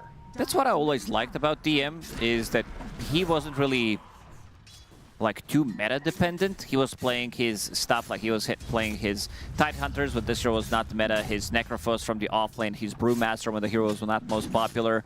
Venomancer as well, of course, that's one of his mains. But also itemization-wise, like you'll always see him try to cook something really good. And now he'll grab the creep wave. Batrider as a hero doesn't care too much about getting blocked by shards. Snowball is also not too effective. And now dragging the creep wave. Ooh, Hex, Sunstrike, Shackles there, and they get the kill on Anisha. It's rare to see, but it happens for Yandex this time around, and they get the kill into the Storm. It's also Saksa factor. Like, it's insane how good of a player this guy is and how stable he was. And as soon as he joined Yandex, this team power pretty much skyrocketed. DM chased with Mike in tow. Pierces the Veil, dead shot connects, and they will get this kill into the Batrider. So they do chase all the way into the jungle and get this connection. Shadow Shaman's gonna take the lane for himself. He's almost level 6. He's gonna be moving in on having Serpent Words to drop into this lane. Maladich has to run. He's level 5, but the God's Rebuke outlands. Boxy shows up. These heroes are low. However, the Sunstrike not on Cheer Jr. at the moment, so not going to drop it. Or now it's finally picked up. Drops it on Ace, but he had the Shadow Word, so you heals can up see just a Ace touch. laughing. He was like, ooh, that was close. He was down to 50. And we also saw the stats on Shadow Shaman. Saksa, 3 games, didn't lose a single game. Very successful with his Shadow Shaman. Level 6 now, as you said, at 9 minutes. So now he can go pretty much anywhere on the map and grab a kill. Even Storm Spirit needs to be careful. Sunstrike, Serpent Wards, and then the earliest Meteor Hammer from Chira Jr. Let's see if Saksa decides to drop the wards. They have a lot of tower damage. Doesn't feel like they need to. Another Meteor in a couple of seconds with the Forge Spirits. They could push it bottom. He could walk from here to bot and maybe pressure that lane and put that set of wards there, but instead, Shackle, Sunstrike, Meteor, Hammer down onto Boxy. Boxy looking like a nail because Cheer Jr. just slammed the hammer on him. It's also not the easiest Muerta game. Muerta playing into a lot of control, a lot of magic damage. Even one Hex, one Shackle, but most of the time it's going to be Invoker with his spells, just dealing with Muerta. Plus you also have BKB piercing tools, the most important one being Batrider, who's about to finish off his Blink Dagger after he farms this, and he's going to be ready to go. We saw the Invoker against the last Muerta we saw together today, and it was not really giving a chance for this Muerta to output any damage. And with how far ahead the Invoker is, has this Meteor Hammer going into the Ags immediately, we're going to see this Cataclysm be a big part of the impact here for Yandex, and the pressure on the map is going to be pretty immense, especially with Serpent Wards available. Maybe Soxa now with DM. If they get this kill, they can take this and turn it into having themselves... Sunstrike actually going to miss because he didn't get the shackles off. Get the Dead kill. Jump is there for Mickey. Victory now they've got the arena. Sox is in trouble. Nisha's here. They get the kill on 1, 2, and 3. Liquid doing enough and now finding themselves the Kez. Can they stop him from getting to the Twin Gate? They can. He'll parry, trying to survive, but all 5 heroes are here from Liquid. They respond in numbers, and they absolutely tsunami and overwhelm Yandex in this bottom lane. This is why I love Victory Feast as a facet. It just does so much, and Nisha also showing up in that fight. Complete freedom in whatever he wants to do. They get the initial kill, they get the second kill, you get the extra burst of a heal, extra bit of damage. It also saves Ace, and we're gonna see that again. This dead shot to stop the Shadow Shaman from being able to get the shackle. Also Sunstrike not connecting. If he doesn't get the arena, I think this fight is completely different. Now they found themselves the Invoker, and everything that was once started by Yandex now completely turned around. That dead shot landing again. They will get the kill on a Boxy, but this is Nisha. He's turned it on. And I feel like in so many of these games, once the light switch goes on, it does not go off. It is locked into the on position, and there is nothing they can do. Level 11. 6 Galvanized stacked, extra 3 mana regen. He also just finished off Kaya. Sitting at 12 mana regen per second. That's going to allow him to snowball, and this is something that Yandex's coach was also worried about, if Nisha's going to have too good of a game, and so far he is on top of the net worth, involved in 4 out of 8 kills. His game is completely ramped up after that fight over bottom. It wasn't exactly anything to write home about to start, but he's kind of free once Shadow Shaman's used his spell structure as well as the Batrider anywhere else. So once you don't have that Lasso, Shackle, Hex, it's Storm's game. And Nisha's one of those guys, one of those players that's really going to make you feel it. DM focused more on the farm right now. We can see total number of stacks. 9 for Yandex, 7 for Liquid. But when you go for a Blink Dagger, you're kind of putting yourself in a position where you want to be getting the jump. Like, you want to be aggressive, farming. Sure, it increases your farm by slightly, because you can move faster through the map, jump between the camps, maybe get some stacks going as well. Nisha activates the shield rune. Serpent Wards were pushing top. The idea originally was to put them bottom, of course, when they were trying to get the kill into the Mars. That didn't work out for them. Sentry down, and they back off the lane. But Nisha, you said it, he's got this shield rune, feels pretty strong to just stand in the lane and farm. They have that Rod of Atos picked up on this Invoker at a faster speed than normal. And can he turn this early advantage for himself in anything more? Because that net worth lead has slipped away, and now it favors a little bit Liquid, who are going to look to make a move on the DM. He doesn't have an answer for the snowball, and Nisha ball lightninging in. I also like that he's not using Vortex just in case, so he zips through him, gets the damage, and then keeps it just in case there's going to be another target that he needs to go for. Something we haven't talked about yet. It's something we've talked about with like Kaori and other Phoenixes, is they've been going hotspot, but for Maladich, he's gone into the Dying Light. Overall better in this one, I would say, because he's going to be in the middle. They have good ways of defending the egg with. You have Invoker spells, Batrider Lasso, everything from Shadow Shaman feels really good. And also, just the damage. I feel like this facet allows you to get more farmed. We've seen like 2 different facets in action, but overall Dying Light feels overall much better. Spotlight is more of a specialty depending like what you're playing against, whether you can keep the distance. It's also much worse for the laning stage because you don't have that extra bit of a damage. Obs here in the lane trying to get some vision. Does see a couple of these heroes. Sees enough where they don't want to defend the tier 1 tower top. At least initially with those Serpent Wards down. They let the tower fall. Boxy nearby with Warlock as well as the Huerta, but they will not look to defend in any way. And Sox is going to use that moment to throw down an Obs inside the river of that outside jungle area. Obs get some vision on those steps. It's not the most vision covered in that spot, but it did catch DM. Yeah. Boxy in the trees, waiting for somebody to react to the catapult hitting over mid. Maybe going to be Maladich. Nisha has that opportunity to just kind of ball lightning in and have that initial control. He's been very patient with that vortex like you were talking about. But they still are patient on making that move. And it stays quiet for the last few minutes. Mickey managing to recover is a pretty big deal. He was left alone after those 2 deaths, kind of back-to-back deaths. He had to walk from the base. His TP was on cooldown.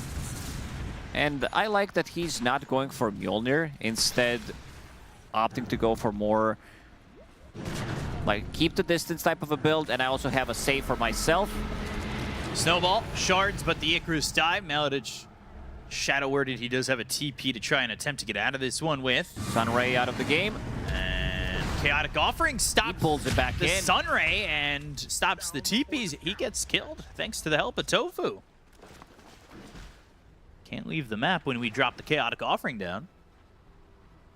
Sox getting that early Blink Dagger, and Storm's looking for the BKB. There is, of course, Lasso to try and counter that. That's about it. Yeah, I was about to say, that's all you got. If he can get the jump on Invoker or Shadow Shaman, these are going to be his primary targets. Zip in. With a BKB, it does allow your 2 Blink Initiators to get the better jump, and something that we saw in a game when Ace was playing against Meepo. I thought it was more related to Meepo. He picked up the Shard on Mars.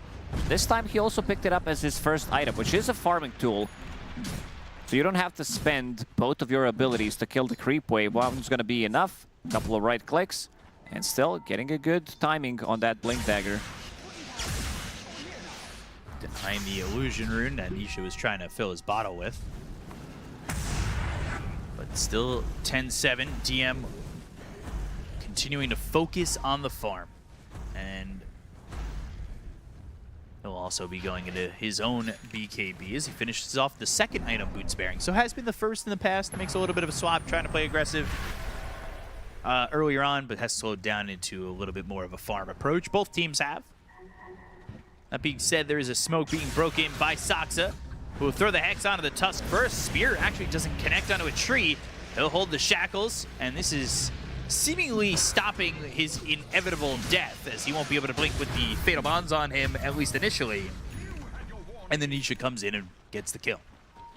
Buys a little bit more time for them to be fight ready. Ideally, you want to have this Invoker finish off his Aghanim Scepter and maybe a BKB on Kez, but I don't think BKB on Kez is going to be the item that will be ready for the next fight. Needs another 2 components. And also, they are tanking up on side of Liquid. Mech completed on Warlock. Plus, you have Victory Feast Facet. You get the kill, you get the mech. It's going to be a lot of damage. It's going to be removed instantly. 30 seconds until Tormi. Had this Forge Spirit up there, so Invoker able to get away from the gank that was coming from behind from the Twin Gate. And more avoidance from both these teams. Aghanim Scepter finished off for Cheer Jr. Access to that Cataclysm. As they're all just trying to get to these next items. I feel like both teams kind of feeling a similar power spike timing.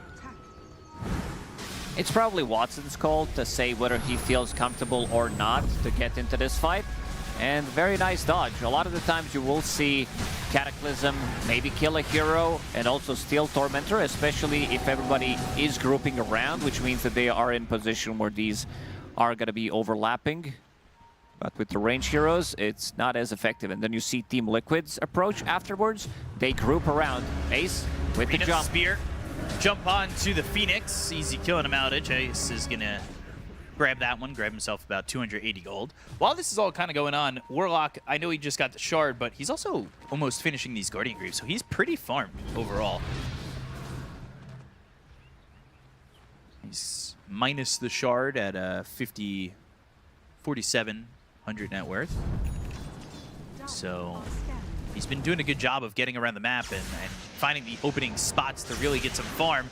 Dust Nisha finds True Junior, but there's the Tornado Deafening Blast that's avoided by Nisha. Can they continue to get the control onto the Invoker?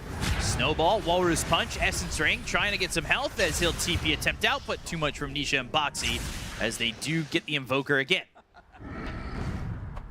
This is a big kill, and it seems like it was Watson's call to not go for the fight. He wants to wait out his BKB. A lot of the times we will see Deso being built on Templar Assassin, Deso and Kez, but they don't feel fight ready yet. They are waiting for their second item, either a BKB or a Blink Dagger, depending which hero we're talking about. DM ready for the jump.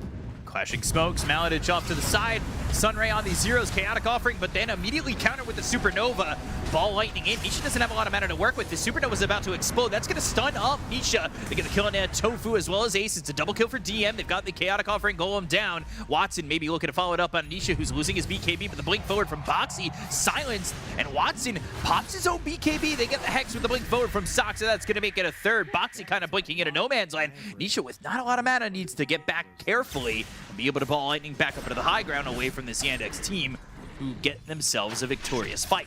Caught the mid-smoke, and also BKB just got delivered for Kez. Watson uses the first 9-second BKB, grabs himself a Deso charge, and let's see if they're thinking about maybe going into Roche bait, but that's a bit of a risky move. You don't have Shadow Shaman wards, you also don't have BKB on Kez, so they might need to wait it out. Their team fight is still super strong. As we saw, DM finally gets involved, gets stuff done with his Blink Dagger, Lasso, Boots of Bearing. And you said that he is very farmed on Warlock. Got the shard from Roshan, but also just one item, one big item. That's going to be Guardian Greaves. It seems like Liquid, they were also thinking, do they have enough in Yandex? Can they actually go for Roche? See if they make that decision. They're grouped up still by there. Can they sneak their way in? Both supports kind of near the area for this Yandex Radiant side. But Nisha shows off mid, and Tyr Jr. just kind of sitting, waiting for this creep wave, still saving this tier 1 tower. We'll throw down that meteor as he continues to sit at top of the net worth. He is really feeling the farm, and he's going to be going into the BKB to have a little bit more freedom himself, and then a Gleipnir to have a bit more catch for this team. Bigger AoE. Once you drop the meteor, it feels so satisfying on Invoker.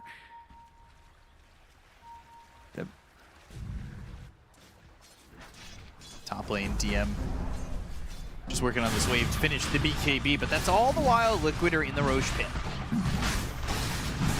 Nobody in the area except Maladich, who could potentially make a dive forward. This Roche is getting quite low. Is the timing going to be right? It honestly might be, but he never makes the attempt. He backed off before there was even really a thought about it. They do end up getting this Aegis. Kind of hiked that as I saw him walk forward in the last few seconds or so, but Maladich just backs away. They go with that Aegis, and it goes to this Muerta. A lot of BKBs at the same time for both these teams. Blink in. have the Hex, Shackles, but Cataclysm with the Supernova committed to the arena there. They've dodged some of it, but Tofu's going to end up dead. They go to the Walrus Punch, it's onto the Kez, who's going to be low. Watson trying to survive. Raven's Veil parrying away. Can he get away from Tofu? No, the dead shot lands. Saksa, Watson, both dead. Nisha doesn't have a lot of mana, but he had enough to get the control and get the kill onto the Shadow Shaman. Yeah, we're not ready for that fight. No Serpent Ward drop. Chira Jr. was pushing the top lane. DM was showing in the mid lane. Even though Chira Jr. did some damage, he was not present. And we'll try to push this tower, try to delay as much as possible. Still, their combo is insanely good. If they're the ones getting the jump, if they're the ones initiating with Shadow Shaman, with Batrider, it's gonna be a setup for Invoker spells. And it does feel like Mickey just finished off one big item, which is Hurricane Pike. Suddenly he has Shadow Blade on top of that. It's going to be a harder kill to get the longer this game goes, and he's trying to get into both a Mjolnir and a Silver Edge. Really big fan of his item build. Not opting to go for that Mjolnir because it's such a big increase. It's an extra 2.5k gold. But you're still dealing damage, and one of the reasons why he did not die ever since those 2 deaths in the laning stage. So basically, death-free for the last 20 minutes. It's not bad.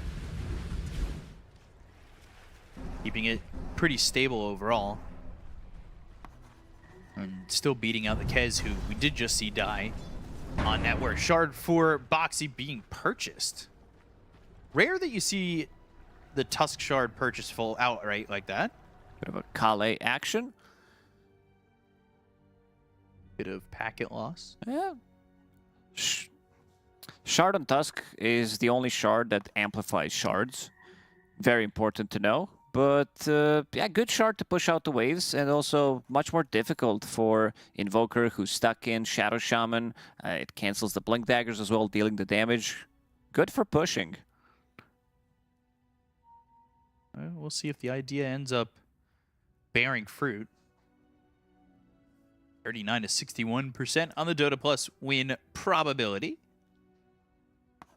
A lot of time to work with this Aegis. So what's the game plan from Liquid on the next 3 minutes? They want to close out these tier 2 towers. There's also tier 1 tower in the top lane, and someone's drawing on a minimap as we're talking that this needs to be done. They feel very strong right now. They have a lot of heal coming out. As long as they get the kill inside of the arena, this has to be probably my favorite combo with Muerta, something that can hold them in place, and what better spell than the arena? And then you also get extra bit of a heal once you get the kill.